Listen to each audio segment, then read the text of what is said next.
We'll run support as always. Push up above the sector once you've opened the way for us. Yes, you! You are not just a cog in the machine.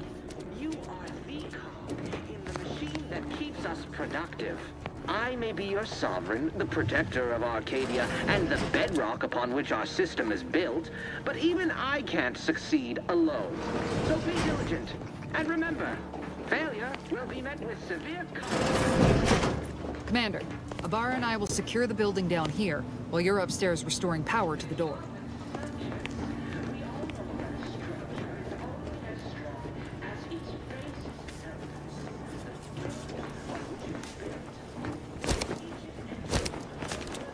That smell. Did a sprat get flash fried in here?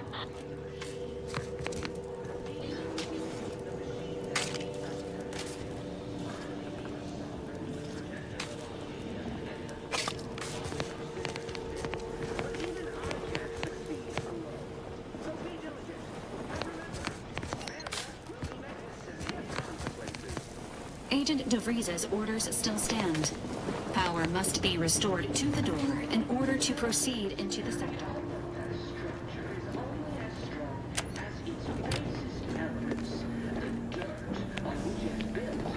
Which is each and every one of you.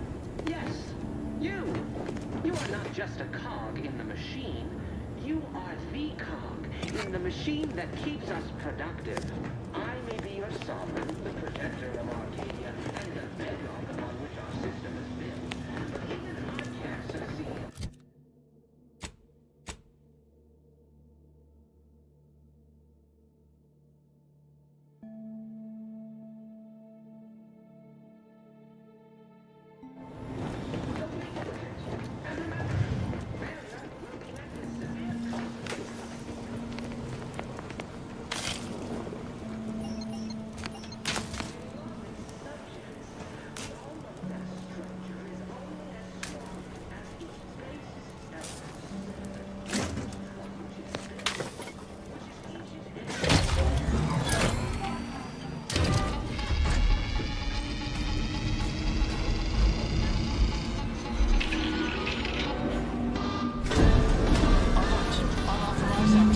The electrical system misfired somehow. Security's been triggered. This Noting needs to be nearby dealt with quickly. subject as unable to function due to death. Expiring without permission will result in... Please note that shooting at this unit is unsanctioned. Commander, we finished our and sweep. punishable behavior. I'd wager we could use the intercom to call for help, Commander. Must be a guard around here somewhere who can shut the mechs down. Screen's broken, so should be nothing to pass yourself off as one of their own.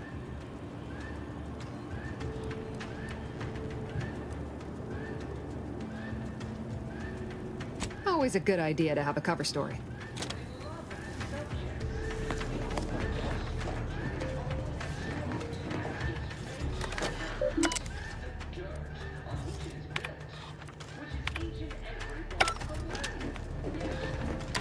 Cadet Warden 4th Class Corbin receiving. It's a glorious day in the Protectorate. How can I serve? Wait a moment. You're calling from landing pad 0-53? That's listed as decommissioned. And yet the defenses have come online? Please be so kind as to inform me of your name and ID number so that I may report you for this infraction. And hurry, please. The transmission of the Sovereign's family's arrival will start any moment. I can scarce afford the demerits missing it would entail.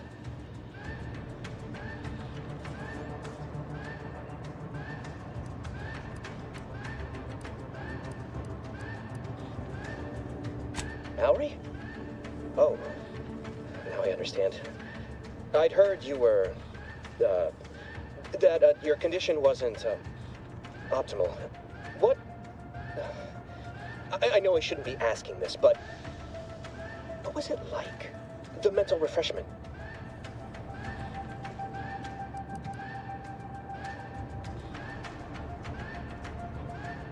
By the architect, you're one of those.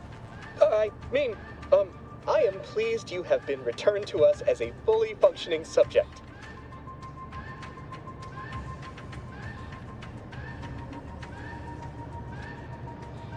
I can't do that. I mean, I would, it's just...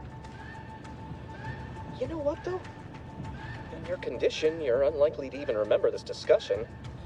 So it should be of no consequence to me. I will disable the defenses for you, Maori. But in the off chance you happen to recollect any of this, I beg you never speak of it. And please, do not go around pressing any buttons or fussing with any more what's-its. You wouldn't want to be sent back to... reassigned again? Nice. Look how you fooled that guard, Commander. Let's not waste time congratulating ourselves.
There'll be time for chat after the meeting.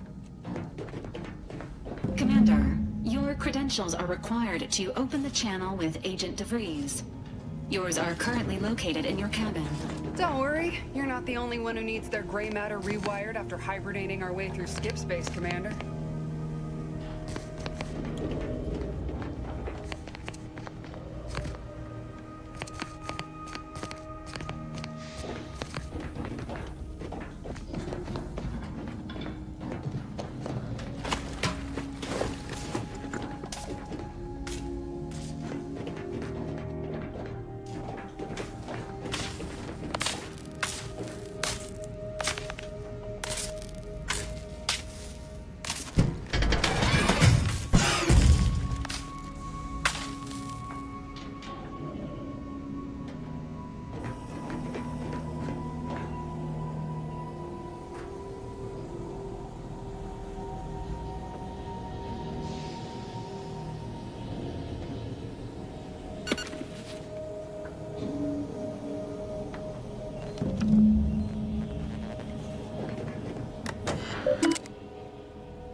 Commander, considering the danger and consequence of the mission we're about to undertake, I hope you'll forgive the lack of pleasantries. Arcadia is ruled by a dictatorship that calls itself the Protectorate. They are beyond secretive. However, it is their inability to even imagine that someone could infiltrate their system that has given us an advantage. One I've found a way to exploit spectacularly. As unbelievable as it may sound, once you make your way to my location in the Skip Labs, we will be liberating an unsealed Skip Core.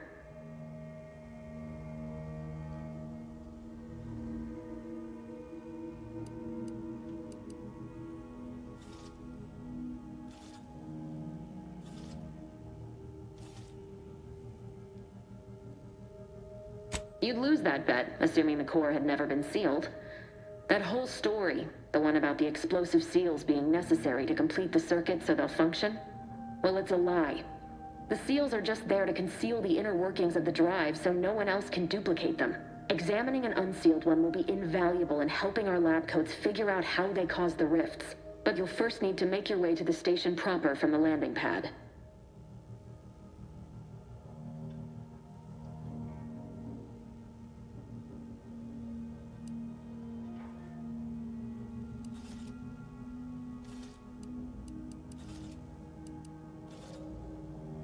The timing for our mission is exceptional. Most of the sector's security was reassigned to the far side of the station in preparation for the imminent visit of their sovereign's family. They decommissioned several landing pads, including ours, to give them fewer points of entry to guard, giving us fewer chances to be intercepted. You'll just need to reroute power to open the door to the sector once you've landed.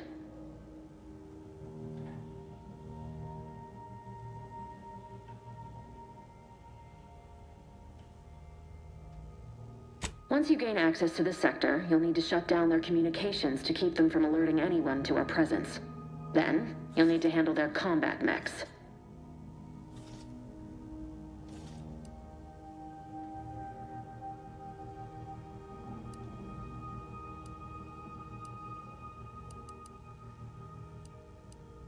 If you're clever, you'll find a way to shut them down before they even know you're there. They're relentless and well-armored. I've managed to leave caches of tools and intel for you throughout the sector. I'd take advantage of all of them, were I you. This may sound simple, but I cannot stress this enough. Do not underestimate the danger we face. Come on, Agent. Haven't you heard? We're the best and brightest. We infiltrate corrupt governments before breakfast most days. Do you think this is some kind of joke? The Protectorate are the worst of the worst and will not hesitate to string you up if you're caught, if you're lucky. They think nothing of regularly chemically lobotomizing their own subjects for even the slightest error. Your life isn't the only one at risk here.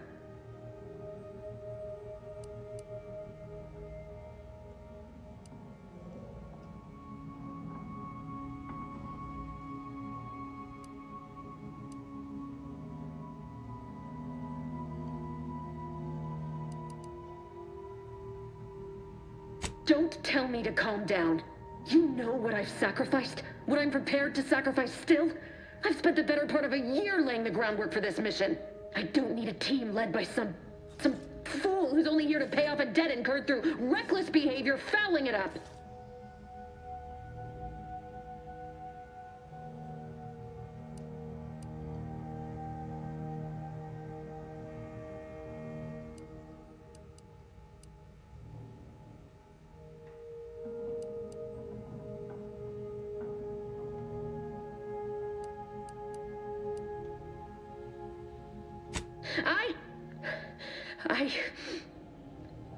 Yes, of course.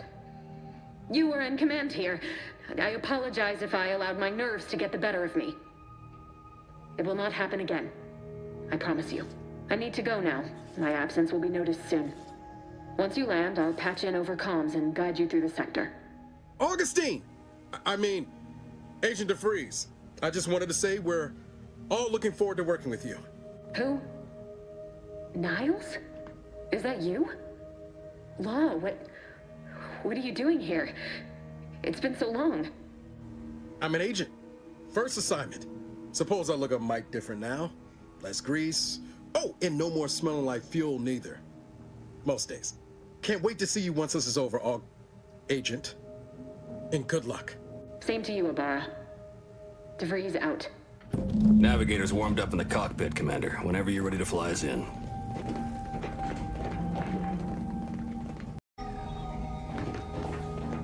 Hi.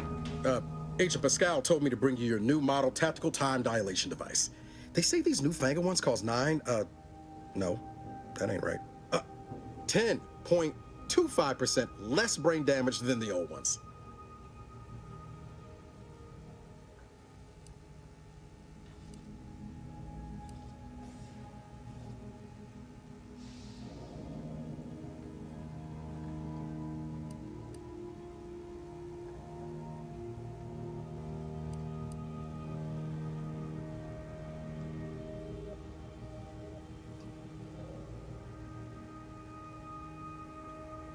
Yeah, I can see that.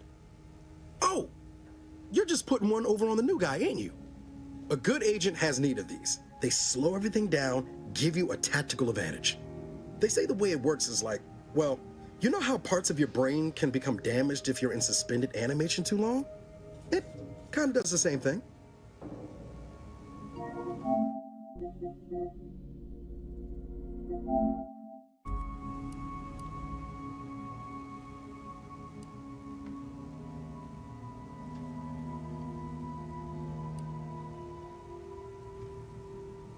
Oh no, they don't simulate it. It's the real McCoy. The lab coats swear it's perfectly safe. Science is amazing, ain't it? Listen to me, rambling on. So, well, anyway, here you go. Look, Commander, truth be told, I asked to deliver it to you. I was just hoping to get a moment to ask you for a pointer or two, you know, on how to be a great agent like yourself. Because, well, you're a legend. And the other agents, well, let's just say they disagree on just how I should go about it.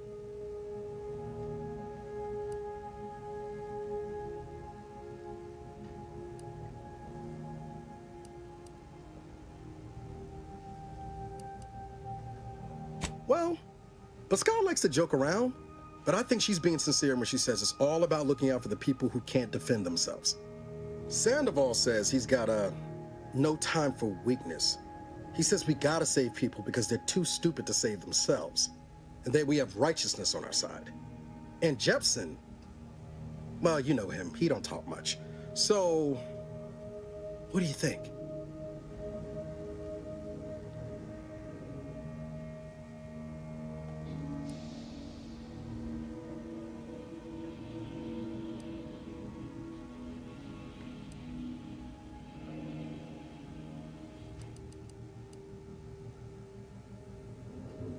Yeah, there's some advice worth taking to heart.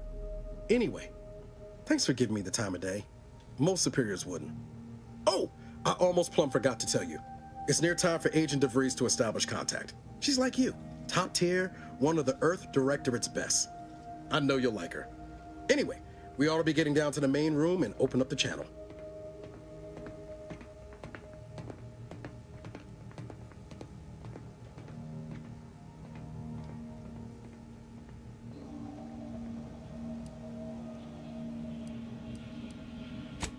Call should come through at the console.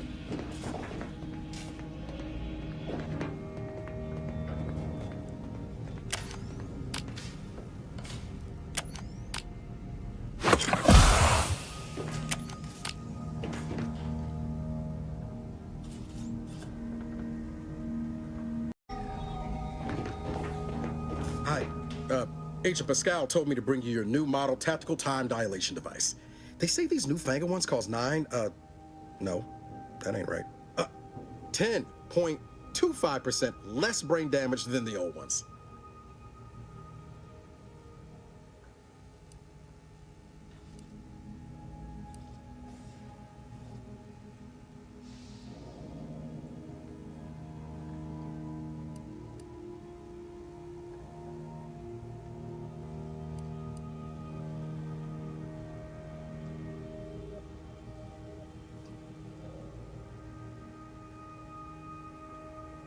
Yeah, I can see that.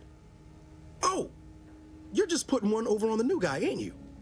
A good agent has need of these. They slow everything down, give you a tactical advantage. They say the way it works is like, well, You know how parts of your brain can become damaged if you're in suspended animation too long? It kind of does the same thing.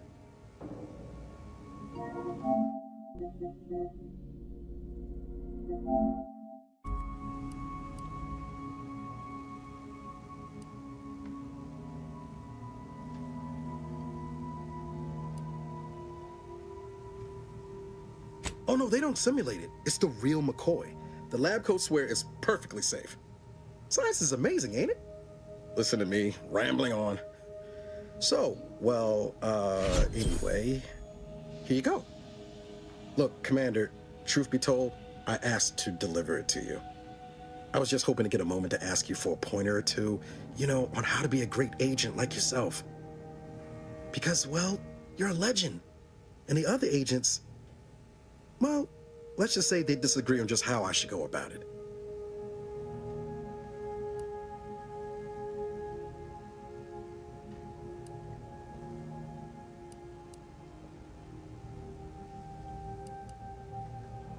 Well, Pascal likes to joke around, but I think she's being sincere when she says it's all about looking out for the people who can't defend themselves. Sandoval says he's got no time for weakness. He says we gotta save people because they're too stupid to save themselves, and that we have righteousness on our side. And Jepson, well, you know him, he don't talk much. So, what do you think?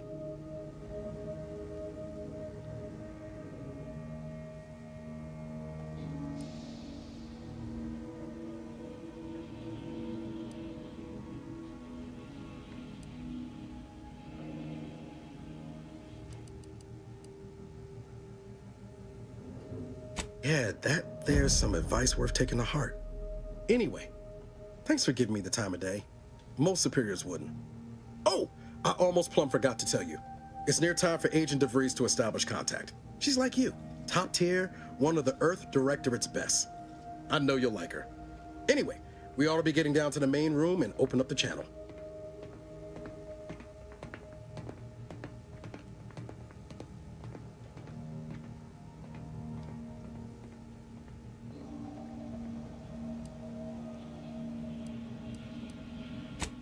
Call should come through at the console.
I know you've a fondness for betting on long shots, so you're in luck.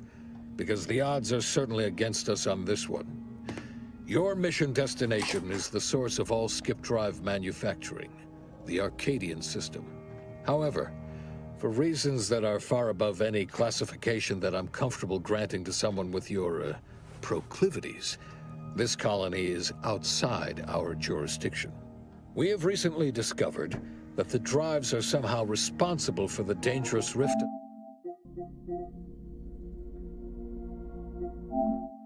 anomalies, the tears in the fabric of space itself.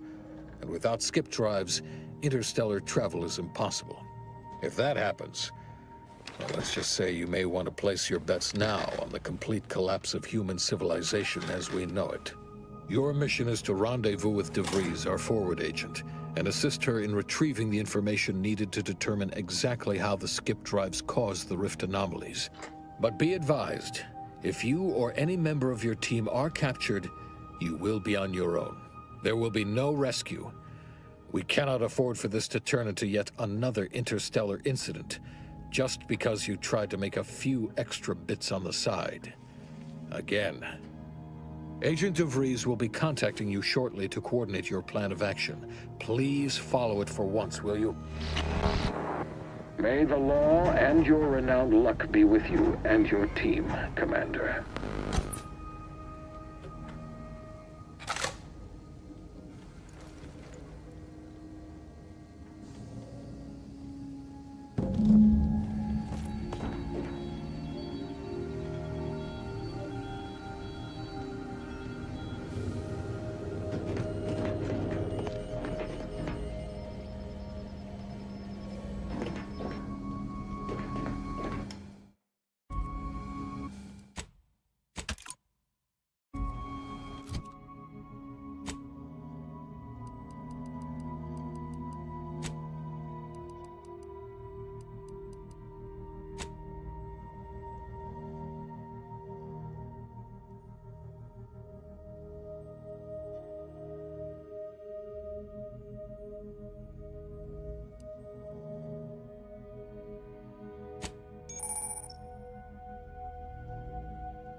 Commander, hey, got a moment?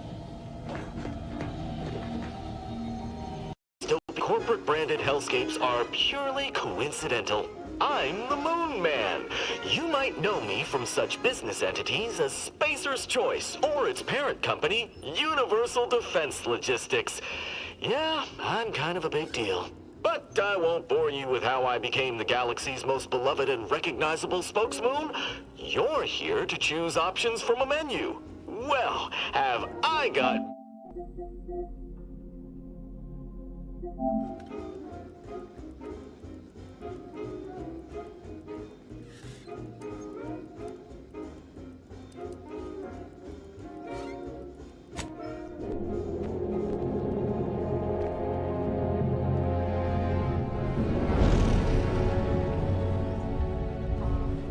Commander, we've been hit by one of those space anomalies. Buddy? And the piloting system is down. Buddy? The astrogator's gears are shot!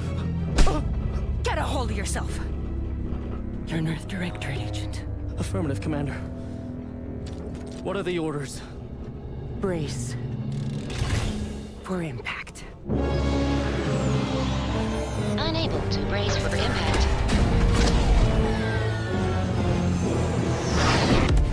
Is it the end for Commander Zane and Buddy? Tune in next week to find out. From one side of the galaxy to the next, The Earth Directorate is on your side. Whether against corrupt corporations, tyrannical governments, or corrupt corporations in league with tyrannical governments. The Earth Directorate is here to fight for the rights of all colonists. So remember, if you or your neighbor's government has turned tyrannical or sold themselves out to greedy corporate interests, just commandeer a skip drone and send the Earth Directorate an SOS, and we will respond immediately. Please allow 6 months to 10 years, depending on your proximity to the nearest Earth Directorate base and any unforeseen encounters.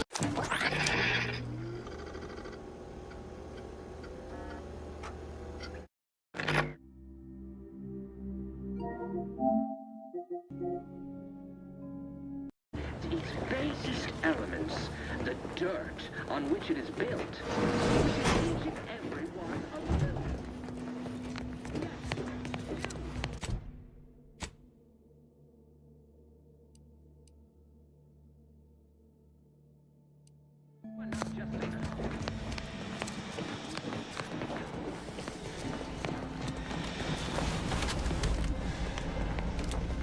Commander, the situation is becoming more fluid than I'd originally planned for.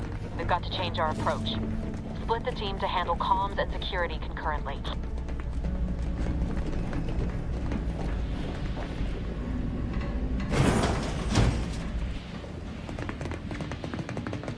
Good to know DeVries is consistently on edge. Wasn't just me.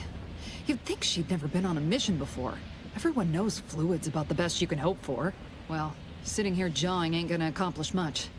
Looks to be central dispatch on the right with security ops on the left. Which you taking, Commander? We'll hit the other.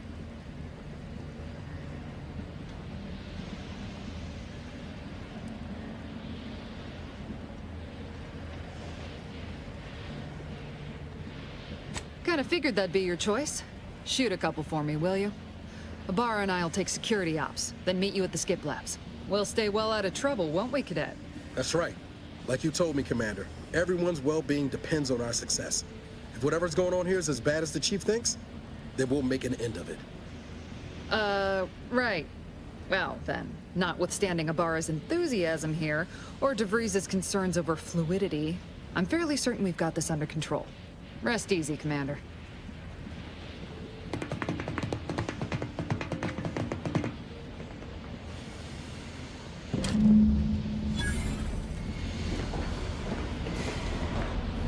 Pascal, ma'am, I've been cogitating on how best to gain entry into security ops. You know, nice and quiet like. Oh, you gonna school me?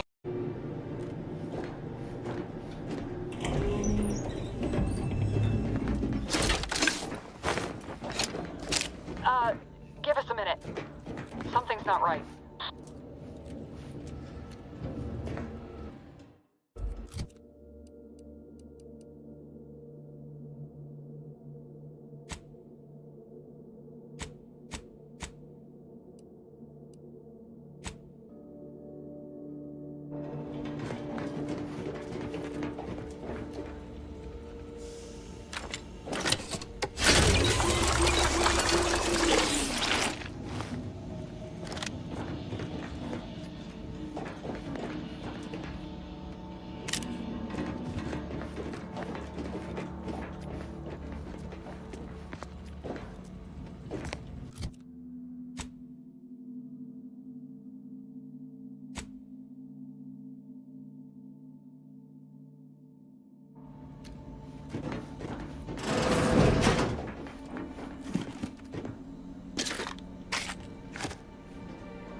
What's that? An explosion? Avara, Pascal, do you copy? Niles. Right? You were supposed to be dead already! I should have known better than to underestimate someone who needs to gamble on anything and everything just to feel alive. Oh, an infuriating miscalculation on my part, but one that will soon be rectified.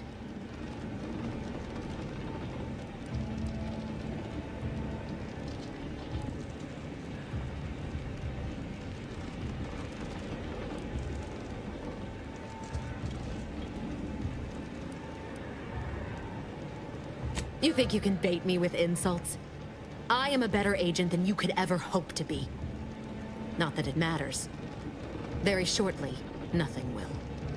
Let me put this simply. Simple enough for even you to understand. The grand plan mandates this abomination of an experiment must die. And you along with it.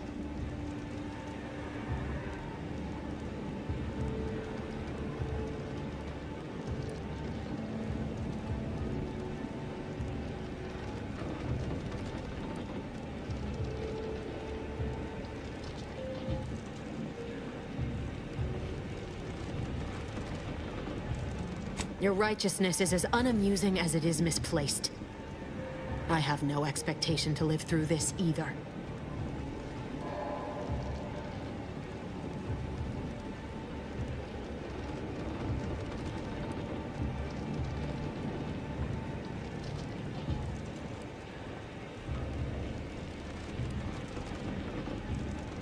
I was fond of him too. Saving him would have been preferable were I given the choice. But the plan cares not for our wants. I couldn't risk the delicate balance of the predictions. The mathematical computations involved are very specific.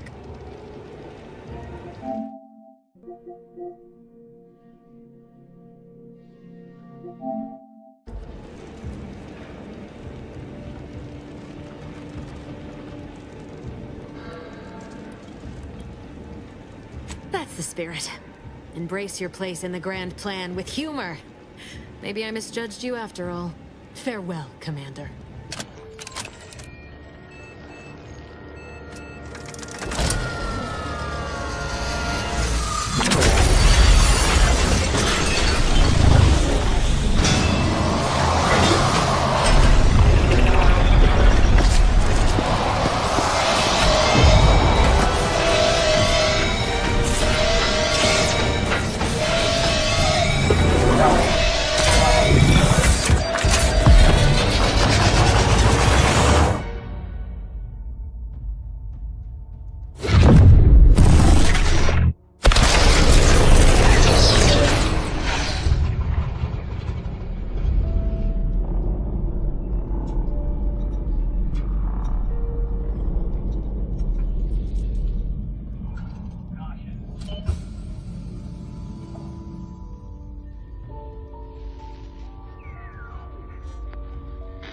Sovereign's family has been killed by a naturally occurring rift anomaly.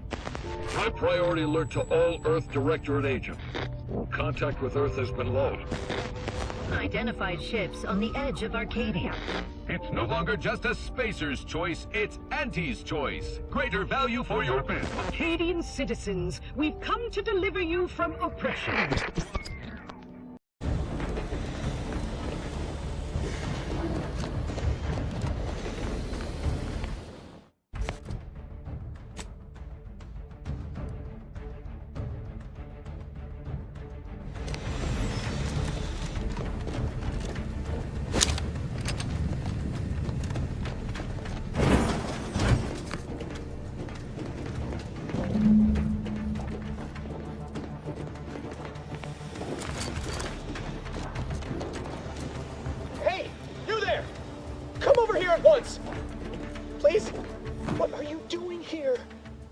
At your post. Has this whole facility gone mad? Something has transpired at Central Dispatch. I've heard gunshots, screams. I fear we may be under attack, but how? This is the Sovereign's Arcadia. I've attempted to raise anyone within the sector, but communications are completely down. And there was that explosion. Please, tell me you know what's happening here.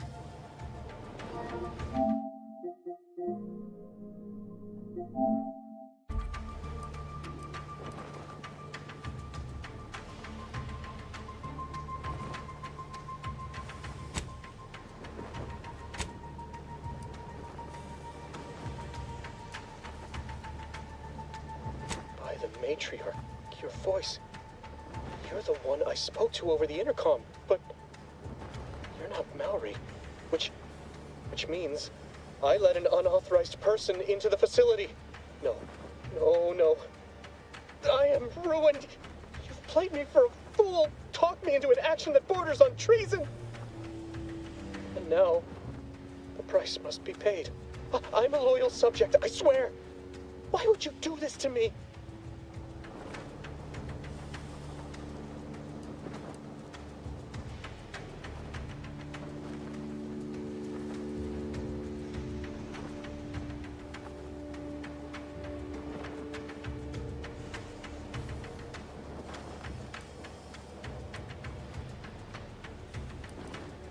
Not only admit your transgressions as if that excuses what you've done, you've called my fealty into question with your actions. I am a subject of the Protectorate. I need not tolerate some malcontent having sport at my expense.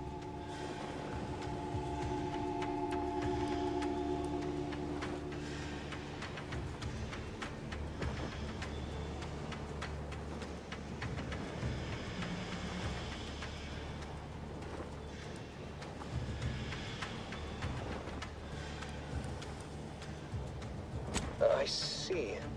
But that is a failing of mine as well, and far from the only one. You are far braver than me to admit such so readily. To be honest, I fear the demerits I have accrued due to my myriad failings doomed me long before I encountered you. It is only weeks, if not days, before I must face my fate. I'll just wait here for them to come and take me away. It is over for me. I need accept it. I know I'm still a loyal subject, even if no one else does.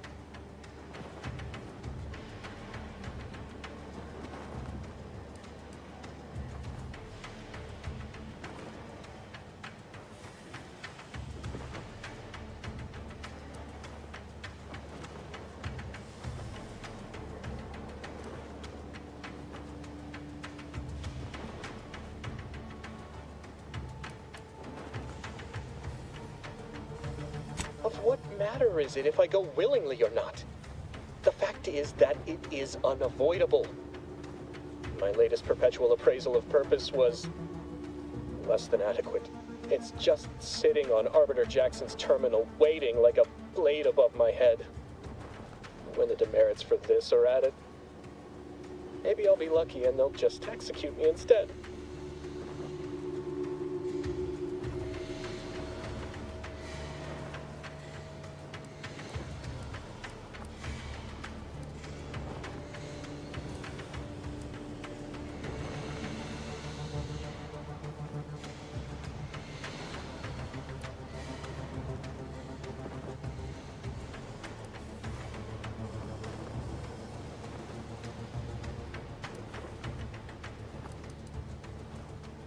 What do you mean, help me out?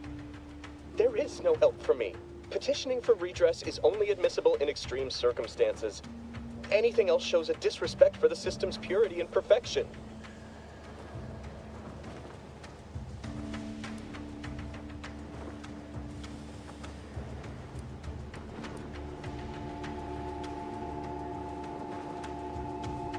I'm not certain I follow. You're saying you would alter an official report without authorization?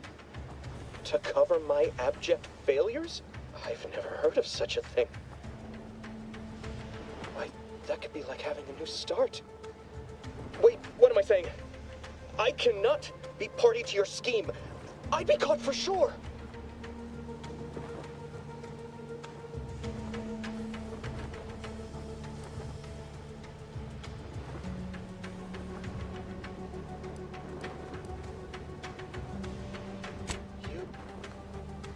Do that for me?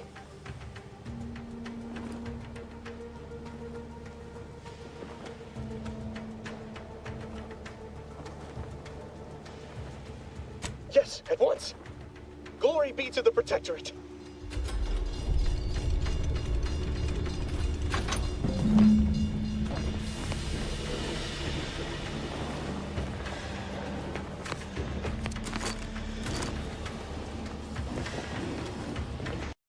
Commander, what do I do? Everything was fine, and then... Oh, I think Pascal's hurt. I called out to her, but... There is a 90% chance Agent Pascal is trapped under rubble. 87% chance she is mortally wounded beyond health. 85% chance she's deceased. I don't understand. Everything went bad so fast. But we can't stay here. About the mission. We've got to complete the mission.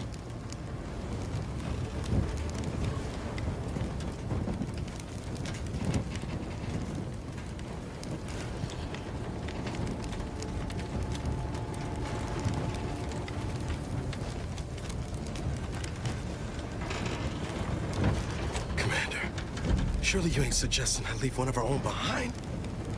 Not after what you told me back on the ship. I mean, Pascal could... She could still be alive. No. You can write me up later. But I ain't leaving here without her. Issuing urgent reminder. Time is of the essence.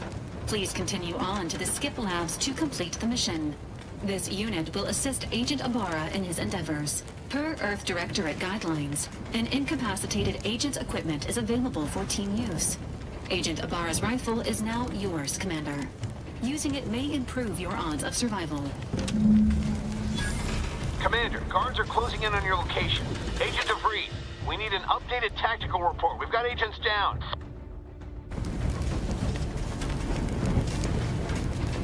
Makes no sense. There were no hostiles in the immediate area. No logical cause for that explosion. There's nothing more we can do for them. It doesn't change our mission. We have no choice but to keep pushing forward.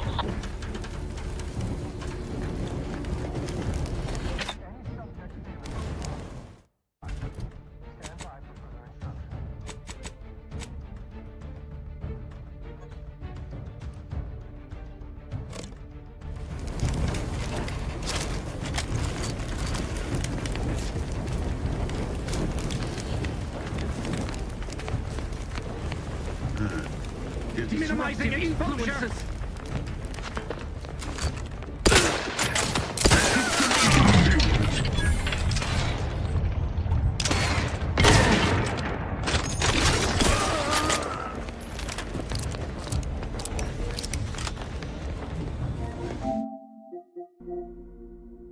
Commander, please accept your back pay for the previous mission.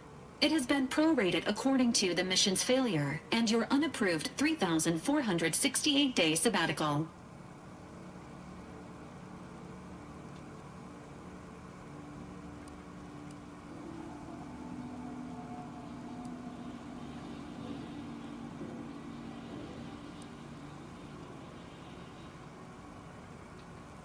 Due to the perilous nature of their job, Earth Directorate agents are not compensated with hazard pay.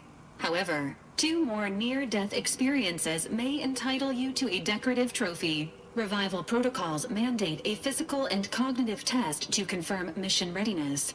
This is to ensure no unexpected changes have occurred regarding your abilities, Commander.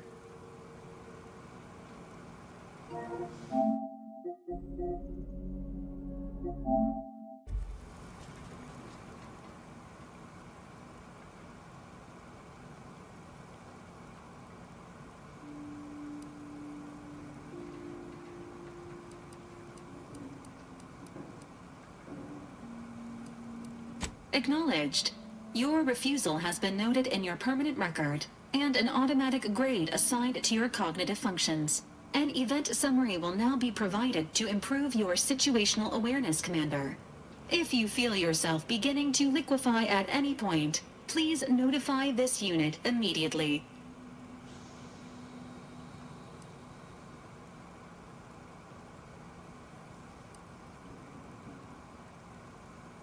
Following an aggressive merger between Anti-Cleo's and Spacer's Choice, the new corporate entity known as Anti's Choice invaded Arcadia. Anti's Choice claims they are following market demands and liberating Arcadia through the power of capitalism.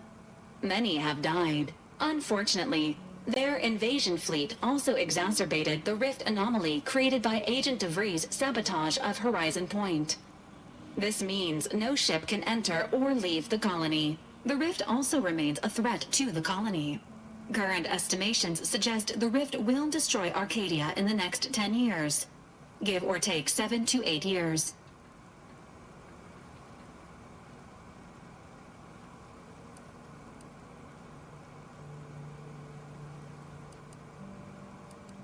Initiating reassurance. Do not worry, Commander.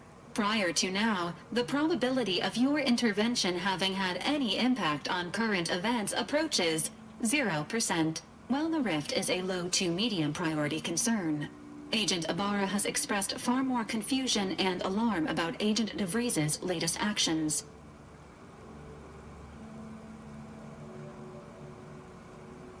Agent DeVries did indeed survive Horizon Point. This was confirmed when she brought down the old Earth Directorate surveillance satellite earlier this month. The satellite had been gathering information since before your mission. When it fell, it signaled agents across the colony, leading to the discovery of you and Agent DeVries. Agent Ibarra prioritized your recovery above pursuing Agent DeVries. This involved disassembling and rebuilding the astrogator to allow the incognito to travel to your location.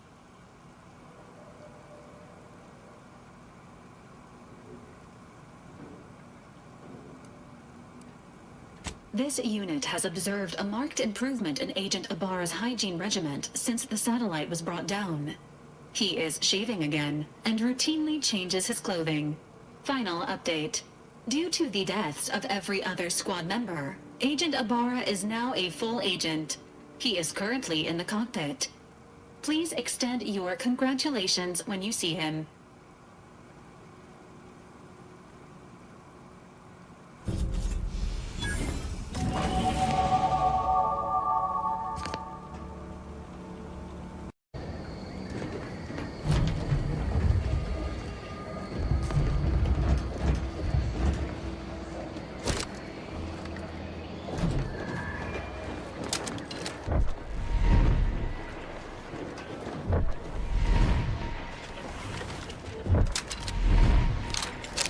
Sounding good? That ain't a good sign. See that thing in the sky there? That'll be the Vox relay.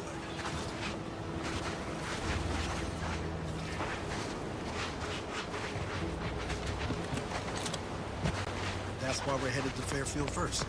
Less chance of us getting shot while picking up DeVries' trail. Engaging combat protocols.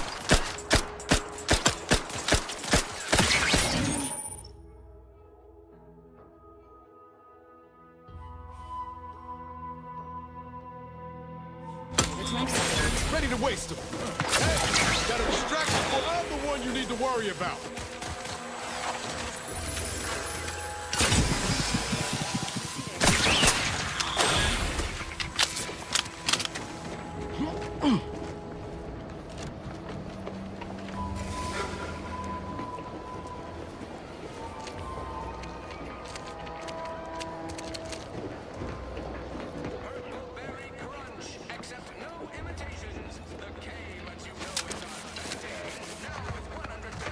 Whoa there, go-getter.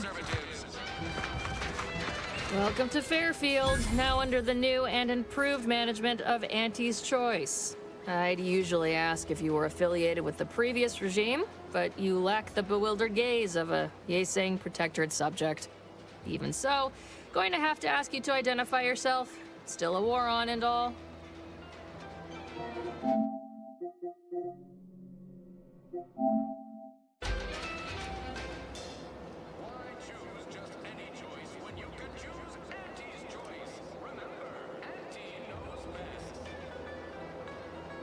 Huh. Really? Everyone knows we're cultivating our sprat population for a new deep-fried snack line. So I refuse to fall for such a ham-handed attempt at dissemblance. Look, we're Auntie's Choice. Lying's fine. We downright admire it even, if you pull it off. Next time, try a little harder. End of the day, we let most anybody in. Bottom line's all we care about is our bottom line. That'll be all. Unless you got any questions before you're on your way.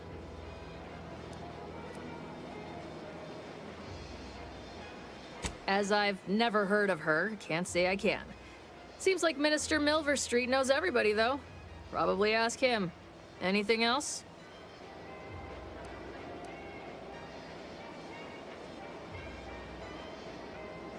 On the way from the landing pad? Had a convoy out that way. They're overdue. See any sign of them?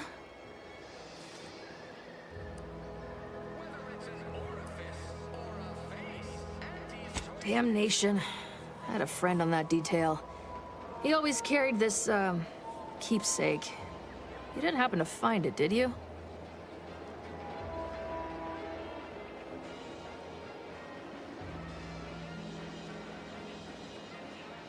Well, never too late to start. Plunder's plunder, Auntie always says. Them Protectorate drones been a serious menace of late. Heard Trooper Faulkner shot a few. You find a way to put a stop to them, there's a bounty for it. Bounty terminal's out next to the jail, across from the bar. Just down the lane here a spell. You get to Town Hall, you passed it.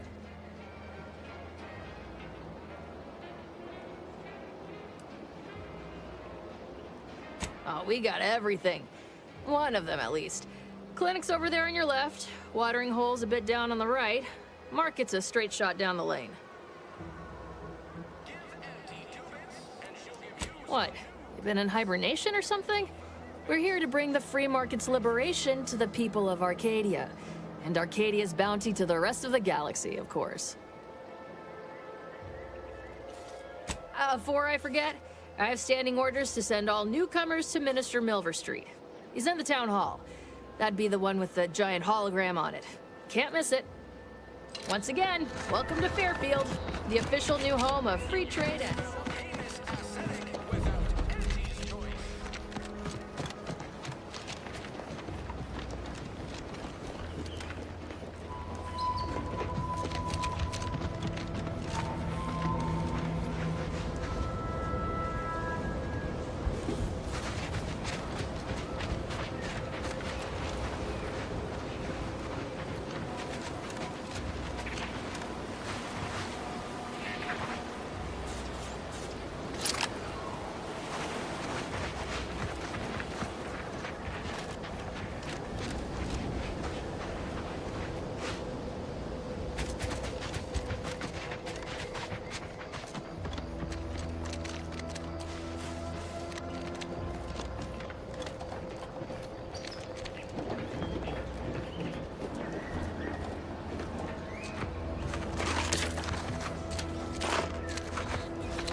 You're not hearing me, Val.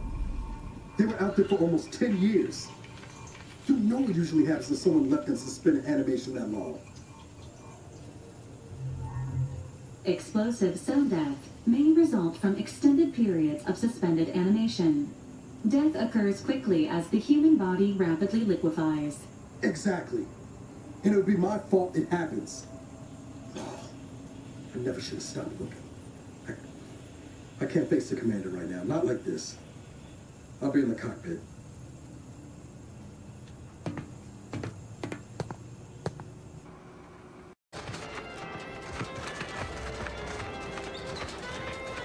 Can't believe some of those Protectorate hull heads just couldn't see the benefit of self-betterment. Let them simmer in their cells for a spell. Introducing Auntie's new line of specialty drinks for the discerning consumer. Keep your petty skepticism. I'll pay my tab in no time. You'll see. Mark my words, when my deal comes through, That guard wasn't being ironical about the giant hologram over Town Hall. Well, guess we ought to go acquaint ourselves with that minister like she said.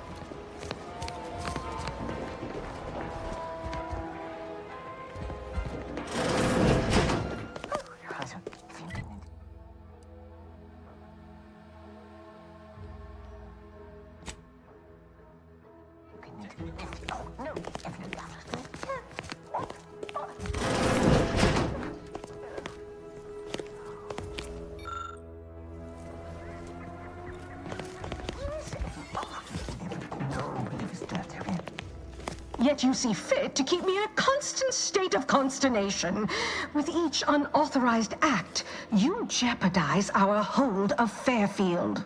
Yes, but you must understand, the Protectorate citizenry is a hair's breadth from defection. Within the week, I'm certain. Certain. Like the week prior and the week before that. Impressive foresight you wield. Should apply to join the Order of the Ascendant. It would be difficult enough to convert the stubborn populace without your soldiers' constant, ill-advised forays. Enough! Your yipping reminds me of my 2 old canids. I loved those canids. You, on the other hand, are trying my patience. We don't want to try Auntie's patience, do we? No, Auntie. Auntie. Yes, I thought not. Now, unless you care to see what life in the lower rungs looks like, you will both of you cease your foolish maneuvering immediately. Do I make myself clear? Yes, Auntie. Good. See that it is done. I will brook no more disappointments. And while you're at it, you might want to look into your security situation, Commander. I'm not accustomed to an audience when addressing my subordinates. Who in the void? Eavesdropping on Auntie's choice business is like to get a body shot for spine. Though you're not wanting for moxie. I'll give you that. Now hold a moment, Carr. When opportunity comes visiting, perhaps it's better not to riddle it full of holes. Our new compatriot may be of assistance. A surprisingly good point. Especially from you. She only forbade us using our own personnel. Be a whole other matter were a stranger to happen to aid one of us. But which? Well, you seem an observant sort, so I expect you'll tire of Milver Street's bluster soon enough. Come see me before agreeing to whatever absurdity he proposes. Unlike him, I have some work actually befitting your time. I'll be waiting. Alone at last. I never thought she'd leave.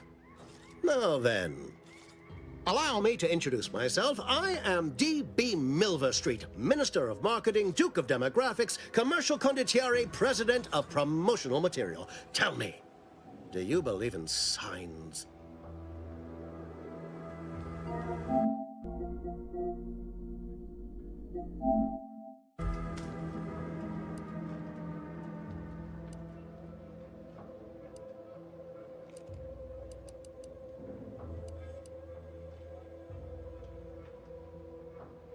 Not quite what I meant, but I like your contempt for boundaries. I could put your adventurous spirit to good use. I do not believe in signs. I believe in opportunities. Right now, at this moment, you and I have an opportunity to save countless lives. But I'm hardly the type to beg and ask for nothing in return. Tell me, what do you desire of this island?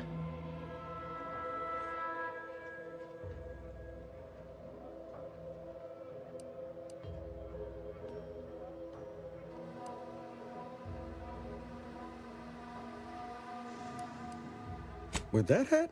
Absolutely not. Is this a bad time to mention I can read lips?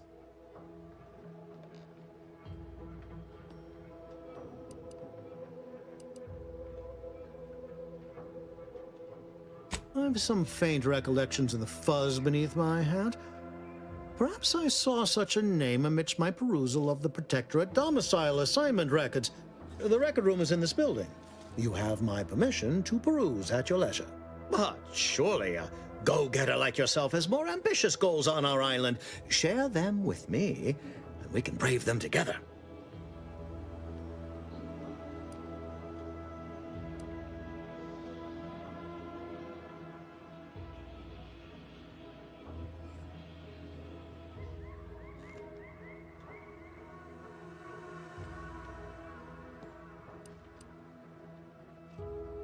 Admirably enterprising, though I suspect you may be disappointed on both fronts.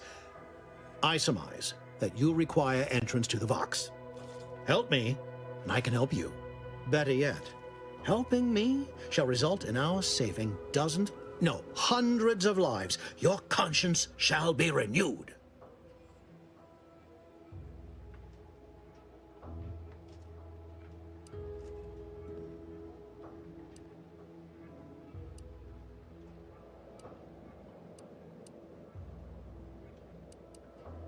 You can't blame a body for wanting to practice, can you?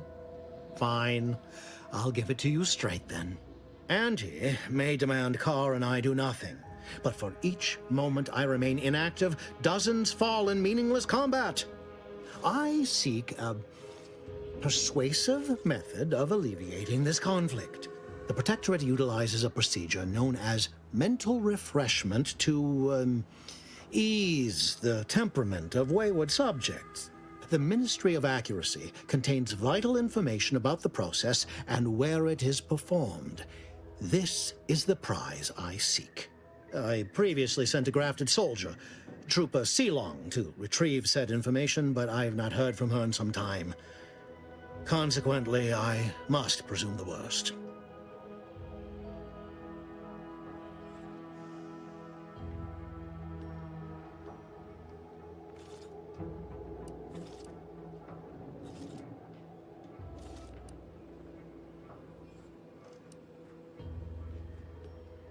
Grafted soldiers were the subjects of the Enhanced Soldier Program, so named as its intent was to utilize nature to enhance a soldier's natural talents. Unfortunately, the program resulted in many casualties, and what few successes we had were, literally short-lived.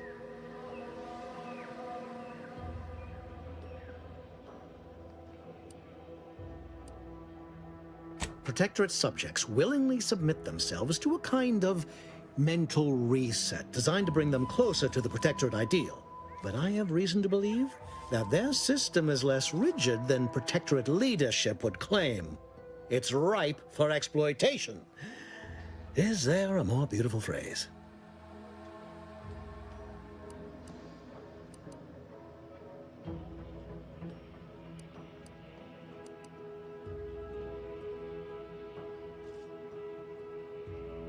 Yes, one additional word of warning. The good Commander Carr shall not take kindly to your working with me, though that is a bridge most worth burning in my estimate.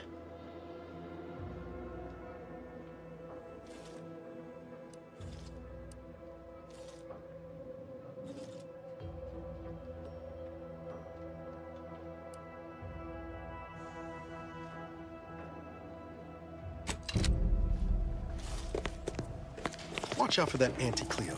I know she don't look it, but she's more dangerous than she seems. Even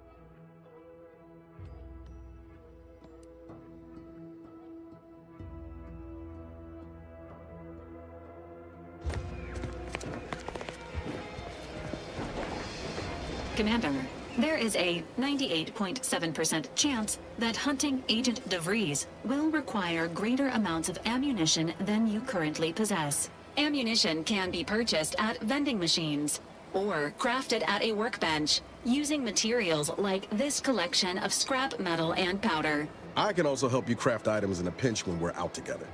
Most won't even explode on you.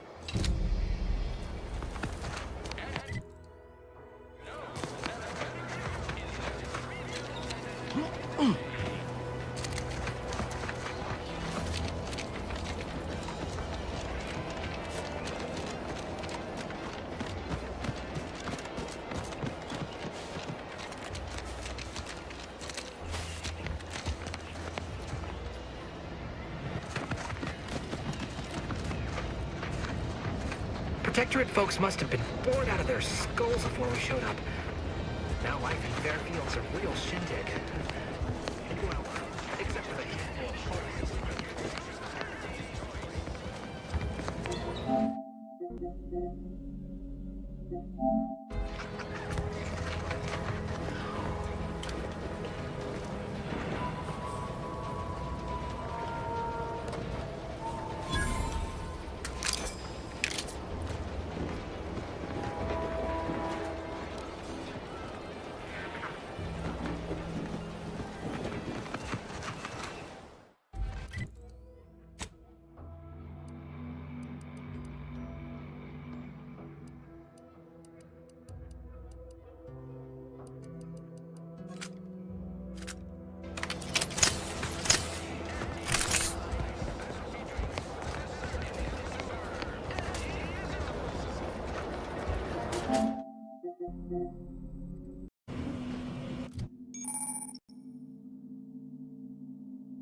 these years and I still can't get my head around what Augustine did.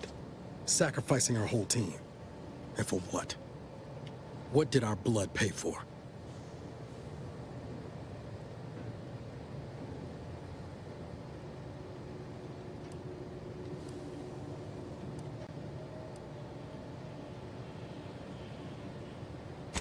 Oh, Commander. Thought you were Val. Glad to see you up and ambling about. And not, human stew.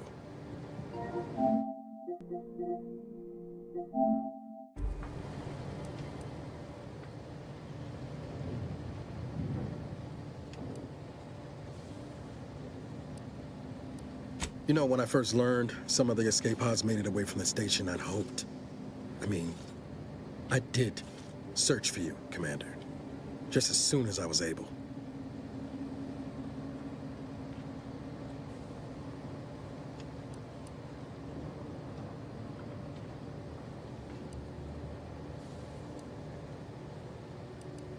Might be you're giving me more grace than I deserve, but either way, thank you. So then, I gather Val's described our state of affairs? Confirmed. The commander has received a full briefing on the following topics: the invasion of Arcadia, the Rift, and Agent DeVries' survival. DeVries. Would have been better if she joined the dead. I figured she'd done just that until I got the alert that she brought down the Earth Directorate satellite. If she's of a mind to, she could use the information on that thing to destabilize the Rift and destroy Arcadia. She was one of us, Commander. It's our responsibility to stop her.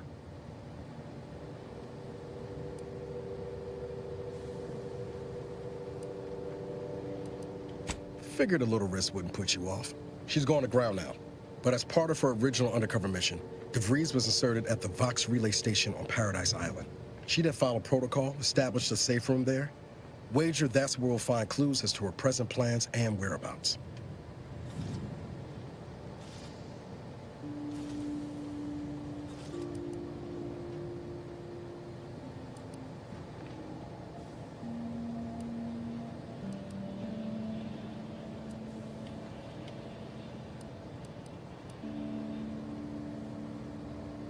Remind me again how long those side effects from hibernation are supposed to last? Hibernation can result in fatigue, imbalance, memory loss, and, in extreme cases, death. All side effects should subside within a 24 to 48 hour period. Death may last longer. Nothing to wring hands about then. Probably. Just to be clear, I'm not saying we strolling up to the Vox station and knock nicely. The Vox is highly restricted and heavily defended. It'd be a death sentence. We might ought to explore the island first, find out what we can. The satellite alert pinged DeVries' tracker in a town, name of Fairfield. Wasn't nowhere clear as yours, so we need to poke around a bit. Doubt she's there now, but it seems a better place to start than insulting her Protectorate communications hub.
Ready to disembark, Commander. Just say the word.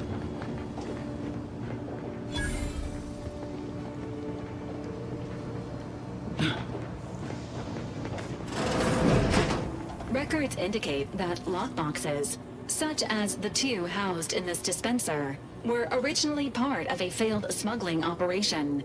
Special lockbox keys are needed to open them. After discovering the first lockbox, Agent Ibarra installed this dispenser to house additional lockboxes, which may be located throughout the colony. Unfortunately, due to a jam, the dispenser is currently inoperable. Agent Ibarra deprioritized its repair in order to focus on rescuing you, Commander.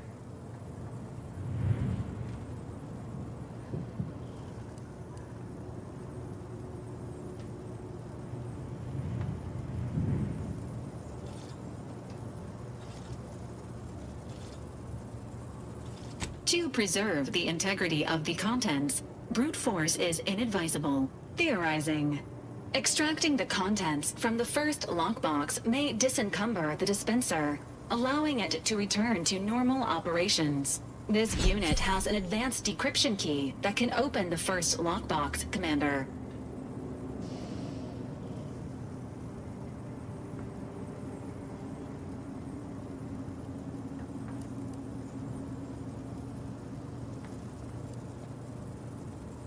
Helpful addendum. Scans also indicate an Auntie's Choice dematerializer within the first lockbox, which you may find useful in the discreet disposal of bodies, Commander.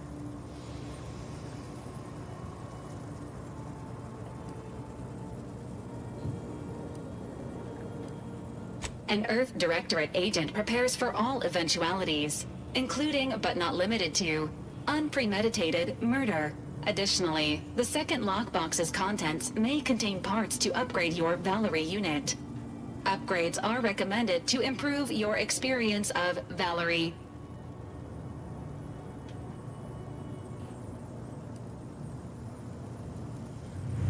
Agent Ibarra theorizes that some keys may be obtainable from vendors, but the majority are likely scattered around the colony.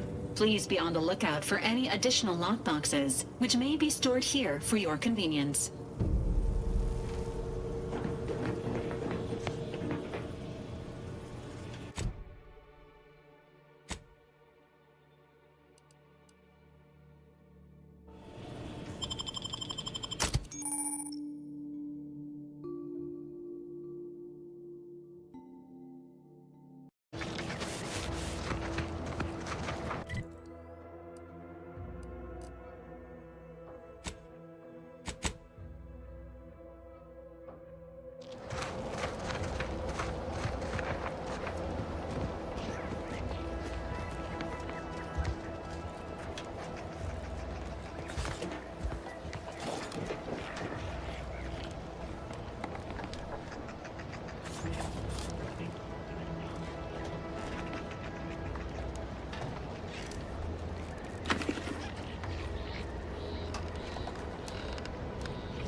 No, Jackson, don't! Don't fret. With these boots, I can fly! Jackson! Jackson! Twitch your broken legs if you can hear me, Jackson!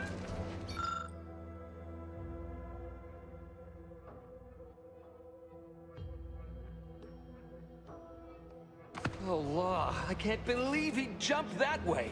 Sir, I know this isn't the time, but are they gonna put us to the gallows for this? What? No. That ain't how we operate an Auntie's Choice, Liza. We might be looking at a pretty fierce demotion for losing half our workforce and getting stuck up here, though. Demotion to fertilizer? No. Now cease your jawing. This ain't the time. Hey, you! You down there! Would you mind checking on our fellow? Might he have survived the fall?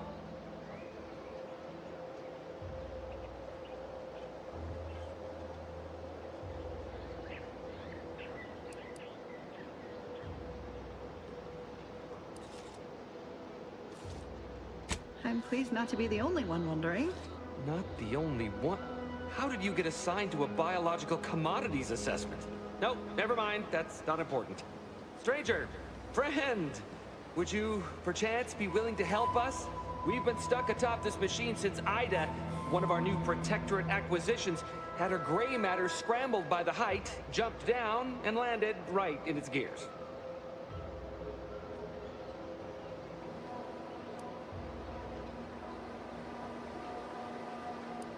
I can't fathom no sensible motive. She joined us shortly after Auntie liberated her with the freedom of meritocracy, and she seemed happy enough. Were you not listening? She said she'd always be a loyal subject. It was part of the endless inculcation we endured in the Protectorate. It can prove insurmountable for some. The notion that she'd sacrifice herself, even after seeing the vast possibilities in staying alive and climbing the corporate ladder, it's just impossible to cognize.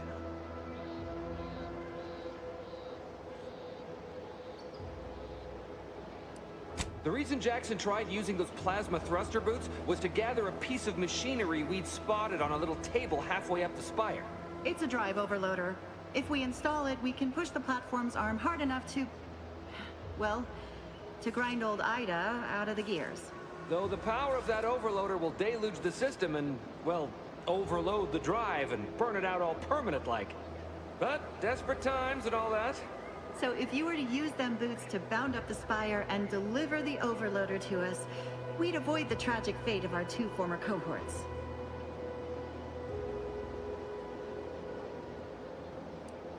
Exactly!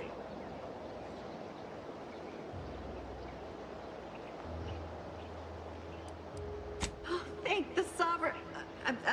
thank you, stranger. We are eagerly anticipating a long life, utterly absent of starvation.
found in bandages and burn tinctures.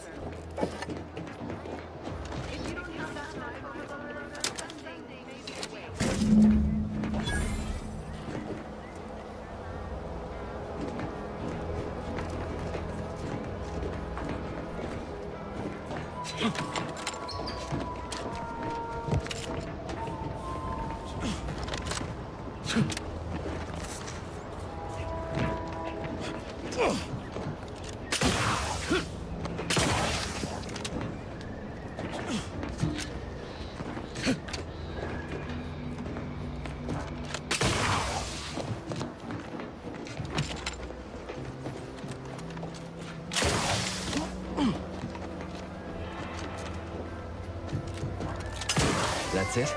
It was that easy?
Oh, thank the law. I never thought of myself as a vertiginous sort, but being trapped 100 meters in the air will make you reconsider. I mirror that sentiment, to be certain. In fact, Auntie will have to pay me triple if heights are to be involved. And isn't it grand to be in a system that allows me that freedom?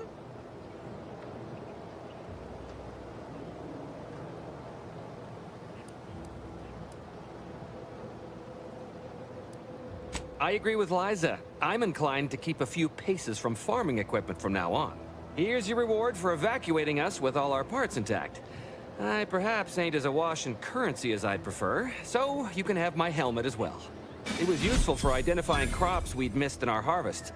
But to be honest, I'd like a little distance from plants for a spell.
Didn't catch a look at your uniform before. Oh, the reaching arm of the Earth Directorate, wagging its fingers and snagging our pocketbooks. Hope you won't be a problem. I'm Officer Babylon Carr, head of aggressive acquisitions and persons elimination on Paradise Island. Let no one say I can't be official when circumstances merit. Now, not to say I question the presence of a wayward sightseer in the midst of a war-torn waste, but it might be safer for us both if I knew your purpose.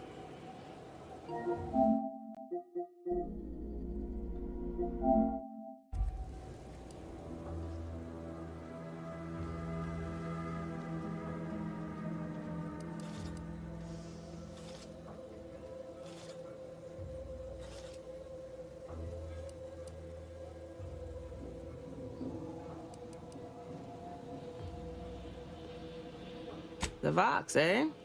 Bent on bloody self-destruction, I could just have my troops dispatch you, save you the effort. Although if you were keen on continuing to draw breath, perhaps you and I could broker a deal. There are Protectorate vitals need bled. You could do the bleeding.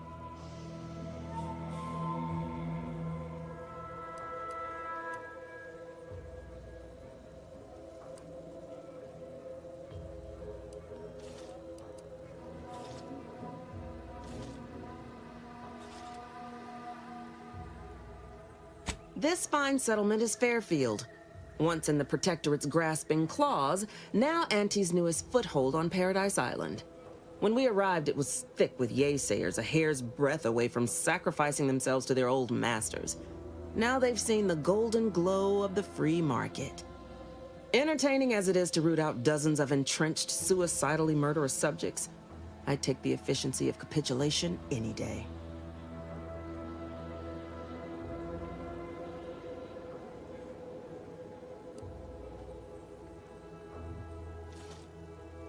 Couldn't say. Maybe Milver Street's hearts and minds drivel holes wait after all. Though you'll pardon me for not dropping low and begging his forgiveness. The subjects are his problem now. Myself?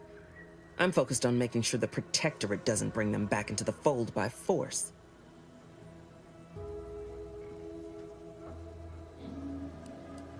I want the Protectorate war effort exsanguinated. You want into the Vox Relay. You help me, I help you. There's a particular holding we shelled early in the war, name of Euphoria Coast Automech Repair Center. Deserves a raising for the length of its blasted name alone. My scouts report recent Protectorate attempts to bring it back to functioning. I need the place sabotaged, lest Automechs return to aid the Protectorate war effort in droves. Should note, the ministers like to take our working together as a personal affront. Aid me, and I suspect he'll rescind any offer he may have made to you.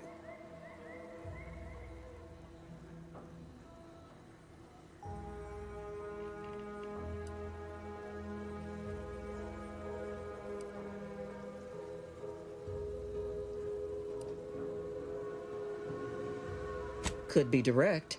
Feign that you're an assistant of some kind, though you'd have to have some know-how regarding engineering. But a simpler path would be paying a visit to the Ministry of Accuracy, liberating some credentials. Yaysayers ain't capable of suspecting a piece of paper.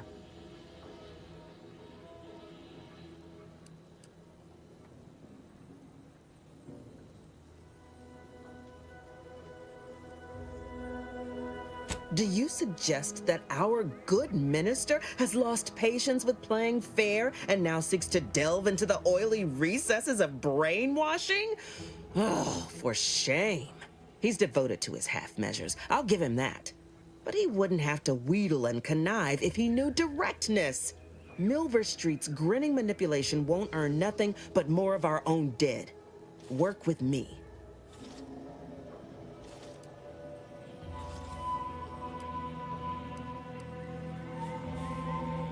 Think all you like. Speak to Milver Street if he ain't already stuck his hooks in you. I'm confident you got the spine for what must be done.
I don't know what happened out there. This is all going wrong. Niles, he was a promising agent, but we've got no time for grieving. Take the lift behind you and get to me as soon as you can. It's imperative we retrieve this unsealed core and escape this station, lest his sacrifice be for nothing.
Big, dark cavern ahead.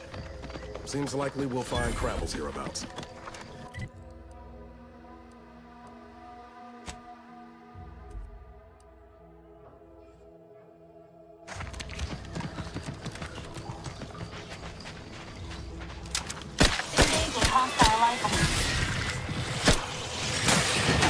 Ain't ready yet. Not ready. Please try again later.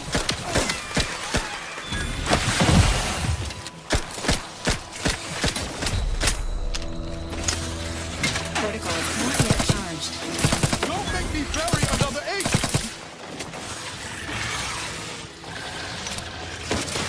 Negative. Pharmaceutical reload in progress.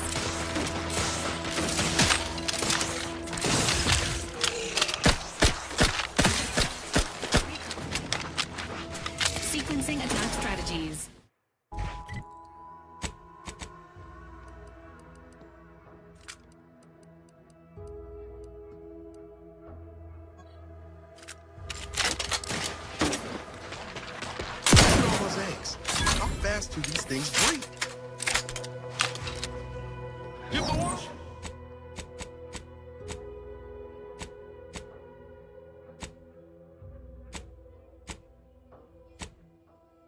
And I'll take care of them, Commander. Health benefits available at your request.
Commencing combat-related activities.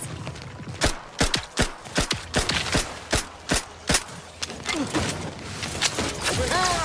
3 holes ahead! Come at me!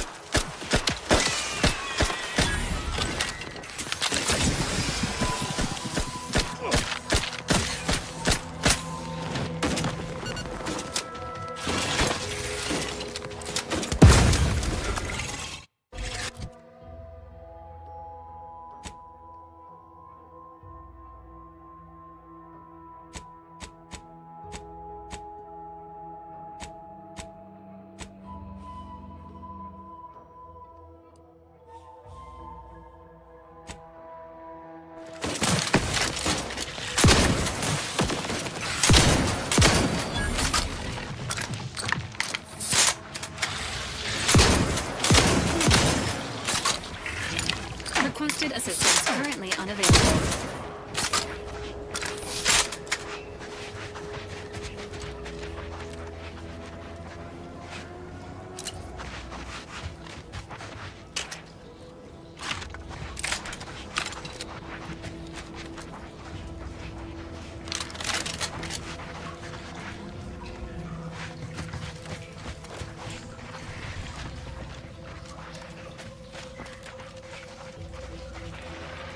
Confronting threat.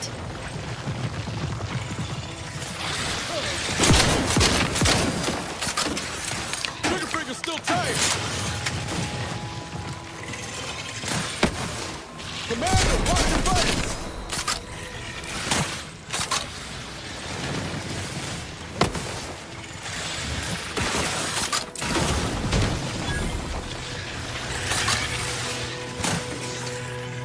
Guns cocked and loaded. Just get the signal.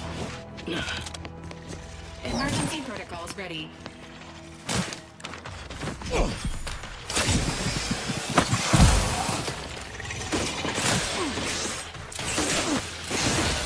They did me in.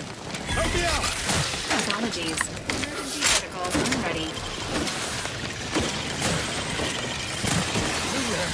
Nothing there. You might could hit the broadside of a freighter. I'm the one you need to worry about. Entering a confrontational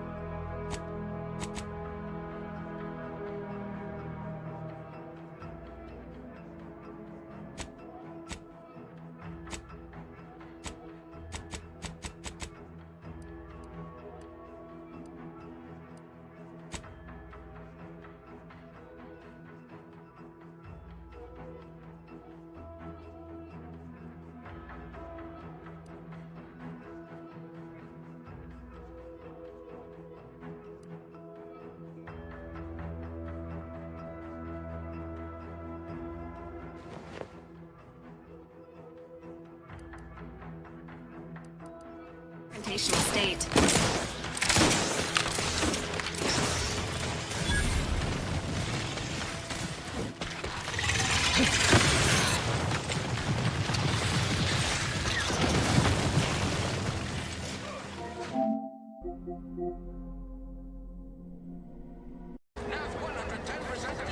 still think I got ejected from the saloon because I'm 3 sheets to the wind.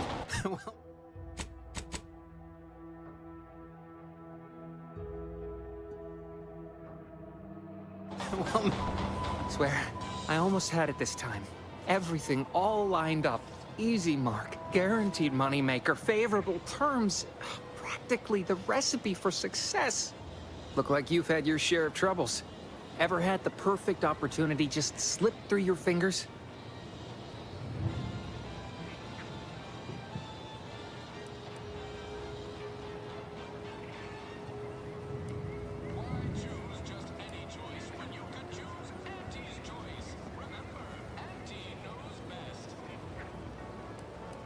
In Auntie's choice, high finance is life and death, friend. I had just the thing to get me a fast-track promotion to lower middle management. Now you seem like someone who knows a good deal and wouldn't be adverse to helping me out. It's like this. I agreed to meet with a business associate to finalize a deal, but the location got set for Spire Grove. Problem is, you been outside of Fairfield? The funicular to Spire Grove broke recently, so I got no way to get up there. I'd break my neck scaling that cliff for sure. There's a long way around, but it's not for me. Why, the path there might be lousy with raptidons for all I know. It wasn't before, but mayhap they were just lulling me into a false sense of complacency so they can strike.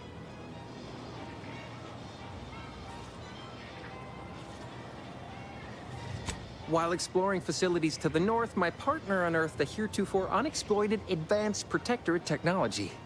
Couldn't or wouldn't go into details, but he promised every household would want one, that it'd revolutionize the daily life of Auntie's Choice citizens.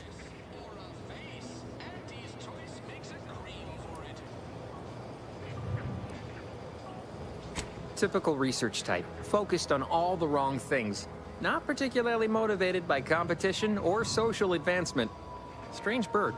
Pitched him the dumbest deal I could think of. Told him I'd trade him my entire tossball card collection for schematics or a prototype. Said sure. Complete rube. Didn't even ask about condition. My Kelvin Tran rookie card isn't even ultra fine. Got a piece of nicotine chewing gum stuck to it.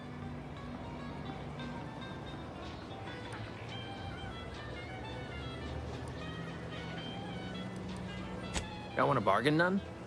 Might suspicious, you ask me. Like maybe I ought to end this here conversation.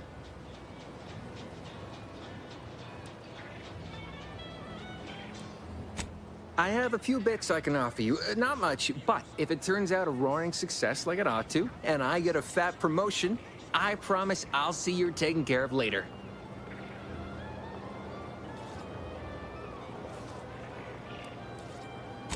Splendid! Go parlay with Jackson Plum.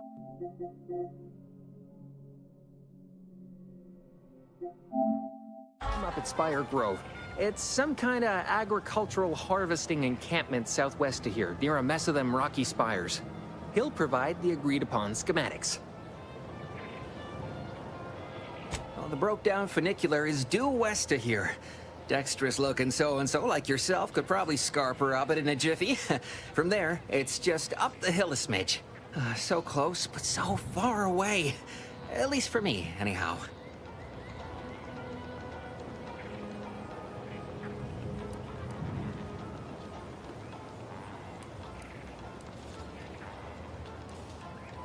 Truth is, haven't the slightest. You know the Protectorate have all the most advanced technology, though.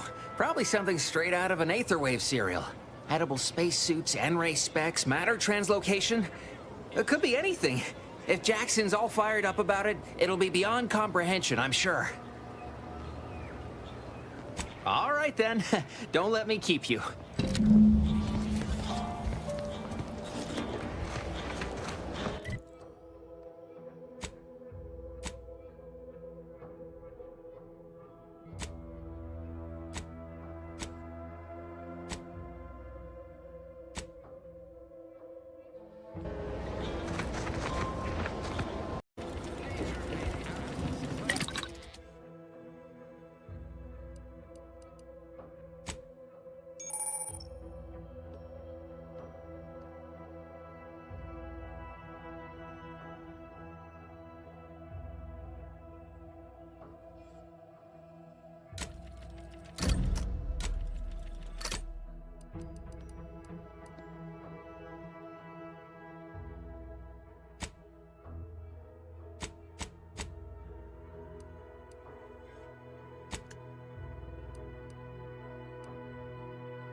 Not sure he'd still consider me such, but that's part and parcel of the reason I want to see him.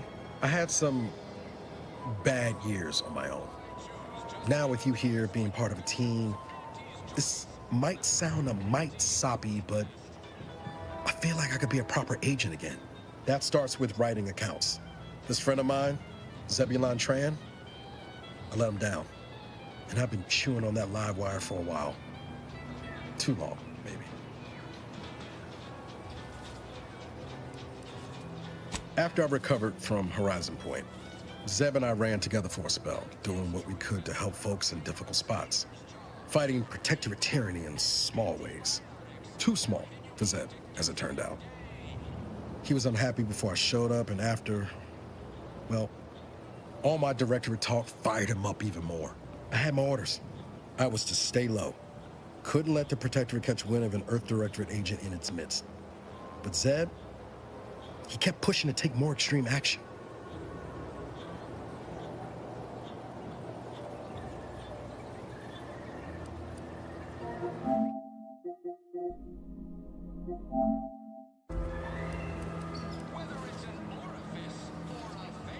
I agree. But the problem with burning down a system is finding ways out for all the innocent folk trapped inside it. That wasn't the goal anyway. Just helping out where we could. We worked hard, but the Protectorate's arbiters and sentinels worked harder. Often than not, our help only made targets of the folks whose lives we were trying to improve. Didn't matter what we did. Arcadia was still caught under the Protectorate's boot.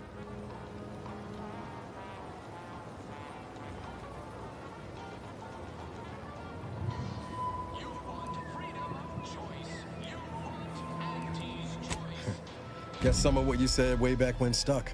Oh, that talk about putting people first. Figured that's what I was doing. Putting a stop to all the pain I was causing. Anyway, things weren't good. Zeb and I couldn't find the rhythm we had before. We were arguing every day. Eventually, cutting ties just seemed for the best. Clean like. Only later I learned Zeb hadn't given up the struggle like I assumed he would. He got to stay in mental refreshment for his trouble. That's the last I heard of him. Teresa.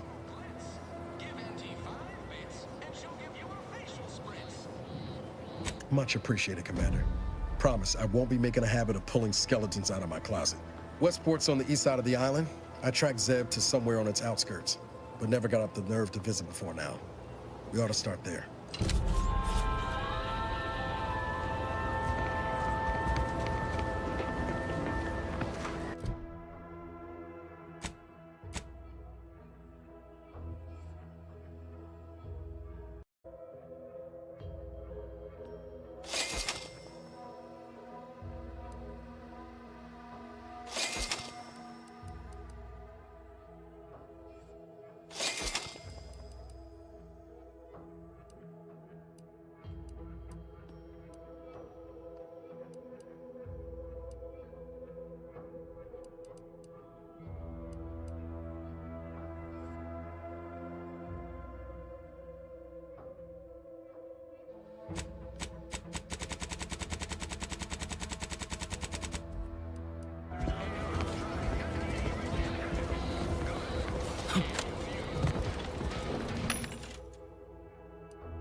I know I may seem awash in warm, welcoming sentiment, but I have a war to win.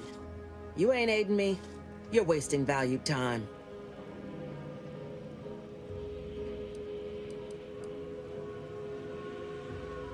Competence recognizes competence. Get into that facility and make certain it won't ever function again. I look forward to hearing your results.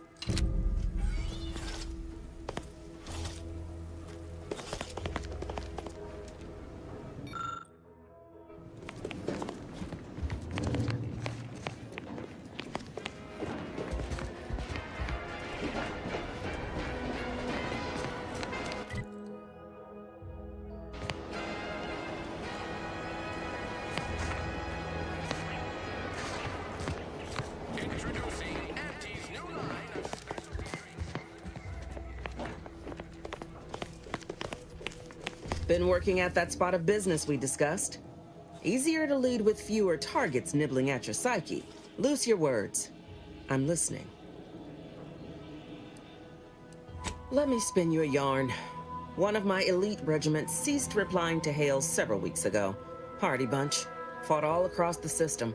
Yesterday, the Protectorate launched the regiment commander's upper torso into one of our encampments, which makes 2 1/3 complete corpses of a 6-person unit.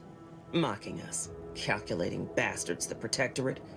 Would admire their efficacy if it weren't taking so many of my best and brightest. Once the fighting reignites in full, they'll pay dearly.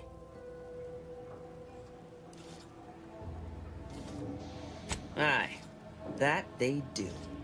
Dents morale something fierce. Seems Milver Street is good for something after all. I can almost respect the Protectorate's efficiency, though doing so would be easier while standing on the backs of their capitulating leaders.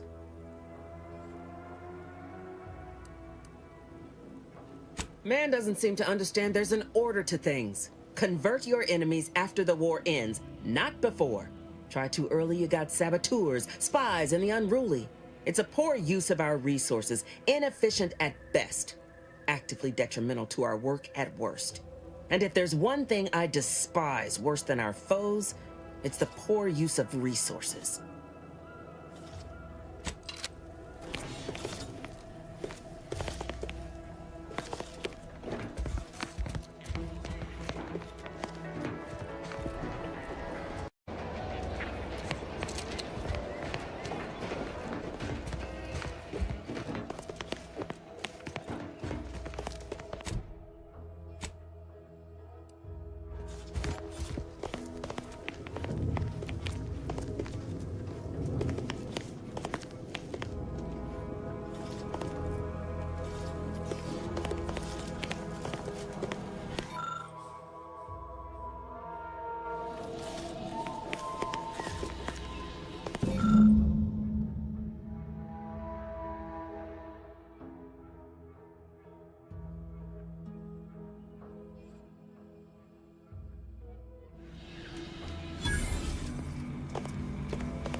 Minister, I'm telling you I can do more.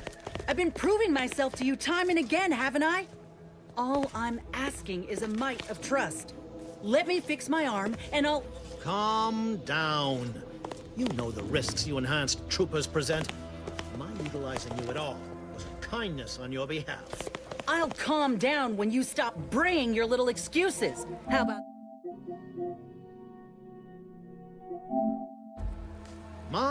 My, such aggression. You scarcely need add hostility to your list of inadequacies, Ain't so sure you want to work for this imbecile, friend. There's more menial jobs where that came from.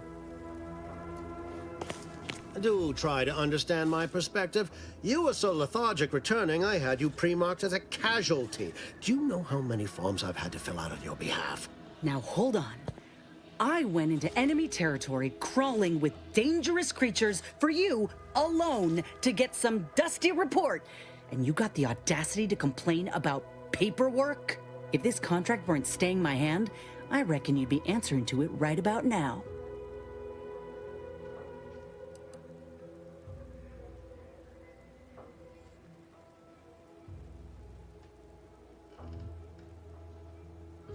You mean grant preferential treatment to a subpar contractor? And I suppose the bits for such a procedure shall simply manifest from the ether? And if I die or leave, how do you reckon failure to retain an enhanced soldier would look to upper management, huh? Please pay this disgruntled employee no mind. What would she do without Auntie's hand to guide her if she were unemployed? I should think death a preferable alternative. That's it. I'd rather be a down-and-outer for the rest of my life than crushed under your counterfeit leather boa boot a second longer. I quit!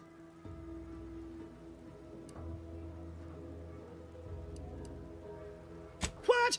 I have done nothing to deserve such barbaric treatment.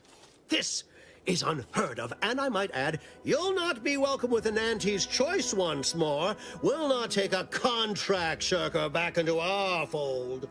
So you say, but Auntie's choice ain't seen a trooper like me before. You'll regret counting me out. Till then, I hope you choke on your mock apple martinis. And you, I got a proposition for you. Come find me when you're done with this clown. She will most assuredly regret her decision. Most assuredly. But I suppose that is no longer my concern. Troopers abandoning their contracts, blackguards like you running rampant.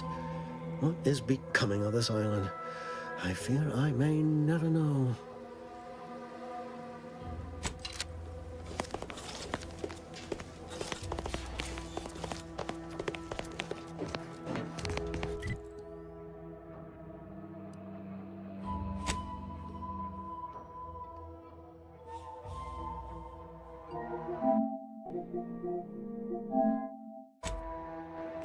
All done in there?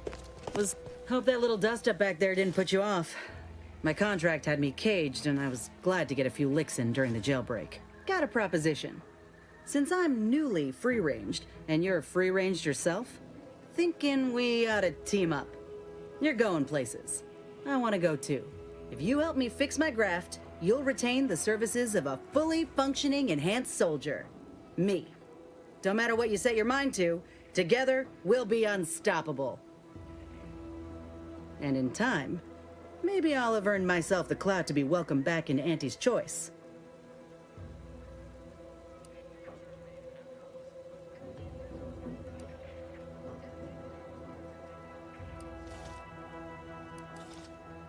Had a feeling you knew a good offer when you seen it.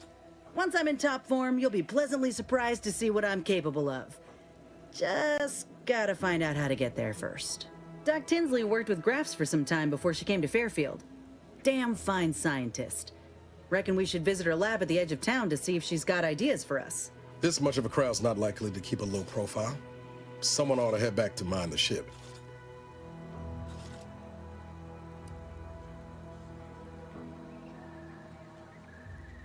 Acknowledged. After you.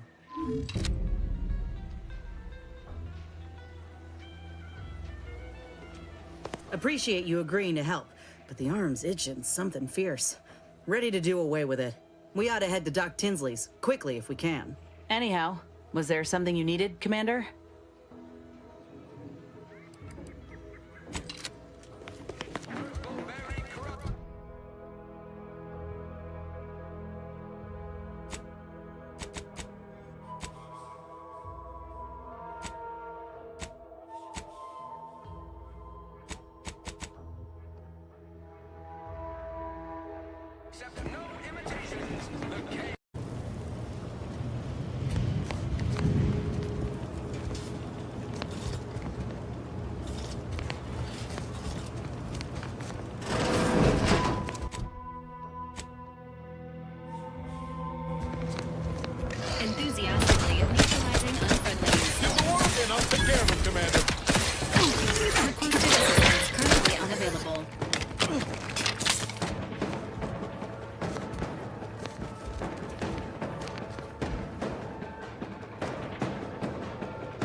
Negative. Pharmaceutical reload in progress.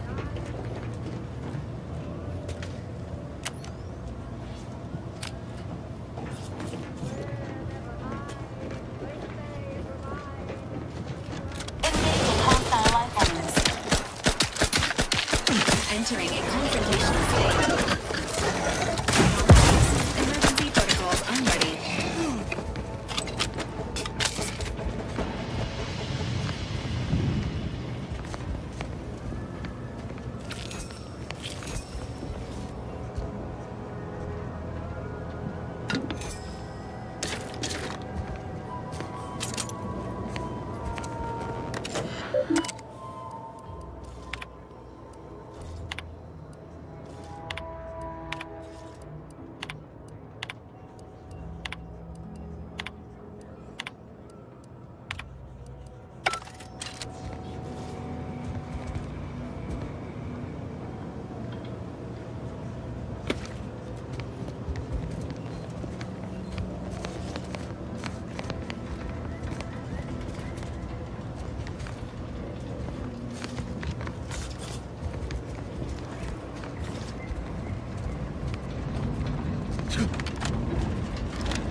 Not ready. Please try again later.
We're closed.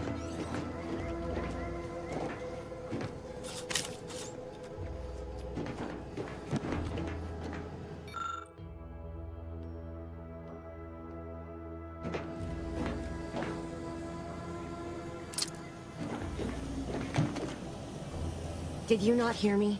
This place is closed. No learning today about how everything happens according to the obscure calculus of an indecipherable plan.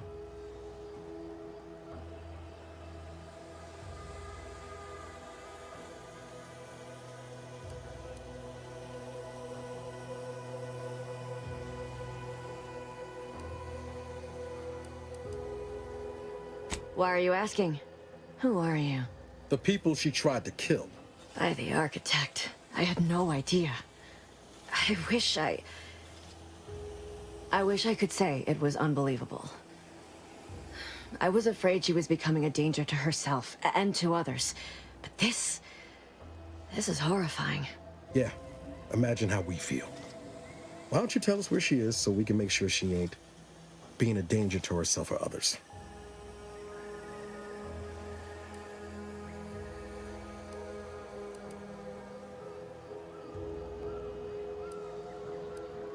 And how are you going to do that? That ain't something you ought to be concerning yourself about. If you think I'm going to help you do what I think you're talking about, you are deluded.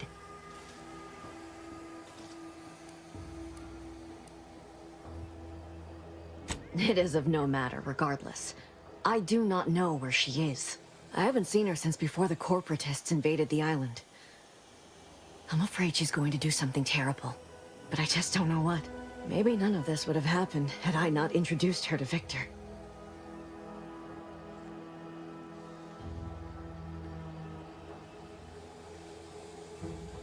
How did... You saw her terminal, didn't you?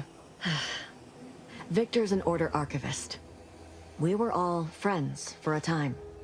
But then, shortly before the schism, they started talking to some others inside the Order. That's when things became tense. I started to become uneasy, scared, really. She kept getting angrier with the Order the more she worked with Victor and her other contacts. On top of everything else, it became just too much for me.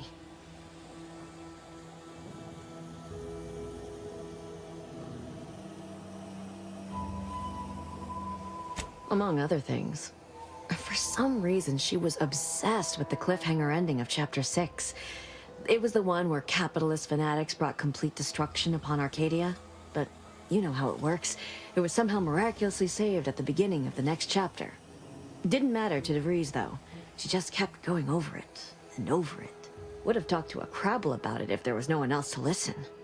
That, and the invasion itself, set her mind to dark things. I begged her not to go down that road again. She was so agitated when I first met her. Must have been 7, going on 8 years ago now. She never slept, didn't talk to anyone if she could avoid it. After we became friends, she began to change.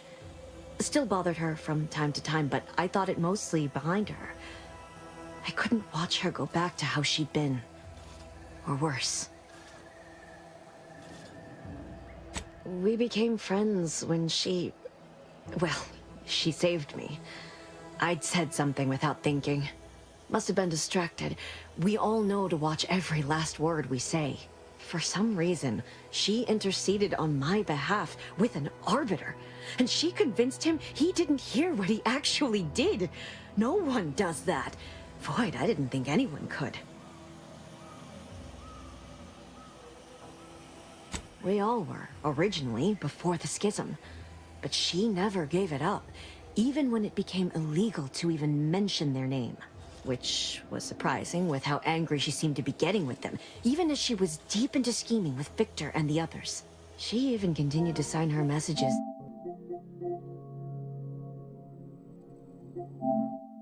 See you in the equation. It's all so confusing.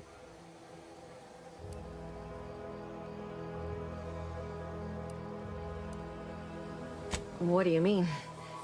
It was where she worked, one of the Protectorate's communications hubs. She didn't speak of it much, at least to me. She may have spoken to Victor about it.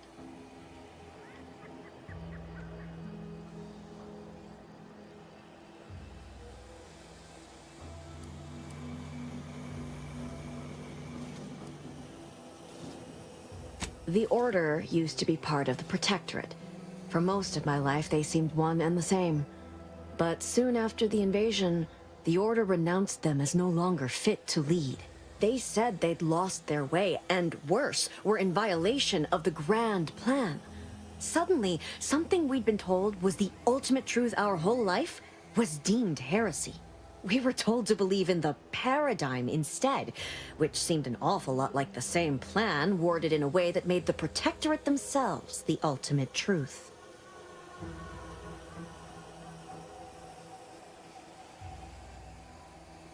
We are trained from birth to believe anything they tell us. When the alternatives are death or having them forcibly recalibrate your gray matter, it is surprisingly easy.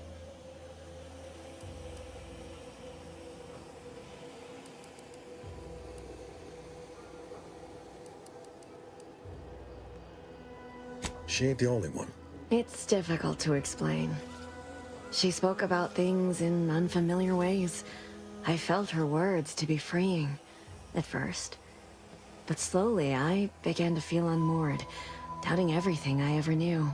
She said learning the truth of things was worth it. But now I question whether her truth was just more of her penchant to sow chaos, no matter who may be caught in her schemes. Some days I wish I'd never listened to her at all. Others, I can't help but miss her. Even with everything. Know a little something about that, too.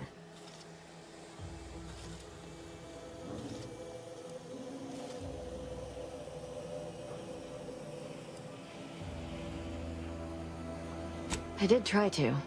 Once. After the corporatists invaded Paradise Island and took over Fairfield. They seemed to let anyone in there. Some boisterous fellow even tried to recruit me.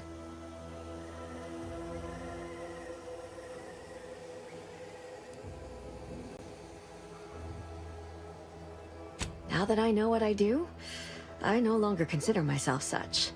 I mean, I even broke into her safe. Well, not so much broke in. She used the same code for everything. 15-778. That is Agent DeVries's identification code, Commander. She said it had some meaning from her previous life. I'd hoped she'd left something for me, but the safe was empty.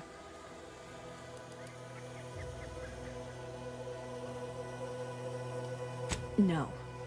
But it had to be someone's fault, right? The Protectorate couldn't possibly have failed to safeguard the colony. And they had to answer the accusations the Order leveled at them.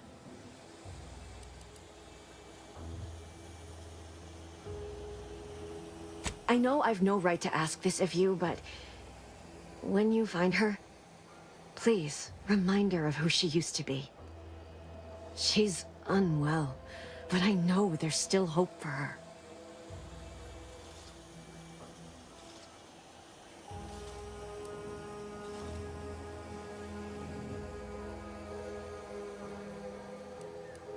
That's all I can ask.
dirt sheet putting Earth director aside after everything she's done.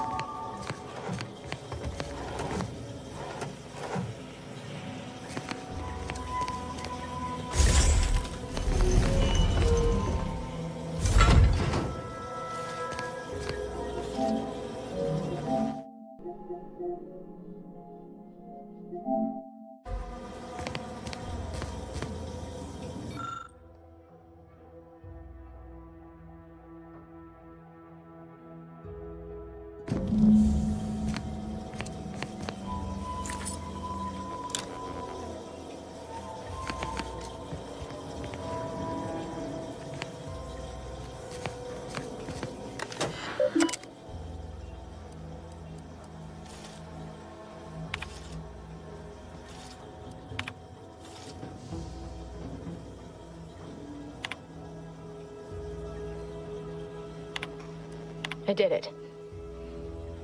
They are all dead. And I am still alive. I had not expected this.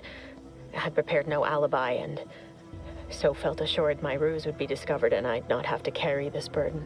But the complete gullibility of the Protectorate subjects cannot be underestimated, it seems.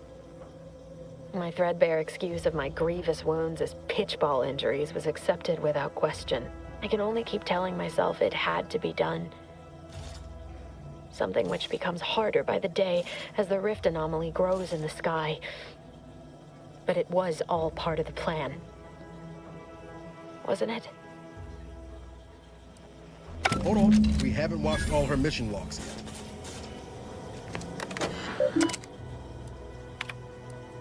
I did it. With the complete... I can only keep... My cover story has worked.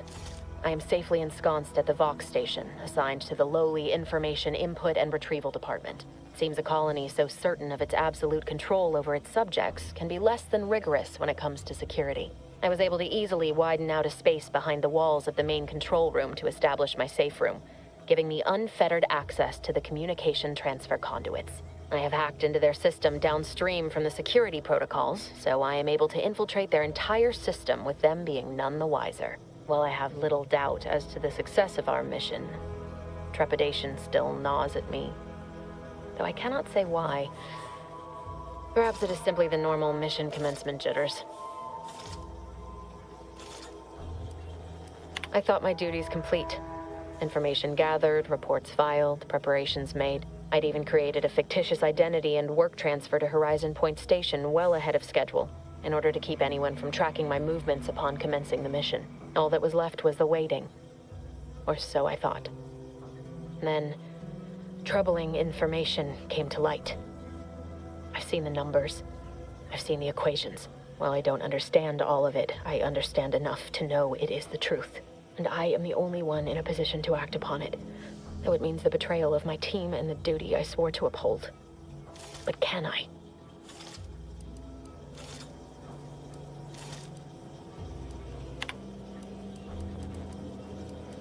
I can't believe this. Void me if I understand any of this. DeVries sold us out for what? Because of a few equations? Some dots and lines on a graph? Good fucking law. I mean, she wasn't a damn scientician. She said it herself. She didn't understand all of it, the math. So what was she thinking?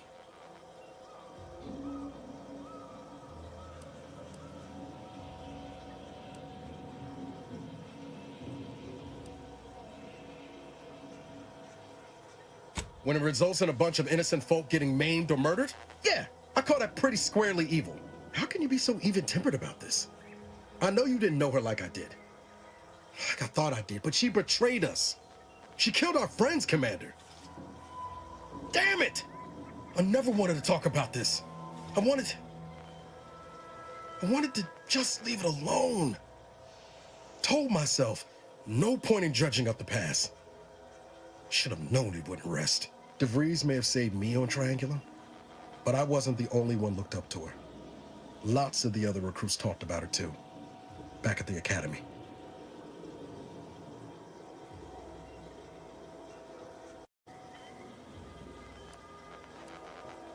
We all thought she was the pinnacle of what an agent should be. Tough, smart, ain't a job she couldn't get done. And better and faster than everyone else. Inspired all of us.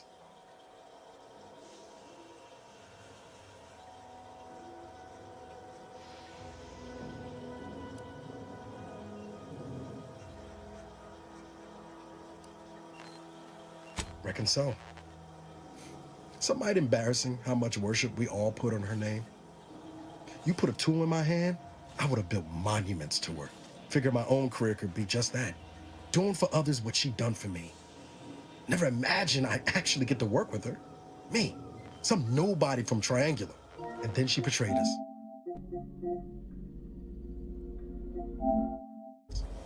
Tried telling myself it was an accident, but now we've got the cold, hard proof it wasn't.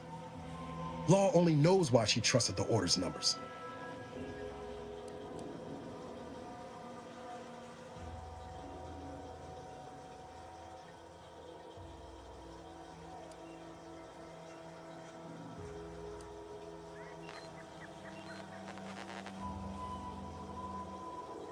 The Order of the Ascent is just another sect of the Order of Scientific Inquiry.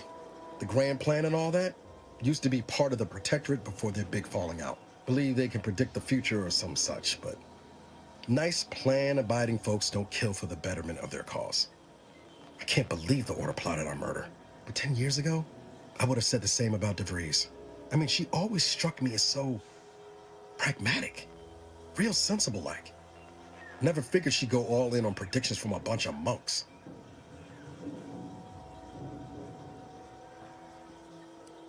Used to think they were good people trying to do right by their beliefs.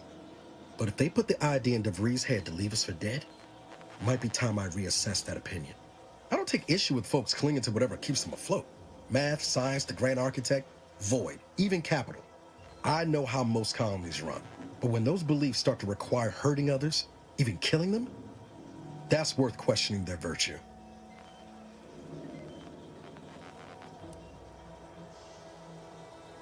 That's different. Everything we've done so far has been for the mission, to save everyone.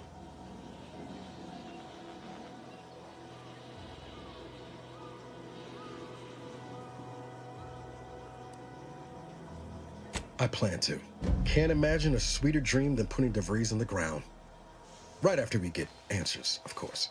Whatever her plans, she started putting them in place while stationed undercover at the Vox Relay. Our next point of order ought to be getting in there. Reckon there's got to be someone on the island who can help us with that. Let's keep asking around. Friendly like.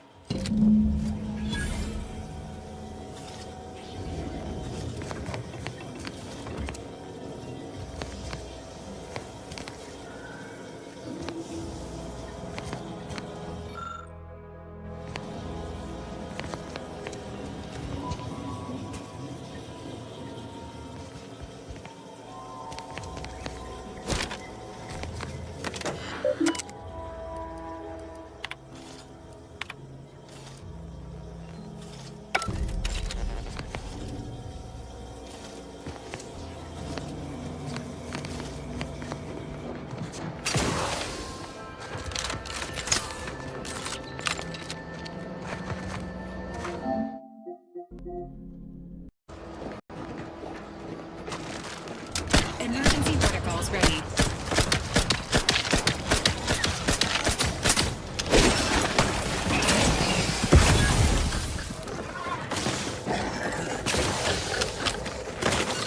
Ready to waste them. On your command.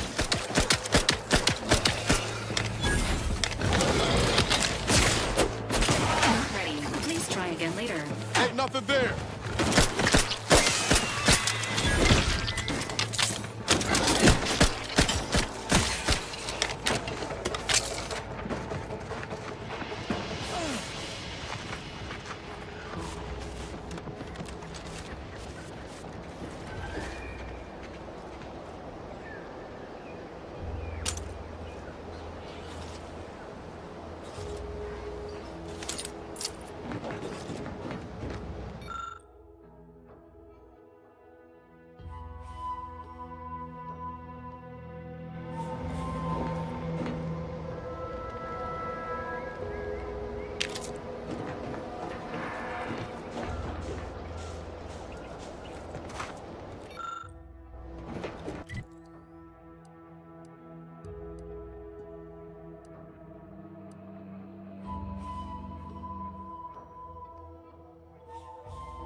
pulverizing them suffice? No, I could liquefy them, apply heat and congeal them into kibble no beast could resist. Oh, Ethel, darling, you're a genius. Up. Approach with less haste next time, won't you? Copernicus may be tame, but he still doesn't take kindly to being startled. Oh, Inez, you look, well, like you could use an ice bath and a cup of newly formulated trip teas. Has something happened? Something has, all right. I ended my contract effective immediately. Now I'm free to prove myself to everyone in Auntie's choice. My way. Well, that's wonderful news. Or is it? I admit I'm still trying to work through what contracts mean hereabouts. But you do appear to be pleased, so I shall be pleased for you.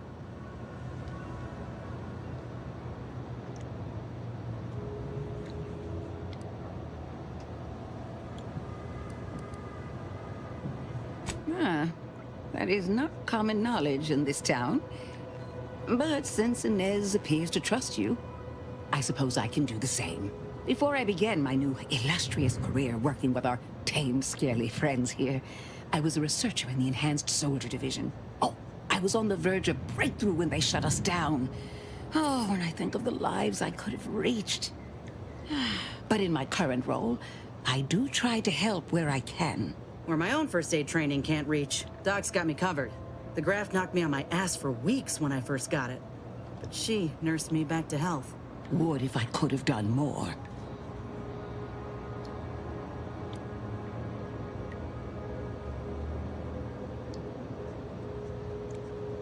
Despite your insinuation, there are plenty of good folk around here, but perhaps not many with Doc's particular skill set. I understand your reservation, but I do care deeply for all my patients. Inez has attested to it, and so can Copernicus here, when he is freshly fed. Where was I? Right. I have a lead, Inez. I've identified 2 viable beasts on this island that you may be compatible with, though it may not be easy to acquire the suitable specimens. The first candidate is the skeleton crabble.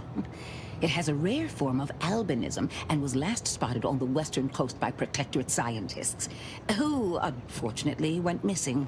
I happened upon an old report of theirs along with a code used to operate their machinery. If their fate is what I suspect, the code may be of use to you. I heard rumors of the creature myself. Our skeleton sounds a good bit larger than the average crabble. Meaner and smarter, too.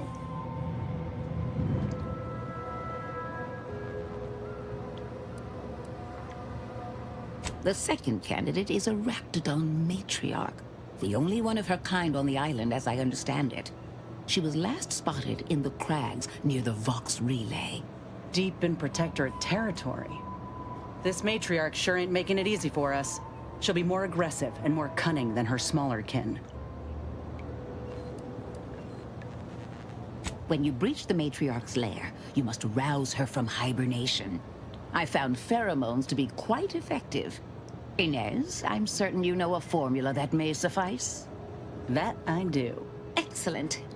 It'll be a rather unpleasant wake-up call for the matriarch, so she'll be upon you in moments. I suggest your armaments be at the ready. Then the grafting part is yours.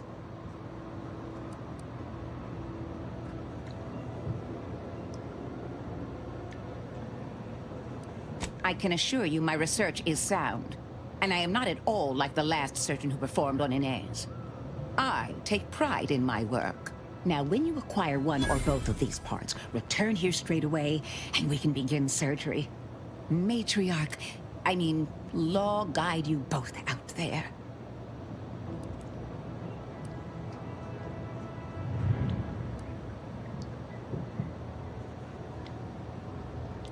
Oh, I love questions. Ask away. I would never imply such a thing. I'm sure the Minister and Officer Carr have only our best interests at heart. Though I must admit, their continuing quarrels give me trepidation. I'm unused to the way things are done here, I suppose. The Protectorate leadership never behaved in such a manner. The fact is that those two never got along particularly well, even under the best of circumstances. One wishes to woo Protectorate subjects to our ranks. The other wishes to secure a decisive victory with weaponry and technology. As for which approach is best, I wish I knew. Then her hands will be tied no longer. I suppose I can find relief in that. Some may think it too cruel to use Officer Carr's methods to strike the enemy while they are down. But I have come to believe there may only be one way to truly defeat an enemy such as the Protectorate. She believes this as well. Very well. I ought to focus more on my work than on social tensions anyhow.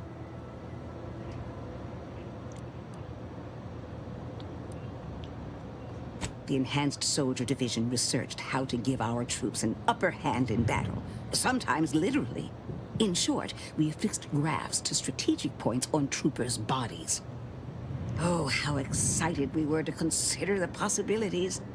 But as it was quite an infant science, the procedures led to many rejections and unnecessary pain. Even death. I did all I could to improve our processes and avoid damaging our patients in any shape or form. Then they abruptly shut us down and left our soldiers without a place to go.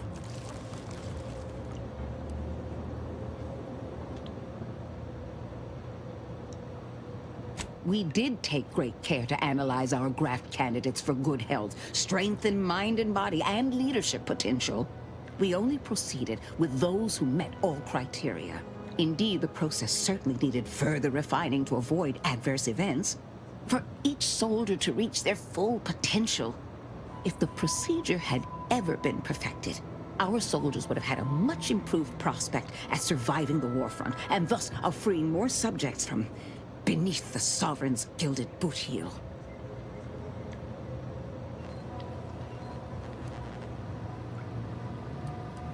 That is far above my job grade. Job title? Pay grade. Yes, that's it. Anyhow, I'm busy enough serving the war effort and avoiding the Minister and Officer Carr's squabbles. No, I don't believe it is. That's what the Protectorate announcers wanted us to believe anyway, before Auntie showed us the truth. No, this is quite abnormal, I'm sure. Anyhow, all I know is that if they were to begin working with each other, the mood in town would certainly be merrier. Or something akin to it.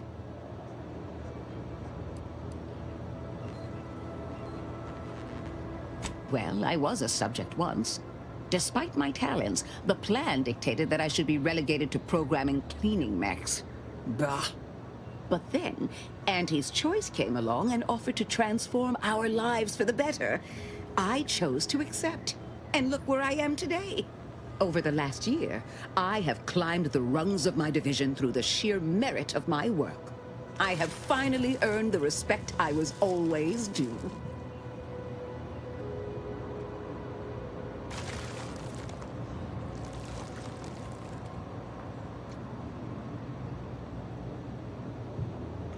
I wasn't conquered. I embraced Auntie's arrival. I toiled for years in a meaningless, trifling occupation. And then suddenly, I was given latitude to better myself. My dreams and abilities were my only limit. That's the beauty of Auntie's Choice. Everyone can make of their lives what they wish. Ask any of the other Protectorate subjects who converted, and they'd echo my words. When one can allow their ambitions to show, that is true freedom.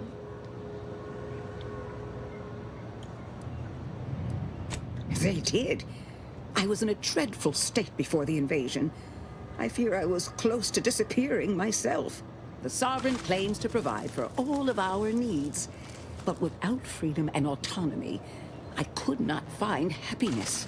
In any case, I do hope I've satisfied your curiosity. The war effort and liberating the rest of the Protectorate waits for no one, you understand? I work directly with Officer Carr and her soldiers to ensure they're outfitted with the best Raptidon counterparts Paradise Island can provide. In theory, they'll be trusted to guard our most precious assets, including our leadership. For now, they deter encroachment from wild raptidons. It's most agreeable.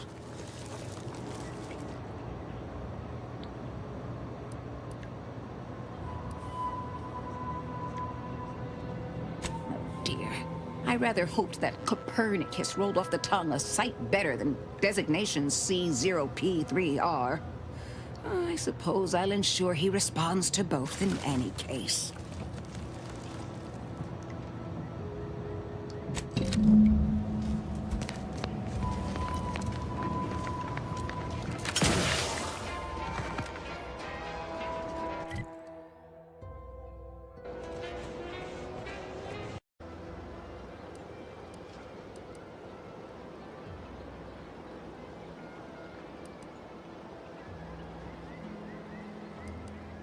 Could be a little of both, I'll grant you. I've been so wrapped up in my business, I'd barely notice a ship dropping out of the sky if it didn't land on me. Guess I should apologize for all that hullabaloo before. Just mistook you for another unfleshly manifestation.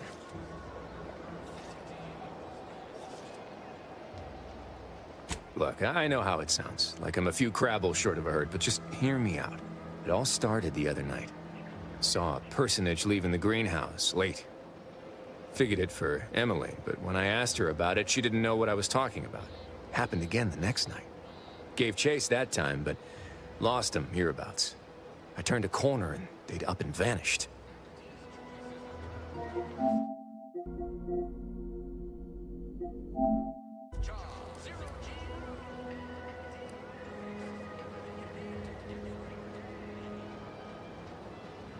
Or maybe this entity only had the strength to manifest but briefly on this mortal coil.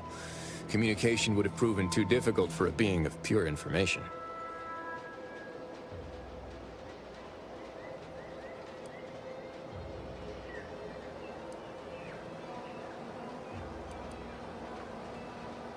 Well, maybe. I still don't know all the particulars yet, but it's one theory.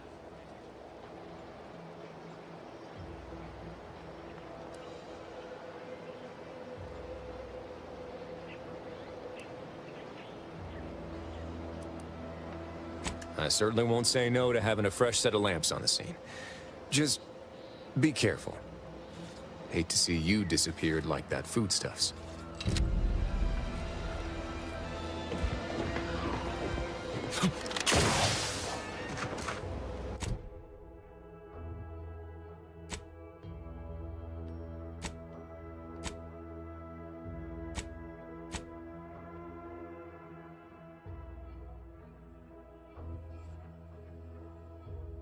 Up. Ain't fond of all this fight. Once again, welcome to Fairfield. Air on this planet's strange. Stimulant gases. I don't like it. Every time I think I'm having a bad day, I just tell myself, Our target audience here is people who want to forget their world. Oh, must be one of my copious direct reports. Rest assured. Time for another performance review already. Apologies, I'm still applying the required elbow grease to scour these surfaces, just like a novice facility sanitizer should.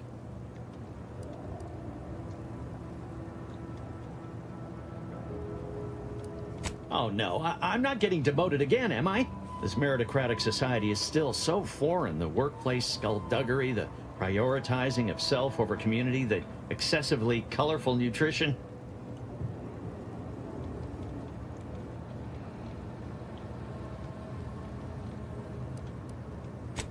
Fear I'm not cut out for this canid, eat canid lifestyle. Seems the only way to flourish is through general underhandedness and ruthless efficiency.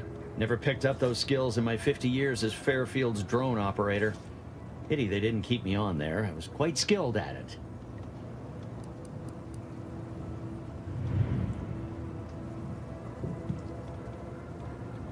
Well, you're right. I wanted change. Whole reason I left the Protectorate in the first place. No sense complaining about the means now.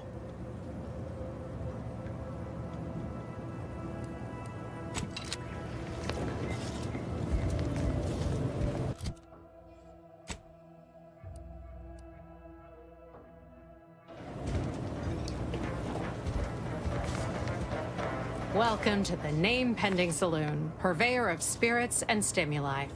What'll it be, stranger? Pick your poison, and I am mostly not being literal there.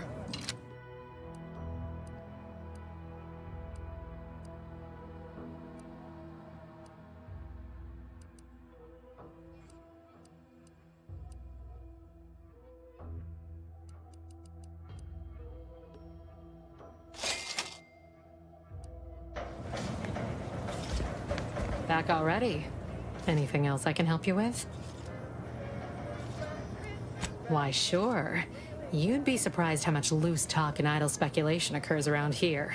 What, between them Protectorate defectors, finally able to speak their minds, and all our off-duty Antes employees carping about work and the war. Any particular topic you have in mind? Oh, Minister Milverstreet's blessed with the gift of gab. Swear he could sell bypass shunts to a Raptidon. Ain't one of them falsely magniloquent types, though. Sincere fella. Shares command of Fairfield with Acquisitions Officer Cole. She's blunt and murderous. Two traits Auntie's Choice highly prizes in a commander of corporate forces. To say they have differing approaches to leadership is like saying, gee, suns are hot, whilst being incinerated in a solar eruption. Vox Station's run by a brigadier by the name of Montelli. Sounds like he's as much a danger to his own troops as ours. Real piece of work, even by Protectorate standards. Reportedly enamored of show trials and summary executions. Tell you one thing you can't avoid, the bridge. No other way around it, and at present, it's held by Protectorate forces. We have a small contingent of troops bivouacked nearby. Forward operating base, they call it. You're asking me for the particulars of a high-level corporate acquisition. Like, an in-depth accounting of the various parties who vied for control and who won out in the end? They merged. Rebranded. Auntie Cleo seems in charge now. Dunno. Do my best to steer clear of corporate intrigue.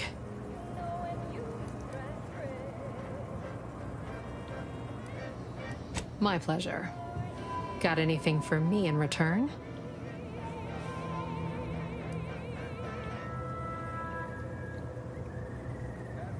Of course I know that. We all do. Just trying to make some bits while I can, you know? Besides, some say it's decades away. Why fret unduly today?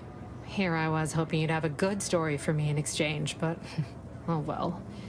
Not everyone's a seasoned raconteur.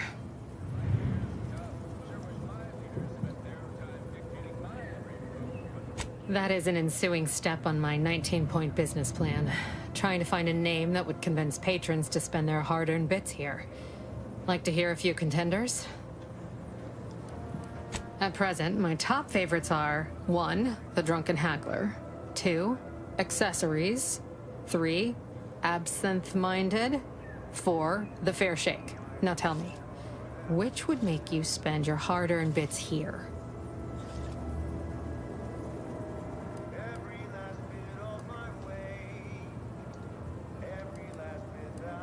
Well, that's what we'll call it then. I'll tell future business partners we did extensive outside testing. I can now check off step 18 of my business plan.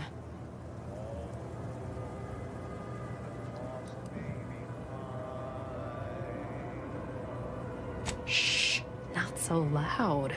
Look, operating a new location sure ain't easy. Swear I get blamed for anything going wrong, whether it's my fault or some foul up from the local head office. But the nice thing about Fairfield, if you sound like you got some know-how, people believe just about any bit of hooey or bunkum you declare.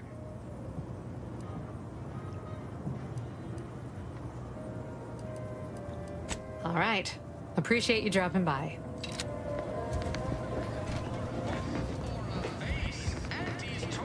These riffs got me awful perturbed. Seems nowhere on Paradise Island's going untouched by this war. Commencing combat-related activities.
Stay as tough as you thought. Hey you! Get over here before you get yourself killed.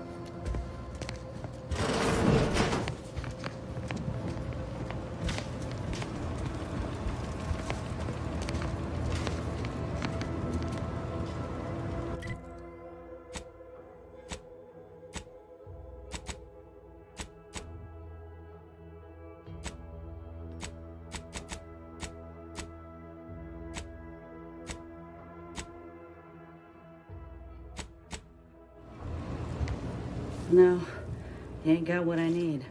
And you can't come stumbling around here looking like prey. These raps ain't had a bite to eat since their pods dropped from the look of it. And a desperate rapt is a dangerous rapt.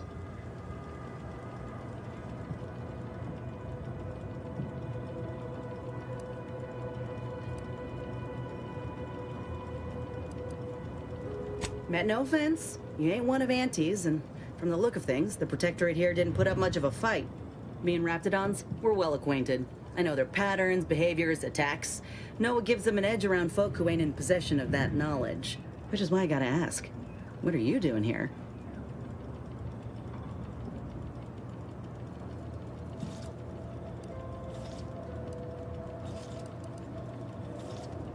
Oh, that's a high-profile target. Huh. If she entrusted that to you, then I reckon we're on the same side. Or something like it.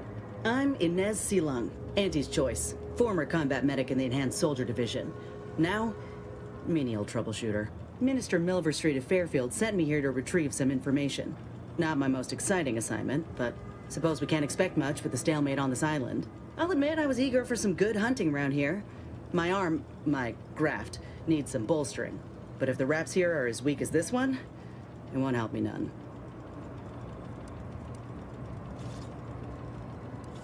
If you had, you'd know. Unless you're accustomed to seeing folk roaming around with exposed muscle fibers or stunted extra limbs on their backs.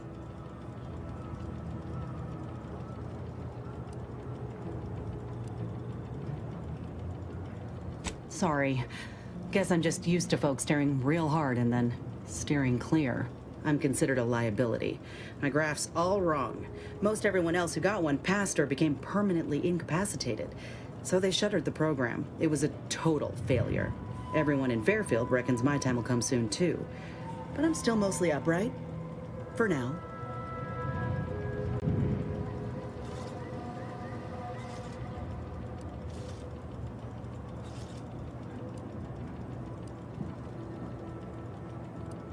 I just know I can do more for Auntie and for the war.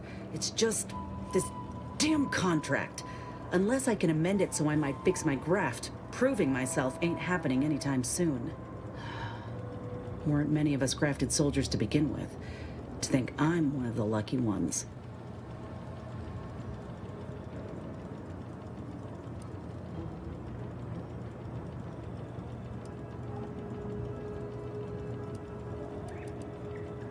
No.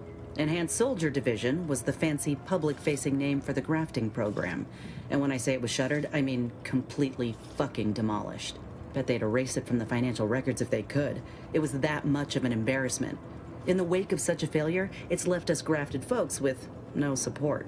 I only been able to treat my own ailments thanks to Doc Tinsley in Fairfield. She worked for the program for a time. She's a good one.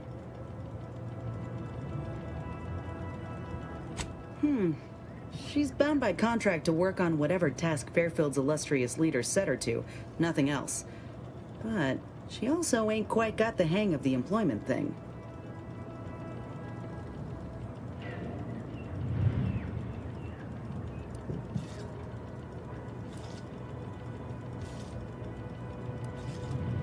If the graft were an imaginary boo-boo, I wouldn't be in this mess, friend. It's paperwork that's the problem. You looked at the fine print of an employment contract lately? It says any action taken by a worker that could result in impeded work must be approved by the contract holder. Not only would trying to fix my graft impede my work, but it's also financially unviable, unproven, a risky investment. So I'm stuck with a limb that's slowly poisoning me. Could pursue fixing it myself were I out of my contract, but if I attempted to end it, I'd have to waive all employment rights for the next year. That's a non-starter. Let me put it this way. If I was already on the bottom rung, this knocks me clean off and buries me in sand. But I started from nothing before. I could do it again. Maybe.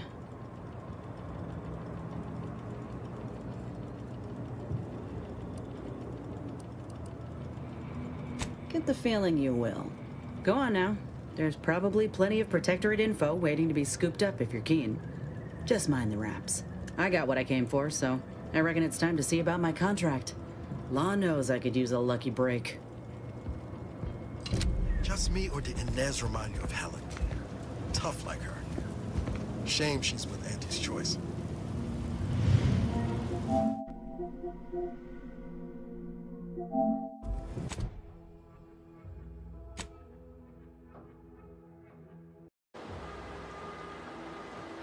If you still got some hunting you, that Raptidon matriarch's on the loose. Her den's not far from the Vox Relay up north. Elsewise, we head back to Fairfield and speak to Doc Tinsley.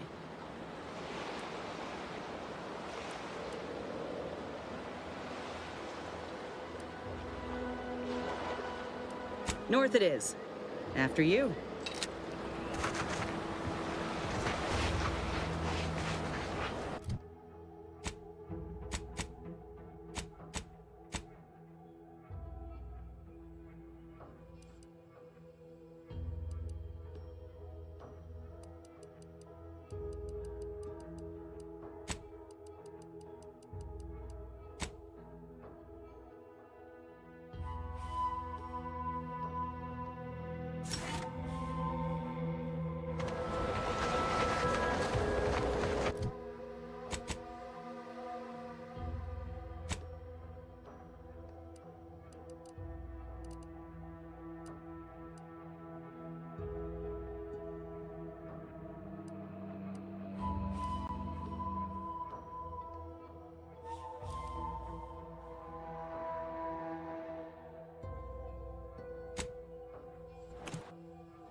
Ice in paradise. I didn't hear you come in.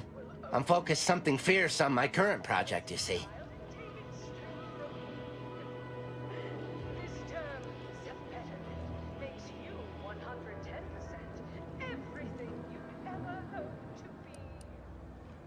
Well, well, aren't you the observant one? Yes, a crabble egg. I'm more than happy to tell you all the details of my project, since you asked. Like I was saying, friend, this here crabble egg is gonna make me a mountain of bits. See, crabble eggs contain carbon, oxygen, iron, and are each self-contained units. You know what else has all those things? Skip drives. Yeah, that's right. I'm gonna...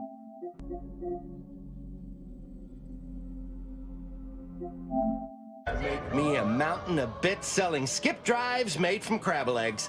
I'm basically there. I just need to figure out the process of turning the eggs into skip drives. And I'll be off to the races.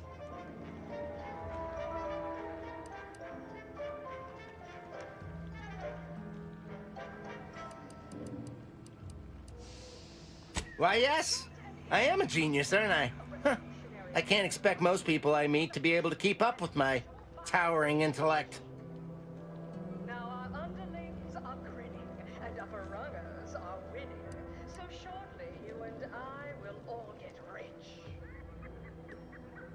It is? Fascinating. Did you see any unusual behavior? Any changes in crabble familial dynamics? Or the emergence of any new evolutionary traits?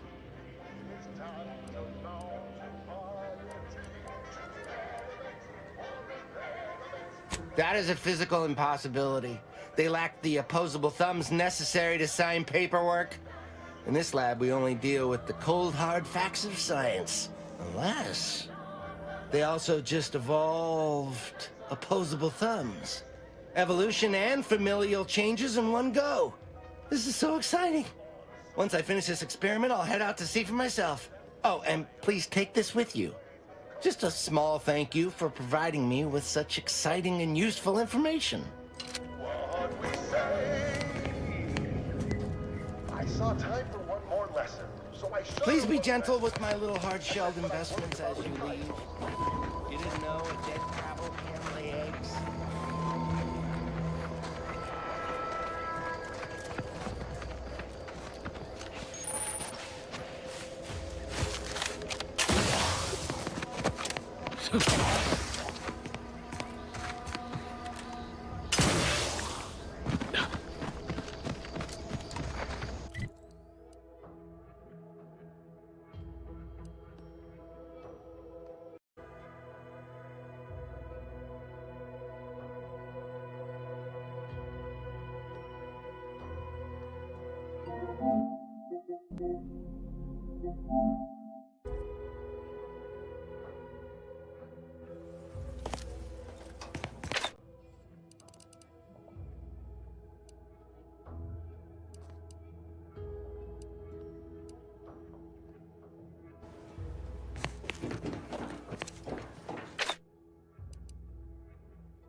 Always been curious about the kind of training that'll produce an arbiter. Can't imagine it's pleasant. You hear that? Sounds like a dragoon truck.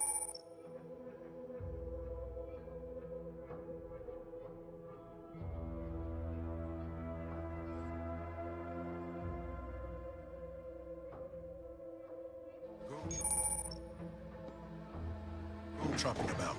I don't fancy making its acquaintance.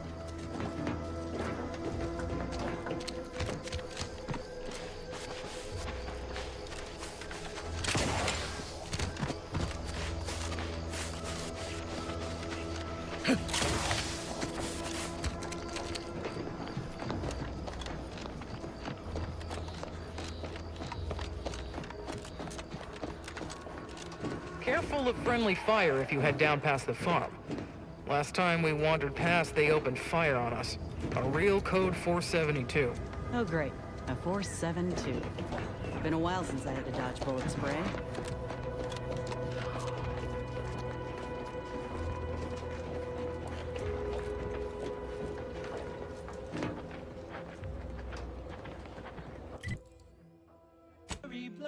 Try bubblegum slims. You must. My subordinates have become... Scout report. Yes, sir. Looks like the repair center is still out of order, sir. Can't help you. Sorry. Hello. And goodbye. Help me formulate a cure.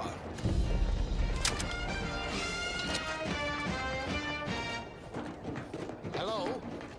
Calling out to any random, non-kill crazed passerby who can hear this? Yes, you. I am trapped inside the research lab at the former site of the Eden's Bounty Agri-Center. You must help me. You must! My subordinates have become...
Who goes there? Well, if it isn't a new face in Fairfield. What I meant to say is that we now have the new improved Purple Berry Crunch. Now with 10% more flavor. Or was it crunch?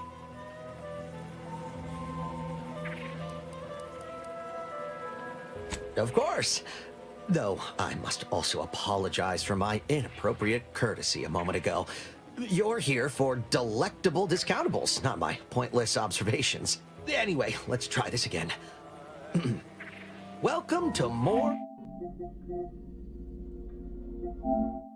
Perfect Goods, a proud Auntie's Choice franchise. How can I improve your day?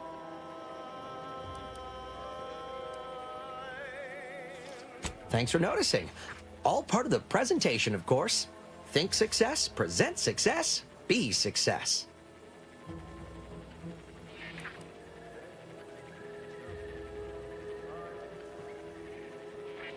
Sprats again. Must be after the crunch. Please wait here. This'll just take a moment.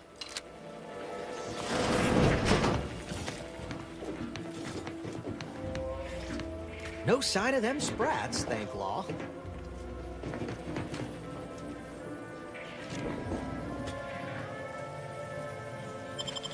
Coming back out. Be there in a moment.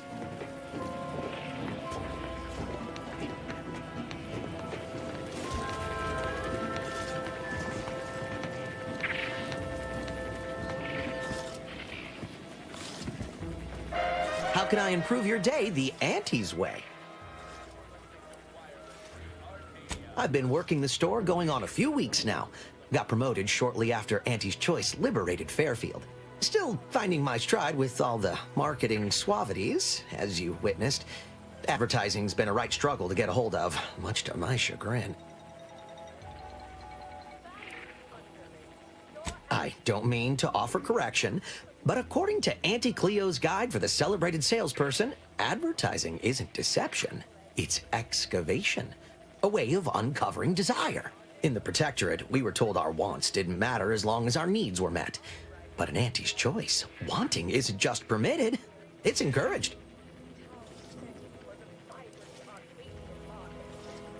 Associate Waste Systems Technician. Wasn't the job I wanted, just the one I got.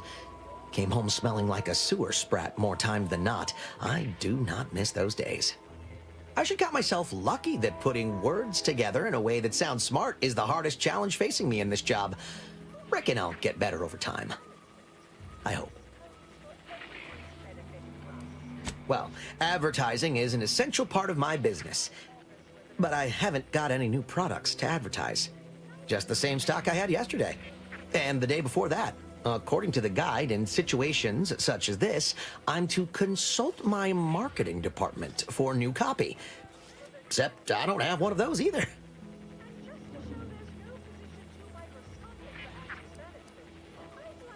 I didn't want to seem discourteous by asking. I still sometimes forget this isn't the Protectorate. Maybe I will put in the request. That'll sure show some initiative. Thanks for all your help. Now, is there anything I can do for you?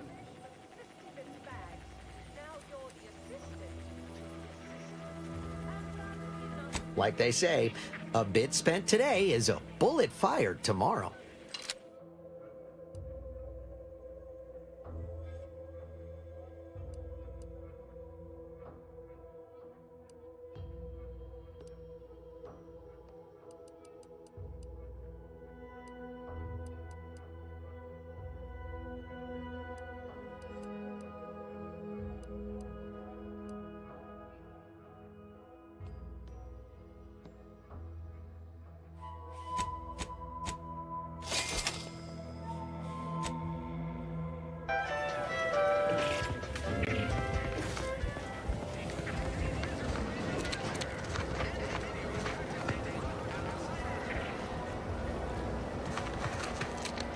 Aware of. Let's just get down to business.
Give the order, and I'll take care of it, Commander.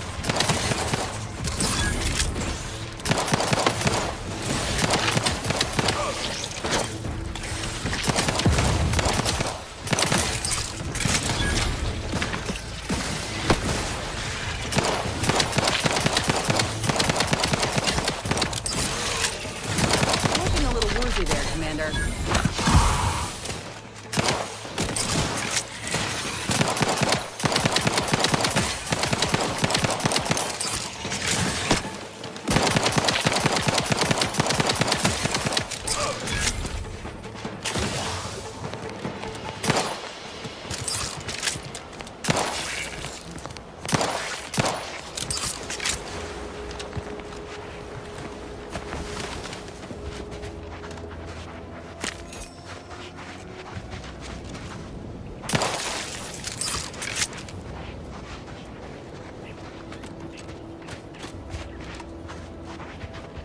See those burrows? The skeleton's nearby. And if it's as nearby as I think, it don't bode well for those scientists.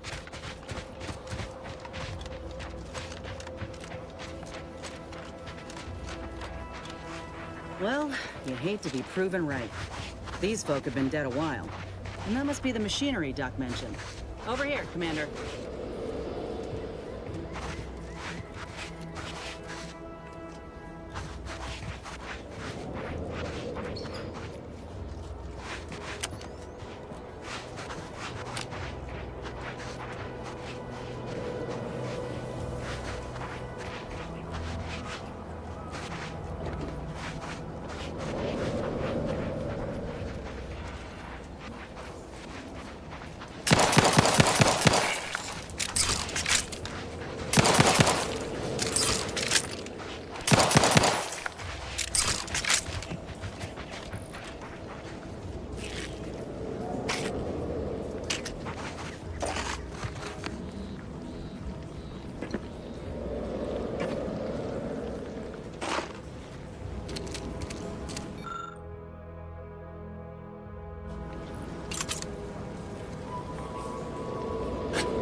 Hey, don't tell me we came all this way just to turn tail.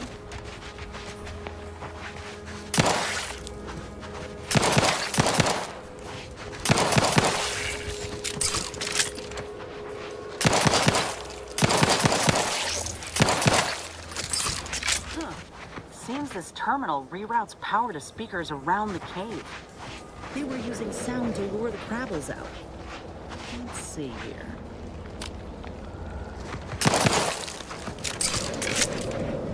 Generator's back on. Power up that phonotron, would you? Should cause enough ruckus to make the skeleton come out and play. And what am I supposed to do? Just stand around and look pretty? Well, if the commander's keen to share, you can press the button too. Wouldn't want you feeling left out.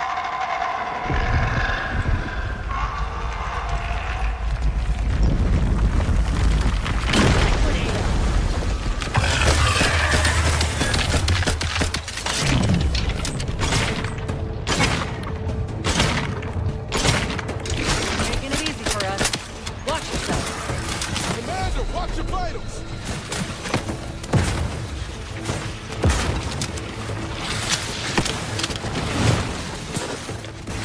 Can't just shoot in the thin air.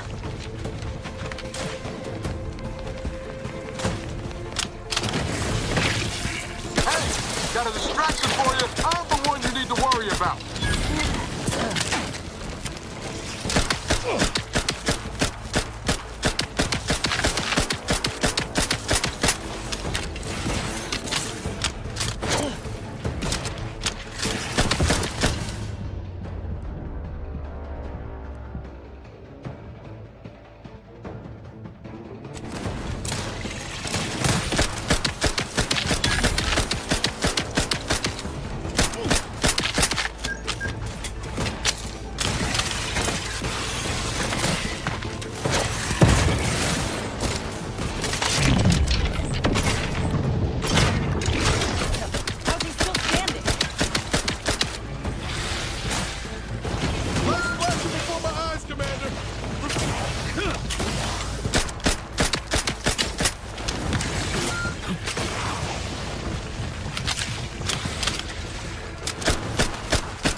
exactly in fighting shape at the moment. Gotta fix me up first.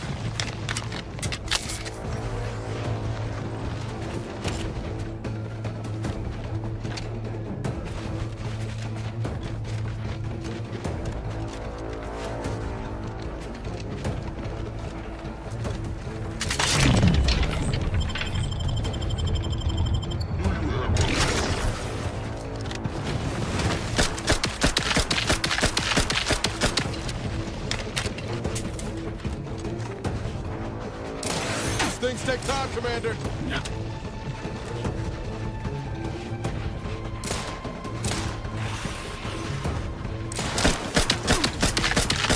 Let me know when you need a distraction.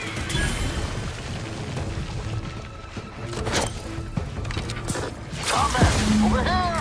Free hole in the head! Well, that phonotron was effective. Now we just need the specimen. Mind the pincers. They can be a little feisty even after death.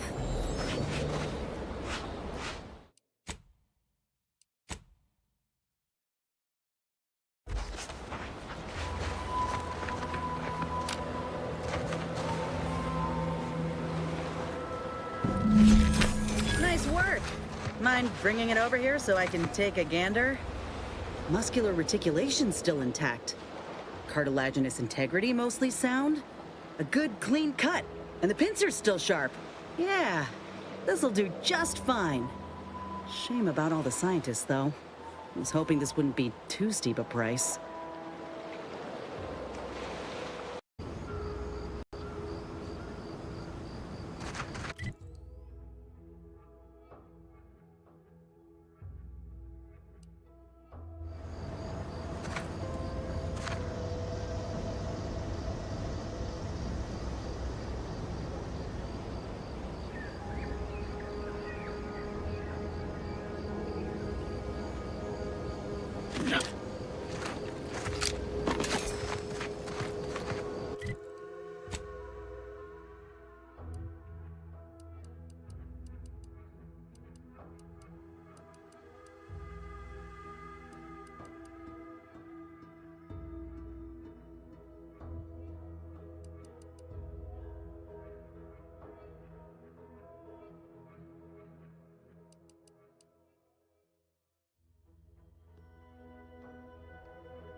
First question, can you describe the conditions in which you were exposed to the uranium?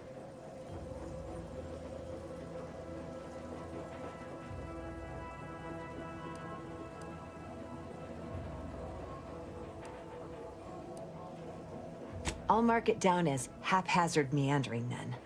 All too common these days. More dangerous than one might think. All right, Next question. How are you feeling? For instance, do your bones seem noticeably softer somehow? Have you observed any sterility on your way in? Or aching in your thyroid or spleen?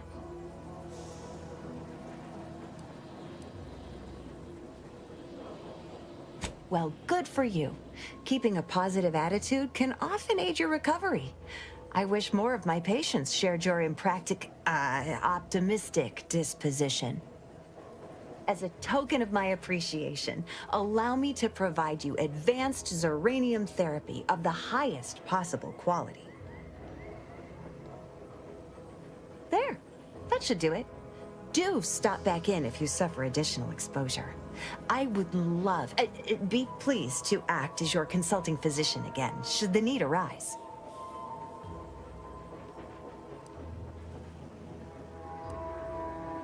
Don't have much to spare, but you're free to have a look.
I was just saying, what's best for stoking the spark of invention?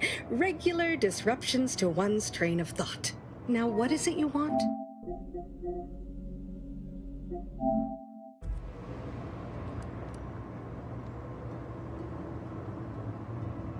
Ah, our good Marshal sent you, did he? Well, unfortunately, the device is taking longer than expected.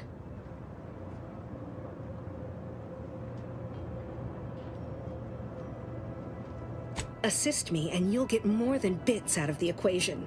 You'll get a prototype shield gadget, the first of its kind. Now tell me, are you familiar with Zeranium gas?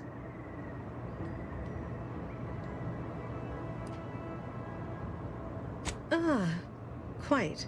I could speak at length about Zeranium's many captivating intrinsic qualities, but suffice it to say, in its gaseous state, it's rather deadly. So what am I endeavoring to create? A protective device that shields its wearer from Zeranium's remarkably unsavory effects, as well as other forms of harm.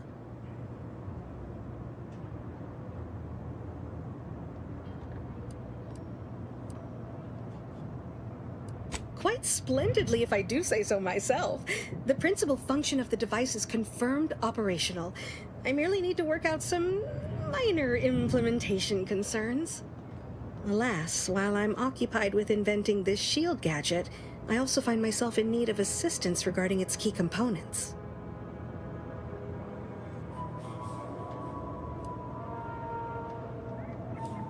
Good, good, wonderful. As an added incentive, I'll allow you to keep one of the prototypes once the work is finished, so you be sure to give it your all. Now here, you'll need this apparatus. It's for collecting stray Zeranium effluvium. Gas, that is. My supply is running low from all the iterative testing I've been performing. Merely activate the device once it's inside a Zeranium cloud, the one around the main hangar specifically. Try to avoid any fields of dense Zeranium, or death is all but assured. Any questions?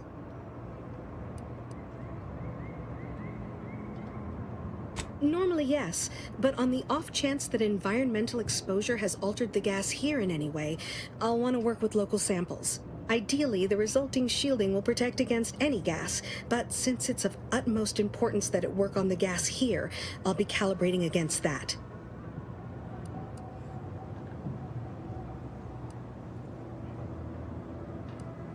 Well, of course, obviously. To that end, I'd suggest choosing a cloud of lesser density for your collection efforts. Lower chance of near-instant death that way. If you suffer prolonged exposure, assuming you survive, see our local medical officer next door. She is highly preoccupied by the treatment of Zeranium-related maladies. I believe that covers all the necessary education for this particular assignment. Oh, so exhilarating to have a new subordinate. I look forward to thoroughly scrutinizing your work. Now, shoo-shoo! Off with you now! Gather those samples! Shoo!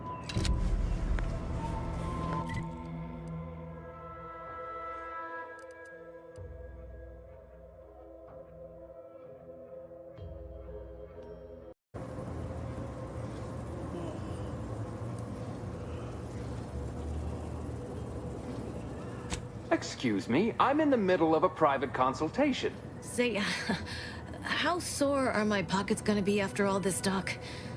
Don't suppose there's a discount for only taking a portion of the leg? I'm not running a charity. If you desire full treatment, you'll pay full cost. If that's a problem, seek compensation from your commanding officer.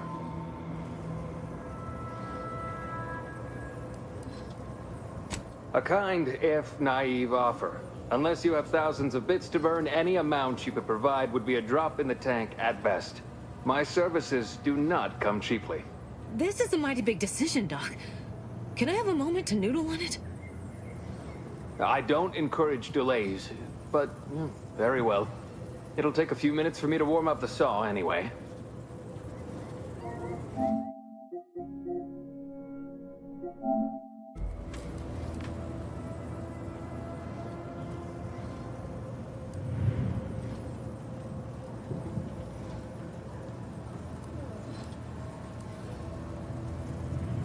At the moment, yes, it's only medical, Doctor.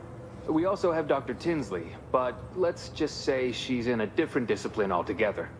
I'm on my own then, more or less. In case it isn't apparent, I'm having what might be called a day. A whole platoon of soldiers decided to get themselves all shot up defending the forward operating base. And then there's Erickson. Something happened with a drone, I don't know. You'd be better off speaking with him about it.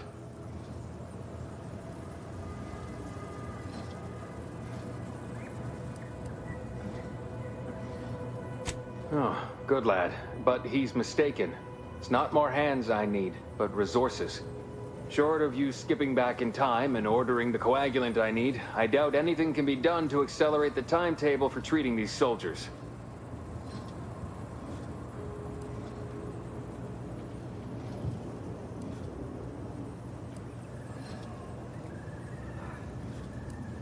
I am a doctor, not a magician.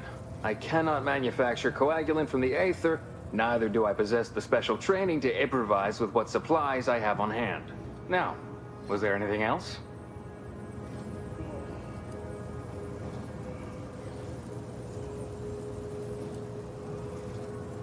Here are my supplies.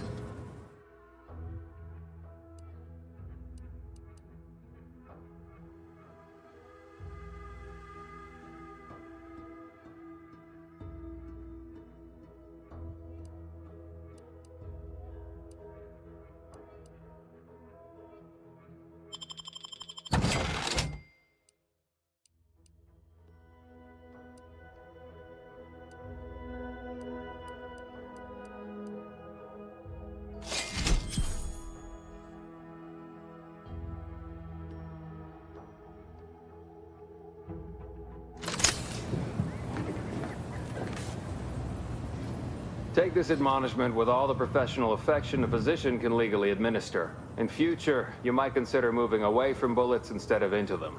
But without my leg, how am I going to climb the ranks? Literally, probably not very dexterously. Metaphorically, well, that depends on your own initiative, doesn't it?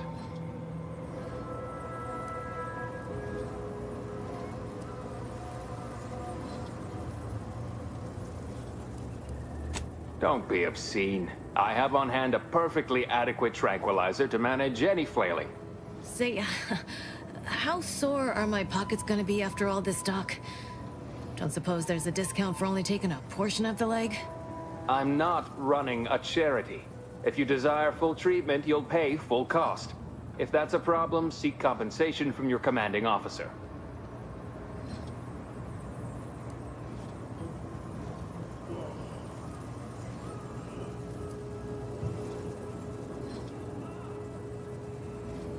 While you're in my office, I'd ask that you do not discourage my patients from acquiring the necessary funds to save their lives. Thank you. This is a mighty big decision, Doc. Can I have a moment to noodle on it? I don't encourage delays, but very well. It'll take a few minutes for me to warm. Short of you skipping back in time and ordering the coagulant I need, I doubt anything. I am a doctor, not a Now, was there anything else?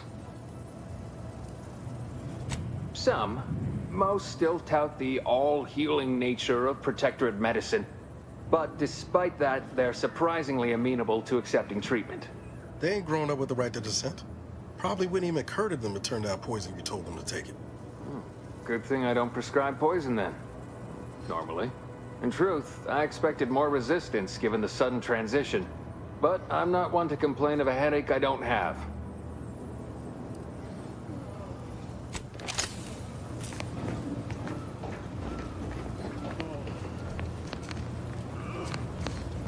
I'd say welcome back, but I reckon a clinic's likely the last place any of us would choose if we had the choice. If you're here for the doc, hope you ain't in any kind of hurry. Wait's still on the long side of short.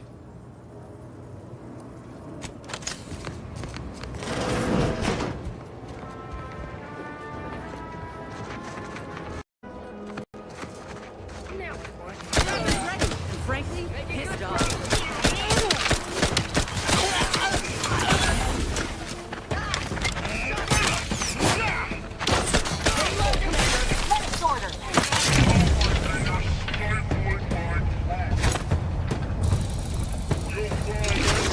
Ready to take the heat off you, Commander. Just say when. Commander, you're bleeding.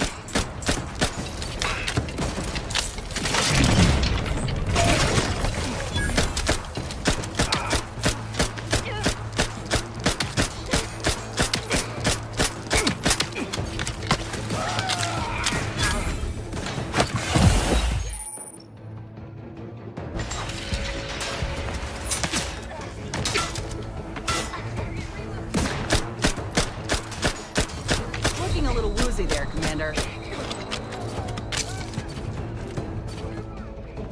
Craft doesn't sense a target.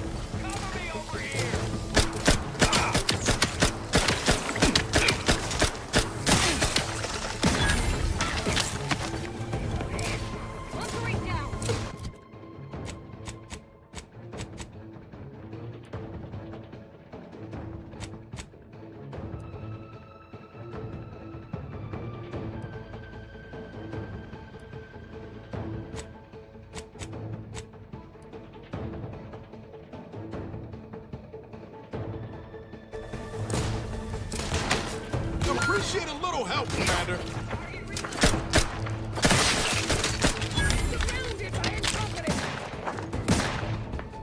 Nothing to hit.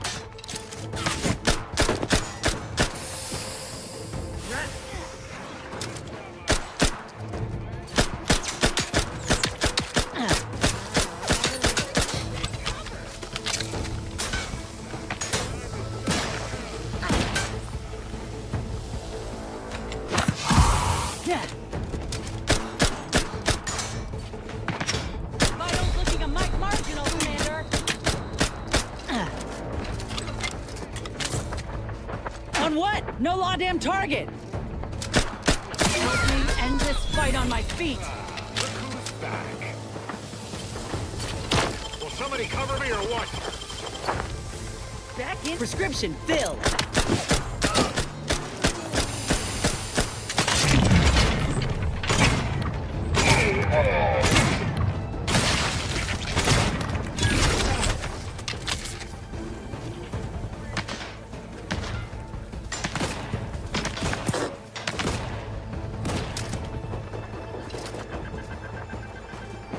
Not seeing a shot. Finally.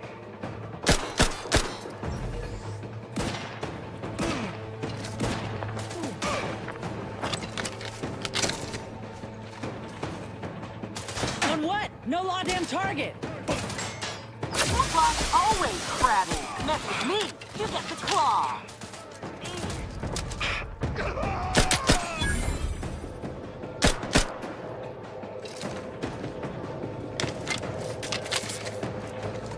Not quite charged yet.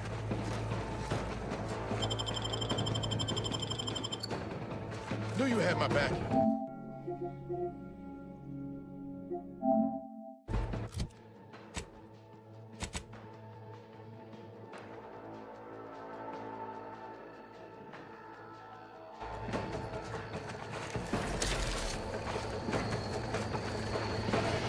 Recharging as fast as I can, Commander! Nobody around.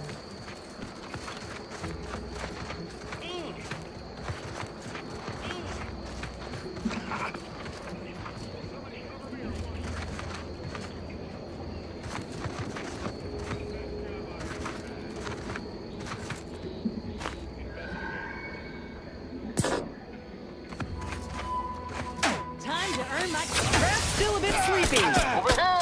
Free hole in the head!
I've counted at least 6 horrendous death screams since you arrived. You must be affected as well. Could it be? You seem an honest-to-goodness rational human being, unhindered by bloodlust, unshackled from their basal ganglia.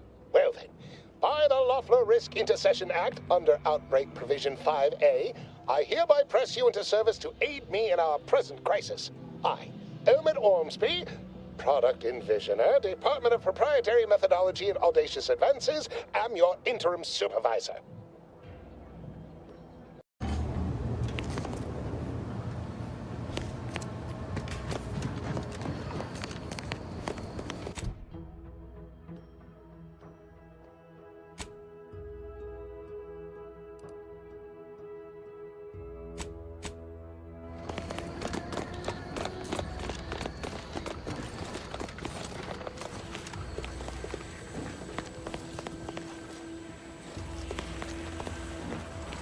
Not sure we should get any closer.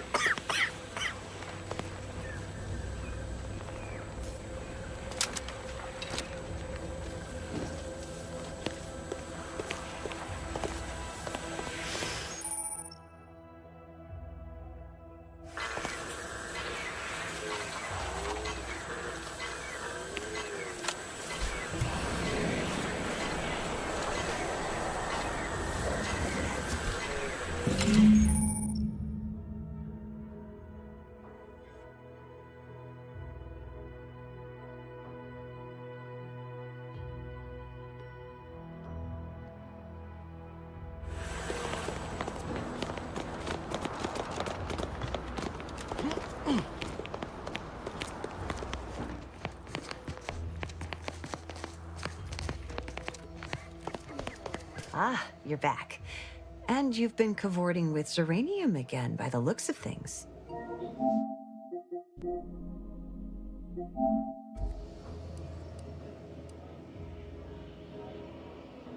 Certainly. There is a nominal cost for treatment to cover essentials. All right, then. Hold perfectly still. There. All better. Was there anything else you needed?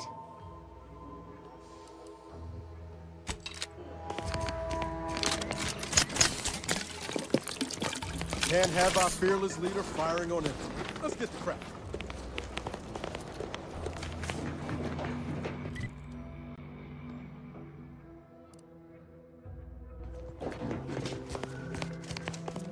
Ah, my little minion. I trust you've made progress in your tasks?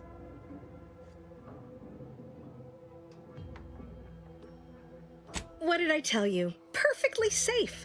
Either that or you tolerate Zeranium poisoning like a champ. Good for you. Should you suffer from any lingering symptoms of contamination, visit the medical center and they'll get you squared away. Now, on to business. The device already generates a field exactly as specified, albeit on a very small scale. Still, progress is progress. What's needed now is something to help extend and shape the field around the user.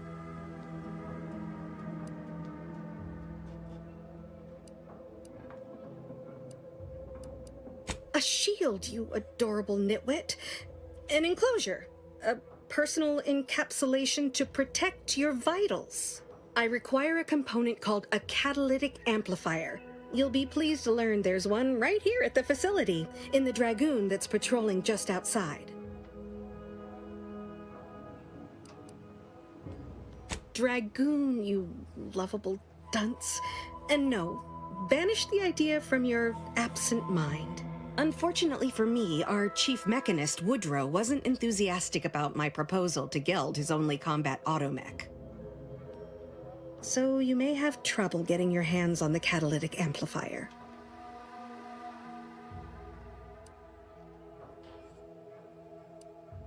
Dragoons are a mainstay of our military. The design has been in production for decades. I had a model of one when I was young. All children did.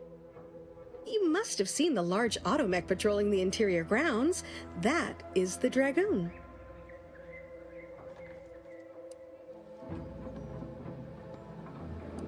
I'm sure he's just being cautious. Should Auntie's choice attack us, we don't want to be caught defenseless. No doubt he also seeks to retain an unspoiled automech, since the others are by now riddled with Zeranium poisoning.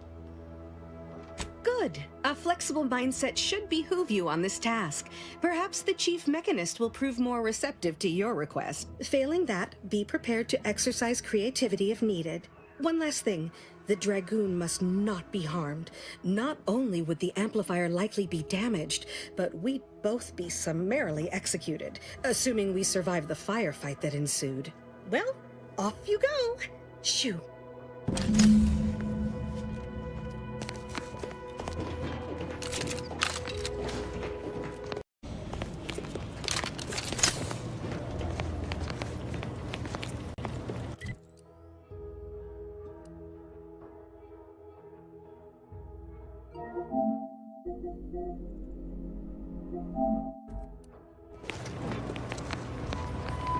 Give me a sec. Almost done with this work list. Another sealant failure, amplifier requisition, and 2 more cases of Zeranium exposure. We're a mite bit busy these days.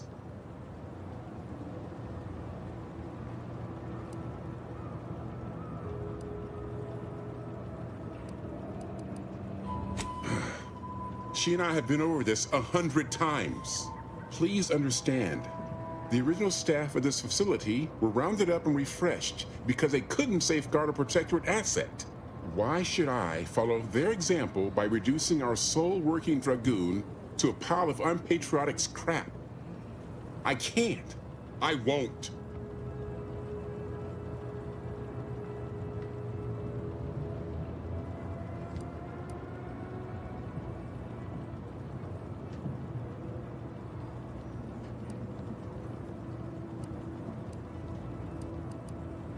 That's a fair point. It's not as if they've come back to finish the job. Perhaps they assume we're already beaten. All right, how's about we get the Dragoon situated over here, so I can extract its vital organ?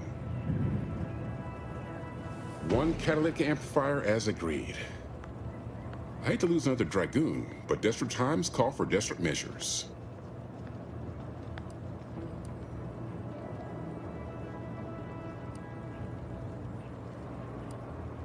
Not a chance.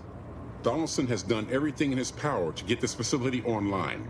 He can't blame me for doing the same. Be seeing you, stranger.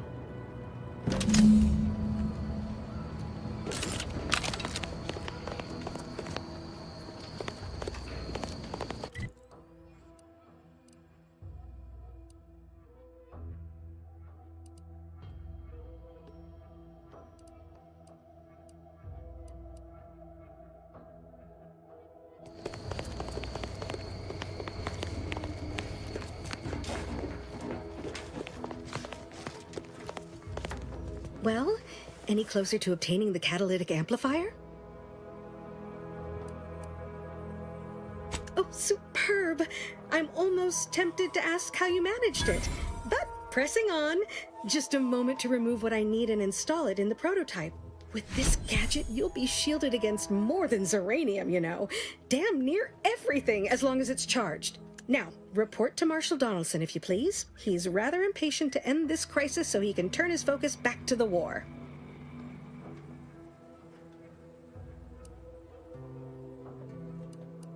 Don't thank me. Just doing my part for the sake of the paradigm, same as anyone.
Huh. A protectorate vestige. Guessing the cadre didn't make it then. Time to start poking around. We'll need all their armorial IDs to get in.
Liquidate him!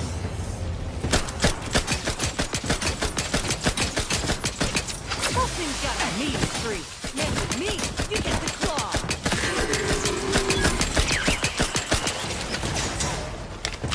Lay low, Commander. Medic's order.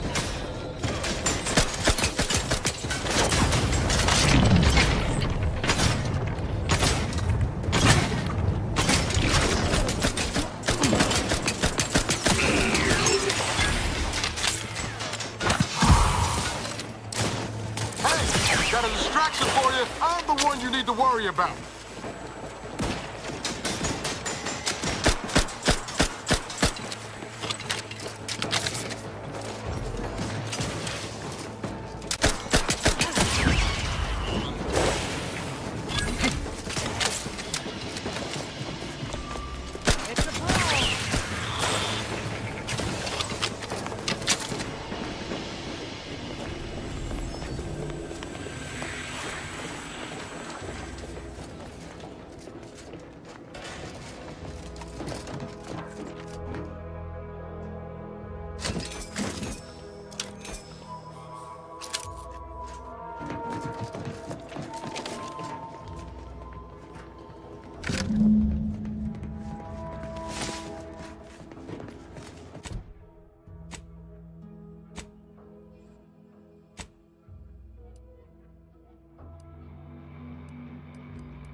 We have a few hungry friends joining us.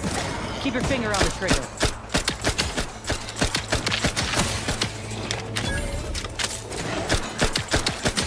Top 2, but I'm not ready. Not too heavy, Commander. There should be here soon.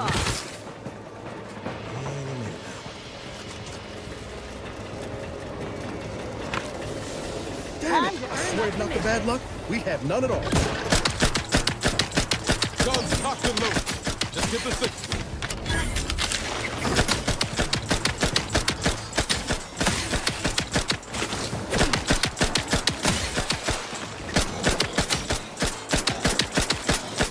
Damn lift. I could climb up the shaft faster than this.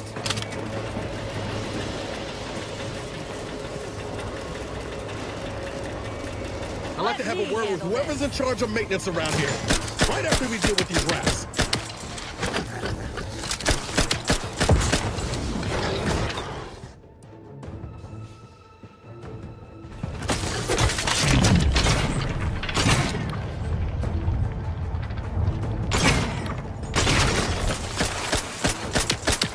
You're looking pretty scathed, Commander.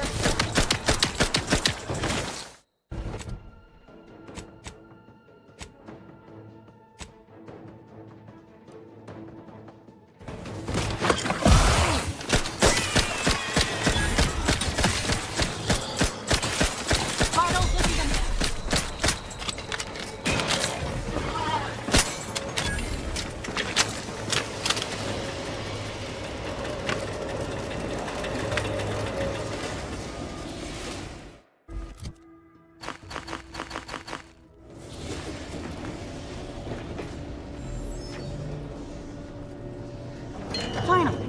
Anything else the universe wants to throw at us while we're here?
Grievous wounds.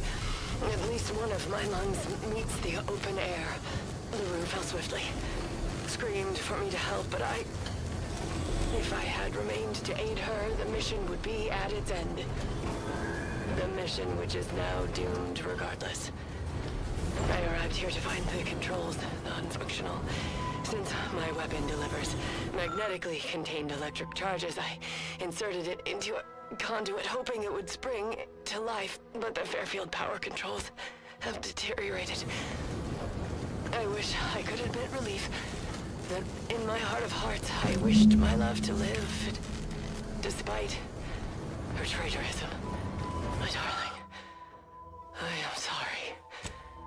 But were you here, I would use the last of my strength to slay you. Our feelings are not even a candle to the incandescent love of the Sovereign. our blood. My blood. For the Protectorate. Signing off.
Always have time for a freelancer in my employ. Loose your words. I'm listening. Scouts reported a plume of smoke thick and wide billowing from the facility. Sure didn't seem to be mechanical exhaust. Got more to report?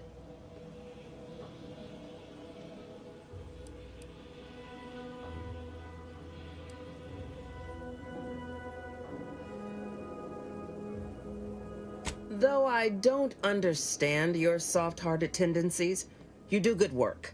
So I can lower myself to easing your emotional load. Anyone still living at that repair facility is safe. They'll be stuck there trying to fix the facility for the whole war. And we won't attack it, since we know it's ruined. Now, let's talk helping you. There's a bridge gating entry to the northern part of the island. You want to get to the Vox? First step is getting through it.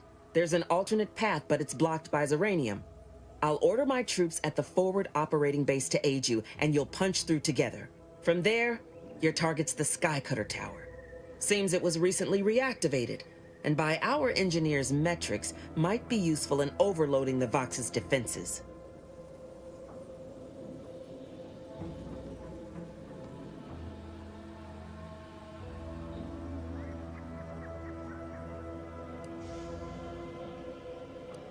A heap of fighting. My troops at the forward operating base will assist you, but if you can secure any greater advantages, you'd best do so. The Yaysayers sense they'll soon be cornered, and fight all the more fiercely thereof. It won't be easy, but it's the most direct route to the Vox. Wouldn't trust the Protectorate's over-engineered perfection to cook a spratwurst. Give me the no-frills, disposable quality of Auntie's choice any day. If by some miracle your contraption doesn't turn you inside out, I'd give you a much quieter route to the Vox. Much as I'd like the bridge's clearing. Once you pass to the northern end of the island and enter the Skycutter, you'll need to find the tower's power routing controls. Mayhaps you can wreak some chaos at the Vox. Step light, though. There's no Protectorate gallivanting near the tower, which, like as any, means something bloodthirsty lurks within. Stay intact.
Congratulations on your acquisition of the dematerializer. The dispenser is now functioning normally. Your ability to conceal homicides has also been increased by 85.9%.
Like that lab tech was trying to retrieve something from the terminal.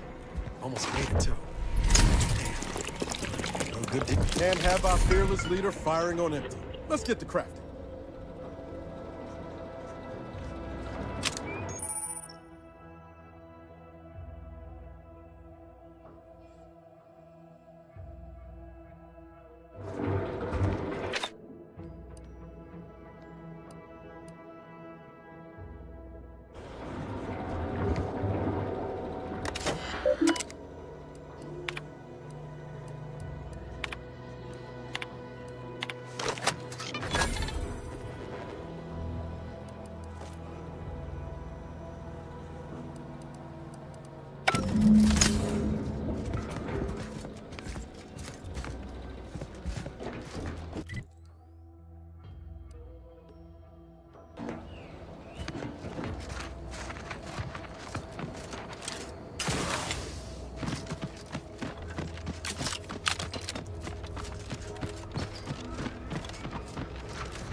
Liquidate them!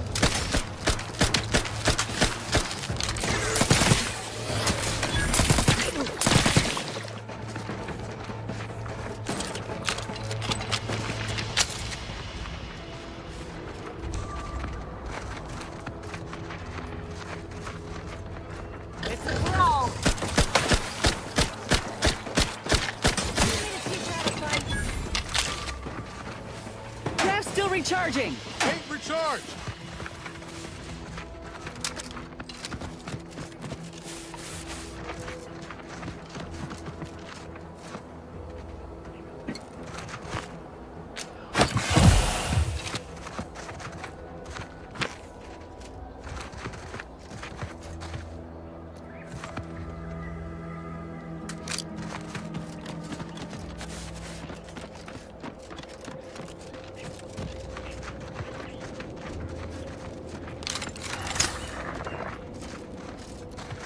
Let me handle this.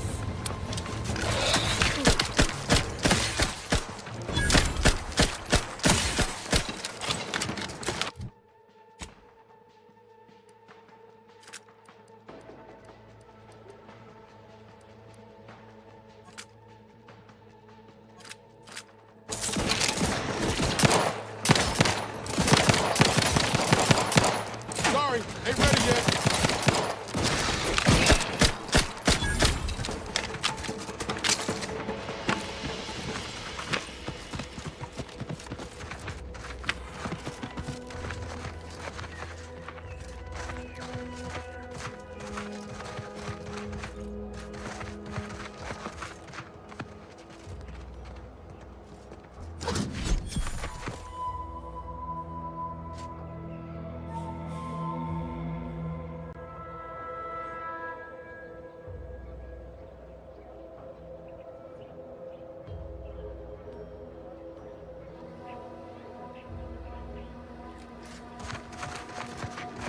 I've had my fill of wrangling sport.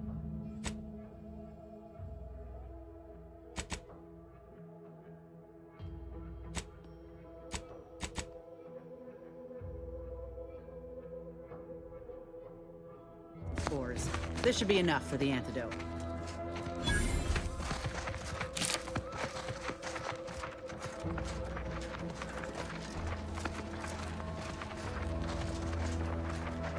Do not want to stand so close.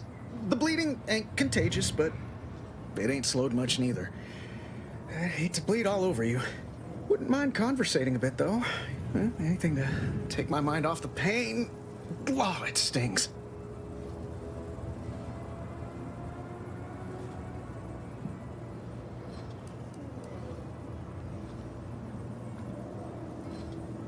You sound like my unit captain.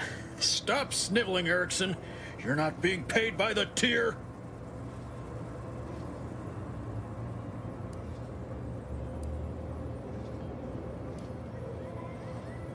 Once I stopped howling, I saw her point. War ain't no place for soft hearts and weak rifles. If only she could have seen me when the drone first swooped in. I returned fire like it was a cereal. Bang, bang, bang! Pew, pew, pew! Oh, not excessively, of course. Don't want Auntie taking that extra ammunition out of my paycheck. Again, it was all going fine until the damn thing blasts me while I'm reloading. Mighty uncourteous, you ask me. Trooper Faulkner happened upon the scene just then and dispatched the drone before it could finish me off. No idea where these drones are coming from, but Faulkner's been having a time of it lately.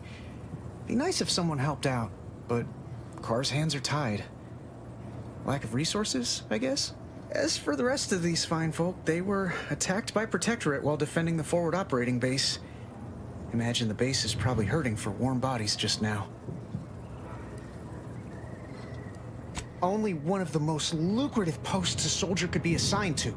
Hazard pay through the roof. The FOB's our main line of defense.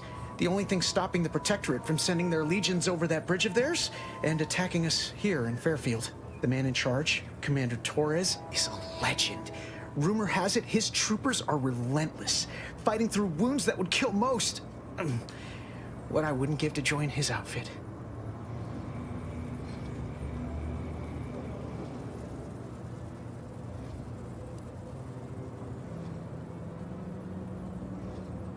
Now there's an idea might be worth considering. They do say the quickest way to a promotion is by climbing over other bodies. It's all a moot point till I can get this arm of mine mended. Poor Doc Barnes is working himself to the bone trying to take care of us, but he's only one man. I suppose it could be worse. At least Command's not throwing us at that relay station. Can't imagine the casualties he'd be dealing with then, given all its defenses.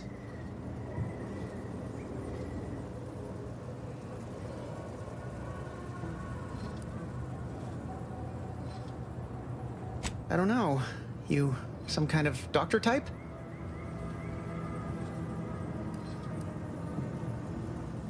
Wow, those must be some advanced courses because I've never even heard of them.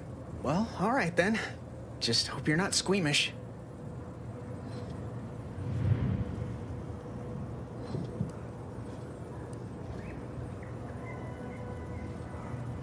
Ow! Yes! Law! Why'd you have to go and touch it? Did that teach you anything?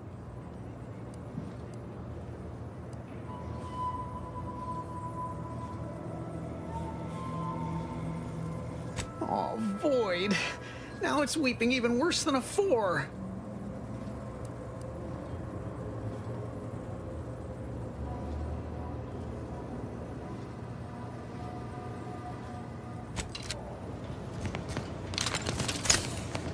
Don't believe the rumors. Our rates of sepsis are lower than anyone else at Hinton. I must ask you to hold still. My liver ain't the lily kind. Tell it to me straight, Doc. The bullet shattered your tibia and all but demolished your gastrocnemius muscle. Due to the risk of infection, I have to abscise your leg. There is good news, however. I recently enrolled in a course on advanced amputation techniques, so I'll be seeing a positive return on my investment sooner than expected.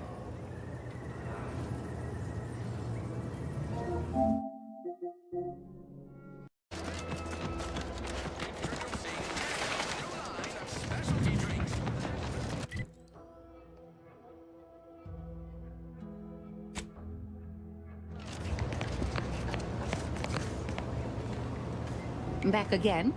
I hope the hunting has gone well.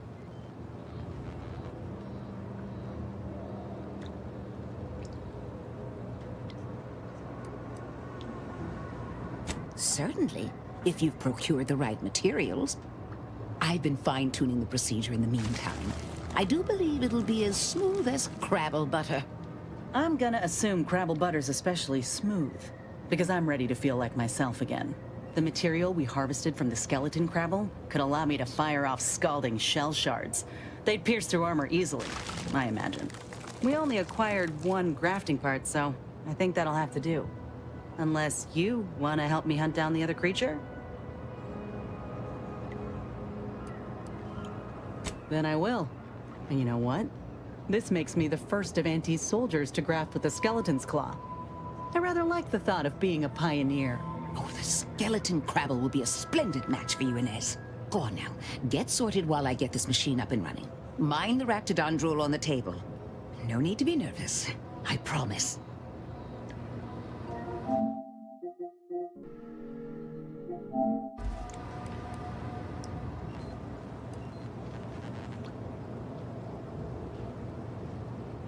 You're an inspiration. I feel at peace with my mortality already. Enough distractions, please. I need the utmost focus for my work.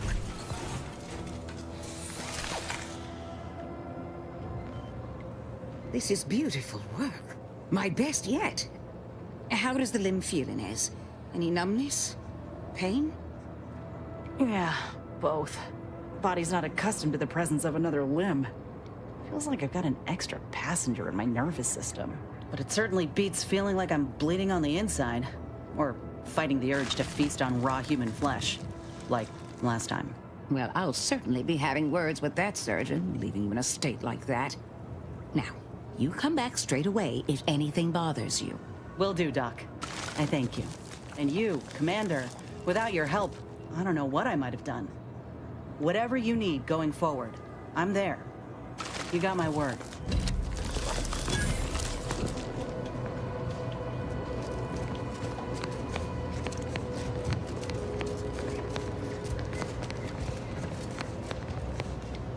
I feel strange.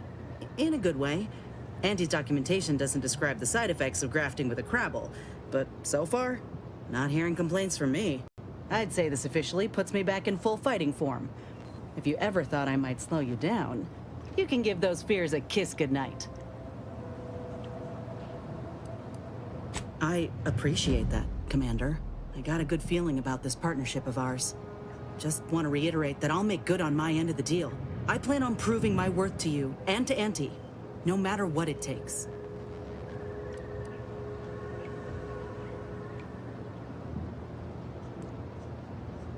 I expect we're going to have quite the adventure together. I appreciate you hearing me out. We should move on.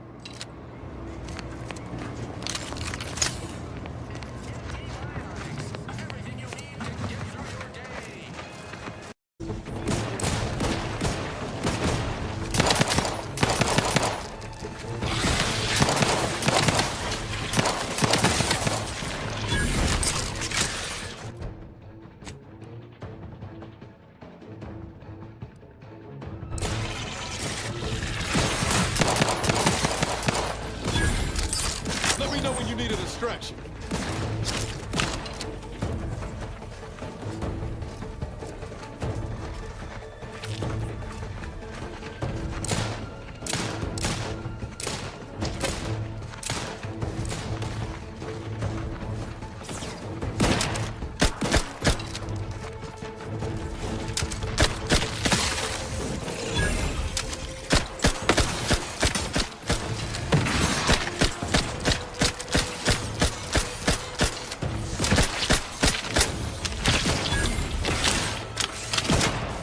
You're looking pretty scathed, Commander.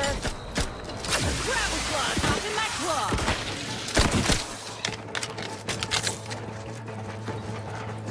Craft ain't ready.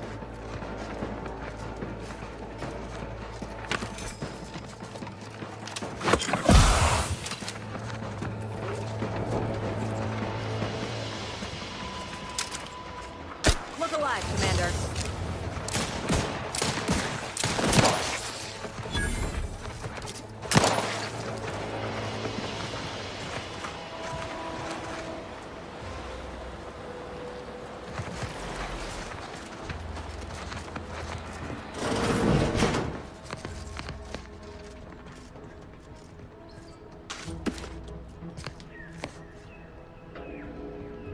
Sit or sprint? Typical predicament for an anti-bottom runger like me. Wish I never snuck in here to begin with. Seemed like a good idea at the time. Nah, it was a great idea. So much stuff for the taking around here. Motherload of loot. Plenty to get me back in the sprat race. Just didn't account for all these crabbles. Real fly in the old ointment. I could just sit tight, live lean off all these Looks like the supplies, place. crabble skedaddle. Oh, I haven't felt this Or high maybe strung open since the door and Horizon bolt. Point. Seems like a good Something's idea. here. Nah, it's a great idea.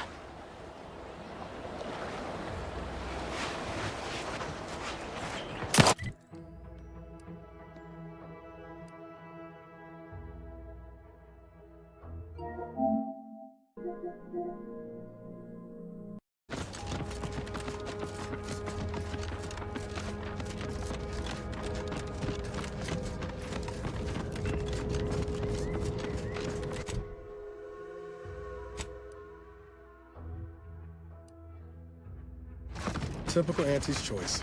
Moving fast and breaking things.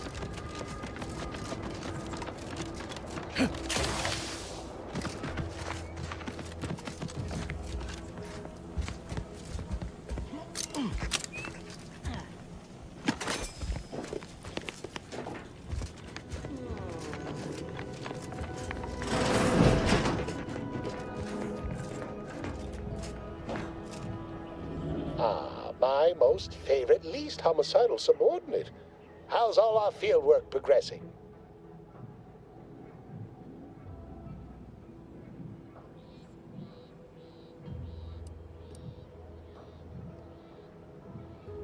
Absolutely gorgeous. Look at you. And to think I just forcibly coerced the first gormless dunderhead who walked by and found you. Lucky me. Now, first things first.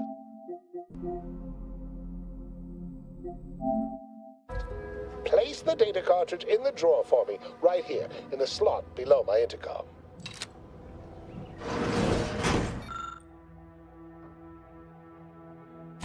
Haha. Allow me to give this a cursory eyeball and... perfect. I'm sure we have the correct neutralizing agent here in the lab. I'll nose out the exact compound within our chemical reserves in 2 shakes of a rat's tail.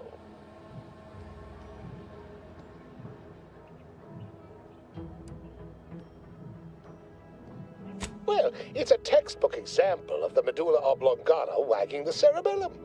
Although, frankly, there's a plethora of ways to stimulate the reptile brain into such a flurry. None of the previous methods were anywhere close to being this commercially viable. But where there's a will, there's a way to make a profit. Honestly, this whole process is 1 part scientific testing, 2 parts improvisation, and a dash of pure, undiluted panache. Exactly what we do best.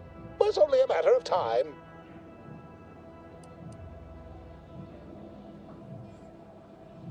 Normally, I'd say perfection can't be hurried, but... there. I have determined the ideal counteragent. Here you are. Place it and the spore samples into that synthesizer. Enable the device, and it will begin a working antidote momentarily. Return with it directly as soon as it does, if you please.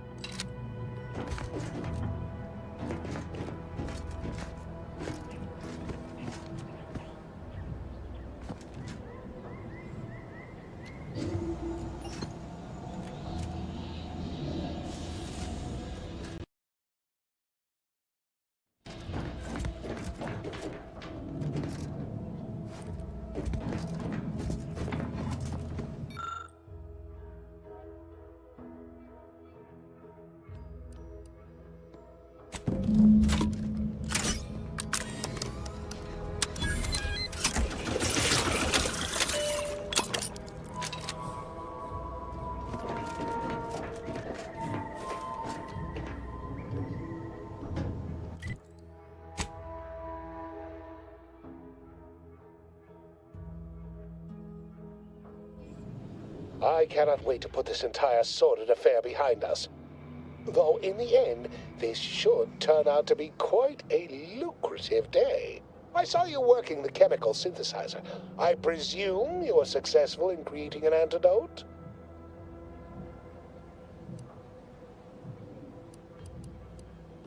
Nice try. But you don't possess nearly the negotiating power you might suspect. Not when I can simply bide my time and wait for another gormless dunderhead to stumble by.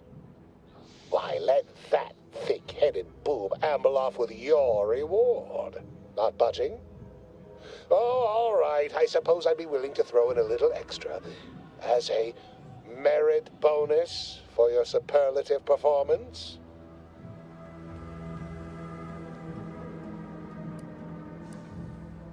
Wonderful, wonderful! Knew you seemed a bankably reliable sort. All right. I am activating the air filtration system. There. Should only take a few moments for the antidote to circulate. Everyone still alive should be right as rain shortly. Marvelous. You'll find your remuneration in the chest behind me. My supervisor will hear of your actions. Oh, and before I forget, I, Ahmed Ormsby, under the power granted me by the Loeffler Risk Intercession Act, hereby free you from impressed service to Auntie's choice. Be seeing you.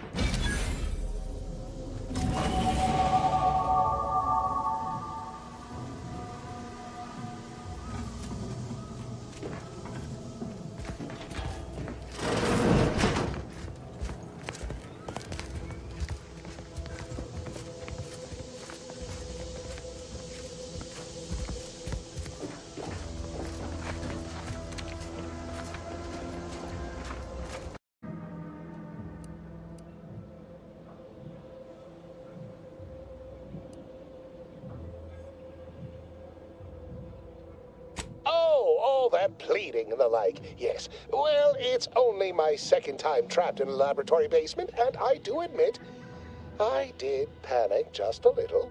But back to the exciting news about this incredible new opportunity.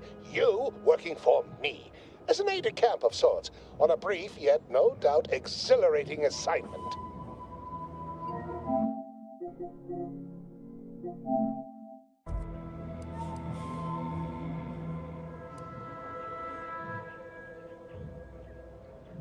Assuming success, your fee will be based on the length of your involuntary impressment, dangers from exposure to undisclosed hazards, etc. It should be quite fair.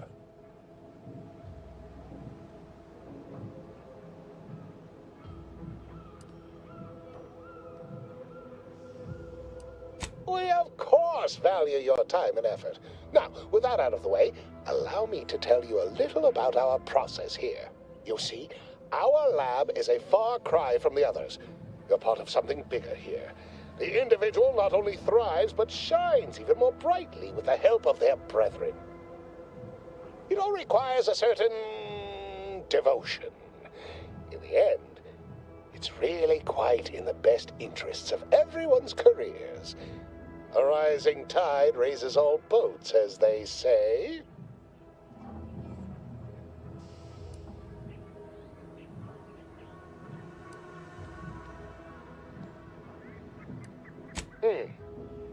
You know what a spaceship is, yes? It's like that, but on the water. A boat is a non-space water ship, you see?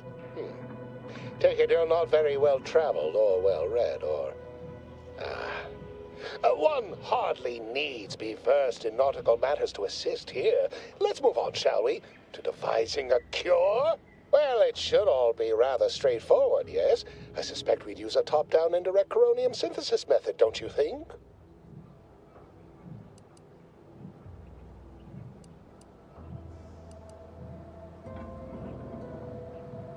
Oh dear. It's occurred to me this might benefit to some extent from medical training. Are you perhaps someone well-versed with pharmacological matters?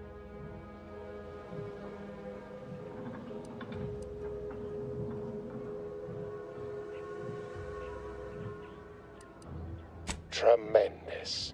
Well then, before we roll up our sleeves and determine what's needed, any questions?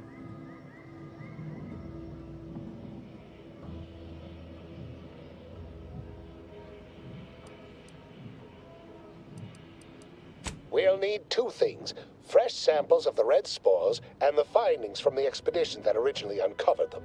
After that, an antidote should be possible in relatively short order, with your skilled assistance, of course.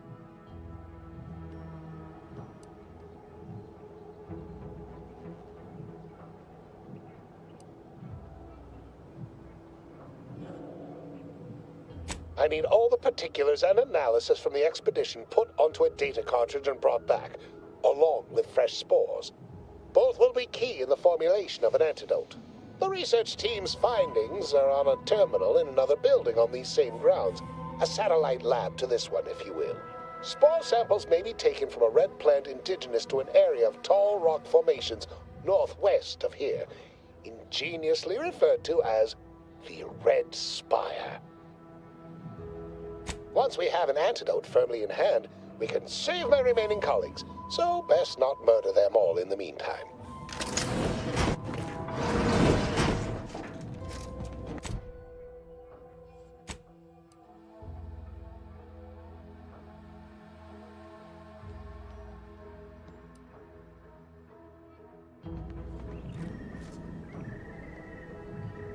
There's a place for you in the paragon.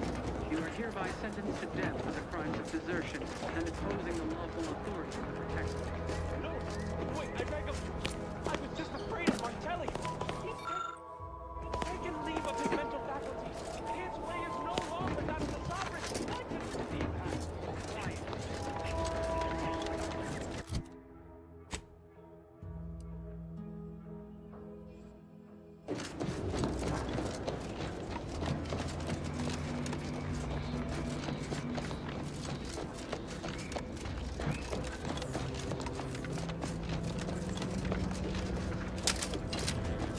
Stringing up their own people. Sick bastards. Oh, these damned bodies. Why can't we just bury? Be forewarned. We are in a heightened state of alarm due to unprecedented events. Unless you have official business here, I suggest you move on. Move on and leave me to hang all of these bodies. Which I must shamefully confess may be beyond my capabilities. Even without your distraction. Is that... You there? Why do you have an Auntie's Choice abomination in tow? Careful now. You're speaking to a soldier who could put one between your eyes at 100 paces back. Lucky for you, I'm here in good faith. Ugh, no matter. I cannot afford to worry over you. I have a grave number of bodies to hang and not enough time to hang them. Now, what is it that you want?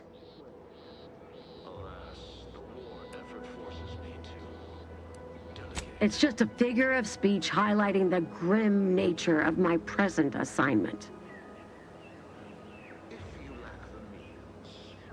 Why would I do that? And be mindful, if you haven't your transfer orders, I don't have time to waste going idly back and forth with you.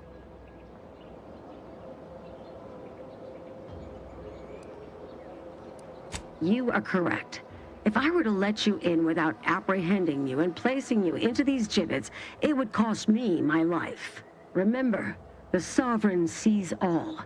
May his grace be upon you. You are approaching a restricted estate.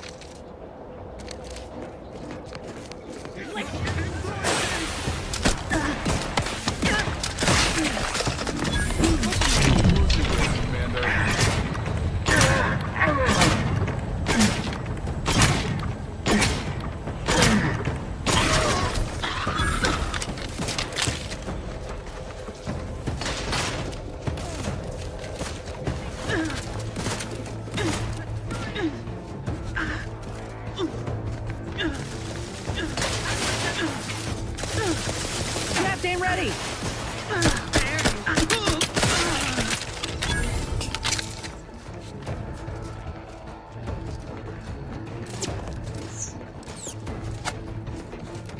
Rats raring to go!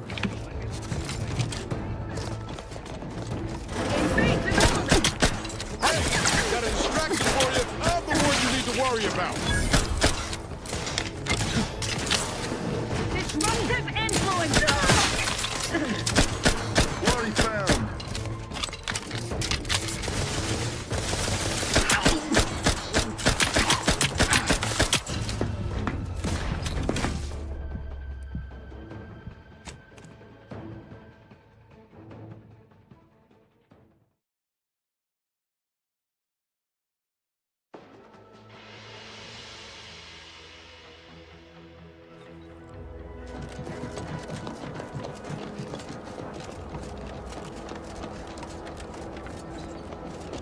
Prisoner 34989.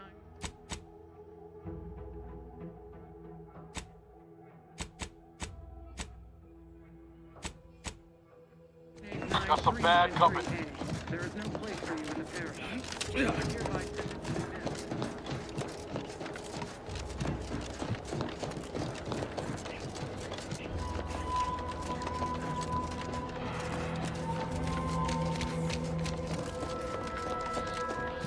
They're stringing up their own people. Sick. Get the work in. I'll take care of it, Commander.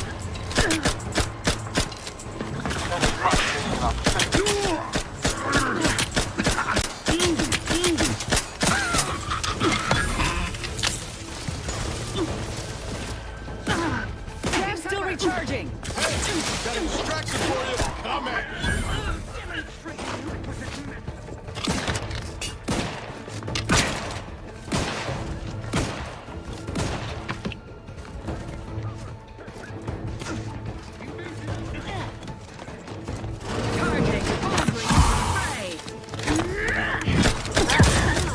All charged up. Little pick-me-up for you.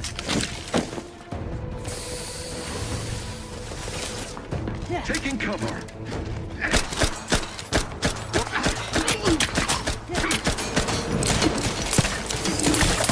Don't make me beg another agent.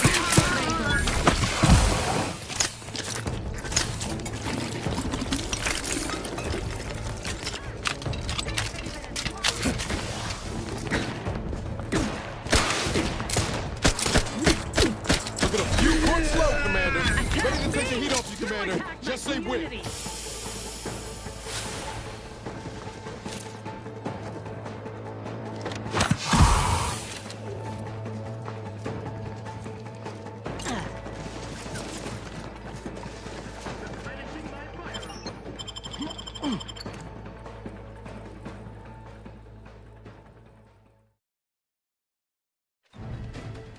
Putting traitors on display like that's one way to send a message. Can't be too good for morale, though. This cannot be happening. Again. Come, quickly. We must all bear witness. Technicians Acna and Gastrell.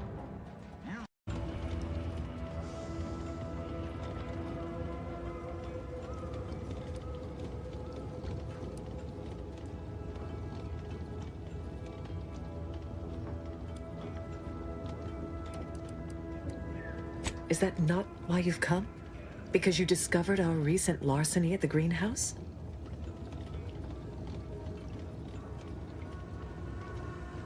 The greenhouse's stolen bounty offered a healthy alternative to gorging ourselves on that vending machine poison. Alas, I was spotted on 1 or 2 forays.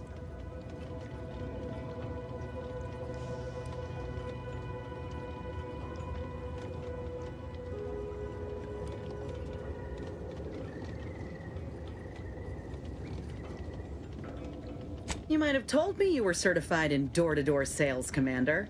I could have brought some free samples to boost our numbers. You must have a weak mind to have fallen prey to such dubious marketing. I bet you don't even know half of what's in what you consume. The horror of it. Starving? Hardly.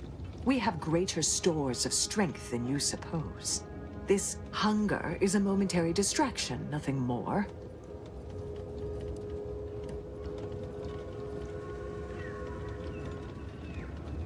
If you are conniving for some concession of weakness, you will be a long time waiting. Thought I saw you disappear in here. Oh. Seems I've stumbled into quite the shindig. You lot been hiding out in here all this time? Touch cramped, ain't it?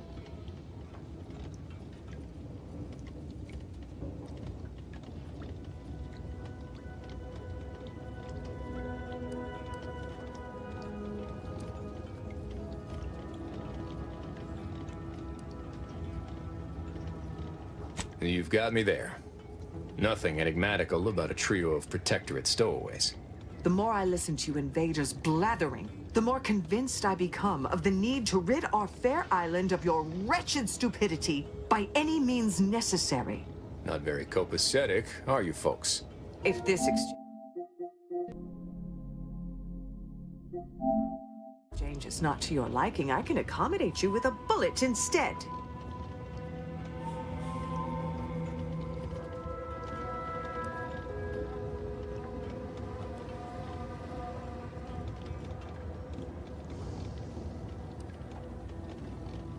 Spare me your insults. They mean less than nothing coming from the mouth of a corporate pet.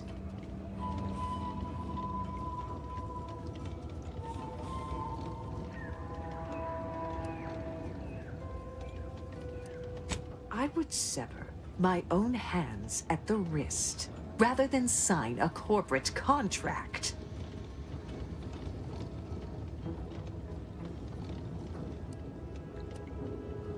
A generous offer.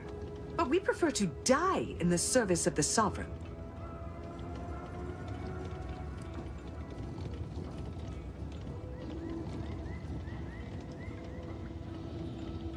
You must think highly of your skills to believe you would come out on top during an engagement. But undoubtedly, there would be casualties. Very well. With so many invaders yet to slay, I would be remiss to relinquish our lives in such an unworthy duel. We surrender. For now. That was some slick talking. Can't believe you got them to surrender without firing a shot. I thought for sure we'd have to blast our way out of here. Guess I had this mystery all wrong. A small part of me was hoping... Nah, never mind. It's downright foolish. I lost a friend in the invasion. A good friend. Thought maybe all this was her trying to send me a message of some kind. Like I said, foolish.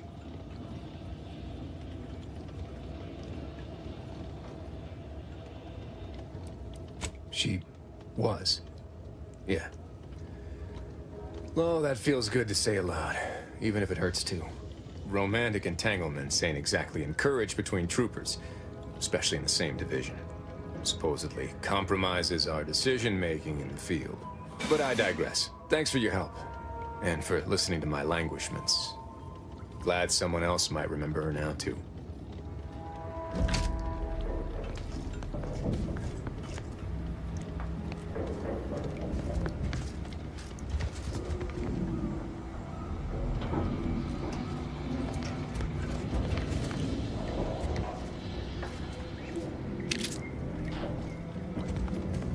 This is but a momentary setback. I'm practically a detective now. Wonder what other mysteries around here need solving. Seems you've been scouted by Fairfield's finest to assist our efforts in the war. You know, since the ceasefire will inevitably fail. If you do, it'll be great for the folk here. And great for my resume, if I'm honest. Few bullet points like that, maybe it'll be enough to win me a spot on a higher rung. And you? If you help, what are you getting out of this? You're likely right, though I fear it'll only entrench the Protectorate in their hatred for us. Never mind that we came only with good intent. What about you? See, Val helpfully filled me in on your own predicament. Hunting down a fellow agent, huh? I thought you folk were all about nobility, duty, camaraderie above all. Were you one of Auntie's? I tell you just to shake the ladder hard while your traitor is climbing up, and enjoy the show when she tumbles down. What recourse do you actually have?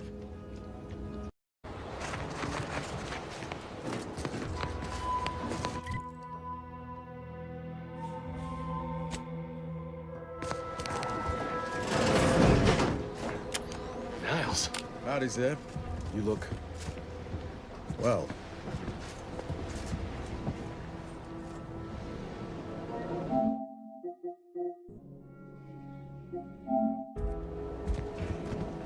Has my mind been set upon by shadows? I thought you dead. Can't imagine why you think that. I've only been gone 4 years. Oh, back from your little saunter then, are you? Head all cleared? I must say you took quite the perambulation. I hope you didn't wear out your rotation adapters.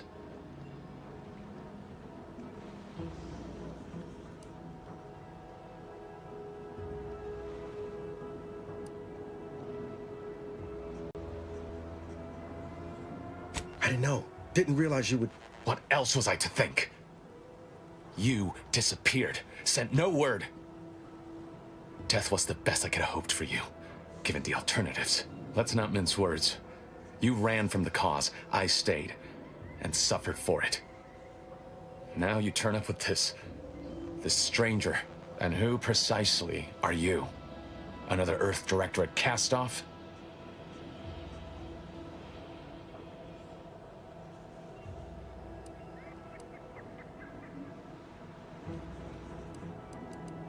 Ah, yes. The same commander who nobly ordered you to leave your colleague to perish under rubble.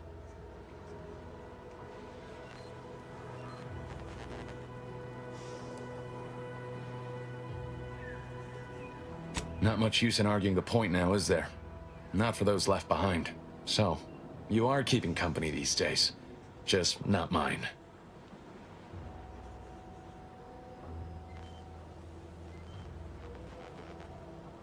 That would depend on what vision you have for Arcadia's future.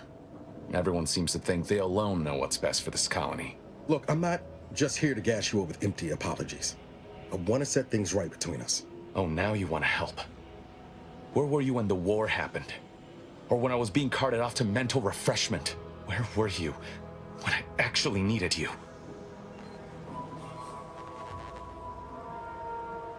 I know I let you down before, but give me a chance to earn back your trust. There must be something I can lend you a hand with.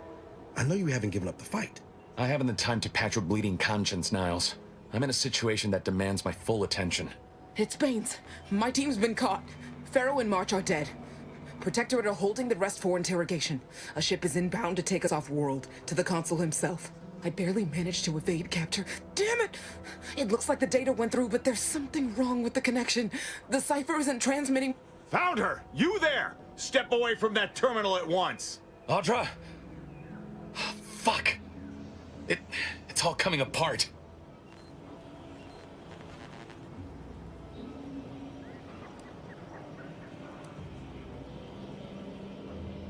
I knew something was wrong.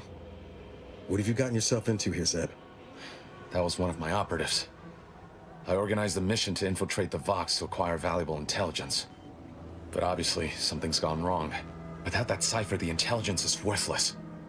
But I'm more concerned about my people at the moment. If you're sincere in your desire to help, prove it. Rescue my friends before that ship departs with them on board. Please. I am. Without question. Okay. If they're sending a ship, that means my people are being held on the Vox's landing pad. Use my call sign so they'll know you for an ally. I'm certain Niles remembers it. And do exercise discretion, as well as caution.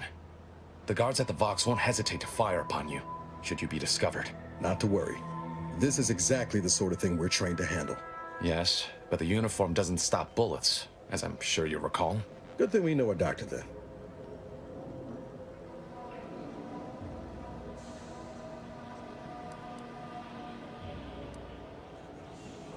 I'll answer what I can.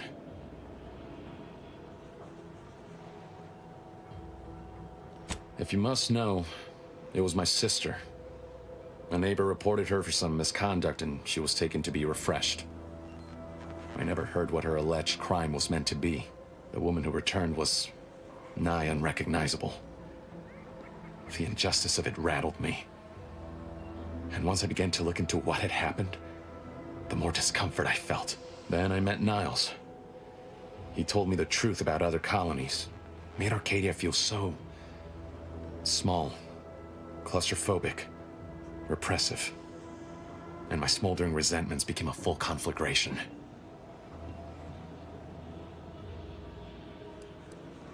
Stop there. I know what you would ask, but I've done my best to put that unpleasant experience behind me. Please respect my wish to avoid reopening closed wounds. The Crabbles? They keep people away who might otherwise stumble into my operation here. I feel kindly toward them. Ah, of course. Hogarth and his unfortunate charges would be top of mind if you've explored the nearby settlement. I sympathize with the plight of those in Westport. They want nothing to do with me, of course, or anyone outside the Sovereign's grace, which has been to my benefit. I do believe that one day, the truth of the Protector's iniquity will be too obvious to ignore. But for now, not even a crowbar could pry open all those shut eyes.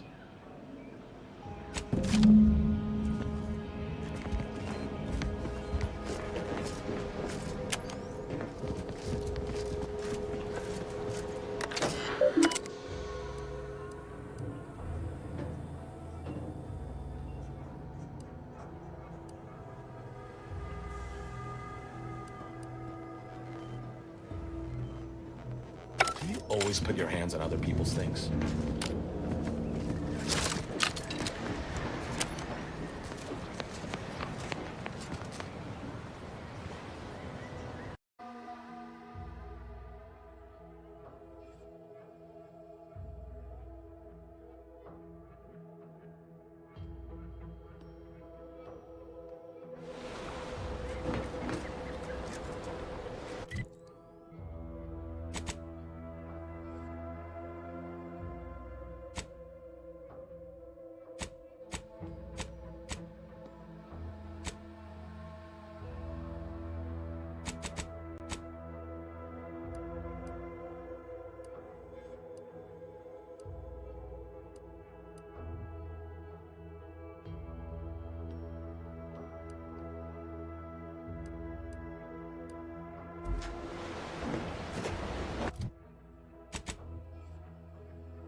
Can't believe some of those protectorate hull heads just couldn't see the benefit of self-medicine.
I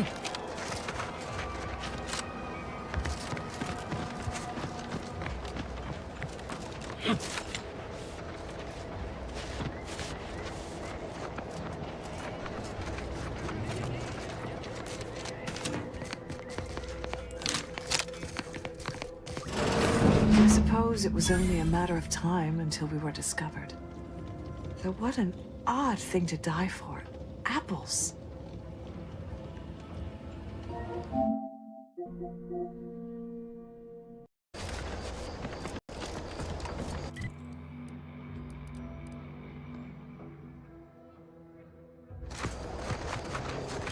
Armed and ready.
Look alive, Commander.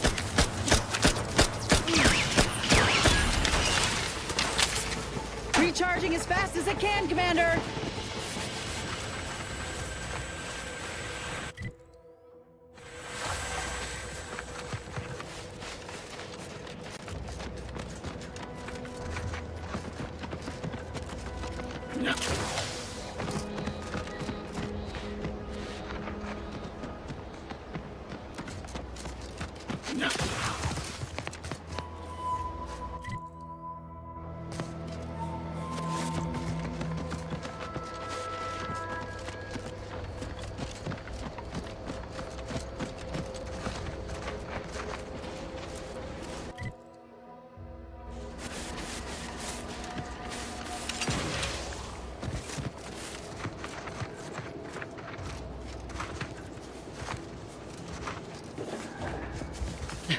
Oh, what's this? Non-protectorate personnel just sauntering up onto my porch, free as they please. Admit I'm accustomed to a higher standard of precaution. State your purpose, outsider, or exit yon way you came.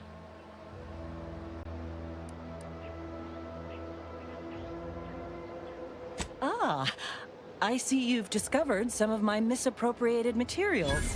Careful labeling proves prudent and useful yet again. Here, for your effort. A full set of Science Adventures Quarterly was stolen from me and sold to various unknown parties across the island. Since you've already proven adept at their repossession, I would put it to you to locate the rest.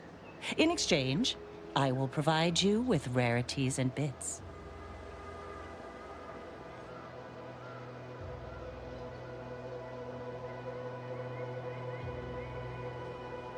A form of manipulatory ideation disguised as popular entertainment, intended to sway the audience to their point of view, couched within just a crackingly exciting narrative.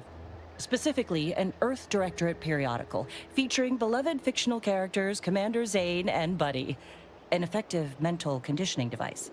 And right thrilling.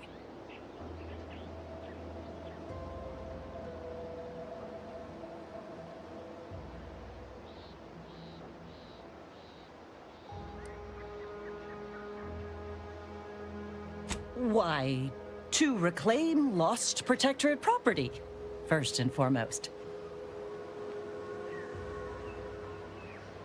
The line represented a growth of the medium, from the less sophisticated, two-bit dreadful, both in style and effectiveness. Its remarkable popularity not only mirrored a rise in public sentiment against greedy corporations and tyrannical governments across colonies, The brief window surrounding the volume's release saw a marked increase in skip drone requests for Earth Directorate aid.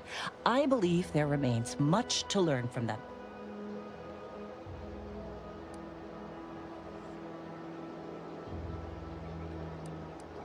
It was a popular fiction periodical from not long ago. Each of its 10 volumes featured an exhilarating cover illustration depicting Zane and Buddy's thrilling exploits. Whether they faced automechanical industrialists or robber magnates from the Plutocrian kleptocracy, their tales remained invigorating thrill rides. Ah, quite right. In fact, delightful. I am pleased you are on the case, as it were. So very Zane and Buddy. Return again when you have another 4 volumes, and I will trade them for more valuable oddities. May safety, amity, and ease be yours.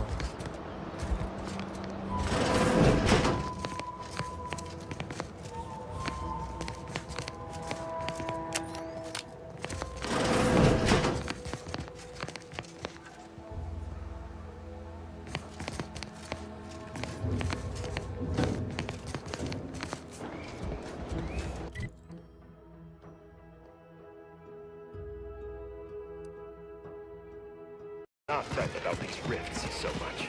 Maybe it's a walk. So told my manager, a man is not a slice of manner, Mr. Overby.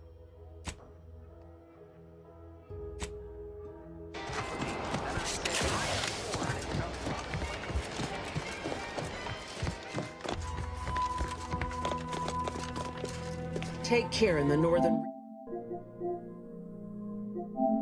regions of the island. Fewer reports from scouts. Heightened degree of danger. Maybe that's something to look forward to. Loose your words. I'm listening. Good work. Sure it'll aid your path into the box. Presuming you keep your nerve.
You've returned, but where are the others? Hold a moment. What's that in the sky? A Protectorate transport?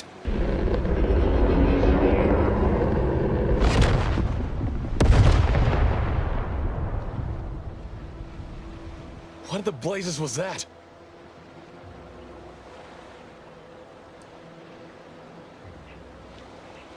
What of my team? That wasn't the vessel sent for them, was it? Tell me they were not on board. A sentinel worked them over bad. Only Audra was still alive when we got there, and she was ready to blow herself up to take out that ship. Luckily, we found another way. Damn the Protectorate. At least you were able to get through to Audra, and still find a way to avenge our fallen comrades. And what of the Cypher?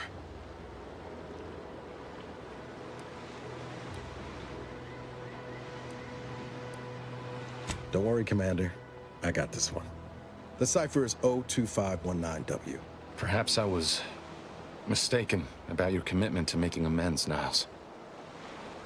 Thank you for being true. Can't fault you for having doubts.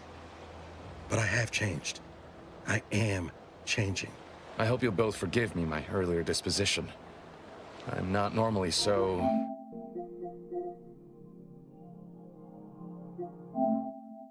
surly. I'm pleased Niles has found such a supportive friend and ally. That's a rare thing in this colony. I haven't much to reward you with, but take this. It's something I had started on for Niles long ago. Hopefully it fits. This information came at a steep price, but I'll put it to good use. Expect to hear from me should our cause require further assistance from the Earth Directorate's best.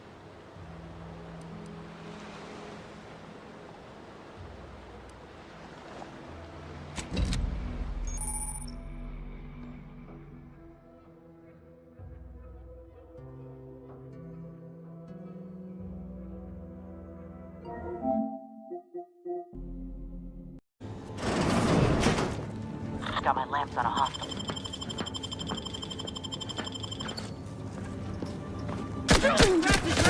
Frankly, pissed off.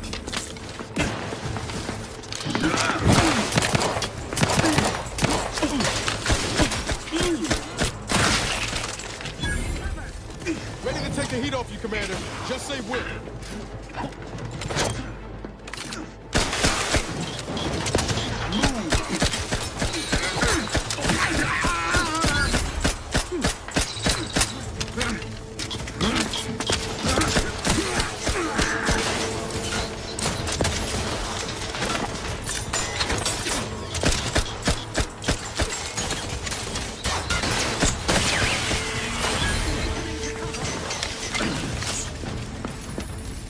Popping my claw. My claw's always cracking.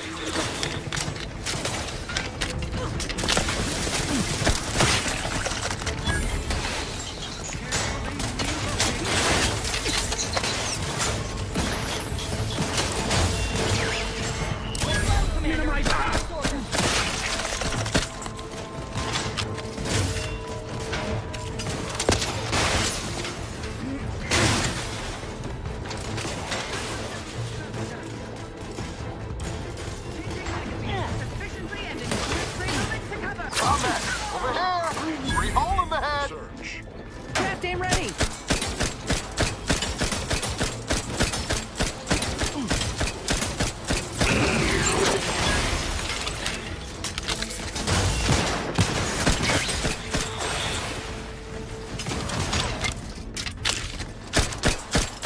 Craft still recharging.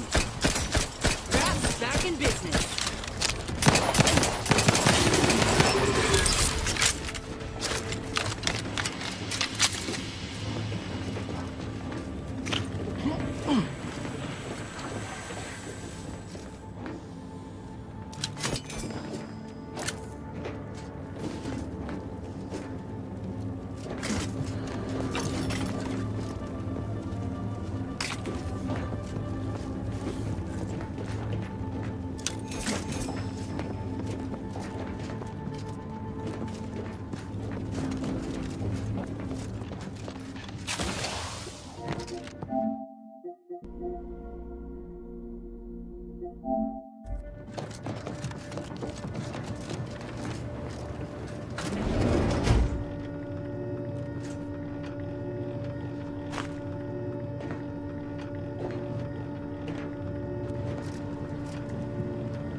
Huh.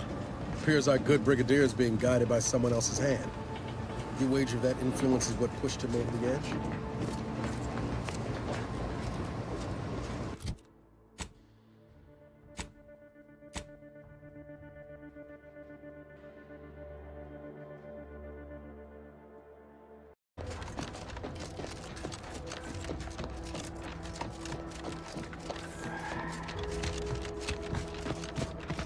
Figured this ship would have departed by now. You know how Sentinels are. They take their time with traitors and instigators. Trouble it. Give the order and I'll take care of him, Commander. He's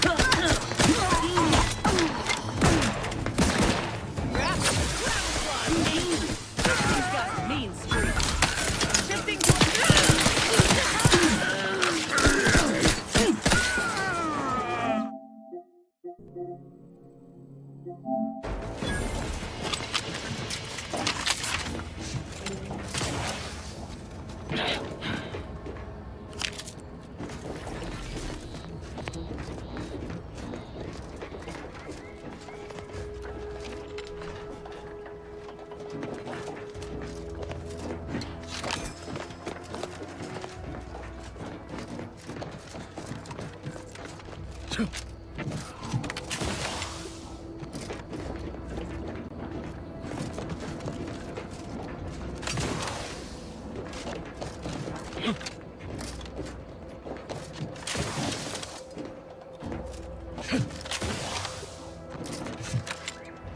Back again.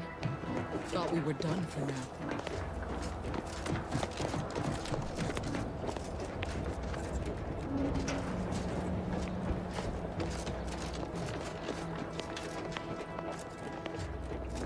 You again. I heard fighting. What's going on? We're not Protectorate. We're your ticket out of this hotbox. Esculepe sent us. Esculepe? Zeb sent you? Wait, you're Niles, aren't you? Count on Zeb to go as far as raising the dead to help. But it's too late. I gather you haven't noticed the bodies in the pen here. Oh. The others don't look like they suffered easy deaths. What happened? Montelli, damn him! He executed March and Pharaoh outright, ranting about traitors. Then the Consul Sentinel arrived to conduct a preliminary interrogation. She tortured us for information. The others didn't survive her enthusiasm for the work. I'm only here because the Consul wants someone brought back to him, alive. Lucky me.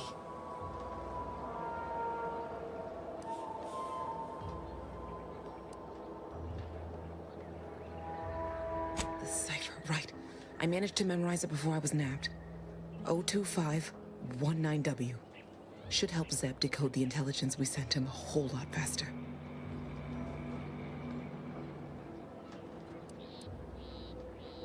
Kind of you to offer, but I'm not going anywhere. If you're too hurt to walk, I'm sure the commander and I could... No, it's not that. I need the Sentinel to take me onto that transport. I want her to think she's won. And then, just as we leave orbit, I'm going to blow her pretty ship to pieces. That might just be the most ruthless bait and switch I ever heard. Your friends ought to be proud. Thanks. Funny what ideas come into your head after losing a molar.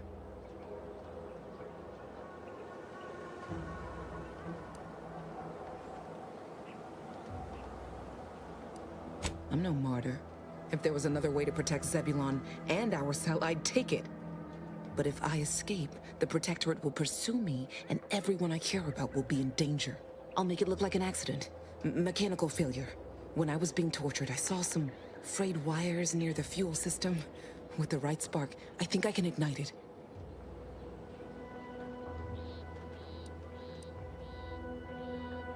I have my doubts. Even if she managed to spark a few wires, that ship's bound to have a fire suppression system. It would kick in if there was any real ignition. What do you propose, then? Not blowing yourself up, for starters. You know how relentless the Protectorate is. But if I die, that's the end of it. The Consul will turn his attention elsewhere, and our cause can continue in the shadows. Please, if you can help me sabotage the transport, then help me. We don't have much time. Might be I could sabotage the transport from the outside. Make it look like negligent maintenance. What do you think, Commander?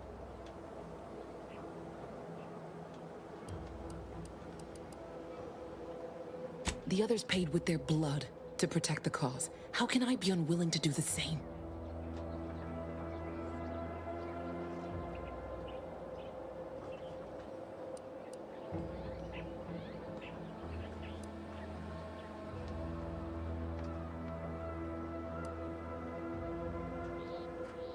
But it might prevent more of my friends from suffering the same fate.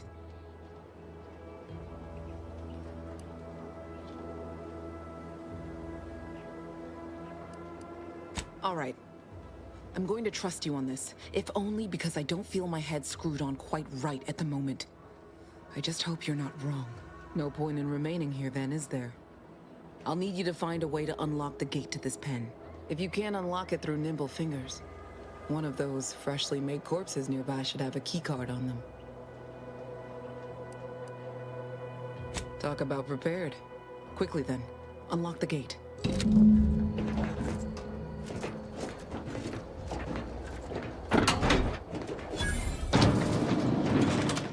Well done. I can manage from here. Tell Zeb I'll rendezvous with him later, once I've identified a safe place to meet. One last request. Don't damage the transport. A lone escapee is already insult, but a sentinel killed, her transport destroyed? The Protectorate won't ignore such outright injury. Anyway, thank you again. Look after yourselves.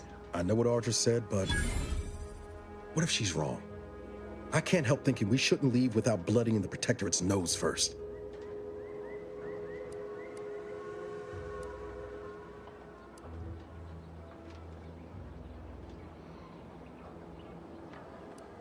Ain't about fun. Though sticking it to the Protectorate is my idea of a good time. I could still go through with our plan from before. Sabotage the transport, make it look like an accident. Wouldn't be hard. Wager I know your answer, but what do you think we should do? Audra might be right, but when else are we gonna have a chance to take out a console lackey and her vessel in one go? Thank you, Commander. Stay put. Shouldn't take me too long. Done.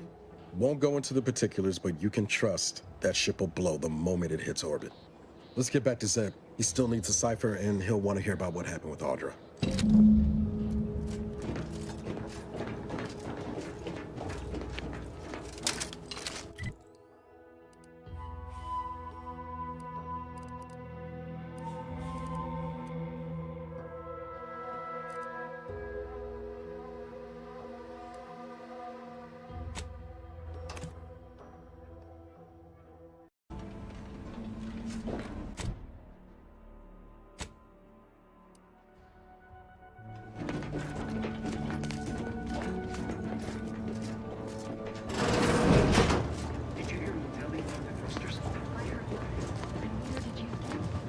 Relay launches, we won't be able to change.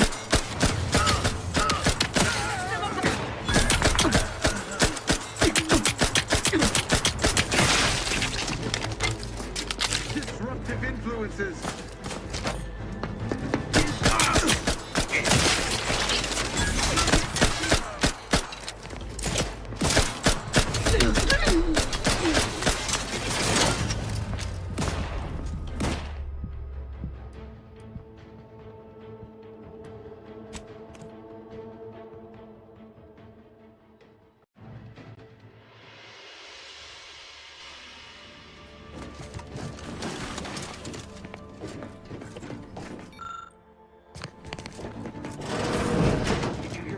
Lock the thrusters.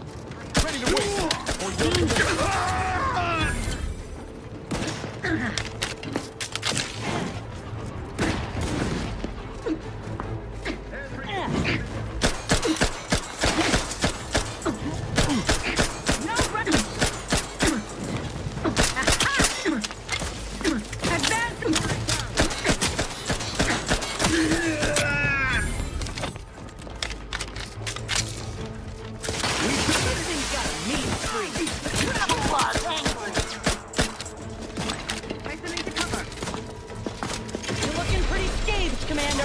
nothing there. Recharging as fast as I can, Commander.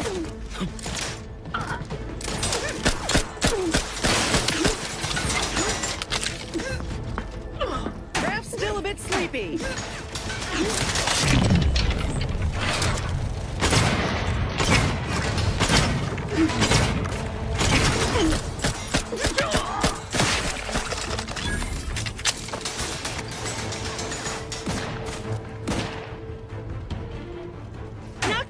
finished yet.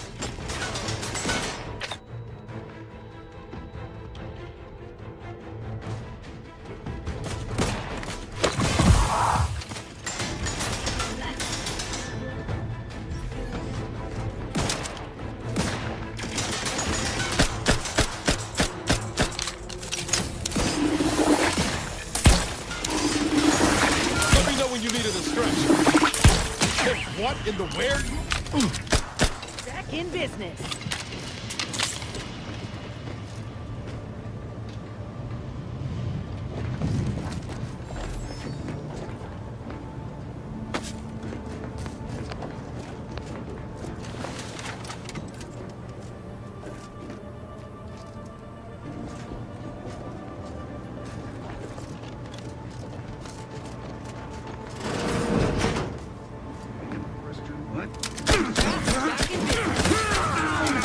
Commander, we're waiting.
What now?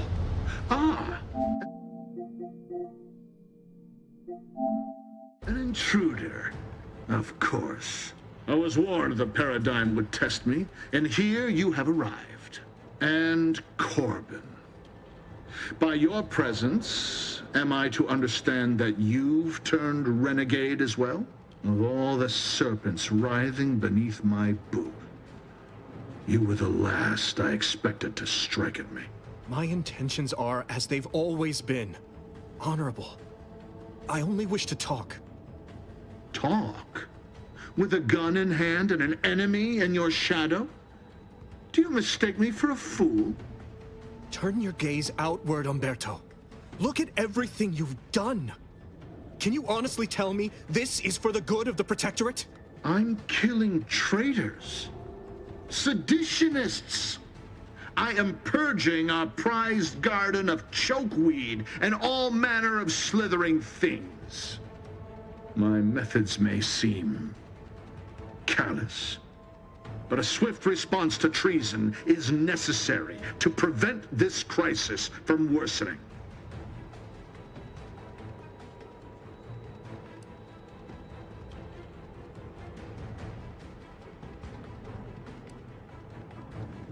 Auntie's choice? Bah! The invaders are vacuous opportunists dead from the collar up. They would not have found purchase here if not for the festering rot already in our soil. Festering rot? Hell of a way to speak of your own forces, Brigadier. Or perhaps your auntie's choice simply lacks the standards to separate out mediocrity. Nevertheless, I am not afraid to speak what's true. Our great protectorate has lost its way. Years of comfort and plenty without stricter enforcement have softened us, made us weak, undisciplined. If only the Sovereign heeded his consul's wisdom, he could restore the Protectorate's honor, instead of shaming his forebears by leaving such a grave task to others, like myself.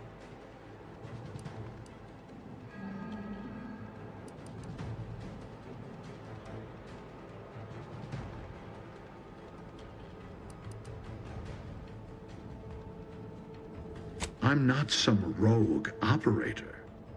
I act in the role the paradigm has cast me in. When you speak, I hear the voice of my friend, but not his reason. Not the man who taught me to temper discipline with care for those under my command.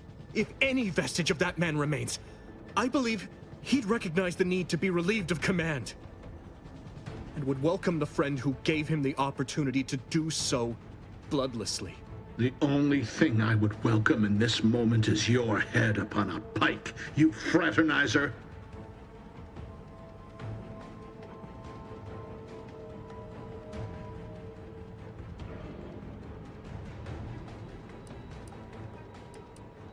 What do you know of it? I know you have only ever wanted one thing: to serve the Protectorate. Right now, you're only doing it harm. But perhaps, if relieved from the pressures of command... You speak of an impossibility. Were it so easy to choose another path, do you think either of us would be here?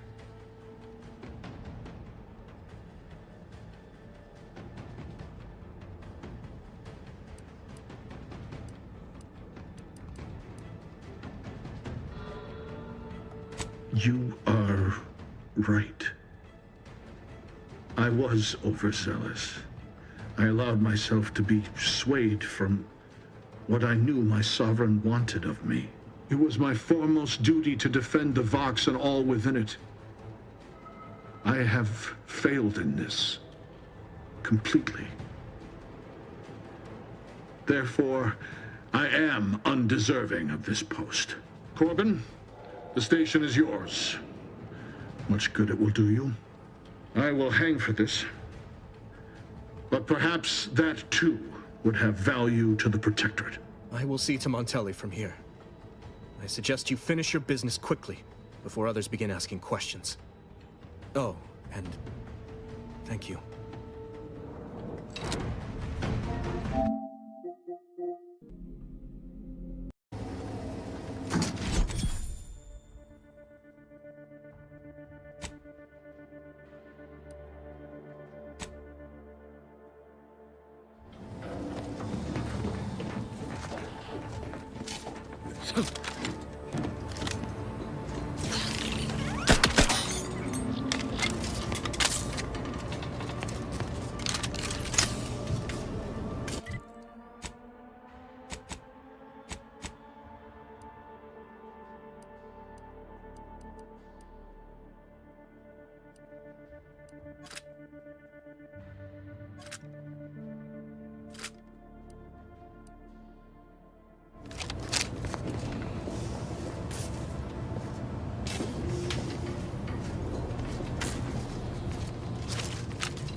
Over here! We hold the head. I'm the one you need to worry about.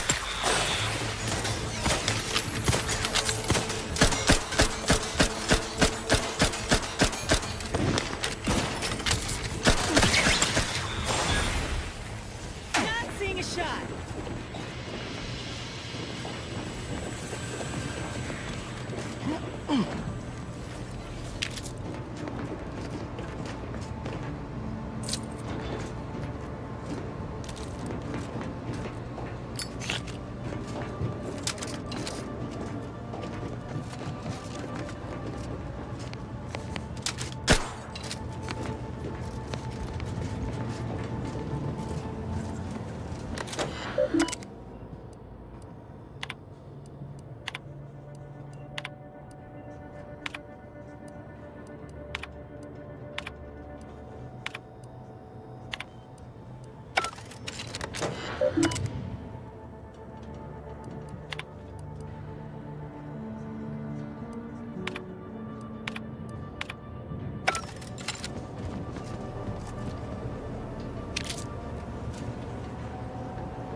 Help you?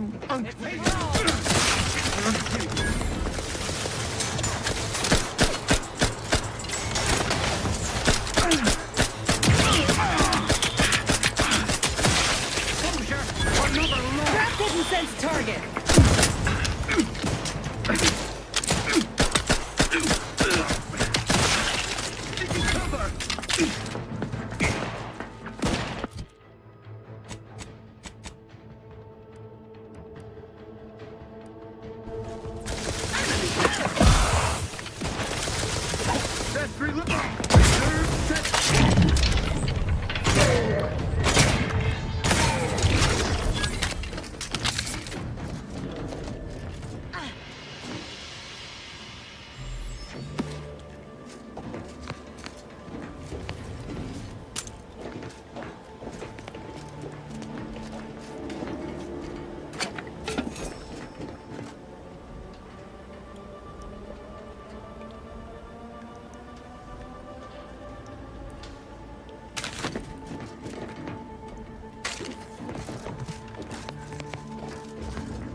a fatal flaw in one of our valued dragoons.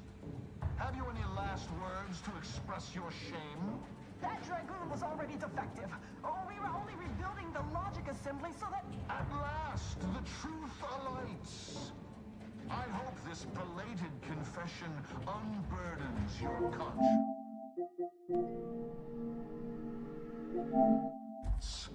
Though it will do nothing to commute your sentence. On the charges of sabotage and treason most contemptible, I find you both guilty. No. No, please! This is all a misunderstanding! We're loyal!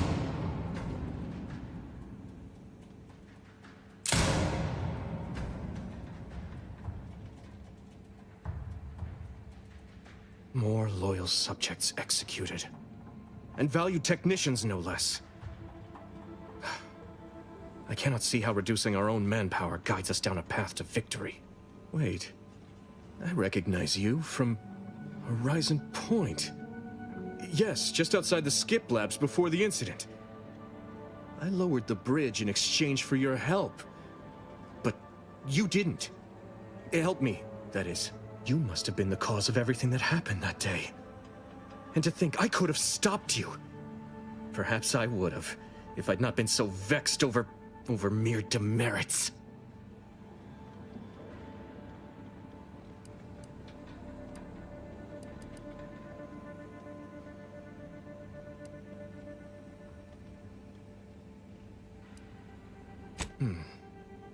I remember you possessing more guile. Now I will be forced to slay you in a fashion undesirable to us both, and hope I can explain your unlawful ingress to Montelli. Truly, this day is cursed.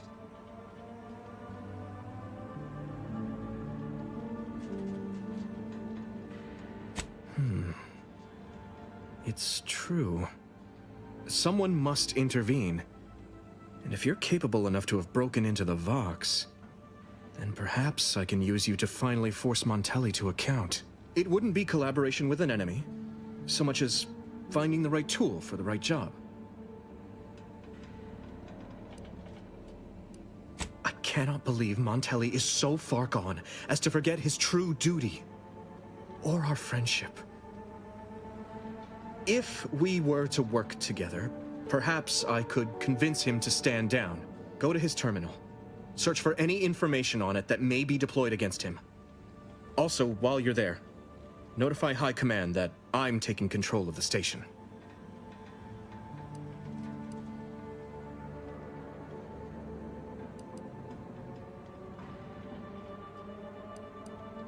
You will need your own access card to get upstairs. Blank keycards can often be found in the contraband room, and there's a terminal for encoding access in the security office. Head through the door to the right and continue down the hall. You should find your way without much trouble. Oh, but mind the guards. They'll still attack you on sight.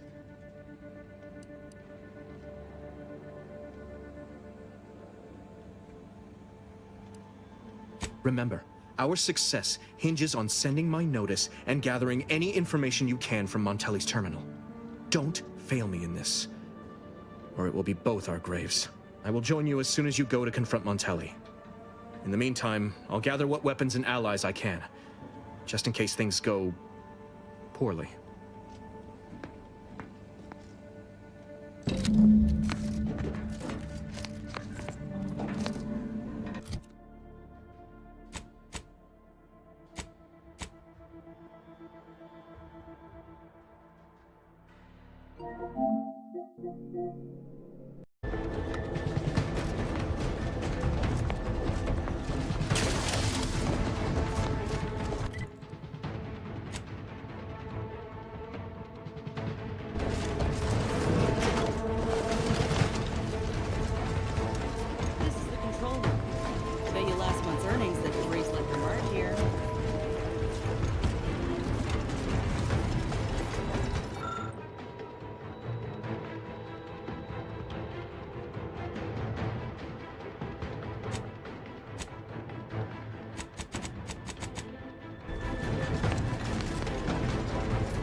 Hey, Commander.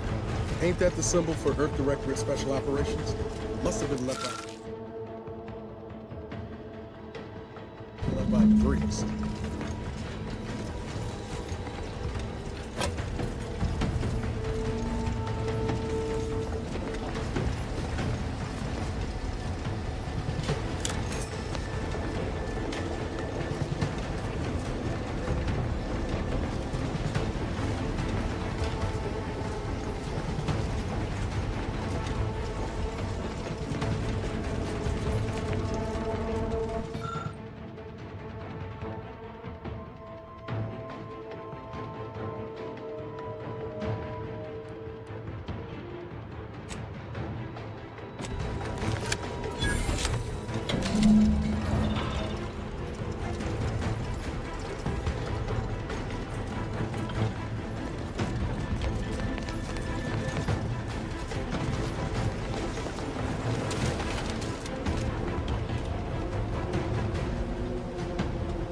I don't know who you are or how you accessed my private terminal, but it won't do for prying eyes to have evidence of my activities.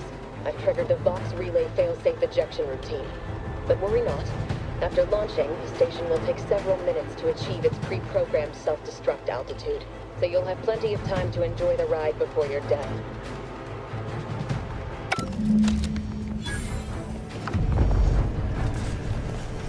We gotta do something.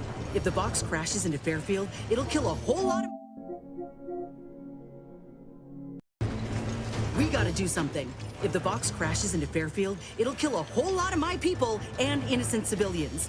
Use the control panel. Do the right thing. It's a relief to hear you say so. Go on then, Commander. We're short on time as it is.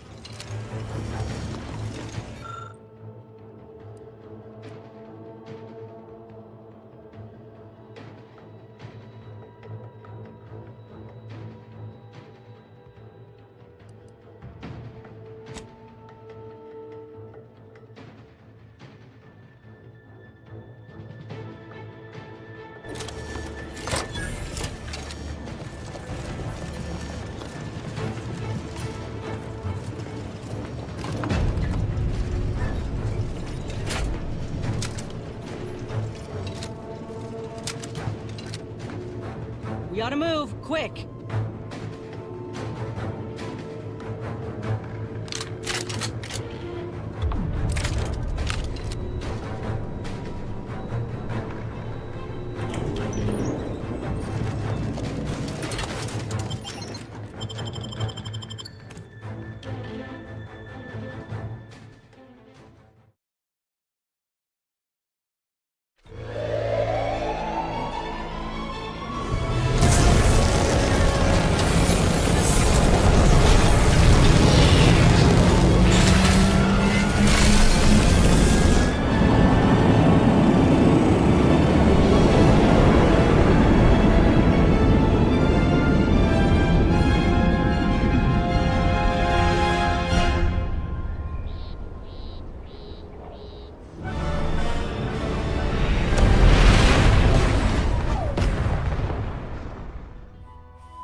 I begged you, Commander. I begged you.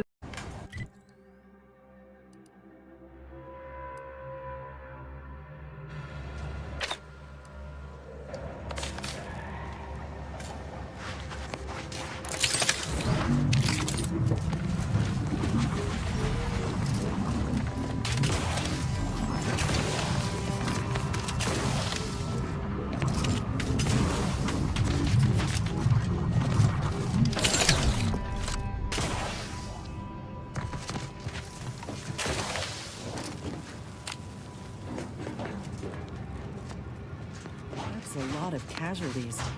Our medics ain't equipped for this. Not even close.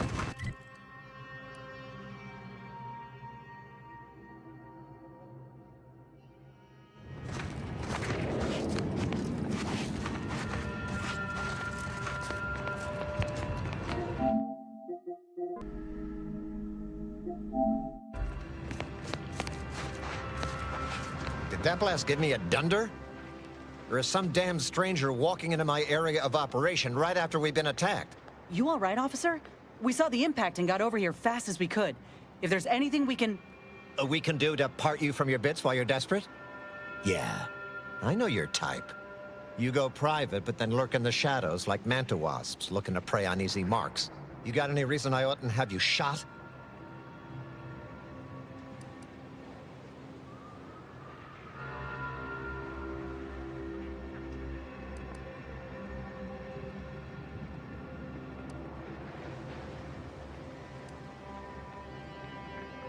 A what? Is that like some kind of contractor? Are you looking for a job? Because I have neither the requisite paperwork nor the time to fill it out. Go hustle somewhere else. Yeah? And what exactly makes you so sure of that?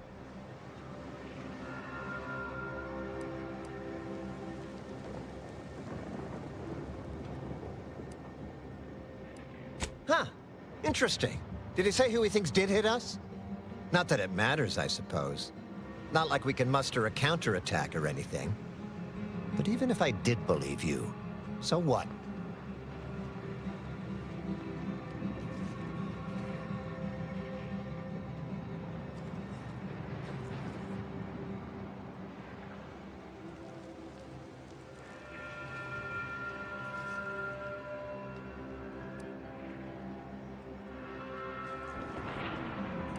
Seriously?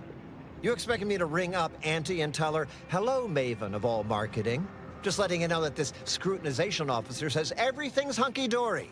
You've clearly been out in the Dorado sun for too long.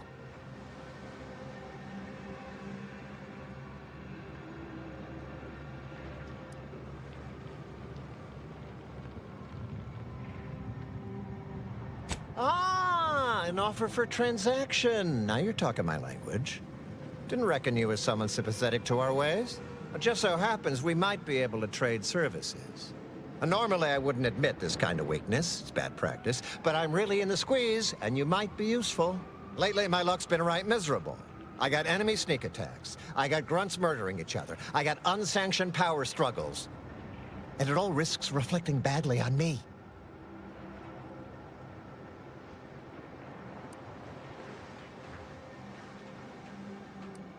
Well, who else should I be worried about? Do you have any idea how abysmal that's going to look on my next employment review? You cut down the number of issues that are vexing me, and I'll send you a word of peace and harmony up the chain. What's good for me is good for you, see? Quid pro quo. Or, if all that sounds like too much work for you, there are other ways to curry my favor. Make me believe your good intentions. Encourage me to take your side.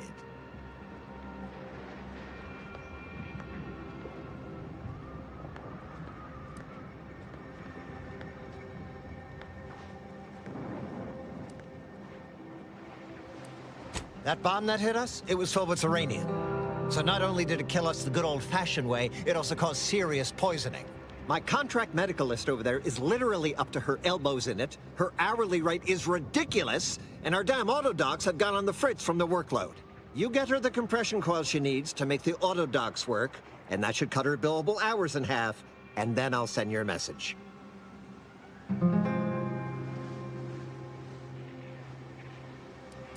There's been a murder at one of our forts. Trooper's accused of poisoning her senior officer for some preposterous reason. Problem is, I'm already short on medical specialists. The last thing I can do is waste one for days just to find out if she did or didn't toxify him. Go find out who done it, and I'll send the message you're asking for. This is gonna make no more sense for me saying it than it's gonna make for you hearing it, but apparently, the senior officer at one of my forts is a mantisaur. A real, actual, pincer-faced, carapace-having mantisaur. Not a half-human one, or a psychic one, or a talking one, just a regular old head-munching mantisaur.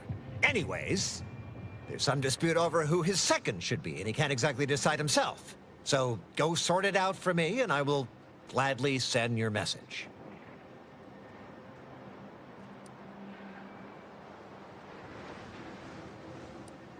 Now, you know that's an irrevocable deal, right? As in, please remember it's legally binding, and I will sue you if you fail to get it done. So don't let either of us down. People are dying, and all he cares about is what he can get out of it. Wish I could say I was surprised.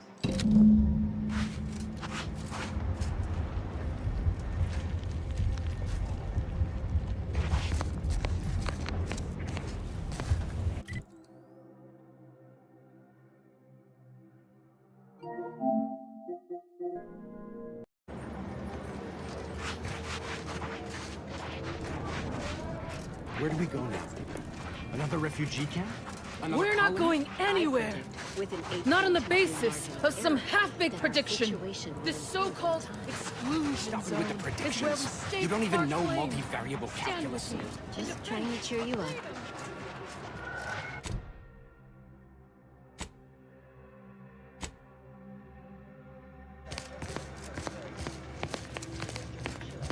My time is yours. No.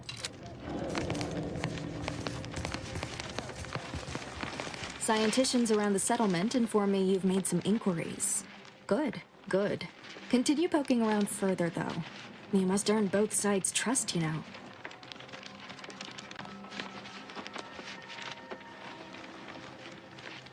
Have you spoken to all representatives of the Order?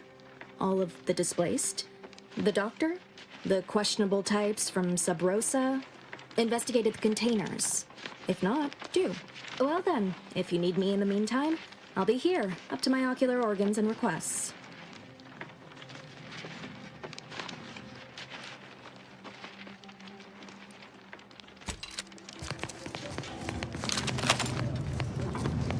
Welcome back. Any luck enlisting help?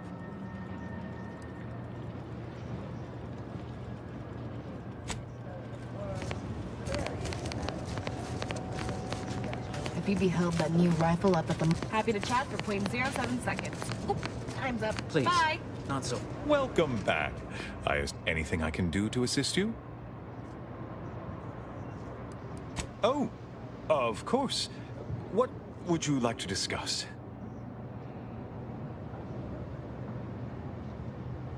Apart from providing them sustenance, shelter, and scientific ministry, you mean?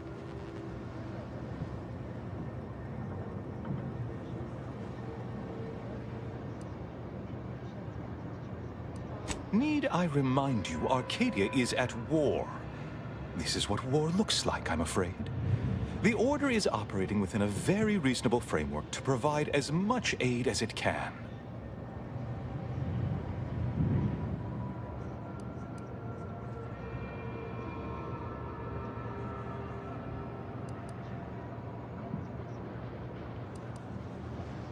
Alexandra Monastery is a place of sacred study, advancing our understanding of the plan. We cannot jeopardize that vital work all for the comfort of a few. I haven't the wish to debate you on this any further. Please, let us move on to less controversial topics.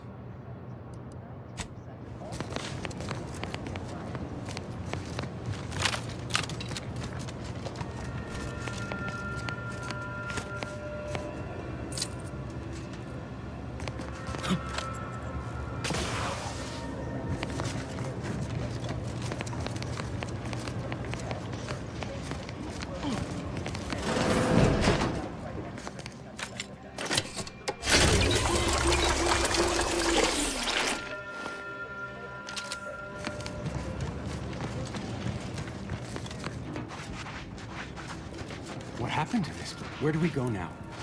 Another... No offense to Val, but it's real nice having someone watching my back who ain't in constant need of recalibration. Anyway, need something, Commander?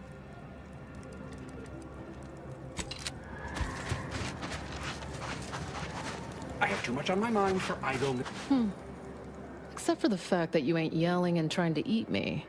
I'd have pegged you as some sort of prosperous scrapper by the rough look you got about you. You do got a certain feral look in your eye, though. Okay. I give up. Tell me.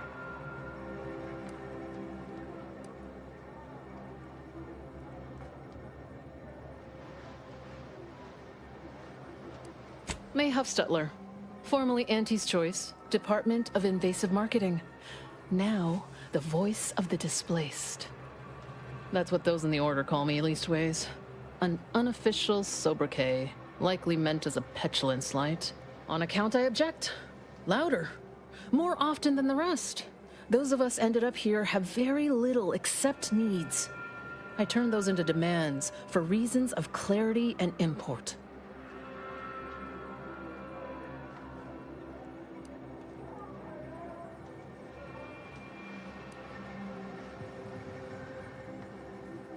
Some are former Auntie's Choice like me. Some were abandoned by the Protectorate. All of us have been displaced by conflict somehow, directly or otherwise. Happy as I am to make your acquaintance, I'm busy staking our claim over the exclusion zone, so if you'll excuse me.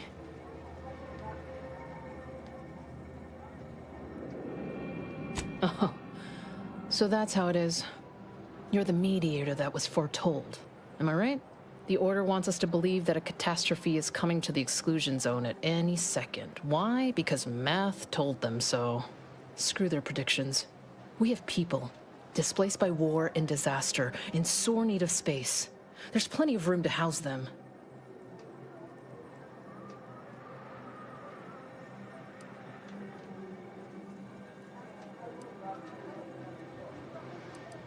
Am I supposed to fall on my knees and thank the Order because something bad may or may not happen? Sorry. Not convinced. I honestly don't give the slightest whit about the Order's idea of math or whatever calculation tells them that a catastrophe may or may not occur. What does the Administrant want? To shut me up? To discredit me?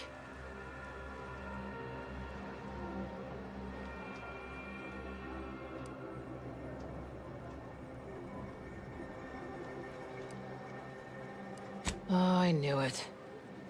We'll just have to build a watertight case against her then. Best thing you can do is introduce yourself around camp. See why we need the exclusion zones open.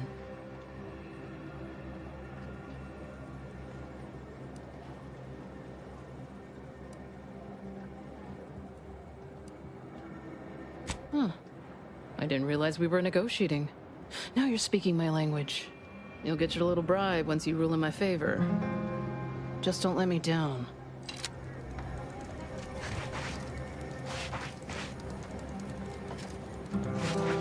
I suppose I can give you the time of day.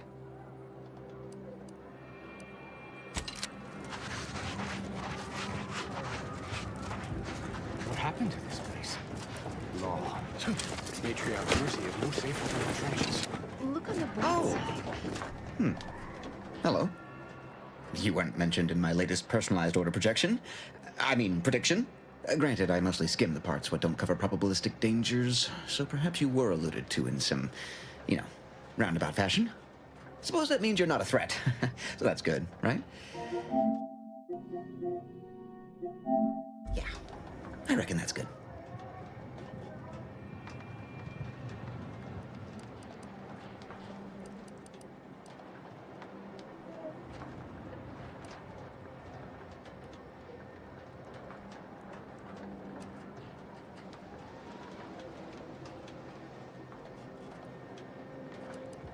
I'll say, I try not to make any big plans until I consult my latest POP.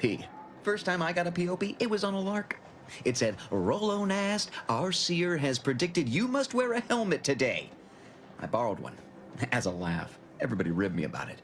Just after lunch, wind picked up on the cliff above and dropped a mock apple 152 meters straight down onto my head. Fortunately, I still had that brain case on.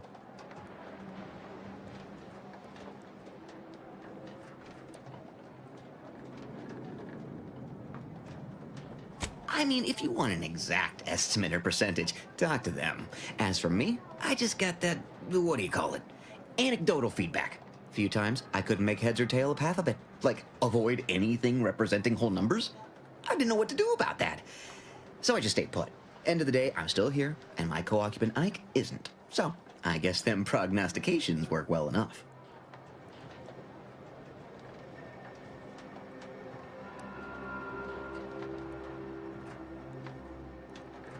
Sure, but I've had 9 POPs so far, and at least 3 times something similar happened.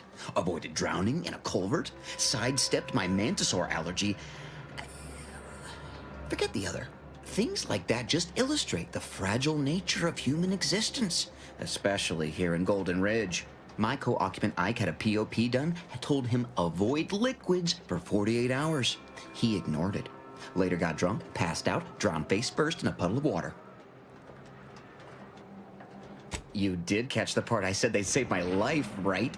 I think alive is a notable improvement on dead. That's something you can take to the bank, you know? Figuratively speaking. I don't know why the other displaced have been so slow to take to them. But I'm not complaining too loud. Waited for my latest POPs long enough already.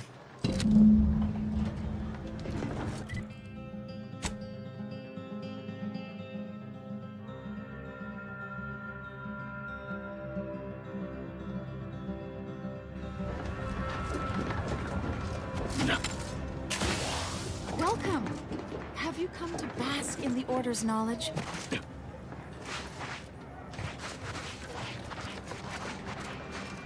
Broke my nose. I banged him up real good for you, didn't I? I won you one, right? Matters settled. The void you did. Barely connected. You're thinking of 2-3 scraps ago. You've been mostly unconscious a while now.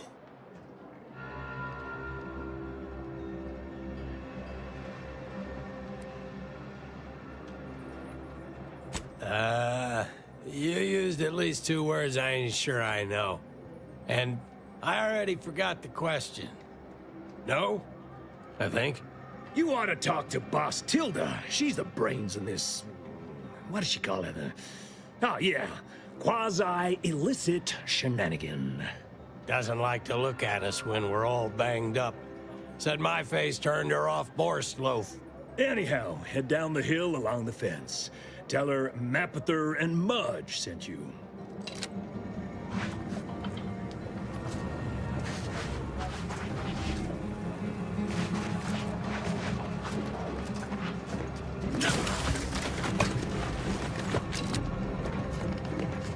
Please keep your behavior within acceptable parameters. Look, I'm not with Auntie anymore.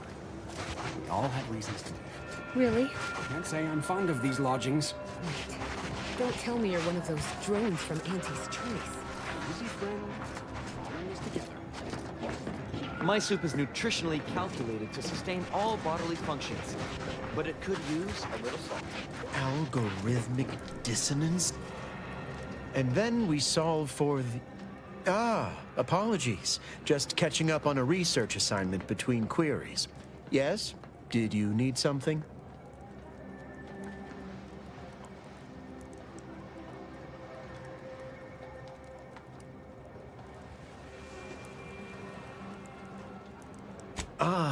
Distraction and I are old colleagues at this point. My part in these shared circumstances is admittedly somewhat unique. The abbot felt a scientician operating in a conspicuous spot in the thoroughfare might be useful. An illustrative way for our guests to see how we operate, to show how the Crabble patties are made, as it were. That is, if the meat preparation involved a 90-step rate formula and a conflux of polynomial equations.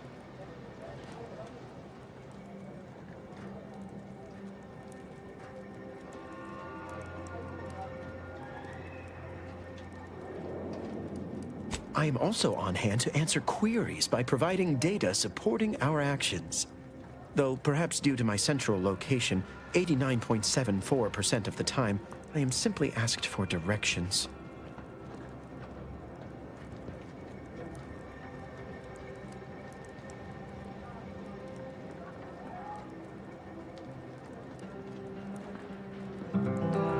I am sure they bear any inconveniences with grace and dignity. I mean, the statistical jump correlated to residents within Matriarch's Mercy has some pretty compelling numbers. According to data, life inside shows a notable uptick in key relevant quality of life factors. Longevity, access to medicine, potable water. Life outside sees increased risk of starvation, inclement weather, and hostile xenofauna. Yes, indeed. Numbers are really against you out there.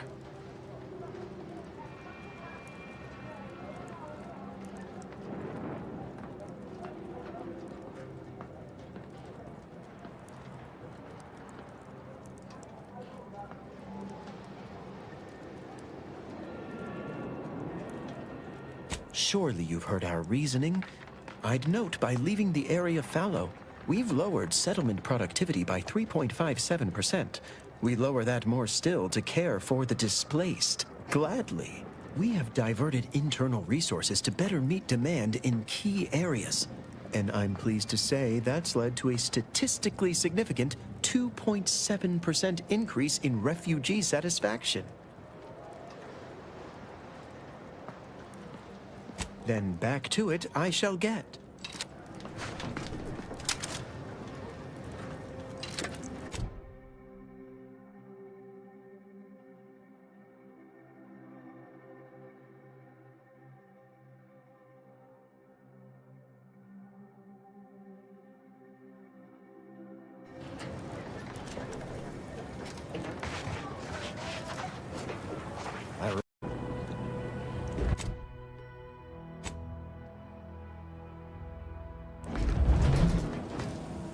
Ah, there you are. I was expecting you 4 minutes and 27 seconds ago.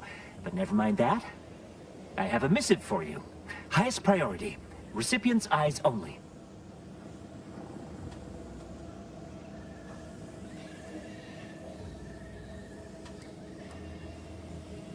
All I can tell you is that it is from Arcadia's most judicious custodians, the Order of the Ascendant. I am not privy to any information beyond that.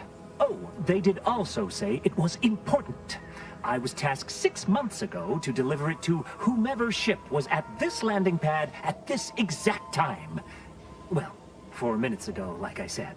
All other questions may be answered by viewing the missive, I expect. Farewell, and as they say, may all your endeavors come to fruition.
That must be Matriarch's Mercy. Sure think a lot of their royal family, don't they?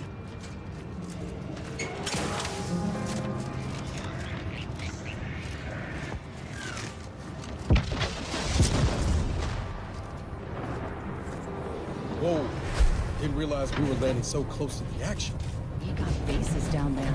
If one of them got hit, then that strike will be the first of many.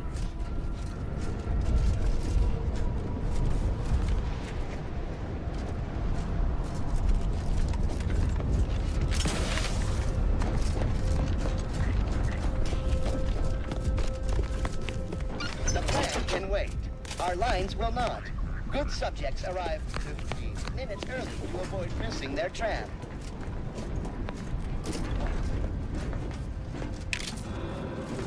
Attention passenger. You are running 21,027.5 hours late for your tram. Please be mindful of your departure in the future.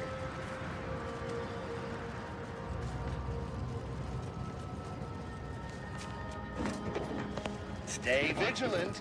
Report any suspicious activity to your nearest station warden. This station must have really been something before the war made its home here. If things escalate, might never be something again.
Reminder to keep all personal items with you at all times.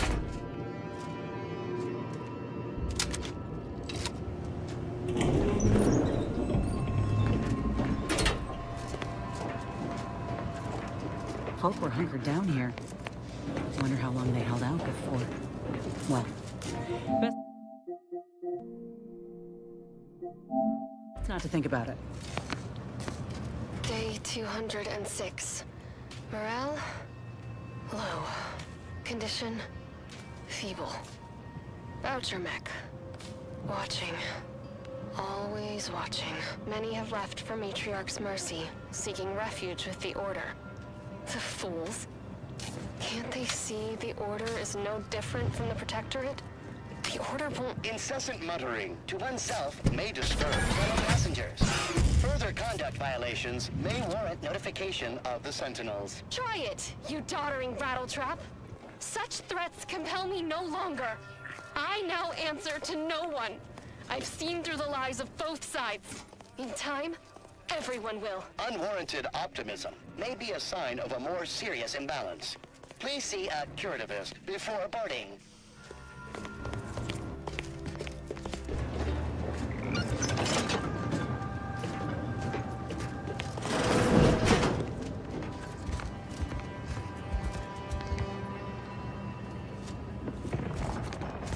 We got an appointment to keep at Matriarch's mercy.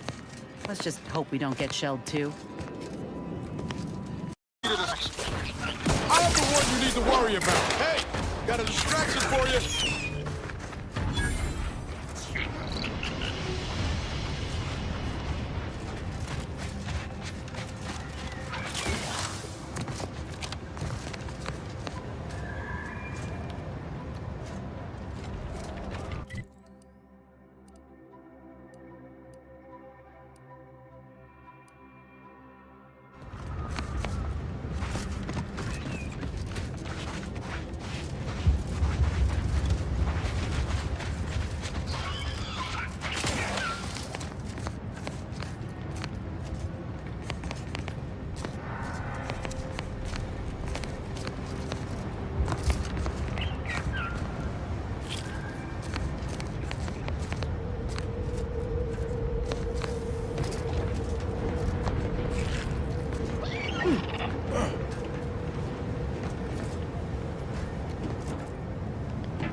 Perhaps I should peruse Malkin's Immutable Mathematics again. I've only read it 4 times.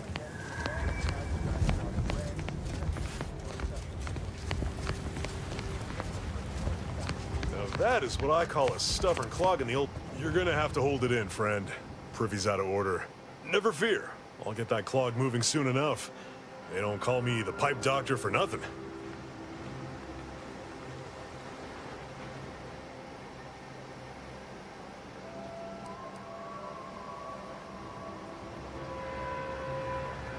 You mean you want the pipe doctor to practice real medicine?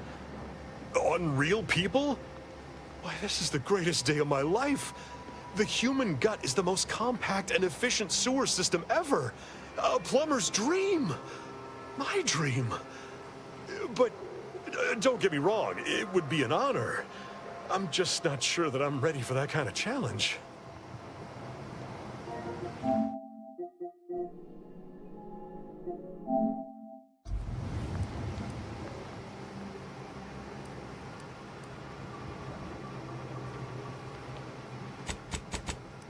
Well, I do thank you for your confidence, regardless. Always remember, good plumbing starts in the bowels. I do not believe you have clearance to be here.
Don't forget to clean your ship's toilet, inside and out.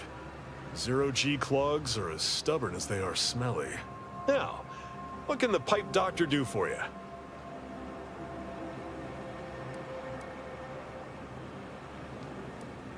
Just fine, thanks. Tough nut to crack, but I like a challenge. Clogged toilets are nature's way of keeping us humble. A reminder that for all of our civilized ways, we are only as great as our basic functions. I'm just a plumber. What do I know about human anatomy? People aren't toilets. You really think so? Very well. Sometimes it takes a plumber to do a doctor's job. If Matriarch's Mercy cries out in need, then the pipe doctor will answer. See you there, friend. Halt! What is your destination? Leaving with that heading will bring you in direct contact with the forces of Auntie's Choice.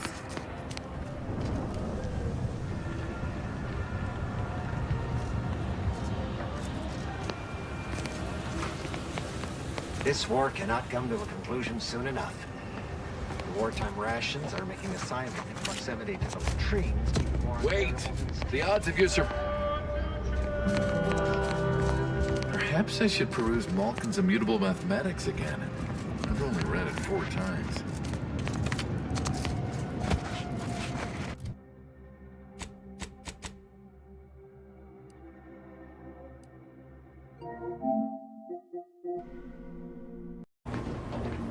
Time to watch whatever it was the messenger had for us.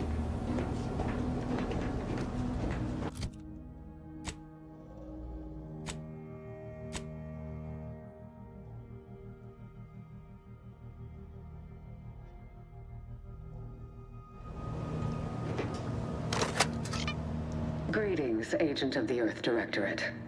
I am Ruth Bassar, Presiding Bishop of the Order of the Ascendant. At this time, I can only presume you think us your enemy, directly responsible for your colleague Augustine DeVries' actions way back on Horizon Point. I assure you, we were not. A splinter group was behind that heresy. The collective of scientists and scholars I lead are committed to elevating humanity by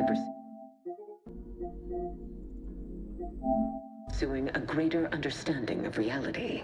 I believe our goals are not incompatible. We both oppose the Protectorate, and we both wish to preserve Arcadia from ruin. We can help each other. I entreat you to speak with Abbot Newell. He can be found in Golden Ridge at Matriarch's Mercy. He will aid you in your mission, and hopefully, you will see fit to aid us in ours. Nav key coordinates to the Golden Ridge landing pad on Dorado are embedded in this message. Go forth as was determined, and may the plan guide you. Reckon we've got our work cut out for us. Let's head to Golden Ridge.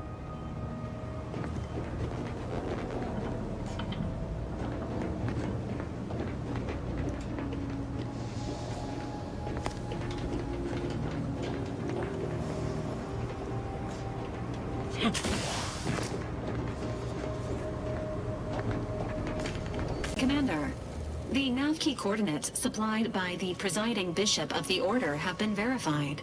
Landing in Golden Ridge is now possible.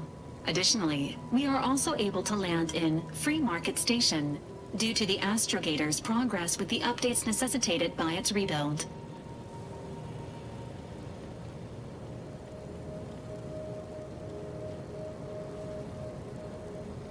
Golden Ridge is located on Dorado. It is home to the Alexandra Monastery and Matriarch's Mercy, as well as previously being a center for mining Zeranium. The Protectorate abandoned it soon after the invasion, leaving Auntie's Choice and the Order of the Ascendant to fight for control of the area and its resources. Free Market Station is an independent marketplace, the only one in the system. It is called such as it was built out of a crashed Auntie's Choice freighter by that name.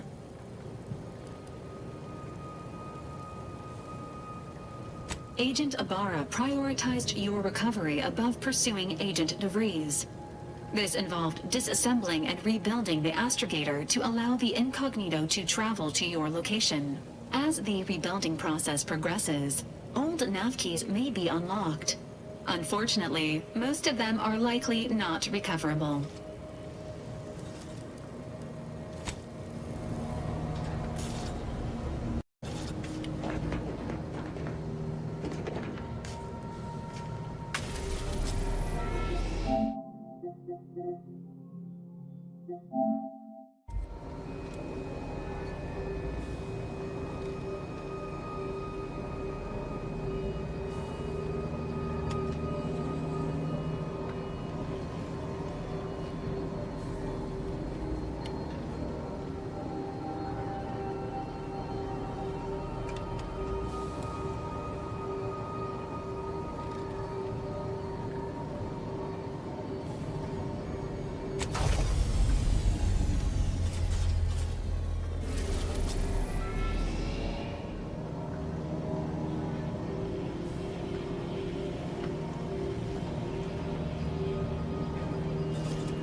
Think they'll notice if we jump the queue?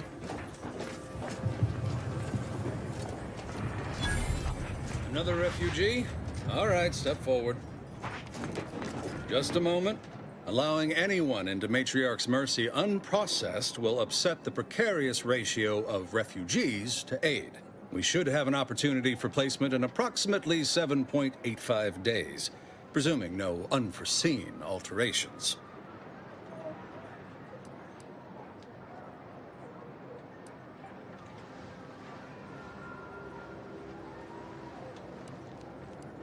That a fact? Well, I was going to give you a friendly warning, but since you don't have the time, I'll leave you to wonder. So be it. Welcome to Matriarch's Mercy.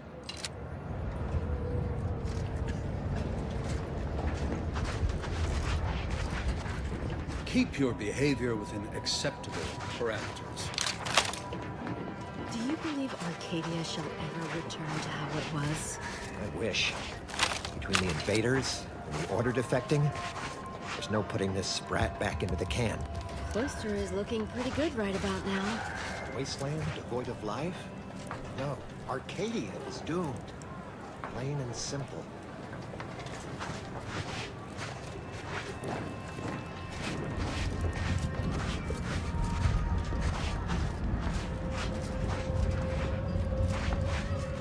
How long are we meant to stay here? That's the order. I'm not in the prediction business.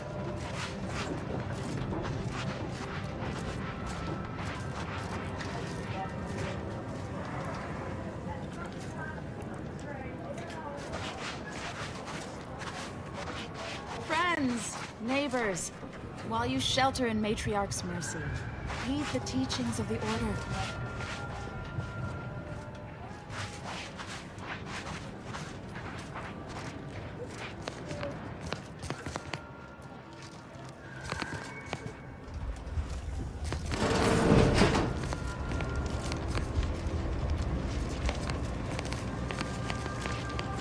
What is it? I have 15 seconds of allotted time for non-specific discourse, so choose your words with expediency.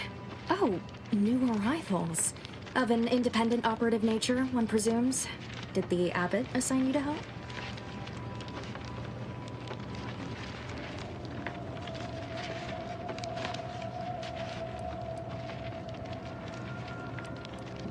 Yes. Unfortunately, you are the first to notice. Infrastructure requests from the displaced exceed present resource capacity. The mounting accumulation of prevailing desideratum is regrettably beyond us. Or beyond me, more to the point. I am simply one person, impossibly stretched thin, and unable to attend to the needs of the displaced.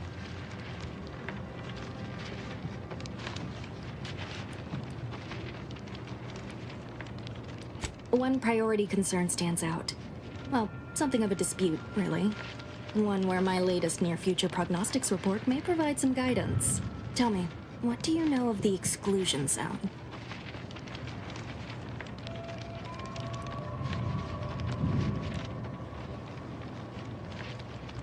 Fair enough. The exclusion zone is a mere corner of Matriarch's mercy, and rightfully off-limits. You see, the Seer predicted that a calamity would befall the exclusion zone, warning that the barrier must not be crossed. But the ever-disruptive voice of the displaced is dead set on occupying the exclusion zone anyway, laughing in the face of certain peril.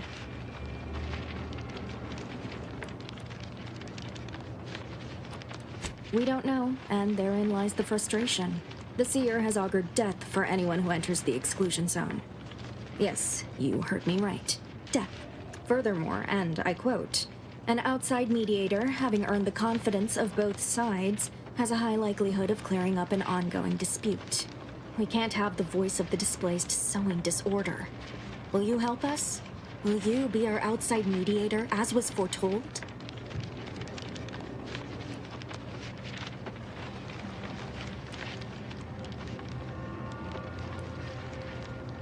I believe only in the cold, inconvenient mathematics of the cosmos. This will work. It must work. The first step is to familiarize yourself with every angle of the dispute.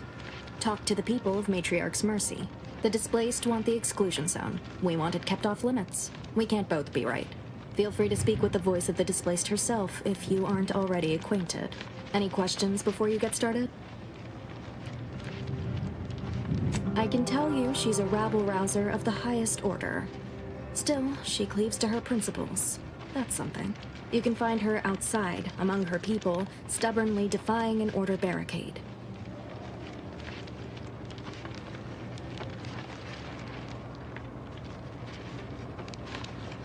Novice Seer Vicarage should have ample time to illuminate you on the Order's forecast modeling methods. He's just down the room from here.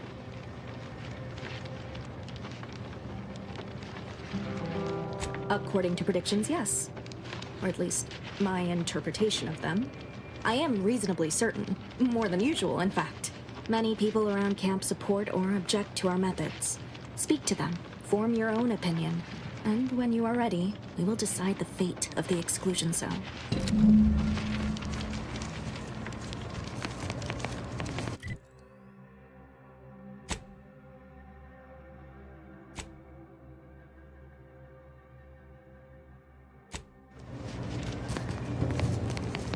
1,068.5 pardons, but my attention is presently 99.81% occupied, coordinating provisions and supplies for the displaced.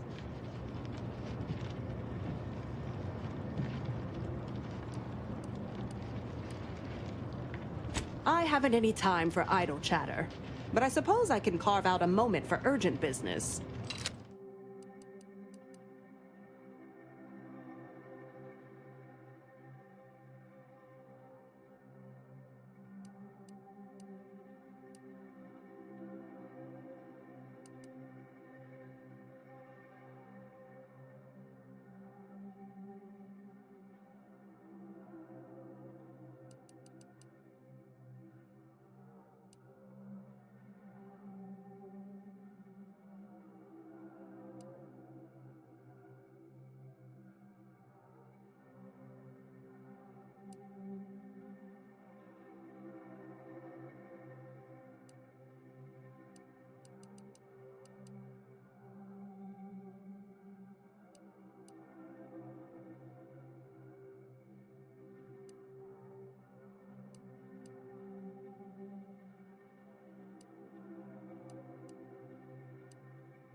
may recall, as I stated earlier, my attention is 99.81% occupied, coordinating provisions and supplies. I have 0 allotted time for random queries, at present or in the foreseeable future. But very well. As the assigned provisioner, I am responsible for coordinating the requisition and distribution of comestibles, medicinals, and the You may not have noticed, but the refugees do not want for food or medicine.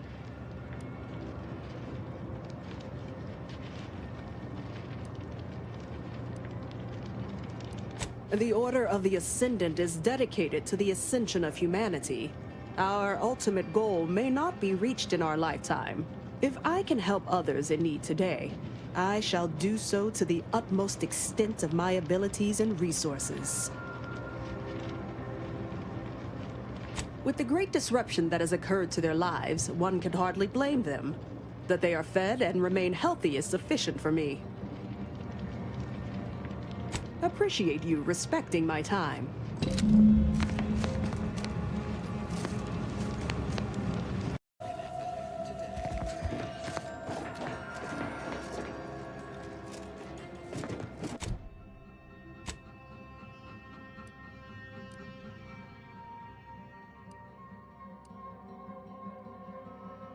You are a necessary part of the plan. Therefore, you need to be part of the Order of the Ascendant. Drop by our predictory today and find out how you can take an active part in your future.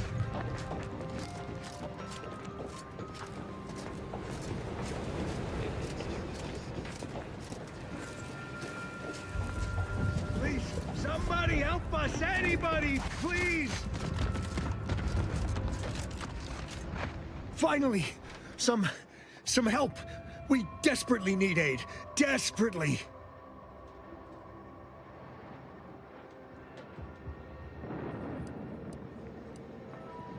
My family and I, we was making our way to the Mercy camp for us refugees. We were set upon. My wife, my son were injured. Can't move them by myself. I had to leave them just past this tunnel so as I could go for help. But being alone is even more riskier. The Varachnids, I chased them off, but they'll be back. Please help us.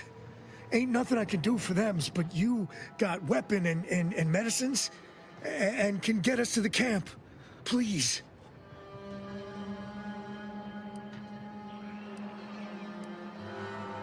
Thank you. Thank you. This way. This way.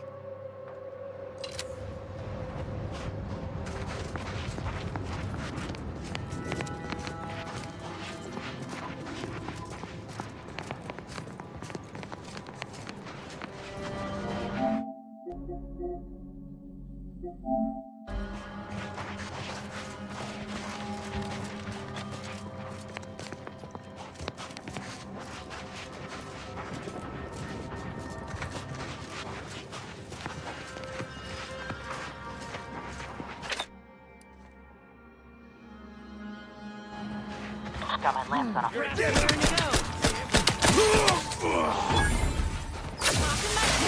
Sorry, ain't ready yet. This thing's got a mean streak.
defy the law.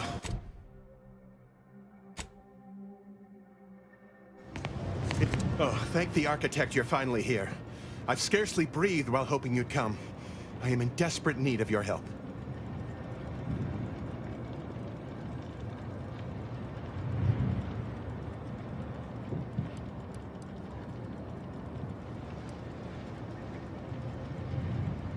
True, but the Order's predictions know you better than you know yourself.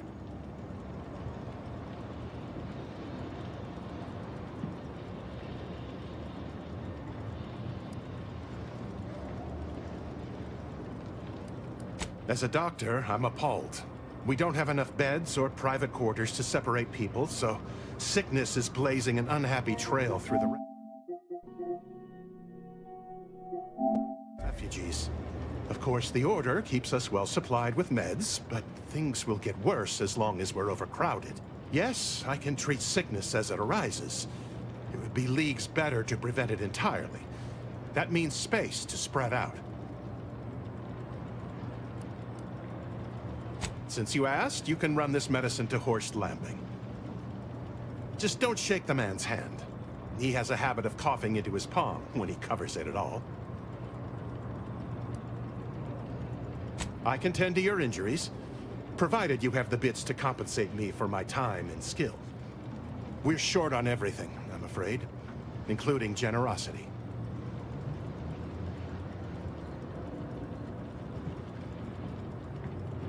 Many thanks. Now, hold still. You might experience some momentary discomfort. Right as rain. Now, will there be anything else?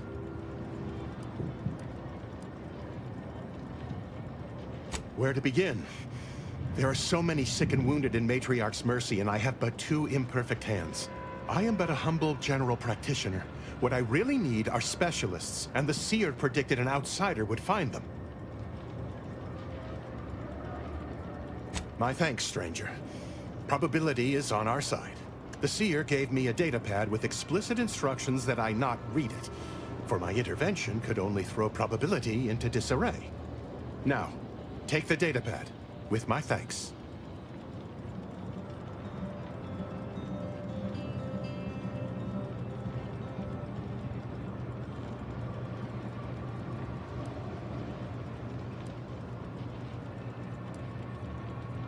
How can I be of service? Since you aren't a refugee, I hope you understand that I cannot offer my goods free of charge, but my prices are fair.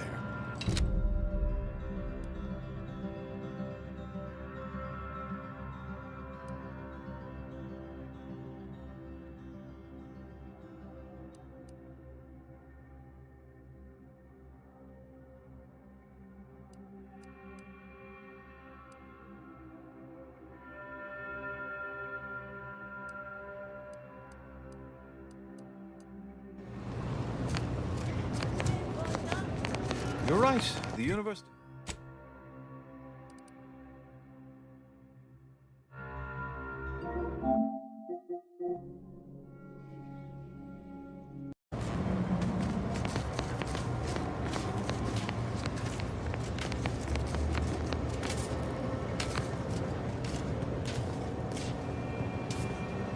Ah, you must be the, Earth Directorate agent I was told to expect. Your punctuality is commendable. Allow me to welcome you to Golden Reach. I'm afraid I've no refreshments available, but can I interest you in a customary debate over decidability?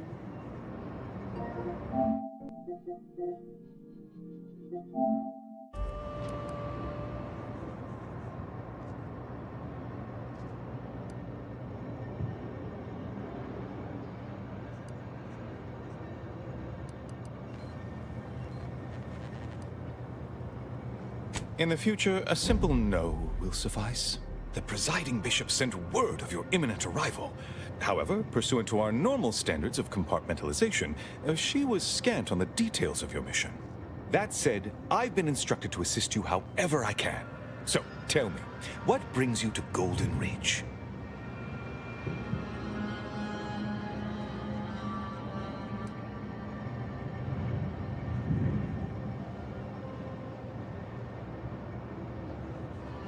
DeVries.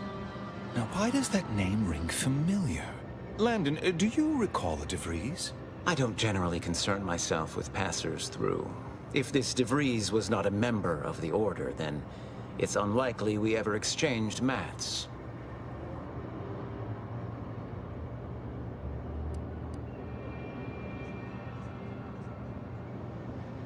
Victor Clemens, some kind of radical. What an absurd notion. I must agree with my seer. I once watched Victor shed copious tears over a damaged datapad. It's difficult to imagine him capable of worse.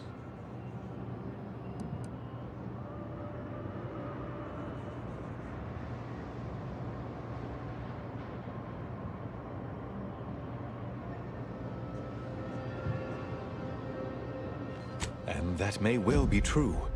But our standard of proof within the Order is not normally met by hearsay alone.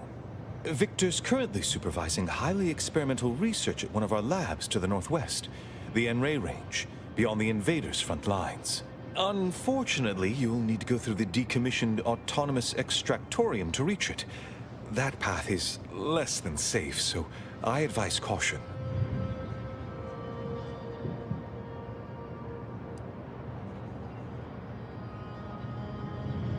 What business is it of yours? Let's not be unfriendly. The agent's only curious. Obviously, Victor's work has something to do with N-rays, but beyond that, I haven't a clue. More of that pesky compartmentalization, I'm afraid. Besides the highly caustic Serenium River and the Mantisaurs, we've also received reports of mad cultists in the area. It does make me wonder why Victor decided to stay.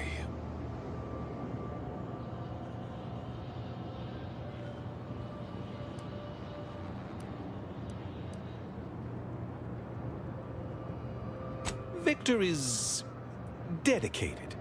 Single-minded, one could say. I've always thought highly of his analytical skills as a researcher, less so his social ones, perhaps. Loath as I am to admit it, there may be some merit to your worries over a conspiracy within the Order, whether Victor is involved or not. As my predecessor would remind me, denying unpleasant facts is not good science. I would be remiss if I failed to support an investigation.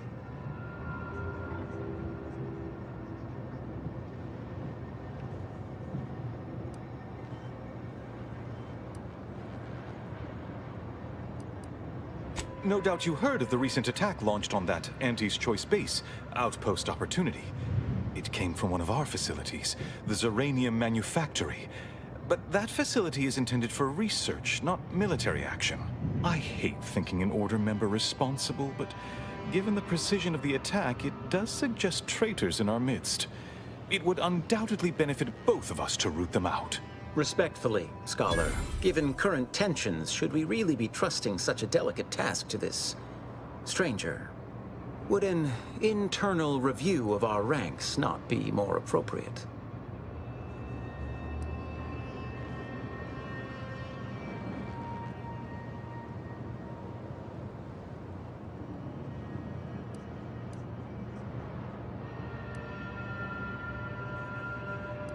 Earth Directorate Agent is just a title.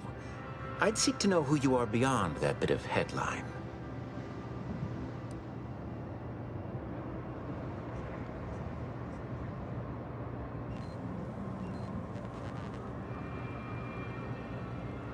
Gambling is for those who lack an understanding of basic probability theory. I don't make wagers. I make predictions. Accurate ones. I don't dispute the need for discretion, my friend. But the presiding bishop made the determination to send the agent to us. It's best we trust her calculations. Moreover, our situation is growing increasingly dire. I can't overstate my fears concerning this most recent attack ending the ceasefire and reigniting the war in Golden Ridge. One more thing. Your investigation into the traitors takes precedence. But if you could also render aid at Outpost Opportunity on our behalf, such a gesture might preserve the peace.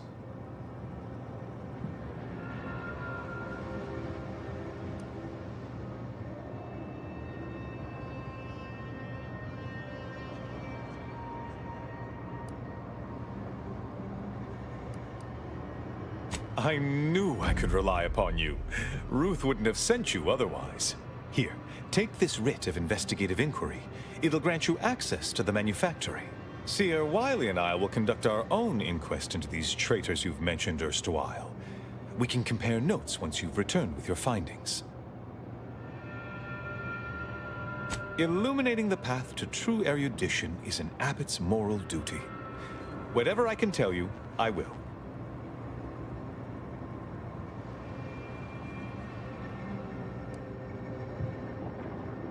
A calling for those with a greater than average talent for mathematics and computation, particularly in the field of predictive analysis.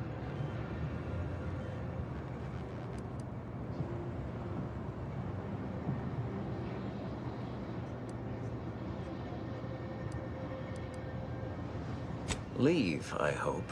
Seer Wiley is being too modest about his contributions. Many in the Order rely on Seers for their indispensable counsel. I myself would be lost without mine.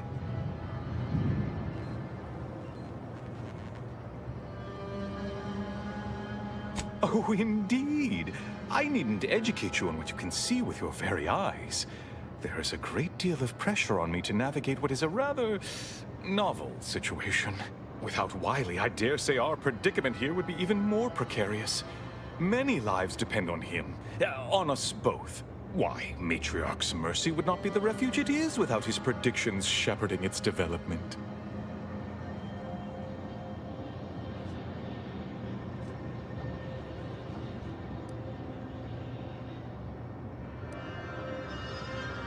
That is a statue of the Matriarch, Alexandra Varick, Arcadia's founder and for whom the monastery was named after. Regrettably, Alexandra Monastery is closed to non-order members at the moment, given recent troubles.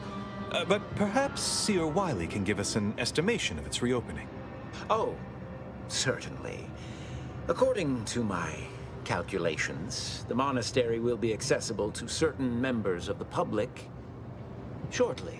Haha, good news indeed. Oh, you really must visit. The observatory is a true sight to behold.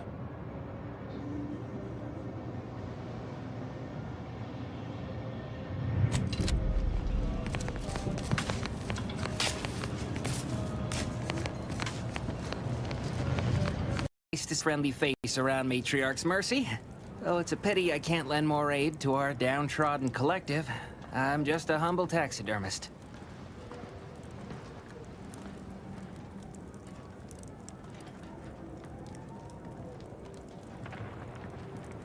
What? And you think that's me? Listen, friend, a little skill with needle and thread does not make me a qualified medical professional.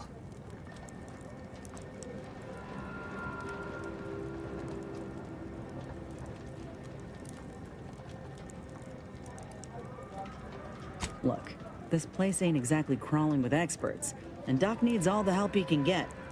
Even if all you do is suture wounds, your services will be invaluable. Have it your way, then. I know when I'm being voluntold. But you better make it worth my while. Before I agree to anything, I need sprat corpses. Several. And no victims of violence, please. My art depends on the quality of the sleeve.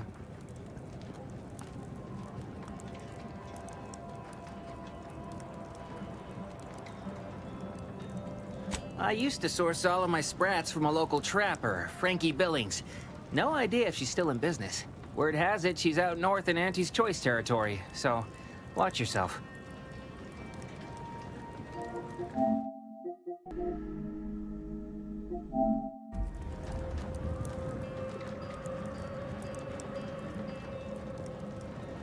Fresh being the operative word. My thanks, stranger.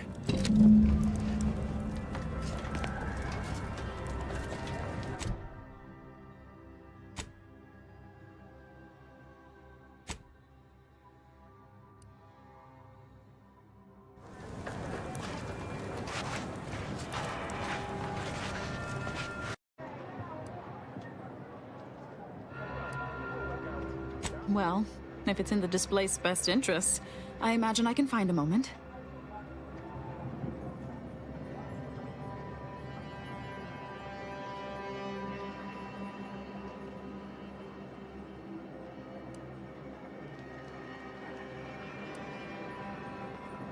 Yes, I reckon I do have my ear to the grimy dirt floor of Matriarch's Mercy. I hear what common lay people are saying, and the wide array of bodily noises they make. Suppose I, more than any other member of the Order here, connect with non-scienticians. I've begun daily lectures, including practical advice on efficiently planning their days. I frequently launch into extended orations on everyone's favorite topic, math, and meticulously expatiate on our sex origins in the most rigorously pedantic detail.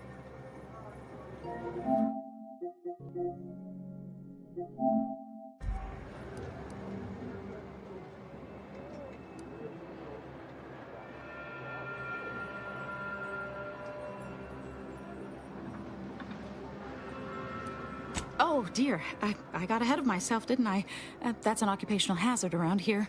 As I'm sure you've read in recent dissertations doing the rounds, education has proven to have a 13.7% increase in overall quality of life. I am single-handedly making a difference here, with constructive pointers on efficient scheduling, lessons on Order history, plus some mathematics for a little added razzle-dazzle.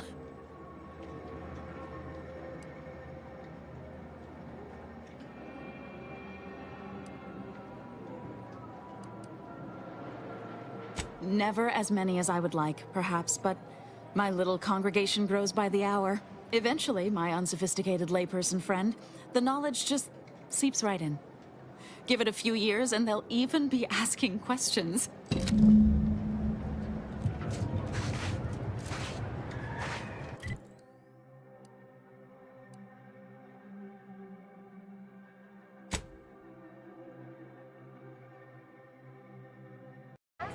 Watch yourself if you intend to nose around that collapsed ramshackle. I swear, refugee settlements aren't what they used to be.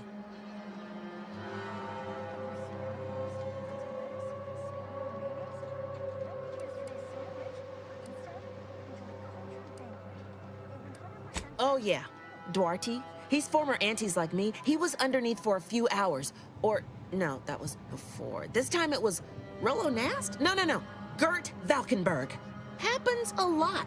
People here need more room to breathe. Can't build in the walkways, can't set up in the exclusion zone. So they build up. Best they can, at least. Don't have proper building material or nothing. They just make do. After a while, the stacked up little huts they jury-rigged come tumbling down.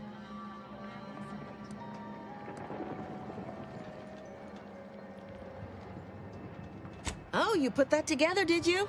Here, I thought I was being subtle. Yeah, people keep at it. What else choice they have? Order won't listen. Maybe if we interspersed our requests with numbers, they'd pay attention. Seems like all they care about sometimes.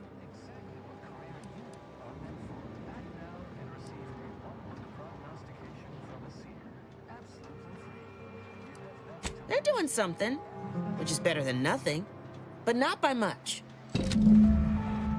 Go on. You take care now. You hear? Unsatisfying antecedents. At the Order of the Ascendant, our predictions are both sufficient and necessary for your positive power.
The meaning of life is numeric, and we are the keepers of the equation.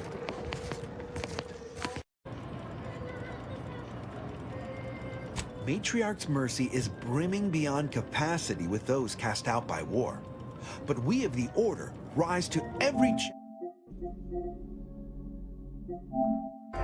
and continually strive to better our guests' existence. Why, I, for instance, have availed my predictive methods to our refugee neighbors in the area.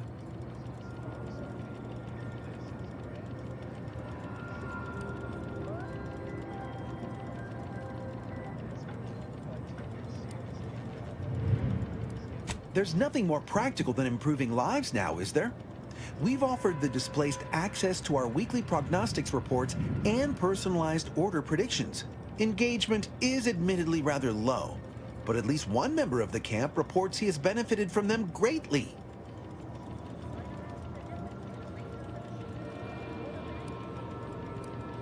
One of our recent guests, Rollo Nast, has received multiple personalized order predictions. I believe he could speak to the effectiveness of our ways firsthand. If my own humble assertions are not enough, I trust his attestations would convince you, and perhaps other members of the displaced as well.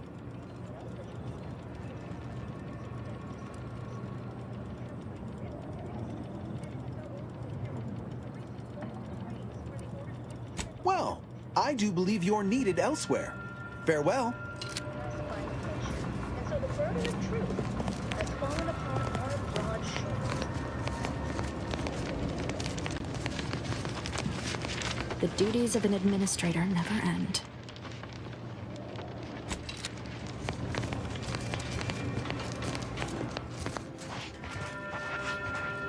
Where do we go now? Another refugee camp? Another colony? I predict, with an 8.23 margin of error, that our situation will improve. Stop me with the predictions. We don't even know what we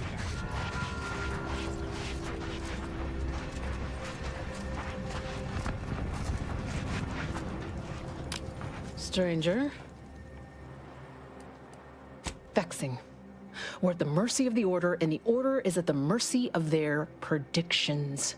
Not to insult our gracious hosts, but these people don't wipe themselves unless an equation tells them to.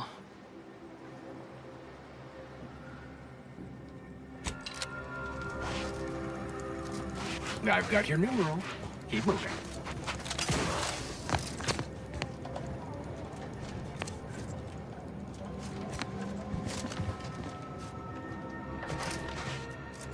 Keeping everything above board? I hope. You got business? No? Move on.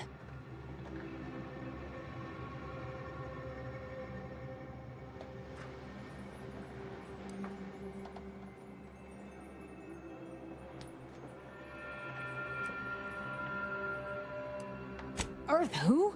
Name of what now? You got some kind of ague? I definitely ain't letting you in if you got the ague.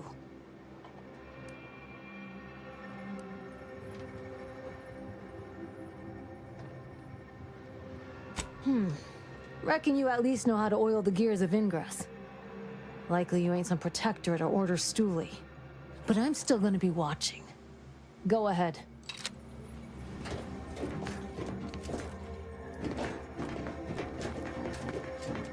Salutations, friend. Not many find their way into my presence, but those that do possess only the finest of tastes. I do hope you'll pardon the rigmarole it took to meet me. The Order has such an antiquated philosophy on the smuggling of contraband.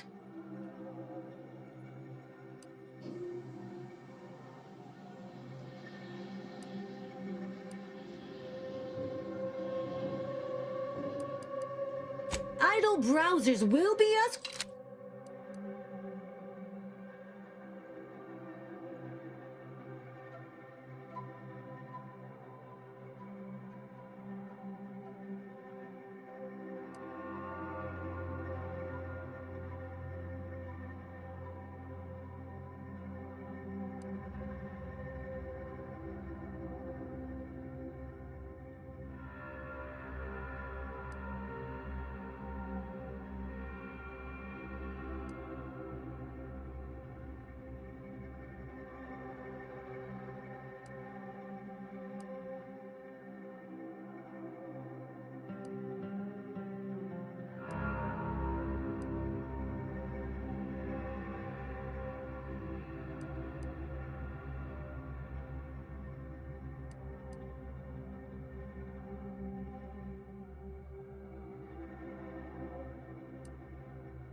Wise, don't accept anything here that's given for free.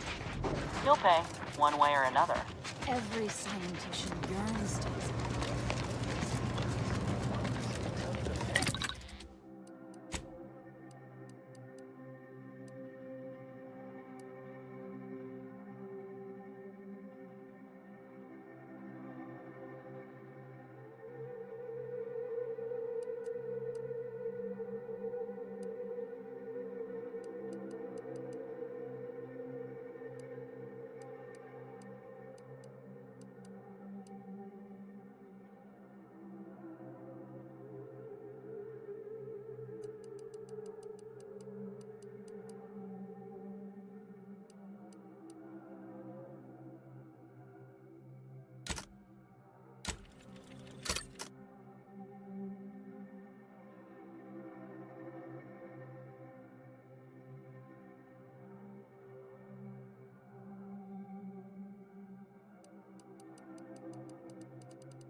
waste it.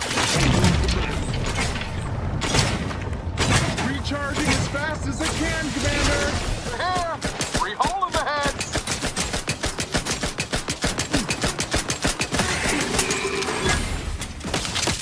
Trigger's still tired.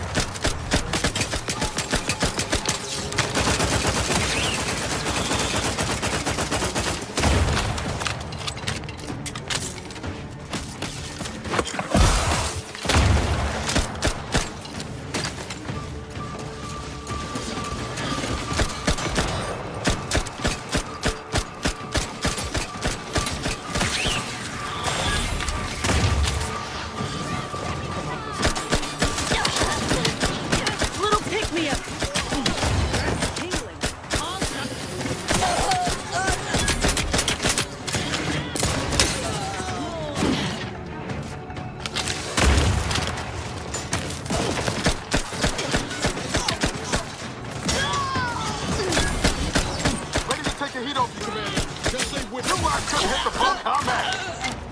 Mess with me, you get claw. He's got a mean streak.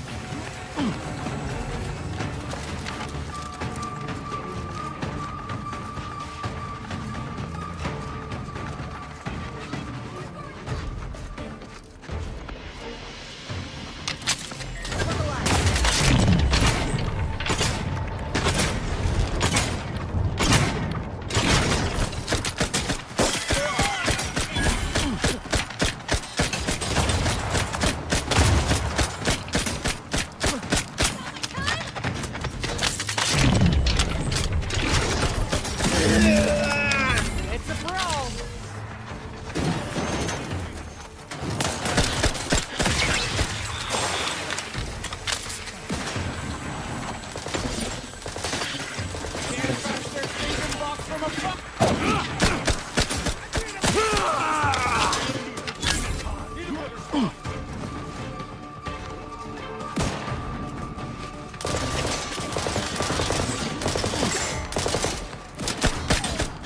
And I'll take care of him, Commander.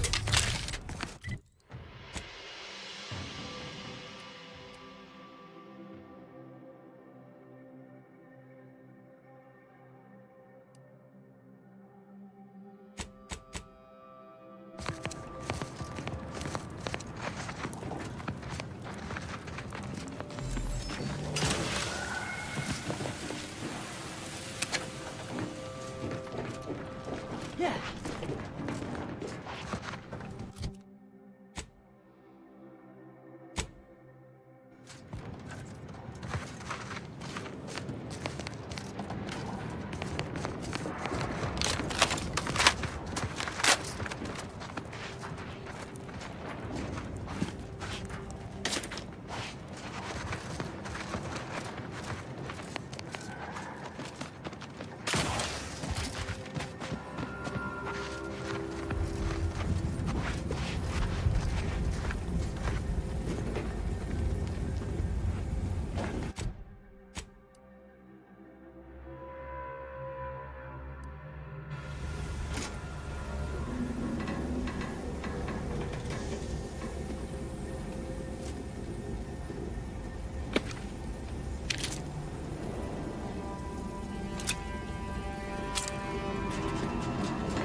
Improve in time.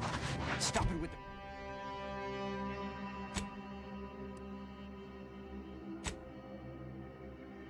with the predictions. You don't even know multiverse. Oh. Administrator Agarwal. Here to finally hash this out, are you? Thought this day would never come. Yes, well, our esteemed outsider here has agreed to thoroughly appraise our situation, in the hope that we may finally close the book on the exclusion zone once and for all. They say you asked around. Listen to folks. That's a good start, at least.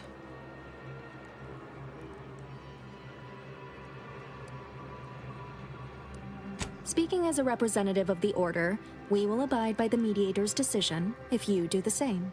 Agreed. Mediator, I leave the fate of the exclusion zone in your capable hands.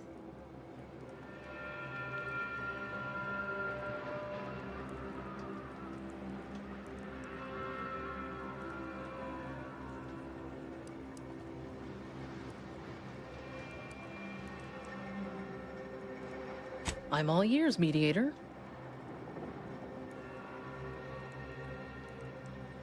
The what now? When grievances between the displaced approach fisticuffs, we hire Sub Rosa hooligans to duke things out for us. That is unquantifiably absurd. And I don't see how moving into the exclusion zone will help.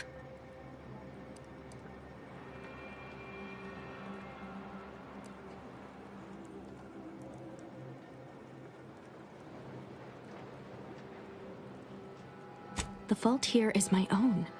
I see now that the displaced require guidance steeped in logic and reason.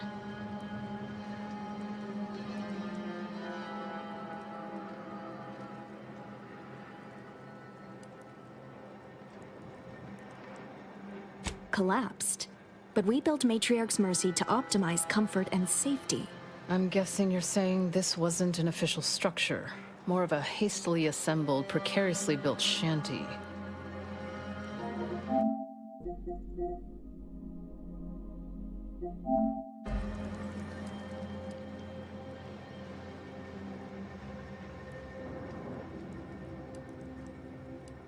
People are struggling to make do with what they have. If we had the exclusion zone, this wouldn't be a problem.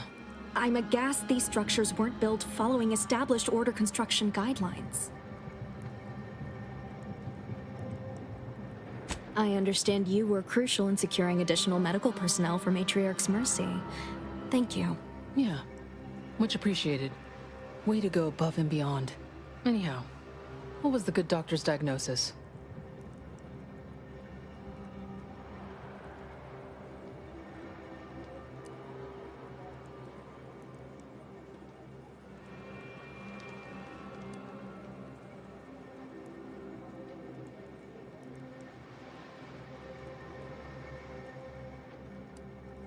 Do you find this concession acceptable?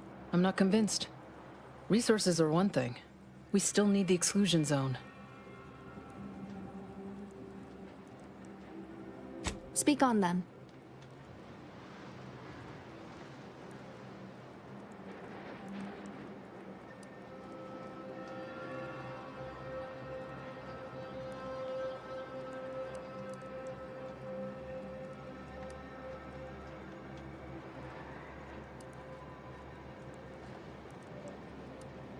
Did he also happen to mention they were needlessly oblique and vague?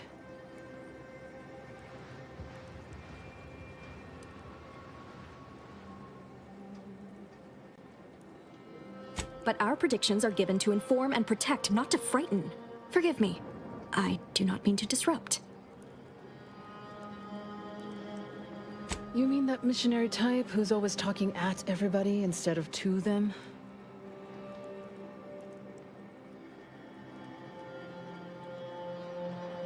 A bit rude, don't you think?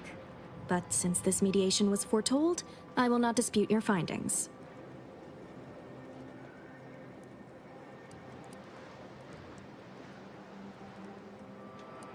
But we haven't explored the dispute from every side. Your calculations, nay, your very judgment, could be missing critical data. I say we get on with it. I suspect that your sympathies lie with the displaced. Unfortunate, if true, but I leave the decision in your capable hands.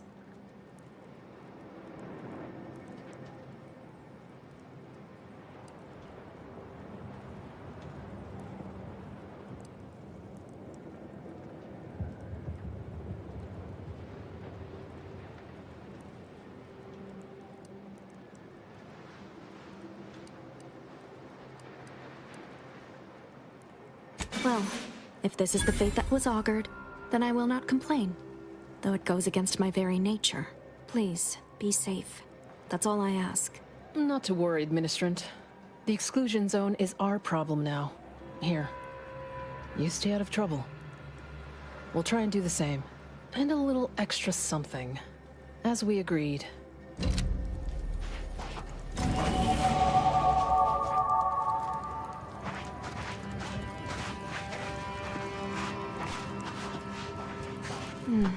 Yes.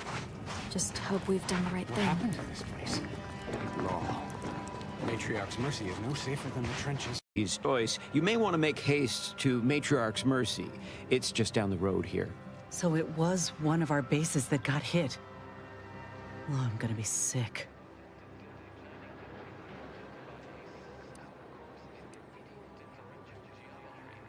I can't rightly say, and that is rather concerning in its own right. It seems our temporary ceasefire with the corporatists may be at its end.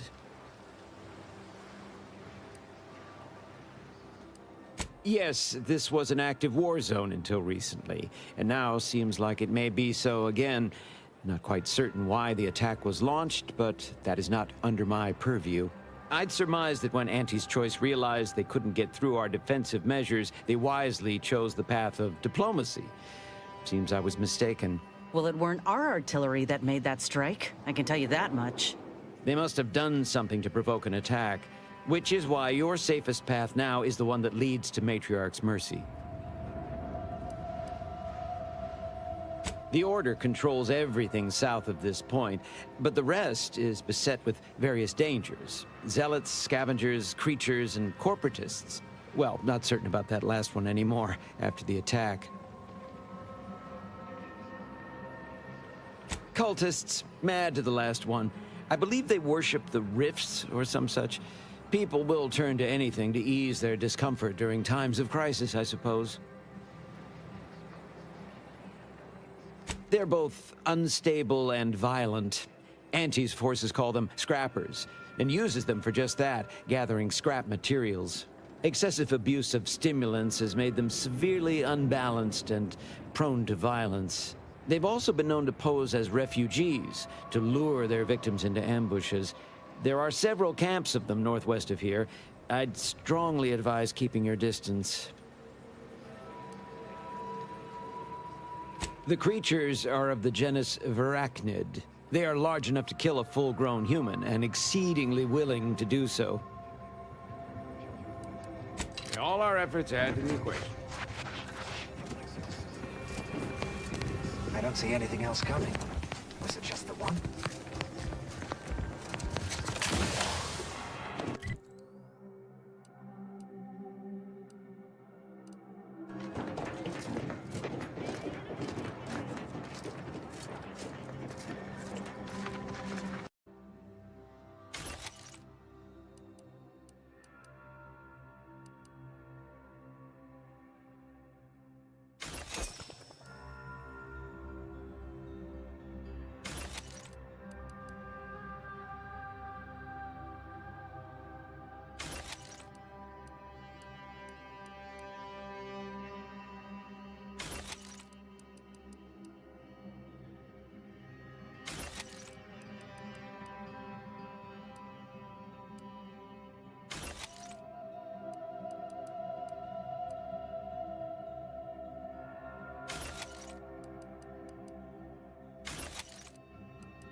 Got a bad feel about this line, hon.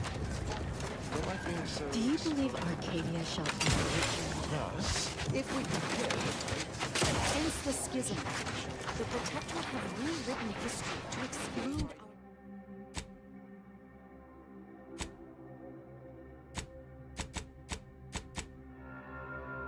our teaching.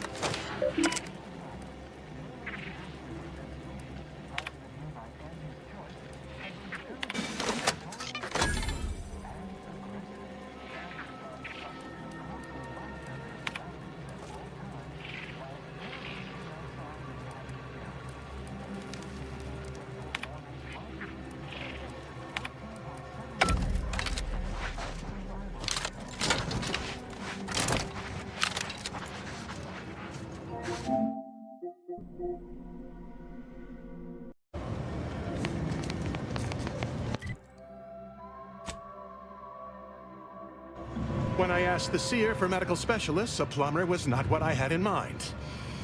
Trust in the Order to think outside of the box. Take this. On behalf of the Order and the displaced, I thank you. Now, will there be anything else?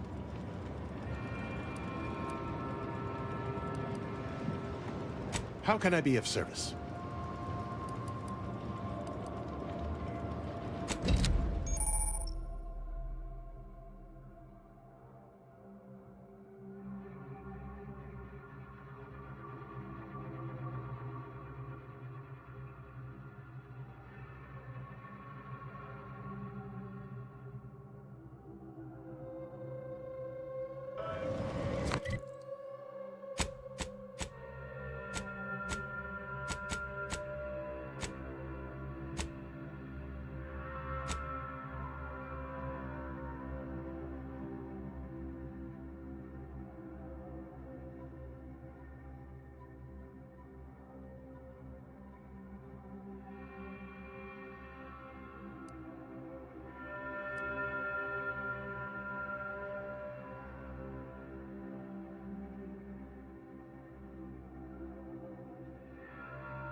Ain't nothing there.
I've been told Chief Cuddy's corpse has gone missing. Which is a surprise to both of us, I'm sure. Thank you for your help. You've saved 2 careers today and allowed us to put this whole miserable affair behind us.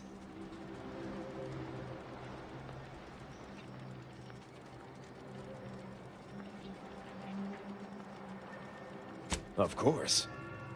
Debts left unpaid decays our character and all of anti-society. And this torrid affair has come close enough to doing both already. Regardless, it's nothing but ink in the ledger now. And speaking of ledgers, Bardot is free. And here's the balance for yours. Which means we're done.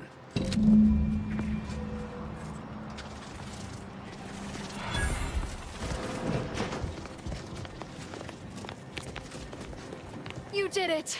You actually did it! I can't believe you could get it done.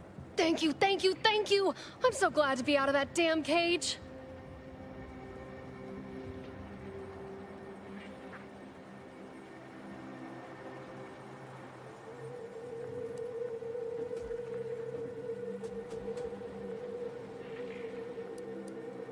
Framing me?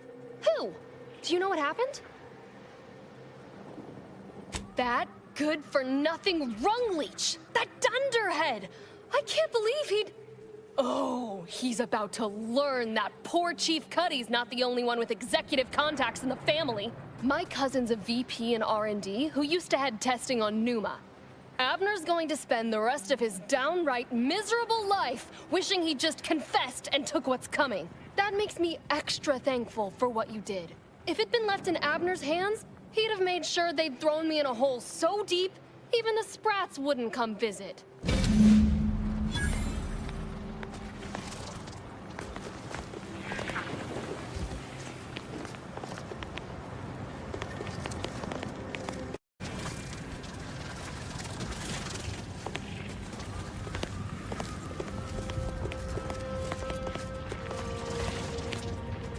Yes, I hope you're not here to apply for employment. I'm already overwhelmed by the sheer volume of peons I'm forced to oversee. And if you're here as a spy, know that the temporary ceasefire is on tenuous footing. So if you stay, it's likely just a matter of time before I'll be stringing you up.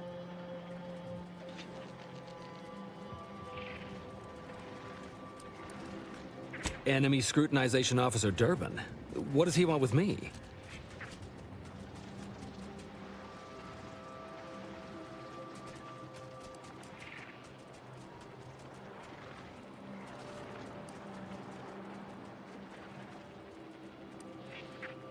Ah, well, in that case, your business is with both my commander and me. But I'm being rude. Allow me to introduce Strategic Ingestment Executive Wojciech, Senior Most Representative at Fort Endurance.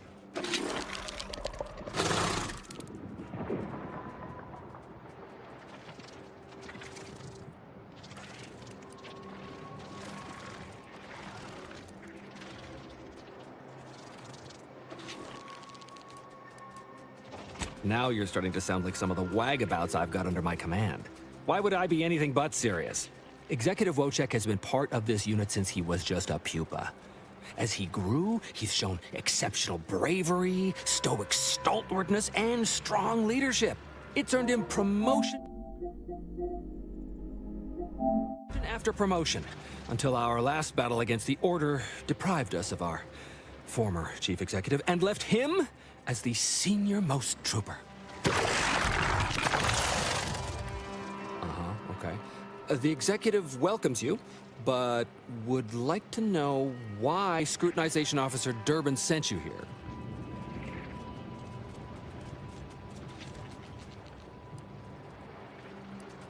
My experimental Mantisaur graft lets me speak with him as easily as I do with you. He emits pheromones that my antenna can detect. He wouldn't be much of a commander if he couldn't communicate with the troops. Hey, Commander. It's my professional opinion that we should back away slowly. This guy's craft is either messing with his gray matter, or he's messing with us.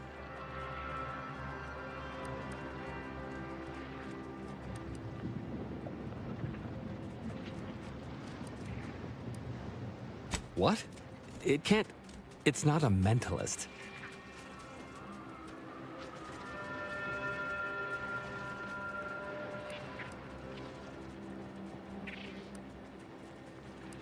No, we're using pheromones to... It's like we can smell what each other is saying.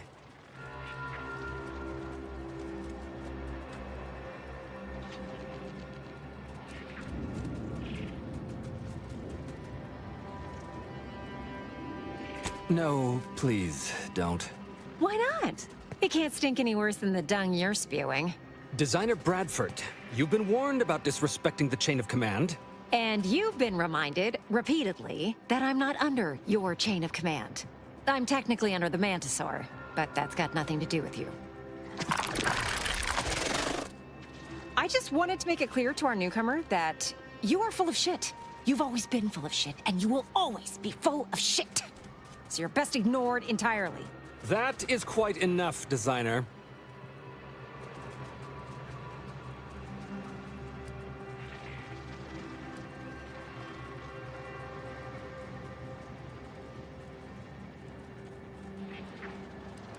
Yes, well, please excuse our curmudgeonly biologist.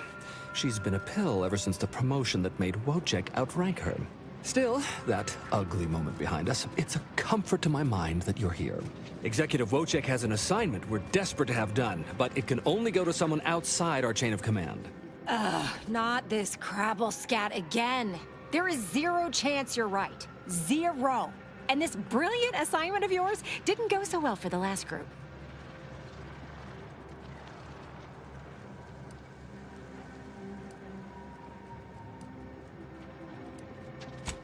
Just rumors and conjecture. The base gossip is that another team was sent to recover the pupa and never returned. But I'm sure they're just deserters. Wojciech can sense that there are some kind of mutated mantisaurs over yonder, and he wants us to secure one of their pupas to raise as his own. Oh, stop it. The creature doesn't want a pupa. He doesn't want to breed a superior race of mantisaurs. He wants to eat meat, excrete the excess, and be left alone. That's it. Even if he could ask for a pupa from a rival nest, he'd probably just eat the law-be-damned thing to cut down on competition. He's a bug, nothing more. But the only way to prove it to our command is to have you run this fool's errand. Once it's shown to have been a colossal waste of resources, they'll put me in charge. That is enough. One more word in question of our executive officer, and I'll have you pitched over the edge with the rest of the enemies we've conquered here. Yes, sir.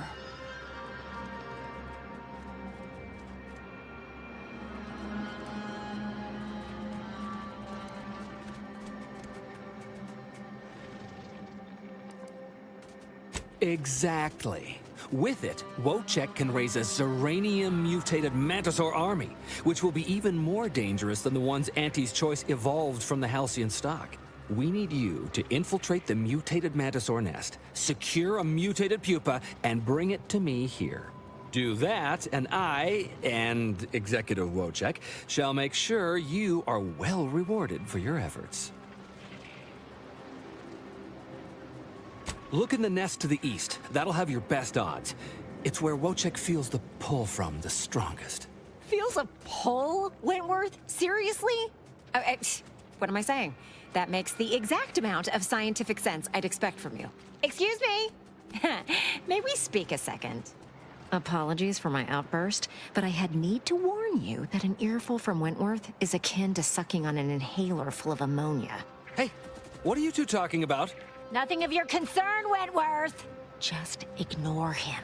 He was clever enough to pretend that Graft lets him talk with the beast. So overnight, he upstarted from simple trooper to de facto commander of this installation. You know it's impolite to whisper, right?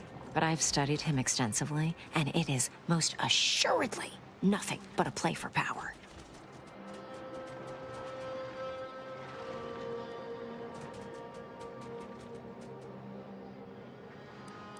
I am. I've watched for patterns of behavior that would demonstrate higher communication, and they don't exist. So, catering to his will isn't gonna do anyone any good. Conversely, the scientific value of studying the mutated pupa he wants is exponentially greater than any possible use he could have for it. Bring it to me, and not only will I match any reward he offers, but you'll have the satisfaction of knowing that it will serve a much greater purpose.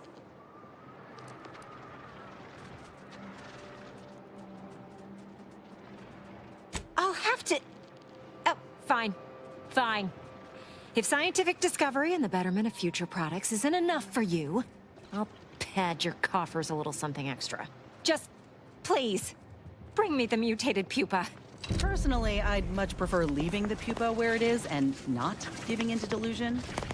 But on we press anyhow. Hey, you gotta help me, please. I didn't do what they say I done. I elucidate the exact nature of your tiff of contention. Oh, really? Like they strung a few words together in a row and it all made sense? That's a marked improvement on earlier. Guessing they left out a bunch, though. Here, in Matriarch's Mercy, if you're not a member of the Order, you're probably living close to somebody else. In some cases, sleeping on top of them. Sort of thing tends to cause friction between neighbors. Would lead to fights, but nobody here wants trouble with the Order. So they hire our hooligans to battle by proxy.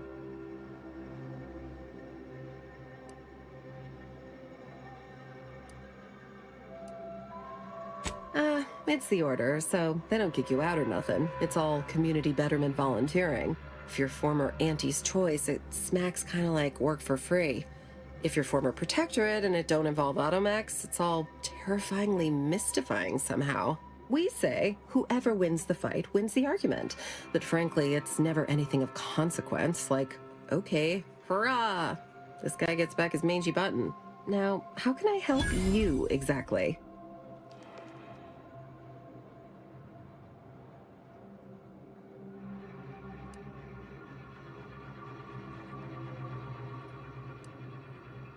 Ugh, a tourist. Well, clear out then, huh?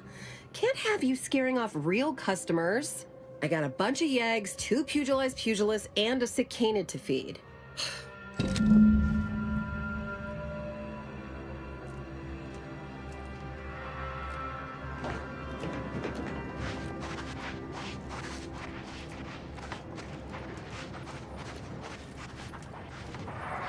Look, your nose was just a stand-in for Duarte's nose. Don't feel like no stand-in.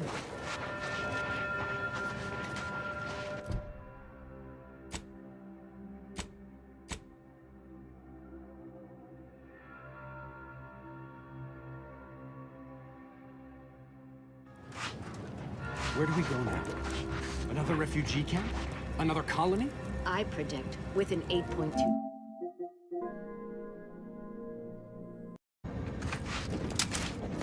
Guns cocked and loaded. Just give the signal.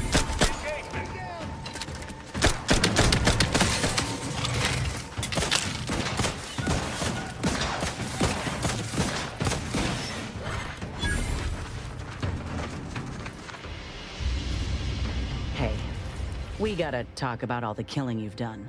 Specifically of my old co-workers. I understand that things might come up, give you no choice. But for all they've done, these folk are still mine. If we can avoid bloodshed, we should.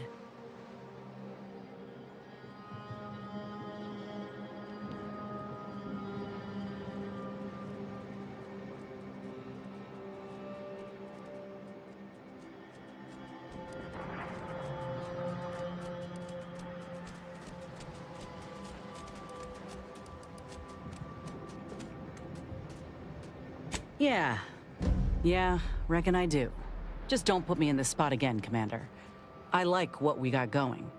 Be a right shame to end up on one another's blacklist. Heard something. There. Let me handle this!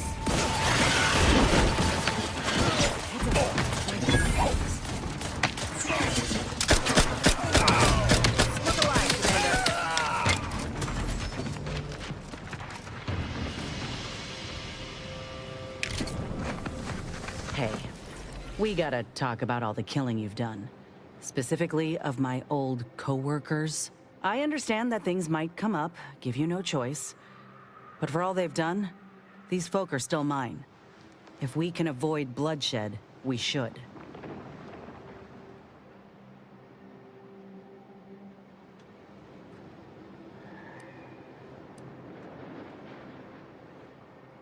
Yeah, all right. Just don't put me in this spot again, Commander. I like what we got going. Be a right shame to end up on one another's blacklist.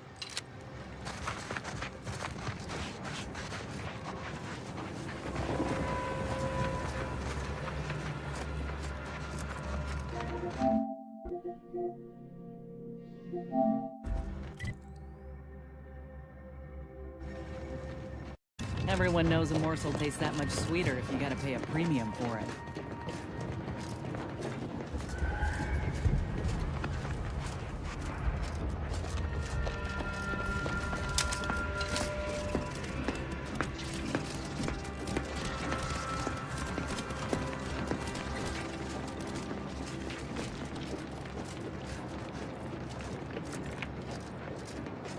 Thank law, Fort Endurance still stands. We ought to check in.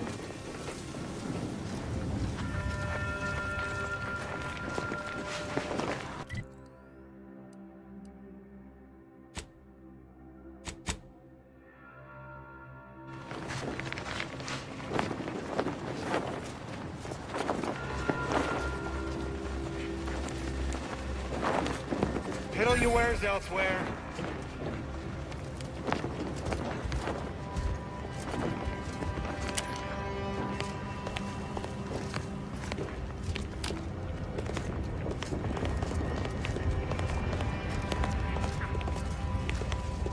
That better not be what I think it is. Honestly, Bradford, I've no notion of how to cool your conniption. Corporate says I'm in charge, so I'm in charge. You're in charge? Wait, you're in charge? Don't you mean the executive is in charge? Of course, that's what I meant. Whether I say me, he, or we, it's all the same. It's all the same pile of gum. That tone is not how you get approval for your little tests, designer. Next time, you might want to try and tame your holy courage with a little mock apple. Yes? Who are you? And why are you attempting to steal my utterly invaluable attention?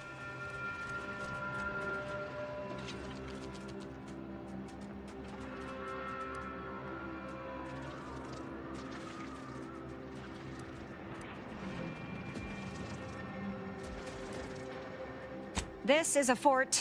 Those are soldiers. They are mantisaurs. And I am far too busy to play tour guide. Now, if you'll please excuse me. Murder? Oh, right. One of the enlisted killed their superior, or something. She's in that cage over there, and Security Officer Abner is in charge of the investigation.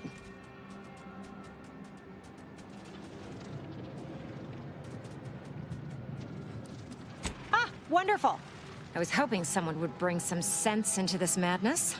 You should go talk to Trooper Wentworth. I'll let him speak for himself before I start speaking for him. Sure, fine. Were I you, I'd do my best not to get eaten as I was bumbling through areas I'm not meant to be in.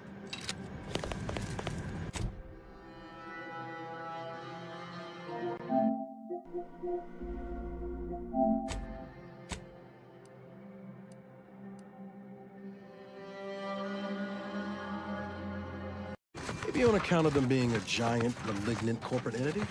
Reminds me of the one I grew up under. And that ain't a compliment. I grew up under a corporation like Auntie's too, Niles.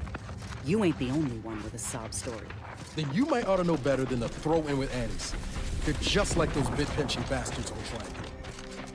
Earth Directorate hadn't stepped in. Well, there you have it. The Earth Directorate saved you. Sure as shit didn't save us. No, suppose not. But you've got choices now. Time for excuses is past. Don't you look down your nose at me. Any sane folk would throw their lot in with the ones who helped them. Not those who deliberately look the other way. Let me know when you needed a stretch.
got for you?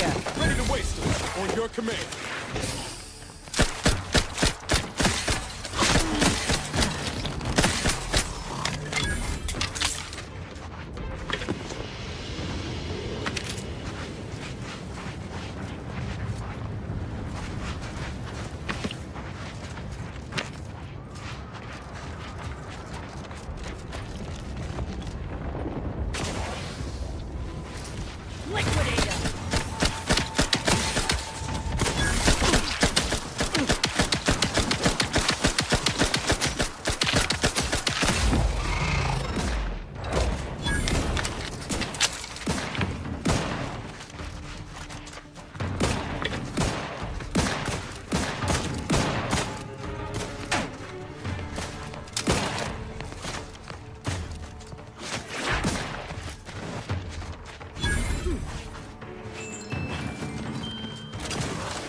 A direct hit. Complete annihilation.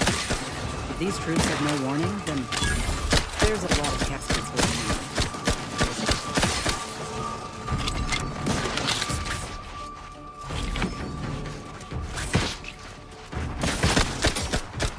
Ready to take the heat off you, Commander. Just say when.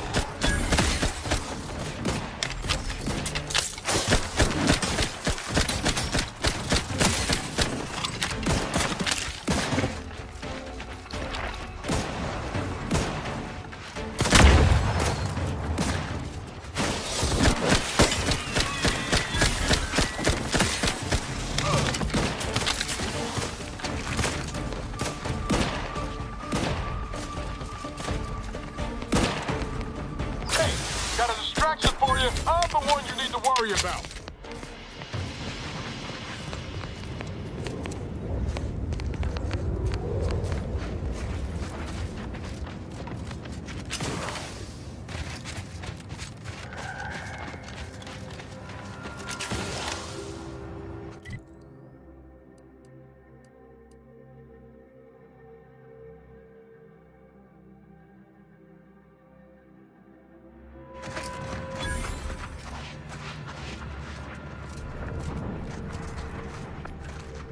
Sure hope Val isn't missing something fierce back on the ship.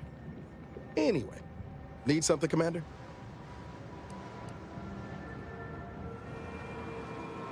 Sure, always happy to talk.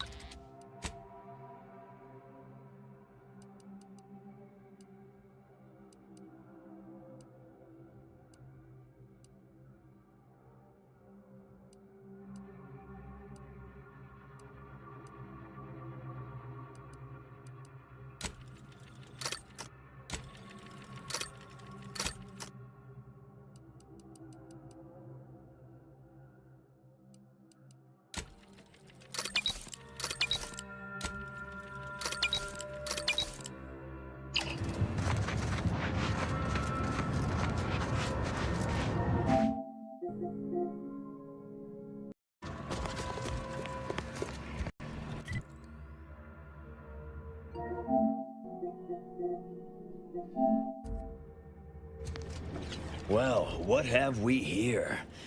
You couldn't look less Auntie's choice if you tried.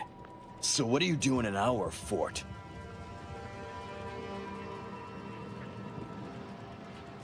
Durbin sent you? Why? You certainly ain't a certified pre-inhumation inquisitor.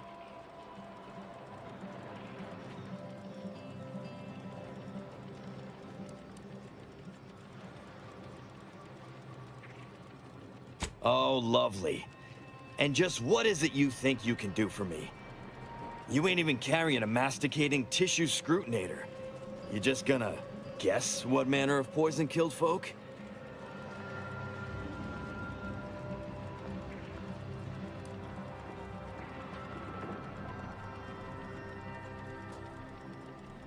So far as I can tell, it's a simple case of killing to get ahead. Chief Cuddy and Trooper Bardot were sharing a table for supper. There was nothing wrong with the food. The whole fort ate the same thing. And 10 minutes later, Cuddy was bloated, discolored, and looking all to law like he'd been poisoned. There are no other suspects, just Bardot. She swears she's innocent, but they always say that. And I can't possibly figure how that could be. Yes. I walked over, saw Cuddy's body, saw Bardot screaming her fool head off, and I put her in cuffs. Case closed. Now, I'm waiting for a specialist to affirm my theory, so I can get on with my other 1,000 duties need doing. You wouldn't believe what this mess is taking out of my schedule.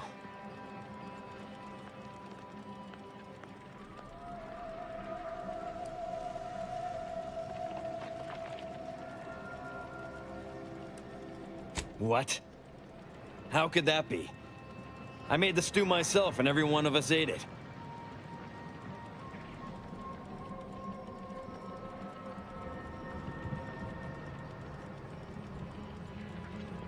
What? That's ridiculous. It was nothing but canned sisty stew. Stew that I can... Oh. Oh no. Oh, did you say Crabble?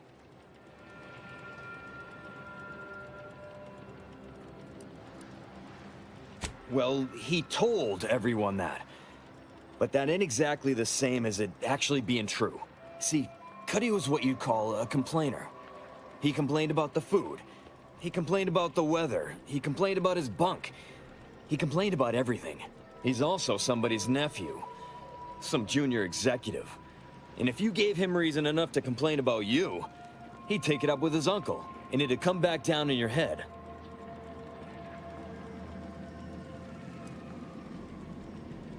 Law, no. At least, not on purpose. Half his gripes were really nothing but reasons to grouse. But if you push back too hard, he'd run to his uncle. So most of us just ignored him, assuming he was constantly full of it. And didn't think twice about doing things like stretching the stew with canned Crabble stock.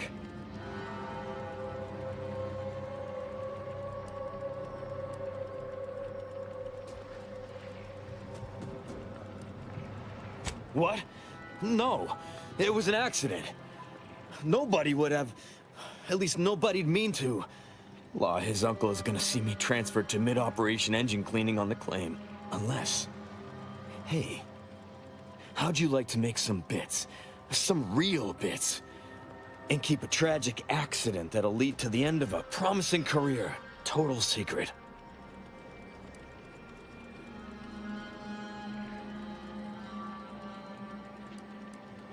Well, no. Not yet you haven't. See, I can't just let Bardot go. There'd be questions, accusations, and assumptions as to who was responsible, and that's no kind of solution. And even worse, since there's apparently nobody coming to do an autopsy, I might have to just send Bardot to the claim to start her sentence on all available evidence.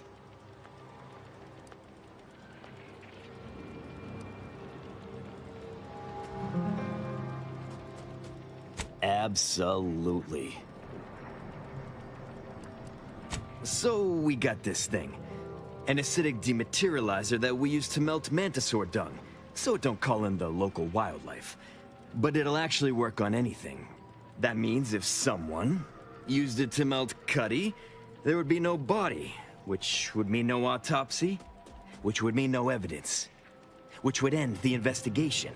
I'd do it myself, but my boss said she's on her way for a surprise inspection, so I can't leave. But if you go find one and melt the body, I'll make it worth your while.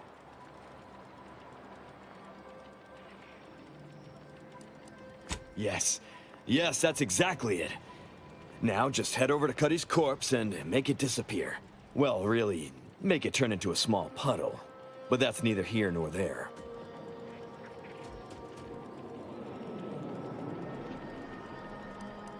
Thank law. You'll find Cuddy inside the tower, but you'll have to sneak your way past the guards. It simply wouldn't do for me to announce your intentions to the base. Then come back and tell me when I've got no more evidence to hold Bardot and can draw this whole thing to a close.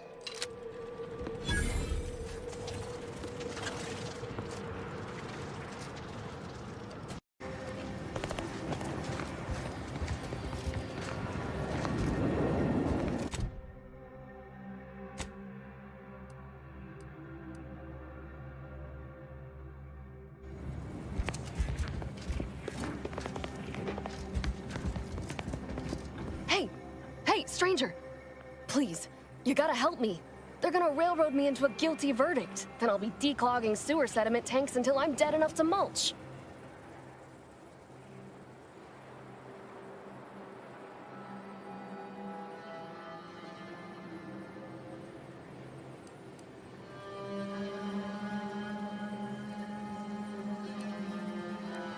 Durbin! Oh, that's great! He's bound to see the truth of this and let me go. Abner's trying to pin this on me, and it ain't right.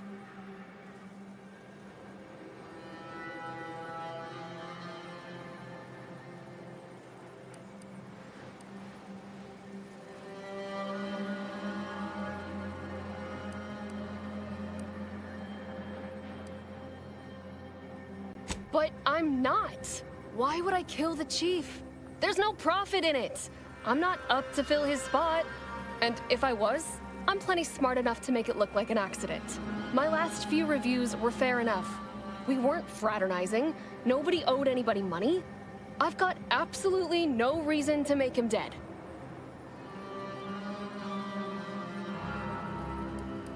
I don't think nobody killed Cuddy. I was there. That's why they think I did it. And he was fine. Well, he was fine up until he wasn't, and then he just swole up and died. But the way he swole up, it's something Cuddy always said might happen. Only it don't make no sense that it happened now.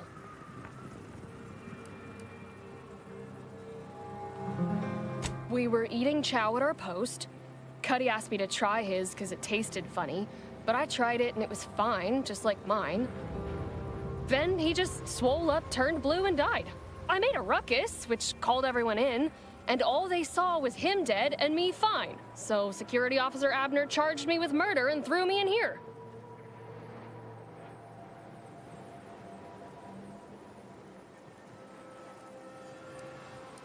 It was exactly what Cuddy said would happen if he ate Crabble. He was deathly allergic to Crabble. But we ate Sisty Stew, fresh from the can. And ain't no Crabble in Sisty Stew.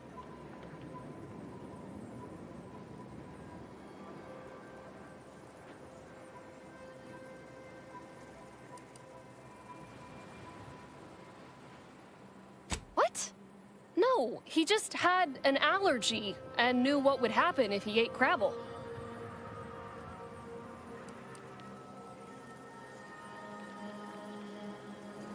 I can't believe you might be my best shot at getting out of this. But that's still gotta be how he died. So, I need you to talk to Security Officer Abner, remind him of the allergy, and let him toss all my gear. He won't find Crabble anywhere.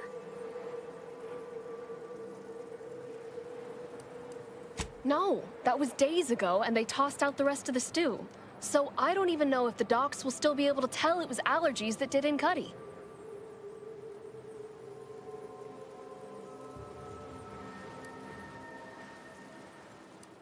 He will. He has to. It's the truth. I didn't murder nobody. Please, make him understand.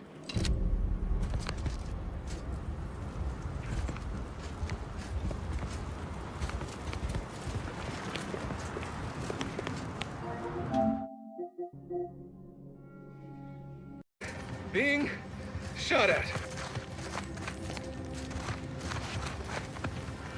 Up, down, up, down, up, down. Just like the inconsistent profit margins of our competitors. Campson, think I can't see you? See you lollygagging? Pick up the pace, or I'll dock your pay.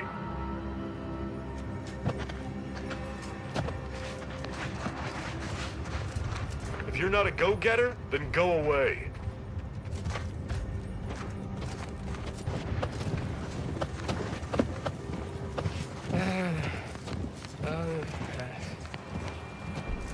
This is the worst!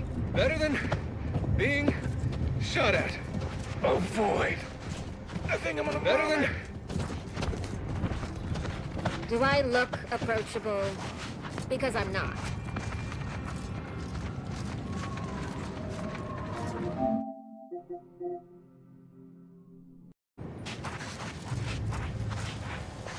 Looks like a fight.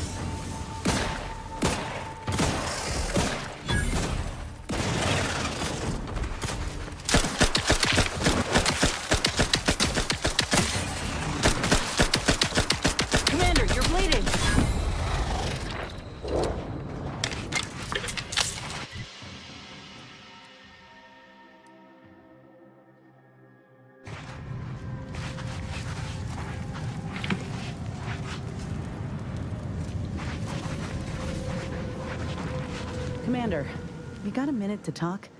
I got some thoughts on this situation with the refugees. The number of folks seeking refuge from the war is, well, it's beyond what I expected. And beyond what the Order is capable of handling, seems like. Antes may not be faring much better here, but we could at least find enough work for these folk to buy some food.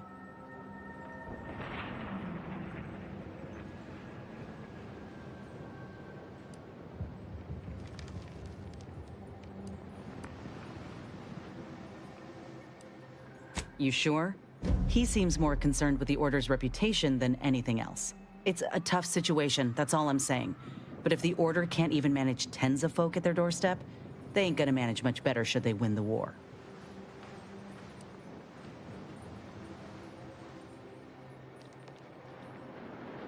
But nothing's ever really free, is it? I went through this myself when Anti's Choice took over Tau Ceti. It took time to secure the merger, but once they did, we folk got the help we needed real quick. And all they wanted in return was the signing of an employment contract. Now, I ain't seeing any contracts in Matriarch's mercy. So what is the Order actually gaining by doing this?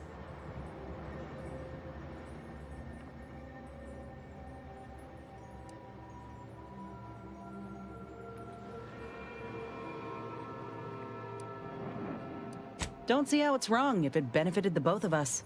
Anyhow, if the Order is in fact helping these folk with no hidden aims, then, well, I'll be the first to admit that there might just be merit in what they're selling. Appreciate you hearing me out.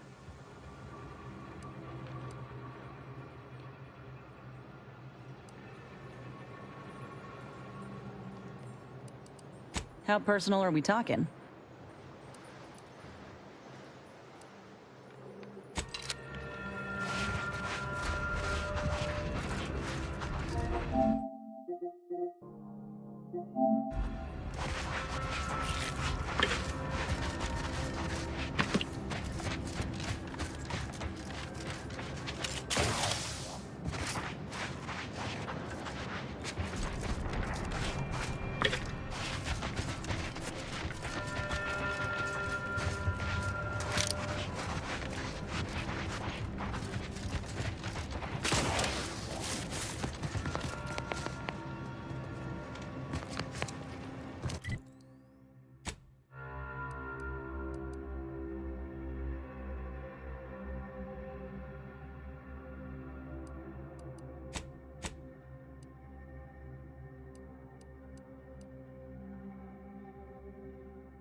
Commander.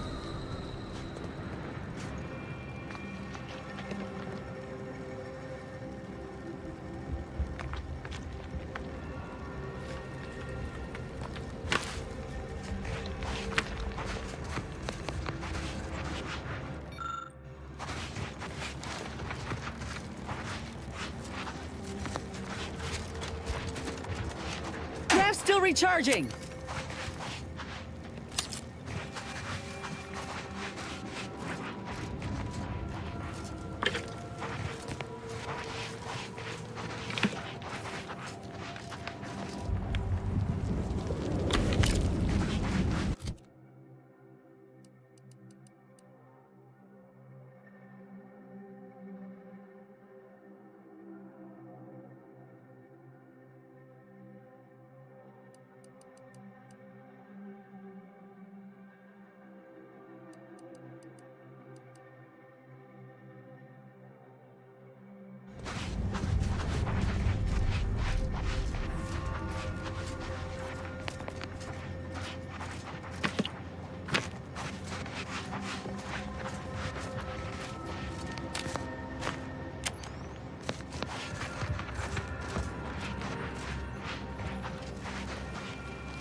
Time to earn my commission.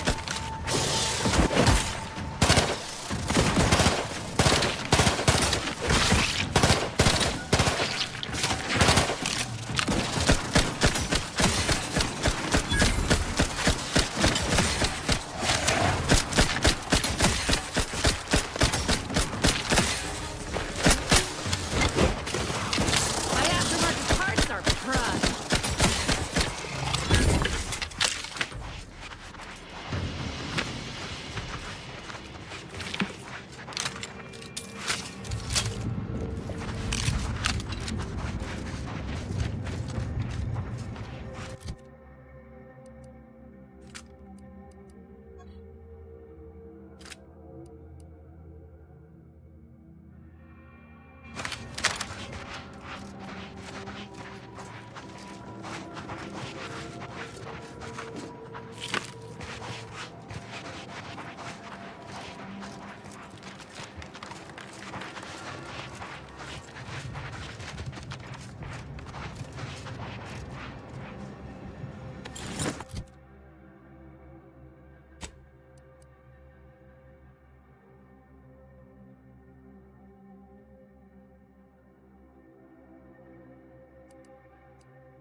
Hello again.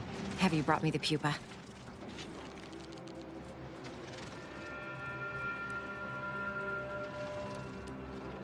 Auntie's Choice has bred mantisaurs as weapons for decades. They've gone through a number of refinements, but they're functionally the same mantisaurs we began with. What's more, we have never witnessed them mutate in any meaningful way. Not in our labs, not in the wild, but here, on Dorado, they've done something remarkable. Inundated with zeranium from the river, the mantisaurs here have evolved adaptations that have never been documented before. I intend to be the first to do so.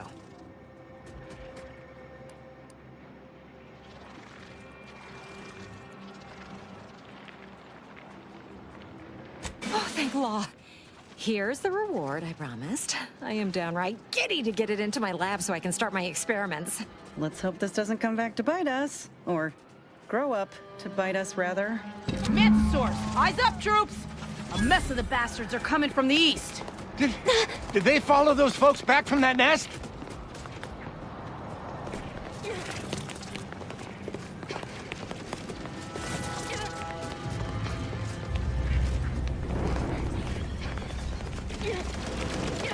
Let's find them fast. I have a meeting in an hour. Give the order and I'll take care of them, Commander.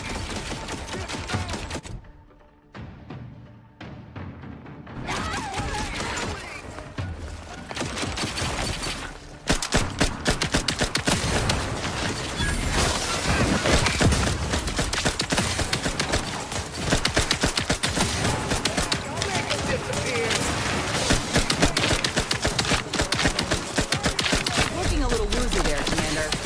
Not seeing a shot. You watch him hit the broad side of a bird. Over.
I'm gonna be picking meth. Can't have our fearless leader firing on him. Let's get to practice.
Well, that hill's not going to climb itself.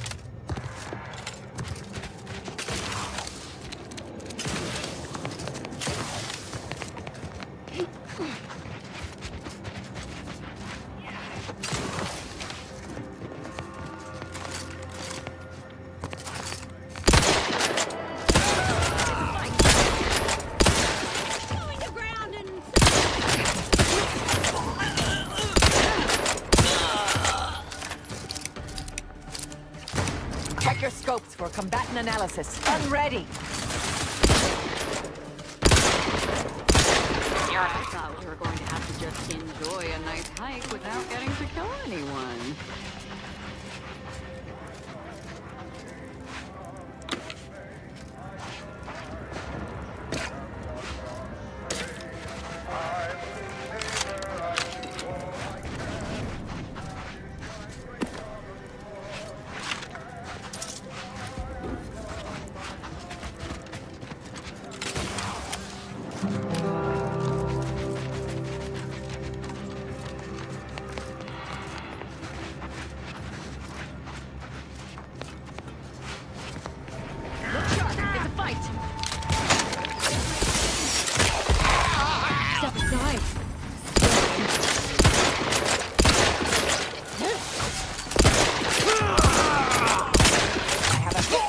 weaknesses.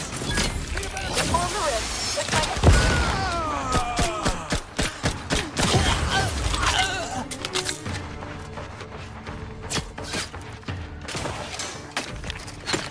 target analyzed.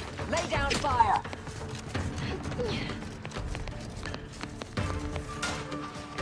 Wrist weapon prime.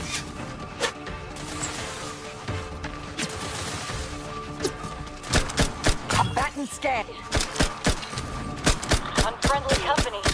Aircraft.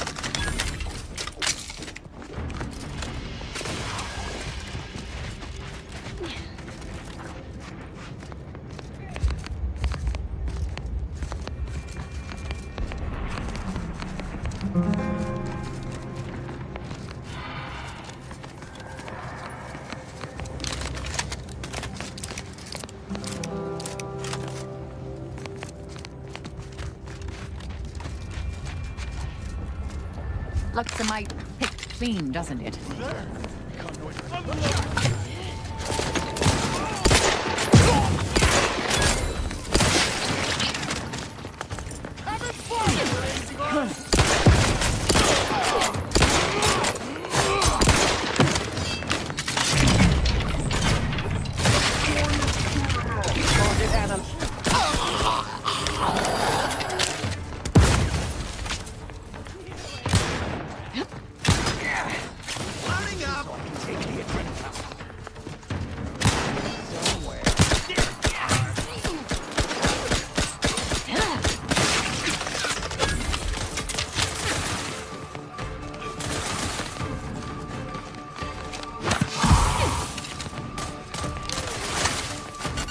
Adversary vulnerabilities identified. On the wrist.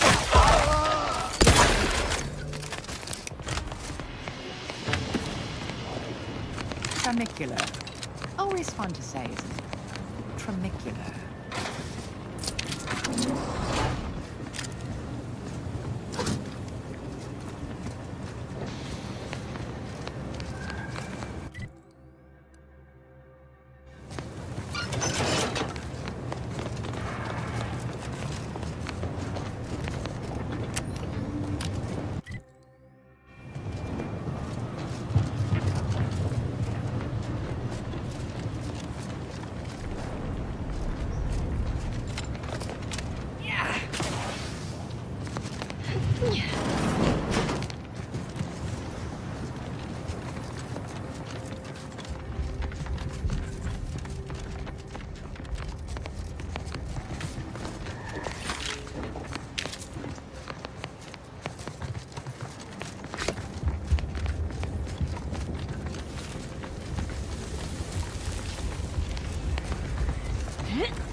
My.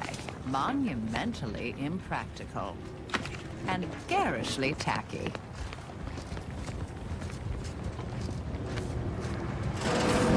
This window. Don't like it.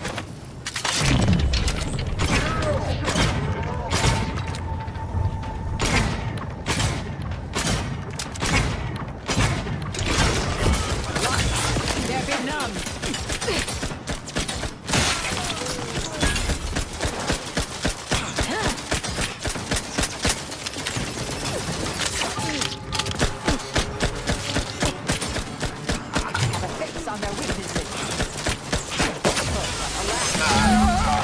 This might sting.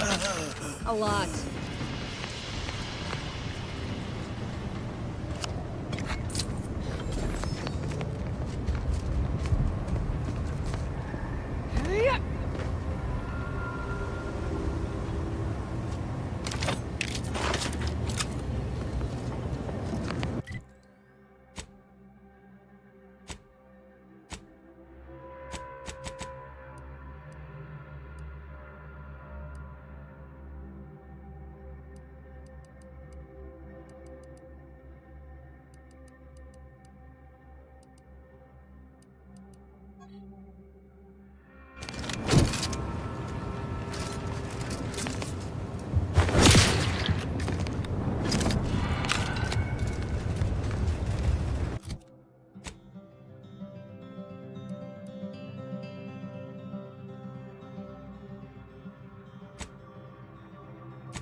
Dinosaurs inbound, Commander. Coming from everywhere.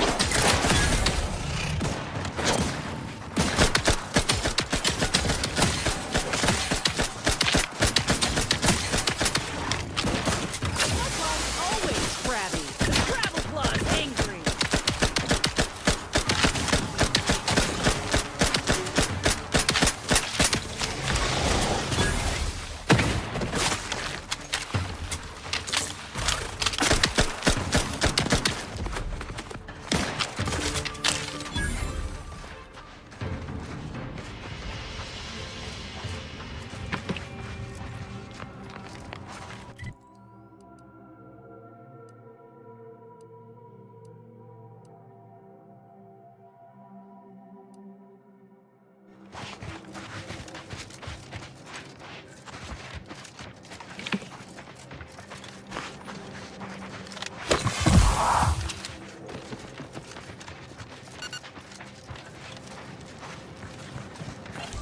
Look alive, Commander.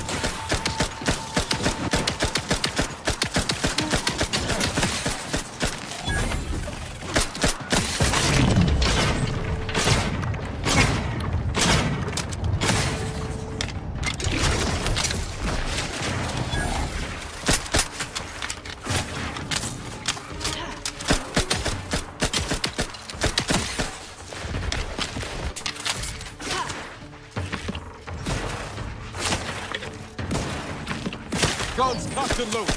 Just get this.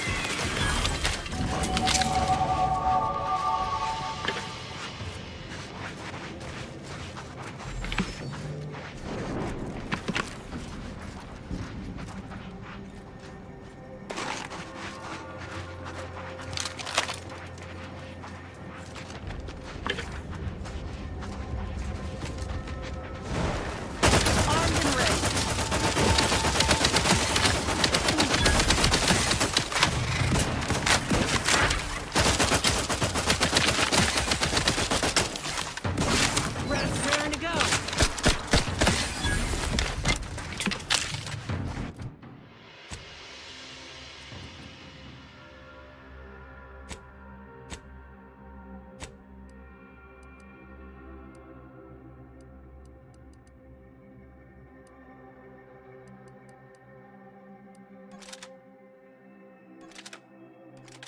You sure do go through ammo, don't you? Not to worry. We can always craft us more.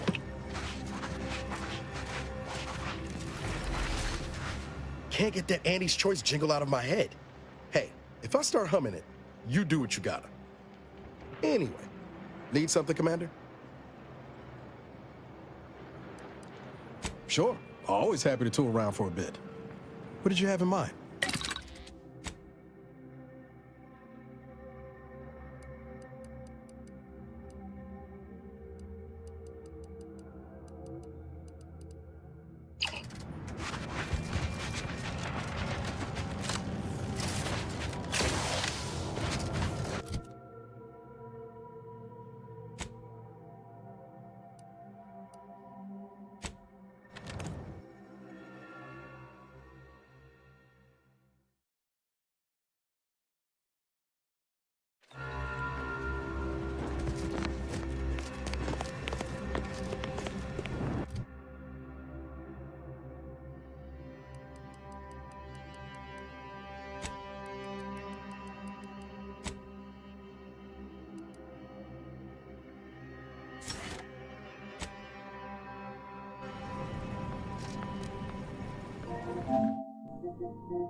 Our prescribed role within the grand plan.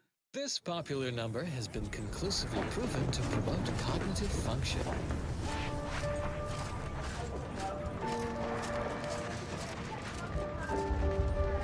Do you believe Arcadia shall ever return to how it was? Wish.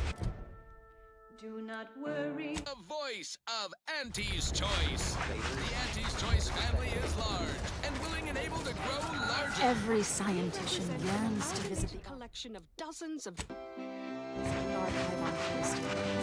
One day, it will cause us all.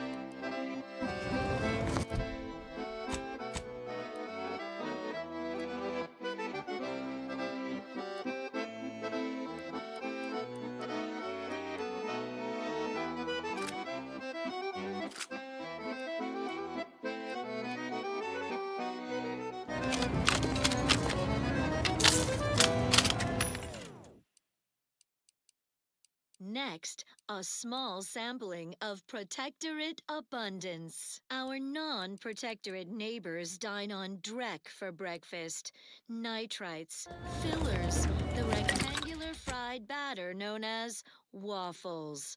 That way lies chaos. Start your day dutifully with Tribute pancakes, the sensible, circular, subdued breakfast food. Tribute pancakes, just like the matriarch used to eat. Well, that was thoroughly enriching.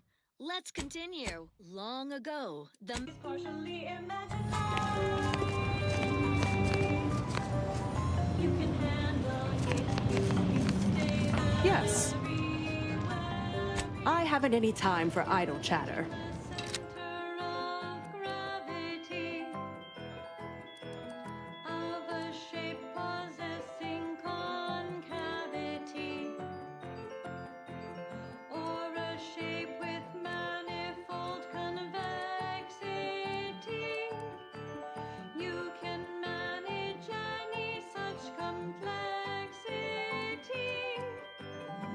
Complexity is partially imaginary. No need for you. The concept isn't very scary. Complexity is partially imaginary. You can handle it if you stay very wary.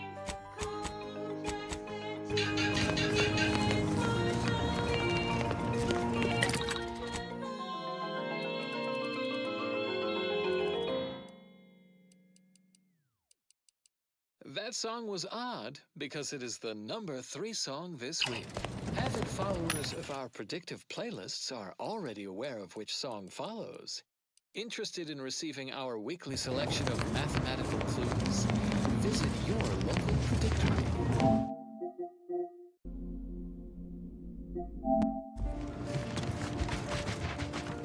Where do we go now? Another refugee camp? Another colony?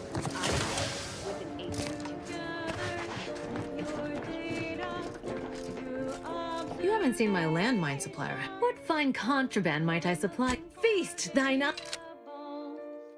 With some relation, you've noticed a pattern, a pattern, a pattern.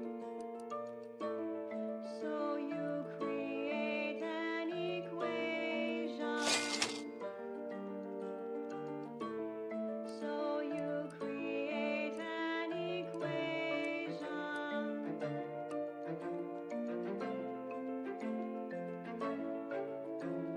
Check your proofs. Check them twice. Having an error is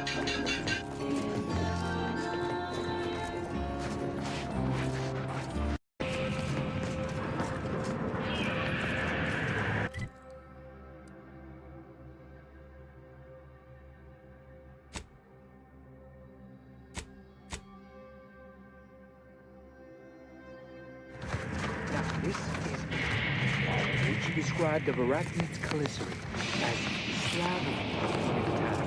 How much? Happy to check for 0.07 seconds. Oh, time's up. I don't know anything about the fluids involved. Being attacked, I shot it.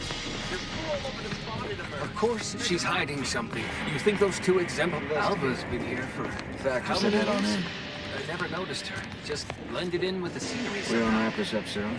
We'll have consumerism.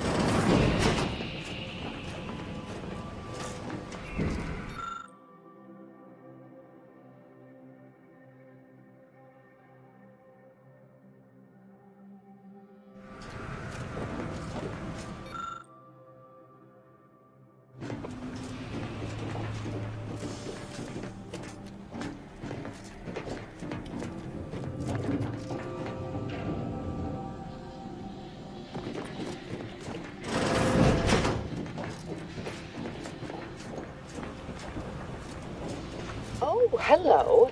A visitor. Who is it they're sending now? And who are you, dear? You're what? Some maverick for hire. Oh, no, I can see it now. Earth Directorate, yes? Like Commander Zane and that rascal Buddy. And who is that you brought with you? A friend? Ah, an Auntie's Choice grafted soldier. You poor dear. And someone else. Another Earth Directorate agent, I see. Seems sad. Is she talking about me? All this for me. Fear I hardly deserve such attention. This entire business is just a terrible misunderstanding.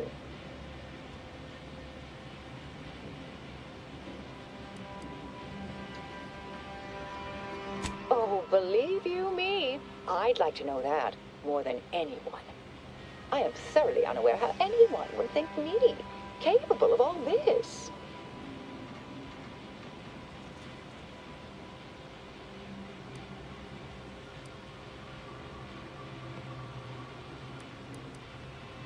Yes, that was terrible. I feel awful. Though technically speaking, they did kill each other. There was a scuffle. Their weapons fired. It was a most unfortunate thing.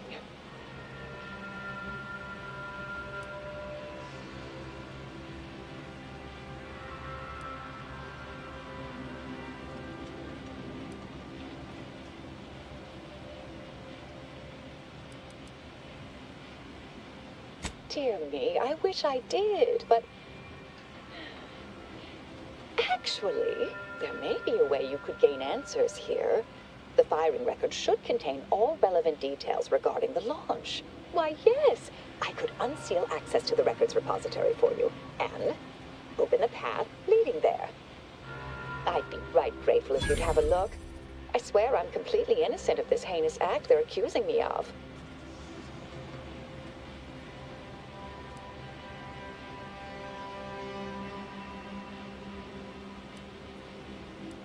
If you need to hear me say it, surely.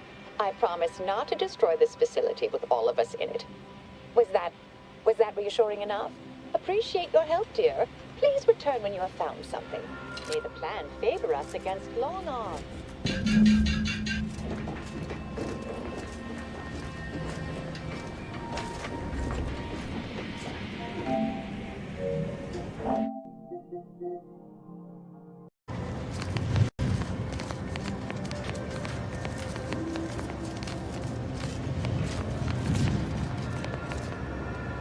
I communicated your prediction to Administrator Agarwal. I'm not sure why she's budged on letting the refugees move into the exclusion zone, but I agree. Very worrying indeed. Anything I can do to assist you?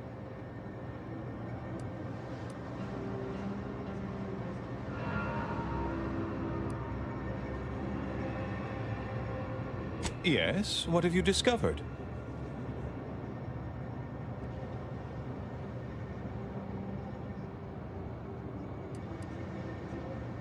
Oh, you've lessened the load on my mind considerably.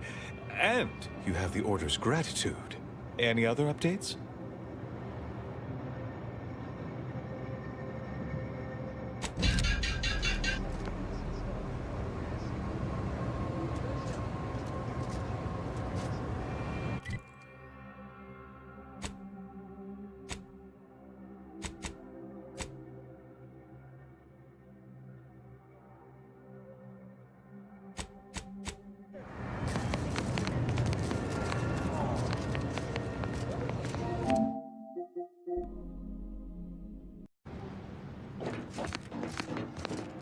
Evidently originated here.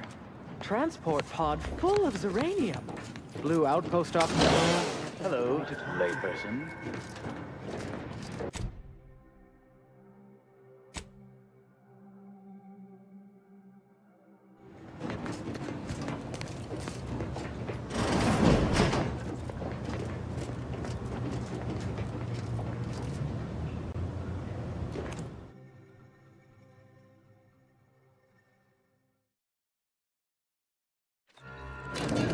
Initiate Alpha, stand down. Relinquish control of this facility immediately. Oh, my dear Proctor, you can't believe a low-level drudge like me is responsible for any of this. You'd have us all believe you seized control to demonstrate your innocence.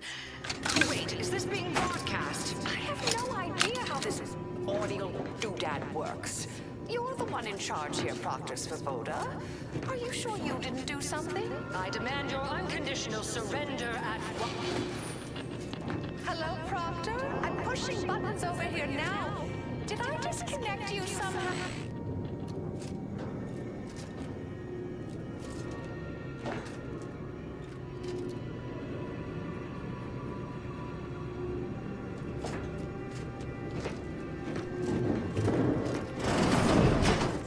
Emergency detoxification initiated.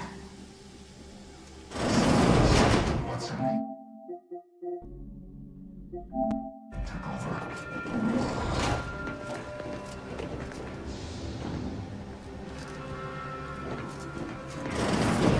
Ah, yes, of course. Next on my list of lowest probability events, strangers sent by the Abbot, gallivanting about amidst a lockdown. If we'd been able to communicate beyond our walls, might have saved you a trip. As I can successfully report, we have identified the responsible party.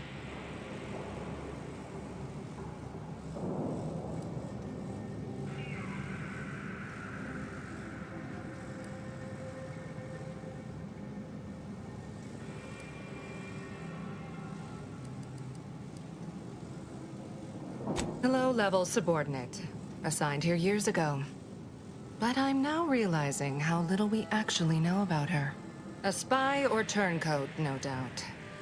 A sleeper agent from one of those secret enemy programs you're always hearing about.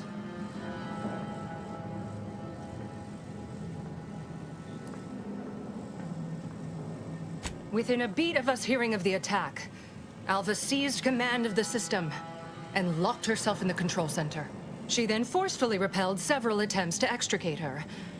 2 are dead already. Poor Jacobs lost a hand trying to pry free the outer doors. Why, she could destroy this entire place at any moment from in there. I implore you to stop her before she does so. I fear violence may be our only recourse.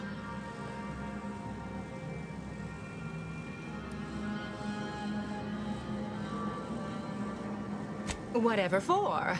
We've already established her guilt. Failed to see the use, frankly. I suppose some limited nosing about before dispatching her wouldn't hurt. Presuming she doesn't kill us all in the meantime. I'll be in my office.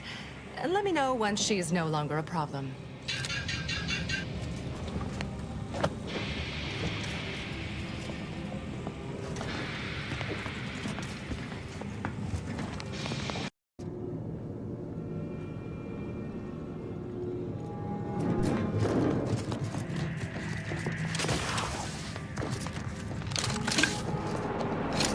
Always account for standard deviation.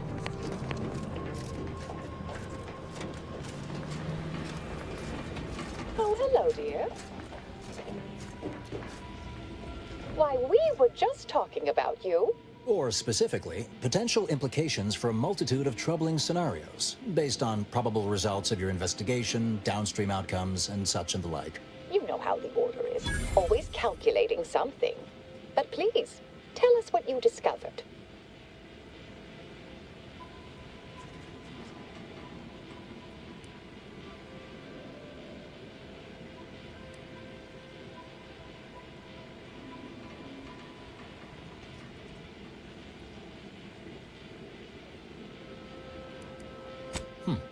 That you found evidence that the coordinates were rerouted is definitely something.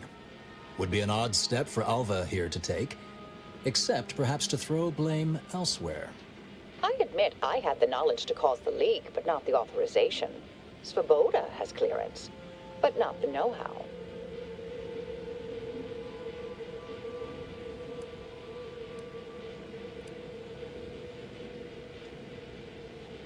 I wholeheartedly agree, but her incompetence hardly absolves her. I'm sufficiently certain our proctor is conspiring with an outside party, so I'm coming out now.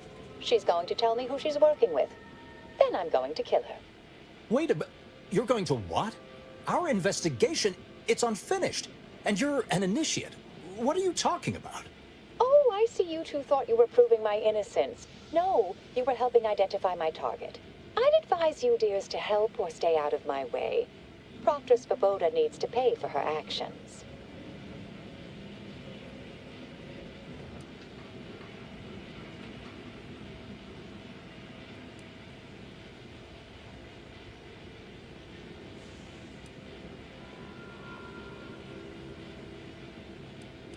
Yes, certain facts don't quite line up. You're holding something back. That much is obvious. You are far more capable than some back manufactory button pusher. Who are you, really? I am a dedicated agent of the Order, but no, dear. My name is not Miriam Alva. I am Marisol Delgado, formerly of the Department of Preemptive Causal Redirection. That group was just a story to scare novice scienticians. Next, you're going to be telling me you're... Wait. It is you, isn't it? The one they called the Endpoint.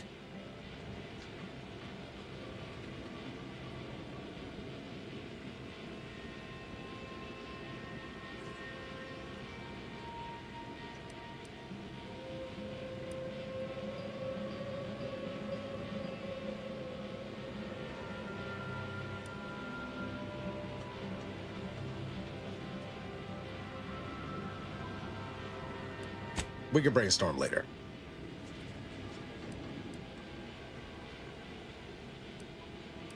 I must admit, I'm not entirely sure. The rumors about your department. They said anyone who might delay the equation being solved disappeared. If there are any hints of truth to that, I find it severely at odds with Order tenets for balancing efficiency with humanity. This is hardly the time for a history lesson or debate, I'm afraid.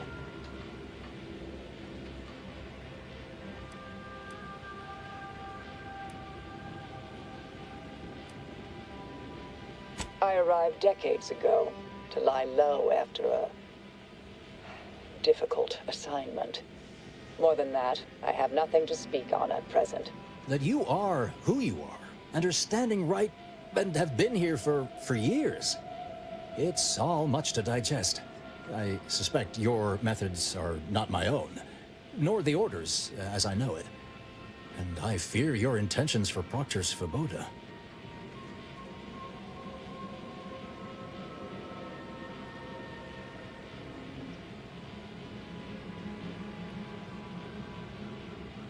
Yes, you did work for Orlo, didn't you? If the former bishop trusted you to intercede when necessary, I suppose I must as well. I won't stand in your way. A wise calculation, my friend. Good thing you showed up when you did. You saved me from having to kill everyone here.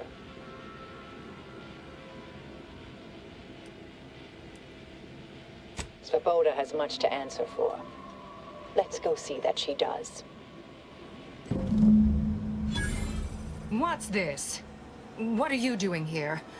Come to surrender, I take it?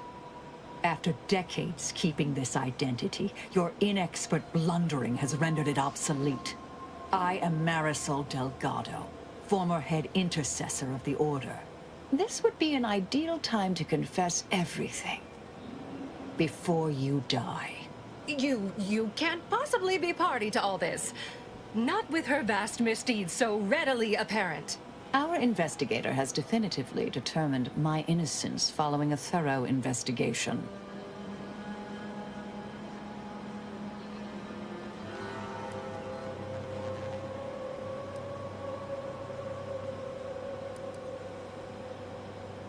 Wait, you can't possibly believe this balderdash. This is all nothing more than a flagrant example of artifice and bunco. An elaborate song and dance from an admitted imposter. Enough, traitor. You made your play. You lost. No more deception. No more lies. Time to pay what is due. No, wait,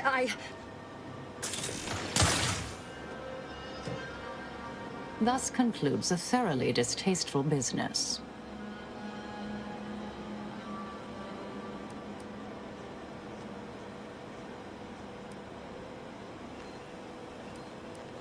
Yes, though I was aiming for her face.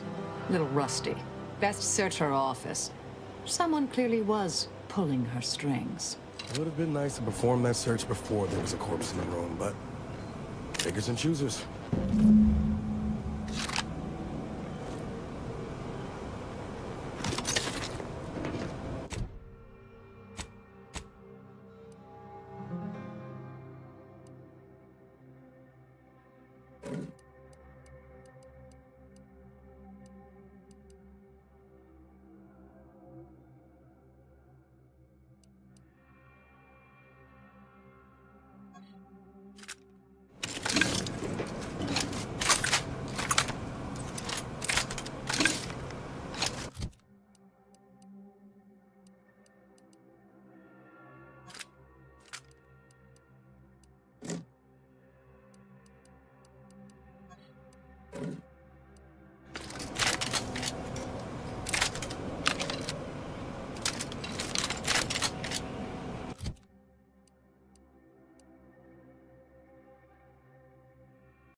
You've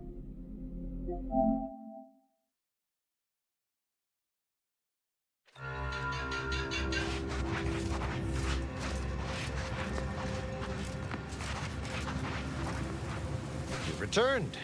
Is there a reason you're looking to monopolize my invaluable time?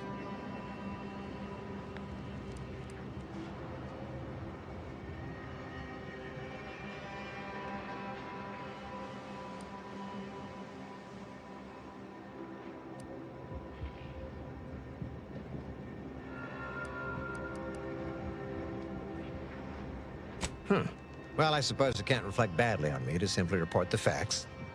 And you have already made me look better in the eyes of the executives. All right, I'll send it. What else do you have for me?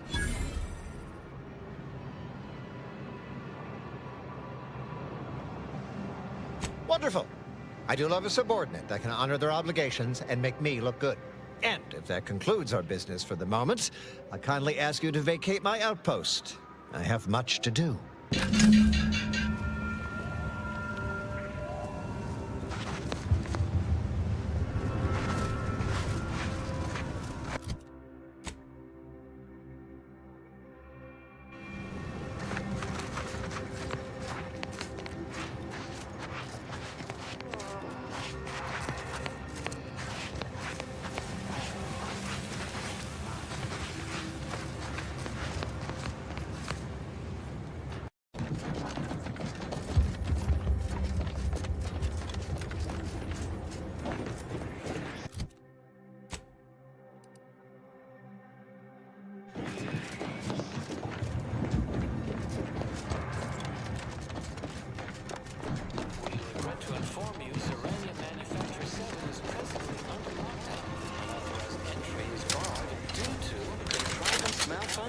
Laboratory mishaps and/or miscellaneous unspeakable dangers. Please call again at a more convenient time.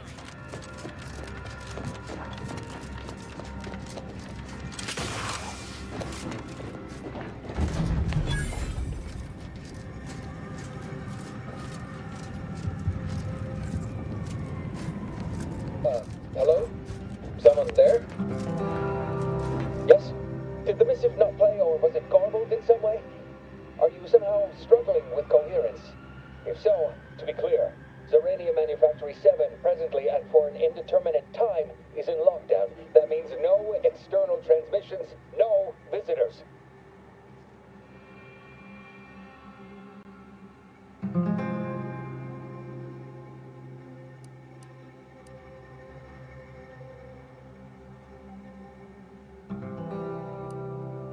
Wait, you have a writ? From the abbot? We don't have any means of... yes, they said they have a... yes, sir. This is Factor Métaguier. Am I to understand you have orders from the abbot? Quite convenient for you. I have no way of verifying without allowing you entry. Very well. Come inside and we'll see this sorted. Building on the left.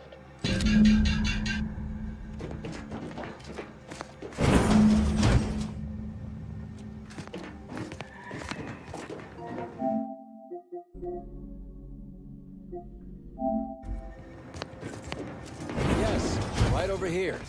You're not getting...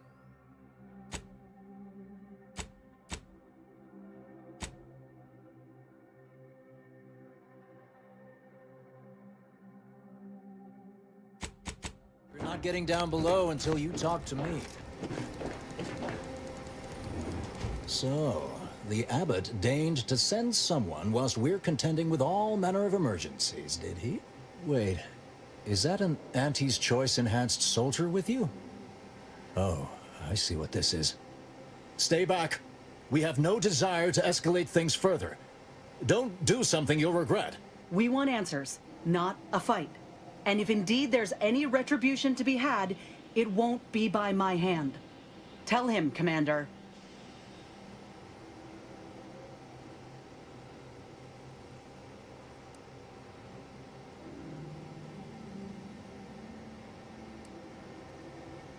Surely. Far be it from me to question the irreproachable prudence of an enigmatic caller. Sometimes I cannot fathom what goes through the abbot's mind, but your papers do seem to be legitimate. I will unlock the elevator so you can speak with Proctor Svoboda below. I'll send word you're en route. But fair warning, I cannot predict what reception you will receive. I expect your behavior will remain impeccable. As soon as I've seen to securing the facility, I'll be along straight away.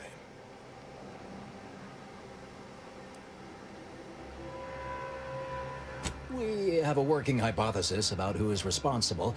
The initial evidence looks rather conclusive. And we have managed to corner the apparent perpetrator down below. Which would be a good thing if they had not, somehow seized control of the manufactory operations.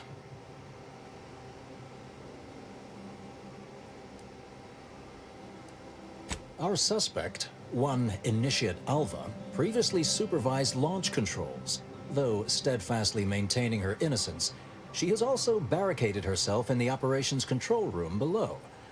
A move not likely to allay anyone's suspicions.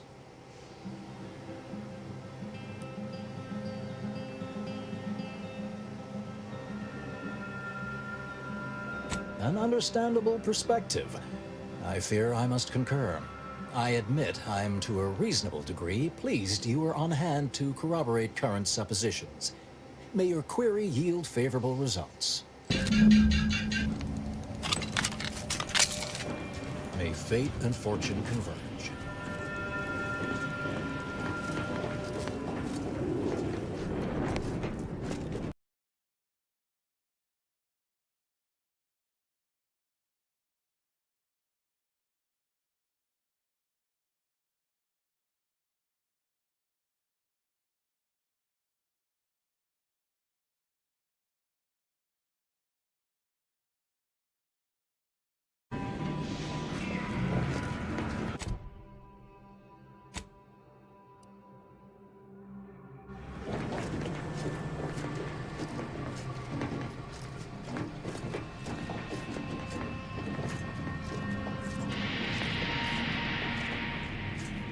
Investigator?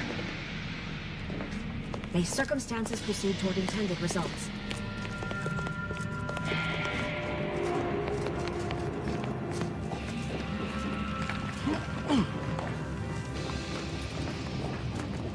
Hello. Come here often. Goodbye.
Patrol's back, I hear. Don't see Anthony being too discreet about it. Our own directorate friend.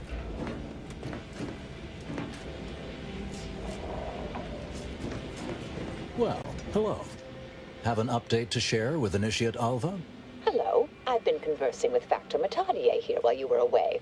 Understand you've met? Yes, they witnessed me rather discomposed, I fear. Visions of Auntie's choice reprisal clouded my thoughts at the time.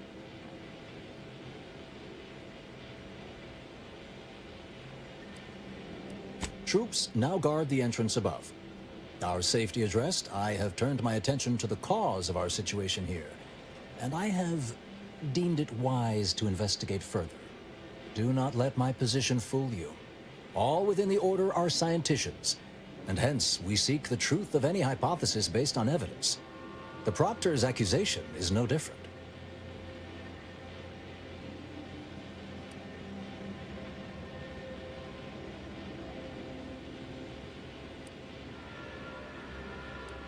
You suspect me somehow? One must keep one's eyes wide open in such times, I suppose. Now, I believe you had an update for Initiate Alva.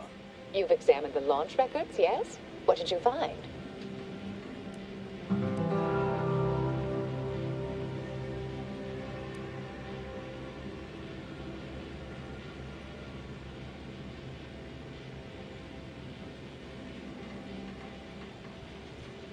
Well, dear, it's simply logical. I knew such evidence must exist, since I knew I didn't do this. But listen to me. What do I know about this sort of thing?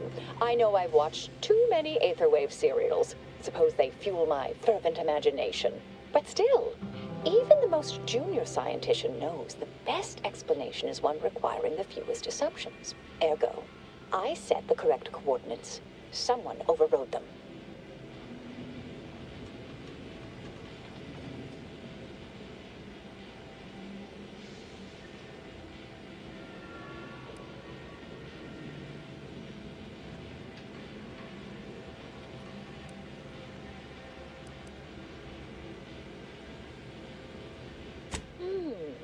Someone may be pulling her strings, perhaps. That's what investigators like you say, isn't it? Now, what you uncovered appears to imply two further avenues of inquiry. A Zeranium leak occurred moments after the launch. I imagine it may have been used as a diversion, allowing the culprit time to falsify the record. The overriding of the coordinates also deserves a look. Don't you think?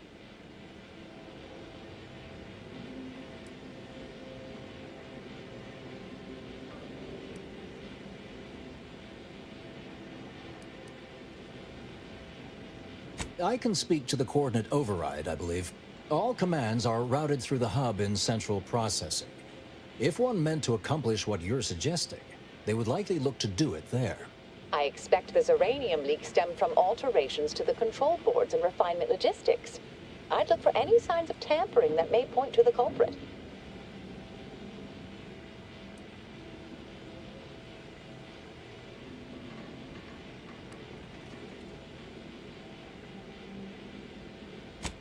I'm full of hidden depths, dear, but this isn't the time. Later, I promise. Anything you want to know, from my first science crush to my scientician aptitude test scores.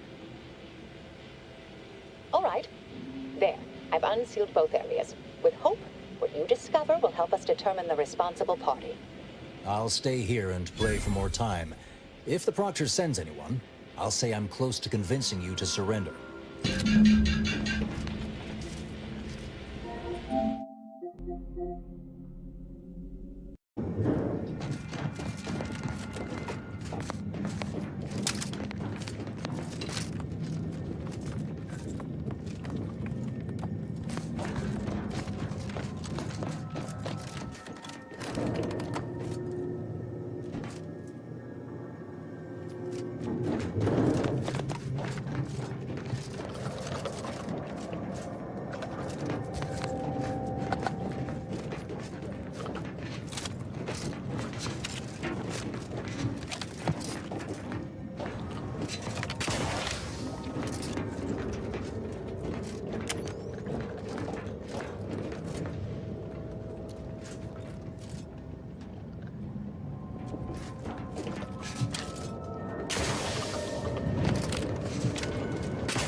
May all your theories prove true.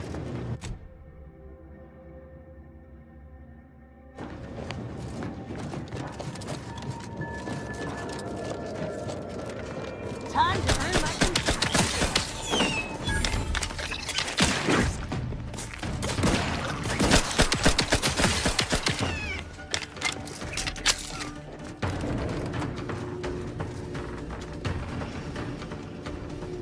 Craft is ready, and frankly, pissed off.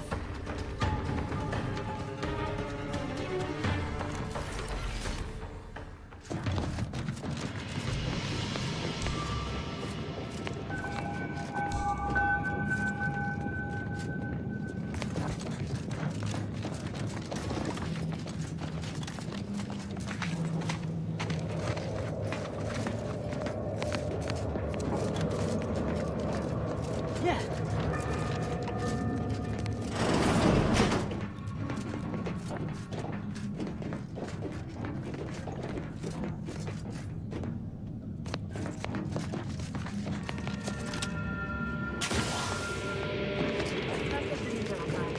And may the plan guide you.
Investigator.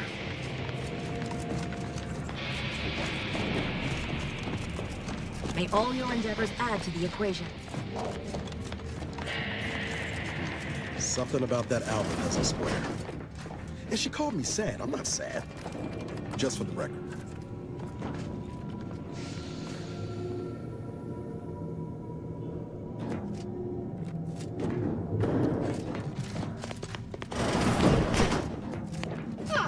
Yes. Suppose you'll do. I'd been hoping an empiricist or assessor would amble by, but you appear reasonably apt. The Zeranium overflow venting has gone completely haywire. Oh, what else will this higgledy-piggledy nightmare of a day bring? I was ordered to keep watch until a specialist arrives. Might I entreat you to act in such a capacity? The control board to divert the flow of Zeranium is up yonder in refinery logistics. If so, I have something for your time and effort. Oh. Well, I might have kept the item in question then. No matter. It should guarantee you remain motivated to see it through. We developed a pharmaceutical primer that, technically it poisons you a little, but also heals you quite effectively. Shut off the gas, it's yours.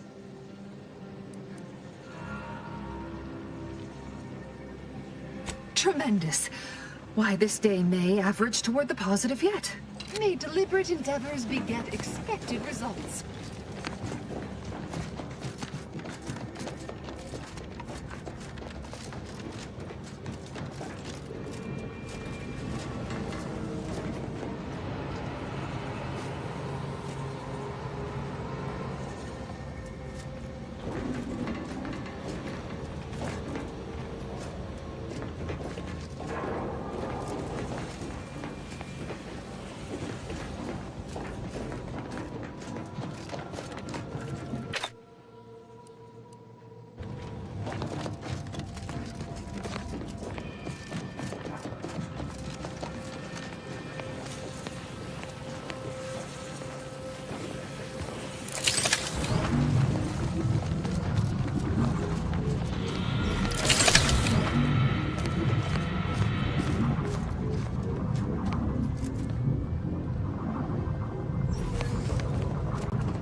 deal of stochastic uncertainty today.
You're back. I see Zeranium overflow venting has returned to a non-haywire state, and my internal levels of disquietude have lessened along with it.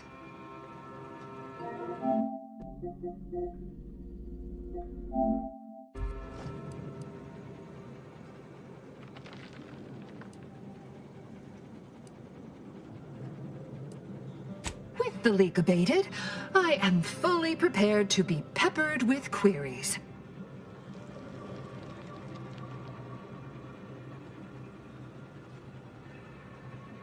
Now that you mention it, yes. I recall I was worried about one crisis, and my mind was completely occupied by this other crisis nearby. I must admit, I haven't given the attack a single thought since. I do hope everyone's okay.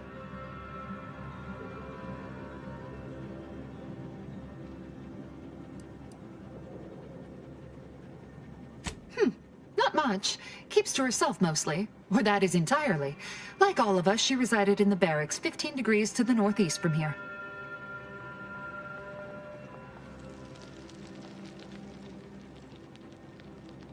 You mean just after the attack occurred? I was in a state of anxiety at the time, and, well, I'm sure you're aware higher levels of cortisol can impede the encoding of memory.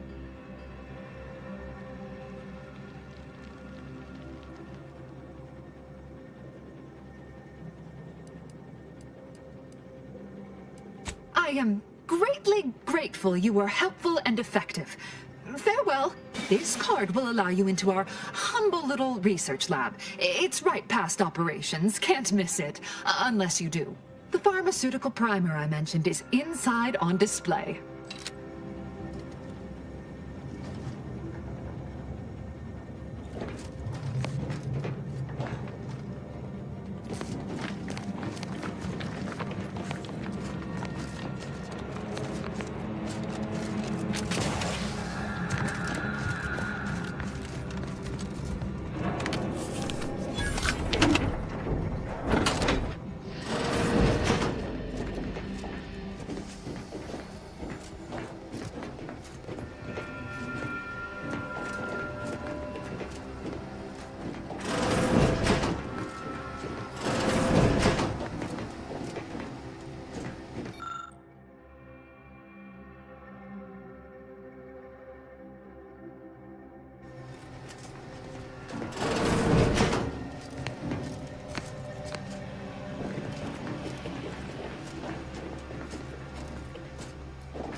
I mean a hostile combatant.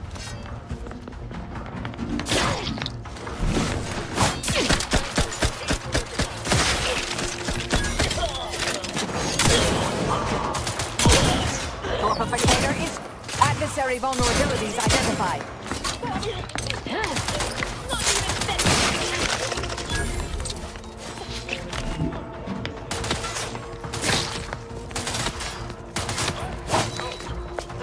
Target analyzed. Lay down fire.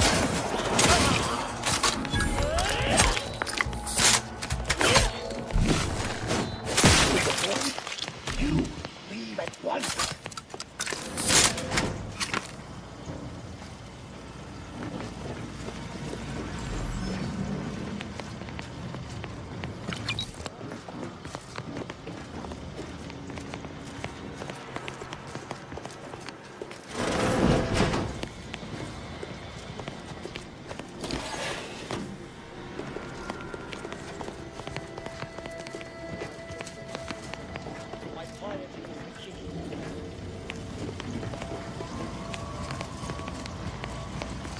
You there, you must leave. Is that a cultist with you? Don't worry. I'm not like these idiots running around here haplessly. If I was here to kill you, it would be no random thing. You'd know it. Are we here to kill this guy, Commander?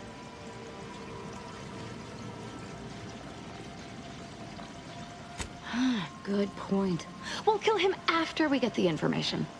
I have nothing to say to the likes of you, except if you attempt to interrupt my work, you will no doubt meet the same end as your fellows. Leave, and you may yet live. This guy is hilarious. Can't wait to see the look on his face when he realizes how much more worried he should have been about me and all the other nonsense around here.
Victor, I fully understand the importance of your work. This is exactly why I push you so. Your moral justifications for delaying your delivery are misguided. Dead is dead. What matter is it if their ends come in 1 minute or 3? If you seek to be humane in your duties, fine. So long as I get the explosives in time. But if we fail to act, the order will be lost forever. Collateral damage was always inevitable, Victor. You knew this. And the longer you take in your laboratory, the greater your risk of being caught becomes. If that happens, you know what must be done. But I should remind you that such a failure will result in vastly more suffering for all parties involved. We need those explosives now, Victor. Let's finish this.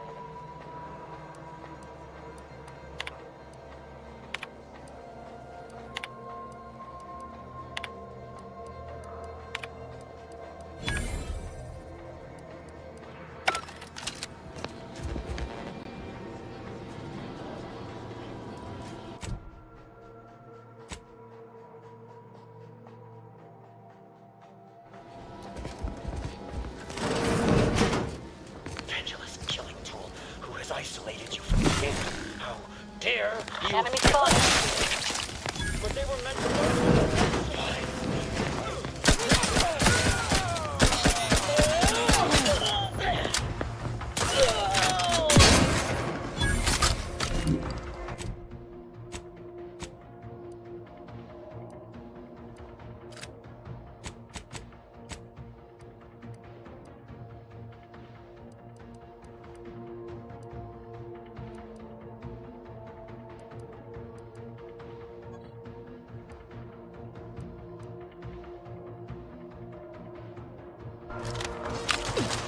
Combatant scan.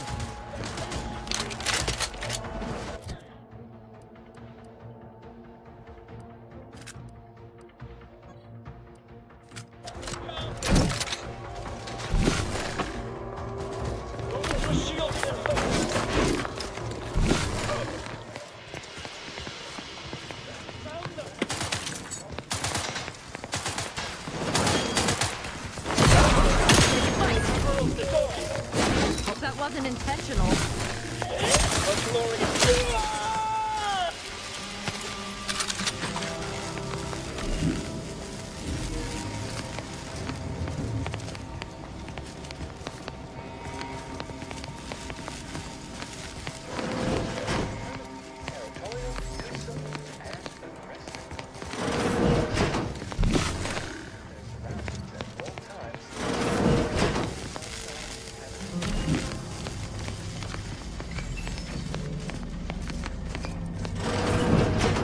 Look at the sad little sprat in his corrugated metal cage. Threat detected. Why don't you unlock? Good enough. Closing done, we're taking the fight out of them. Terrific.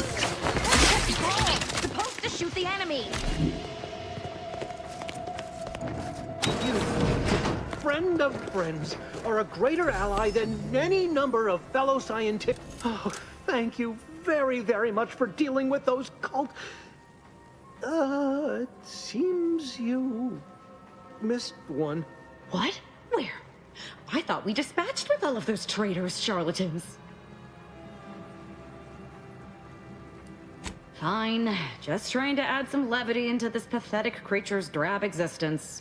I can see it would be best for me to tactically overlook your comrade. Very well.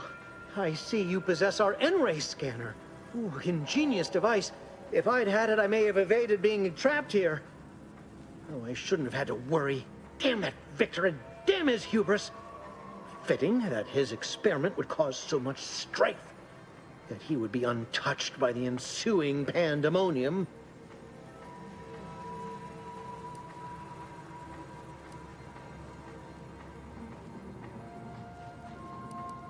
Pardon my excitement.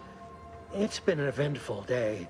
I don't know the specifics, only that Victor was performing a procedure utilizing processed N-rays. When those cultists flooded the range, they damaged the N-ray canisters. In the ensuing chaos, Victor's experiment was destroyed.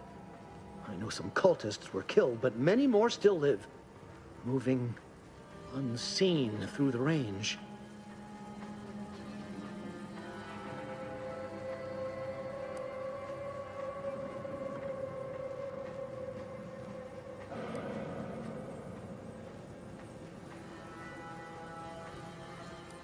Survived is something of an overstatement. Most of the cultists died immediately upon exposure, and according to past experiments, those that haven't are experiencing accelerated organ liquefaction.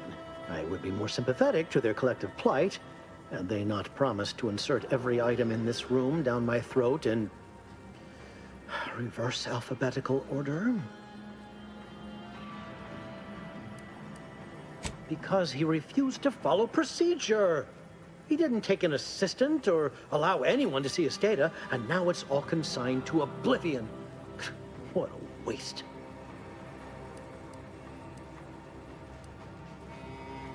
Oh, believe me, this is more excitement than I ever wanted. I shall.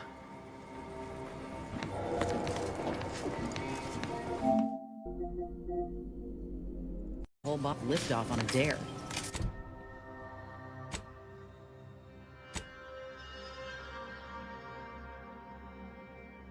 He's done for.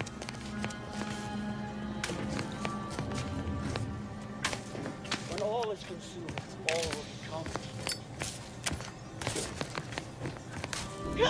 Oh no! It's no, no, no, no!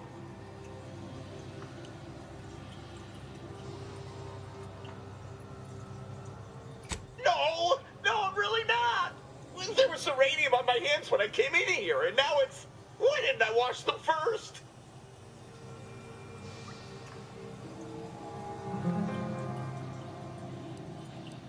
Thanks for the preposterously laden vice. How about you leave me to endure my pulpy penury in peace?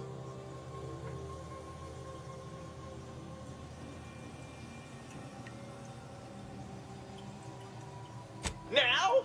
You're asking me that now? Sure, whatever. Take it. Just be mindful what you touch after. Might have zeranium on it. And if you don't return it, I'll slap you silly with my zeranium-covered hands. But until then, leave me in my burning pits alone. Why does it burn so bad? Now? You're asking me that next? Sure, but until then, leave me in my burning...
on now, let's wrap this up.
Let me out, and I'll show you how a true acolyte fights!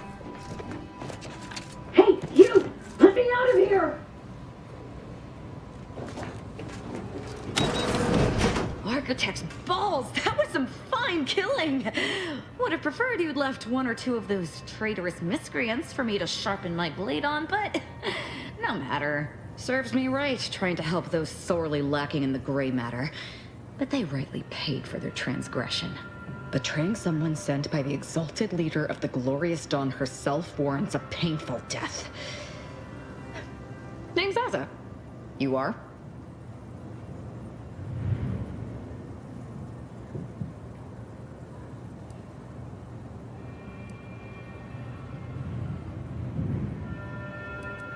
We are simply a group of enlightened individuals seeking to spread the truth of the rifts, despite our persecution by those who seek to keep the masses aimless and distraught.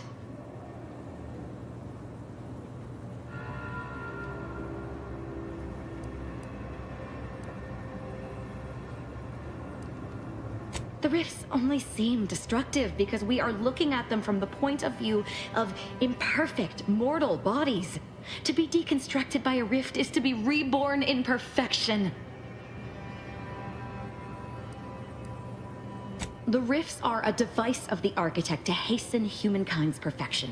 They reduce whatever comes into contact with them to mathematically perfect information. We are nothing but that information, but we cannot see that because we exist in a chaotic and disordered reality. The universe is decaying, and our efforts to manage it are futile. The rifts are a perfectly ordered phase of existence. No chaos, no striving, no suffering. Peace and unity with the architect themselves. Ridiculous. The rift's existence is an anomaly, nothing more. Their existence begs for correction. I see no need to respond to such heresy. You are obviously ill-informed.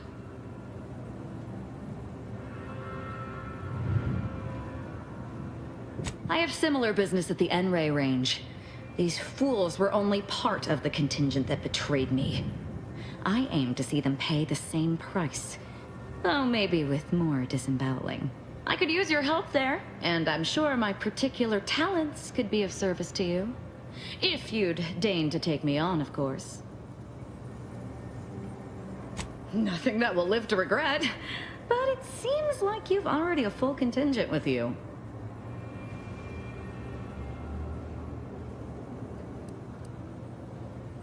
Really, Commander? You're swapping me out for her? All right.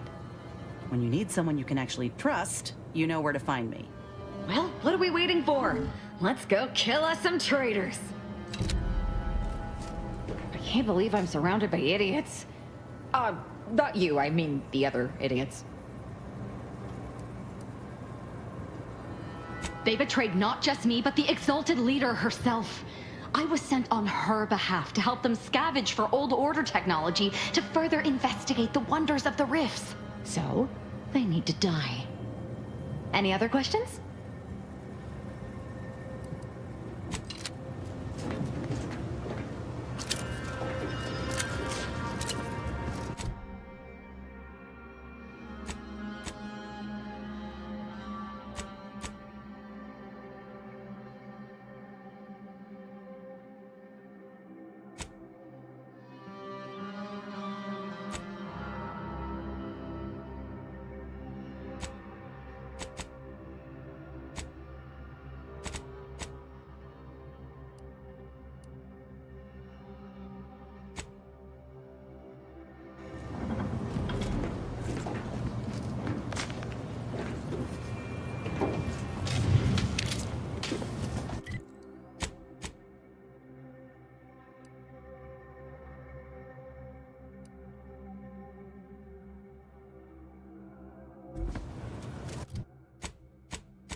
Svoboda sure has it out for that initiative. Guess I would too if Alva had killed a bunch of my colleagues.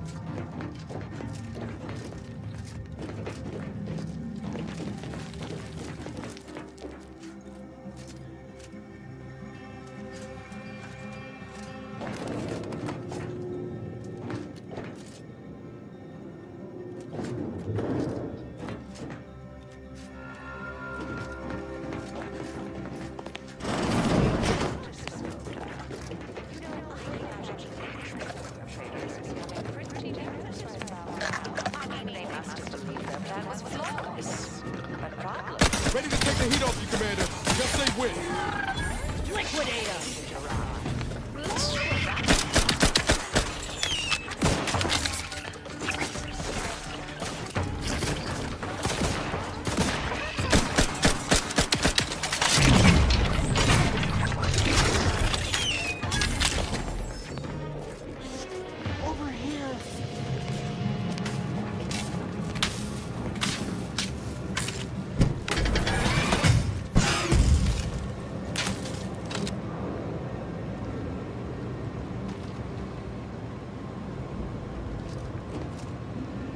Thank you kindly. I am decidedly in your debt. Anything you need?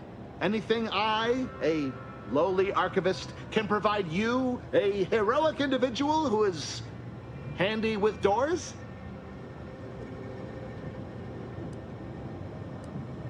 Of course. I am now able to breathe easy and respond freely.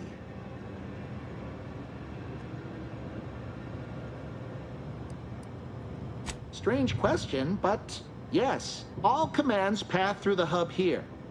Through that wiring underneath that open floor panel in the back of the room, actually.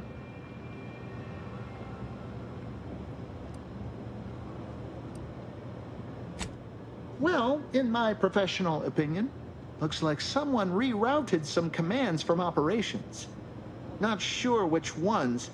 Based on the sloppy state it was left in, I'd say they either barely knew what they were doing or were in a rush, or both.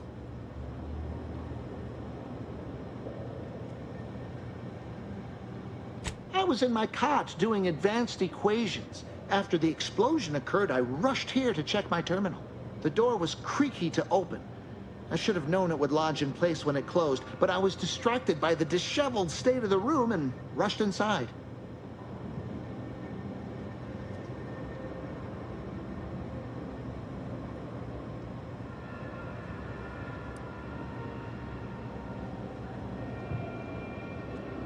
Works in operations, right? Always on about her stories.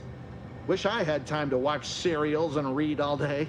Well, that's about everything I know about everything. Let you be on your way. Careful on your way out. Try not to be liquefied and subsequently devoured.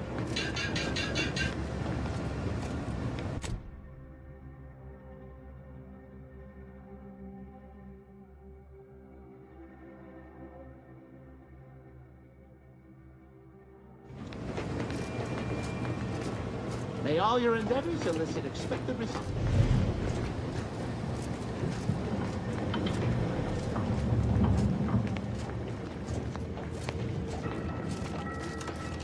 Look alive, Commander.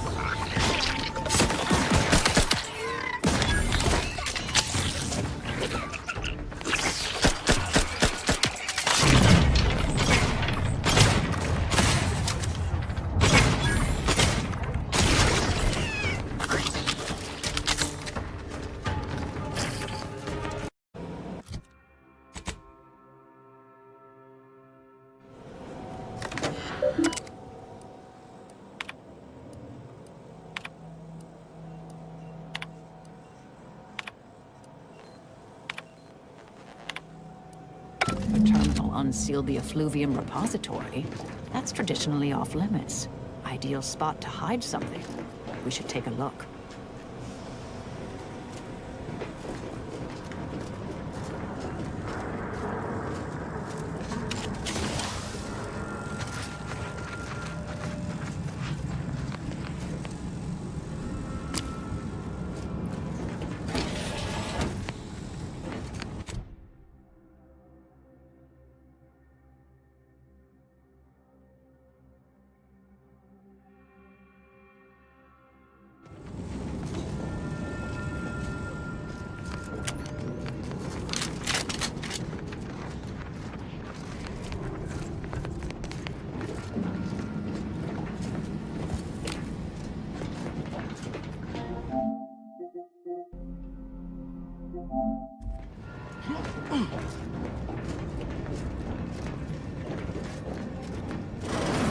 This space used to be brimming with runoff chemical sludge.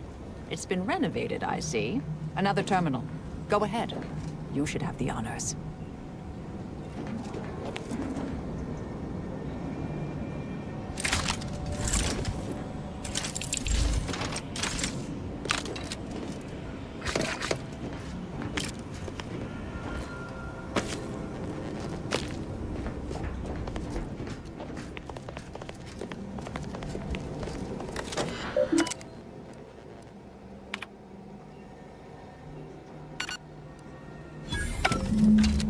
Proctor's efforts appear part of a larger scheme.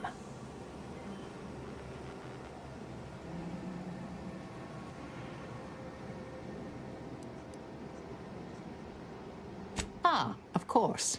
I should have assumed you had a greater purpose here.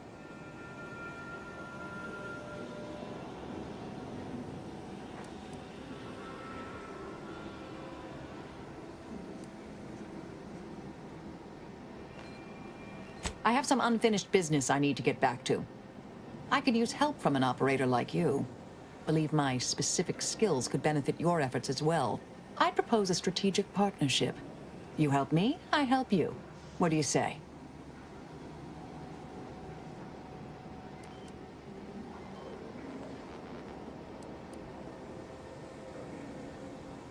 Good, good. It's a little crowded here, though, isn't it?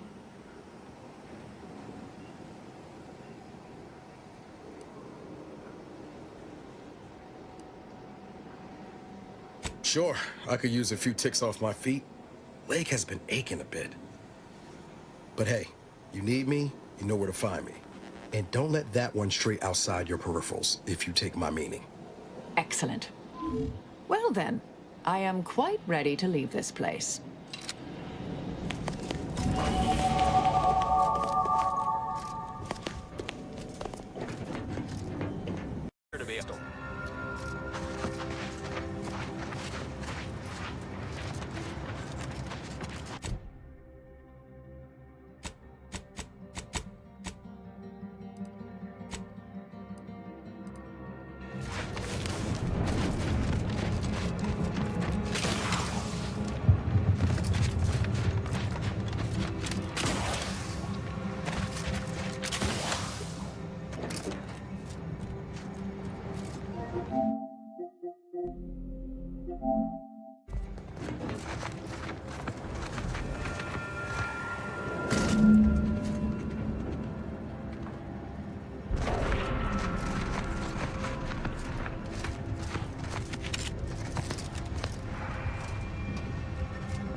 That's the range, Commander.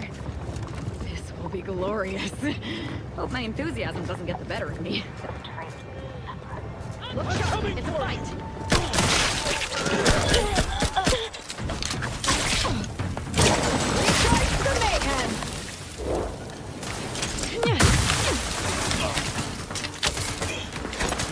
Patience.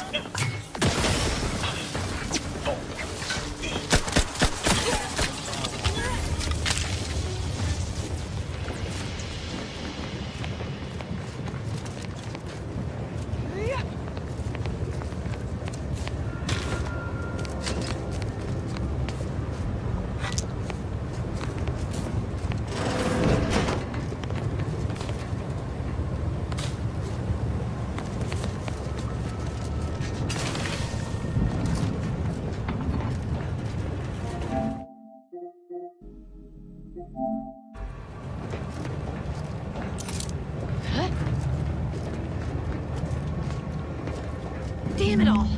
The door's sealed. We'll need to find another way in.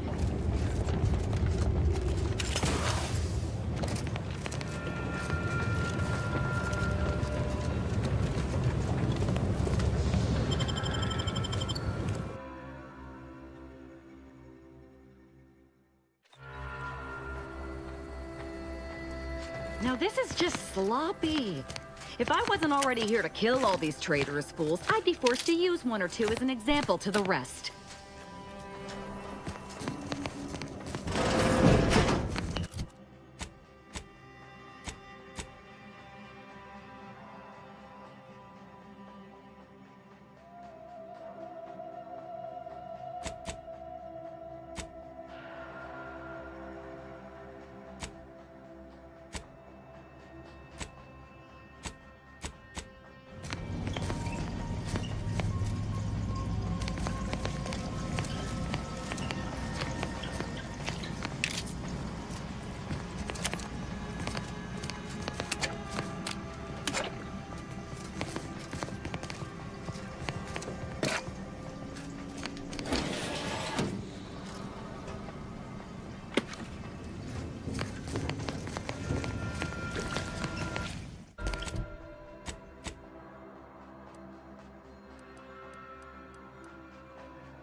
36 cubed divided by the standard rate of fluid flow, and then you multiply by... is it 30 or... Oh! Hello! Look at the state of this poor fool. They just left her bleeding out? Exsanguination is an art. Where's the precision, the pride in their work? This is just embarrassing. There's a cultist behind you! Wait, surely she isn't with you.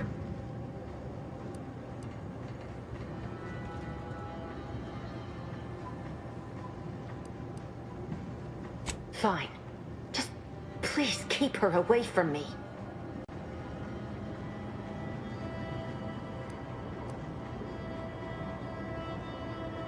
Oh, dear Archivist Clemens has been so strange lately. So distant, so agitated. And not his normal agitation, mind you. This is something different. Much worse.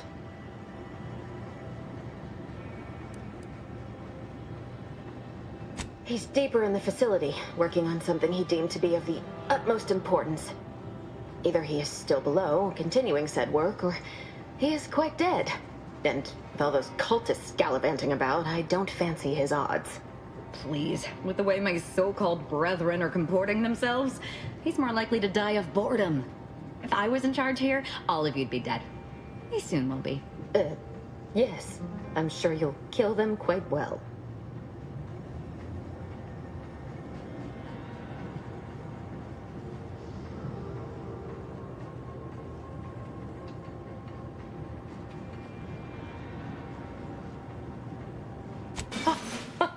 Architect's mercy, thank you. It is so much easier to be polite when I needn't fear all of my bones sliding out of my body. I appreciate your help. Dying makes it so difficult to see the results of your theses. The crazed people like your friend here have been sowing destruction throughout the range for days. I've seen few firsthand, but that isn't because they've gone. Rather, I believe they have become visibility deficient.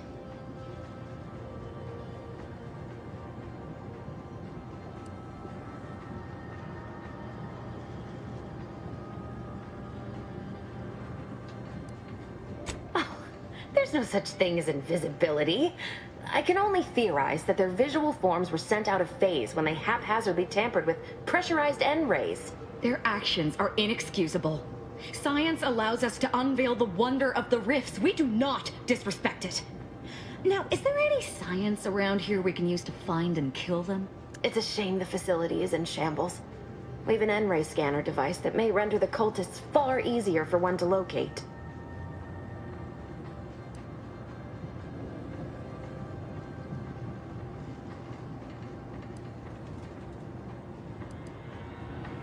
The scanner is an optical device designed to detect electrical signals and the N-rays given off by all living beings. Visible or not, the cultists still give off N-rays. It was stored nearby.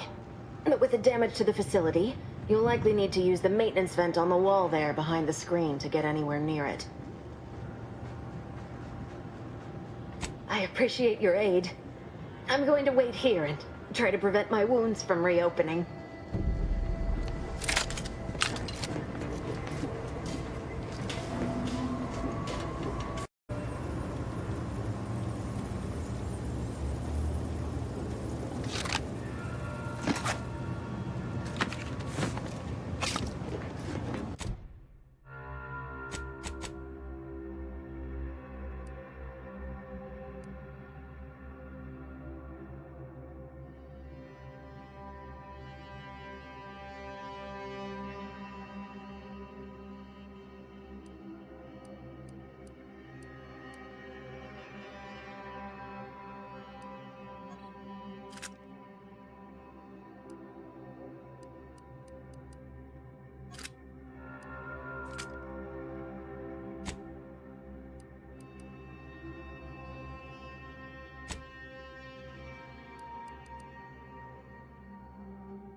its programming. Are you able to assist this unit in its assigned duties?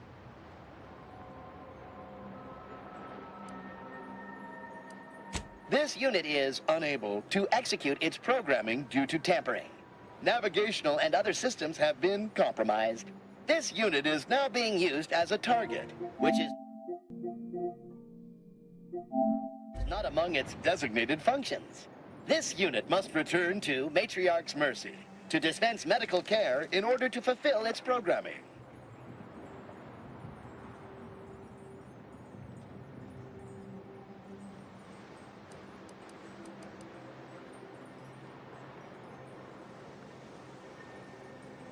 Navigation systems re-initializing.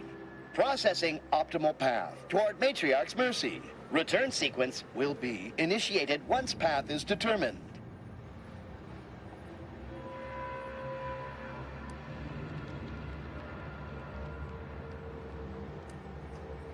This unit assures you that a job well done is its own reward, and no payment is necessary.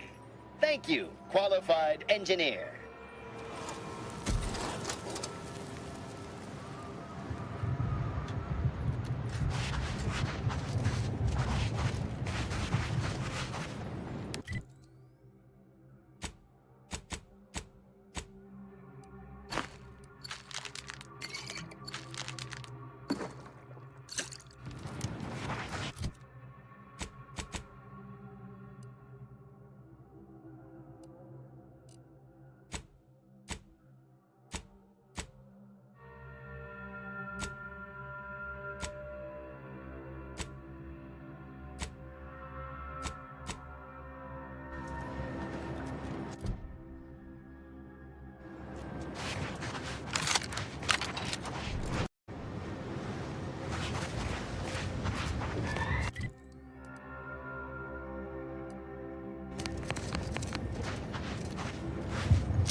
Aggressor at hand.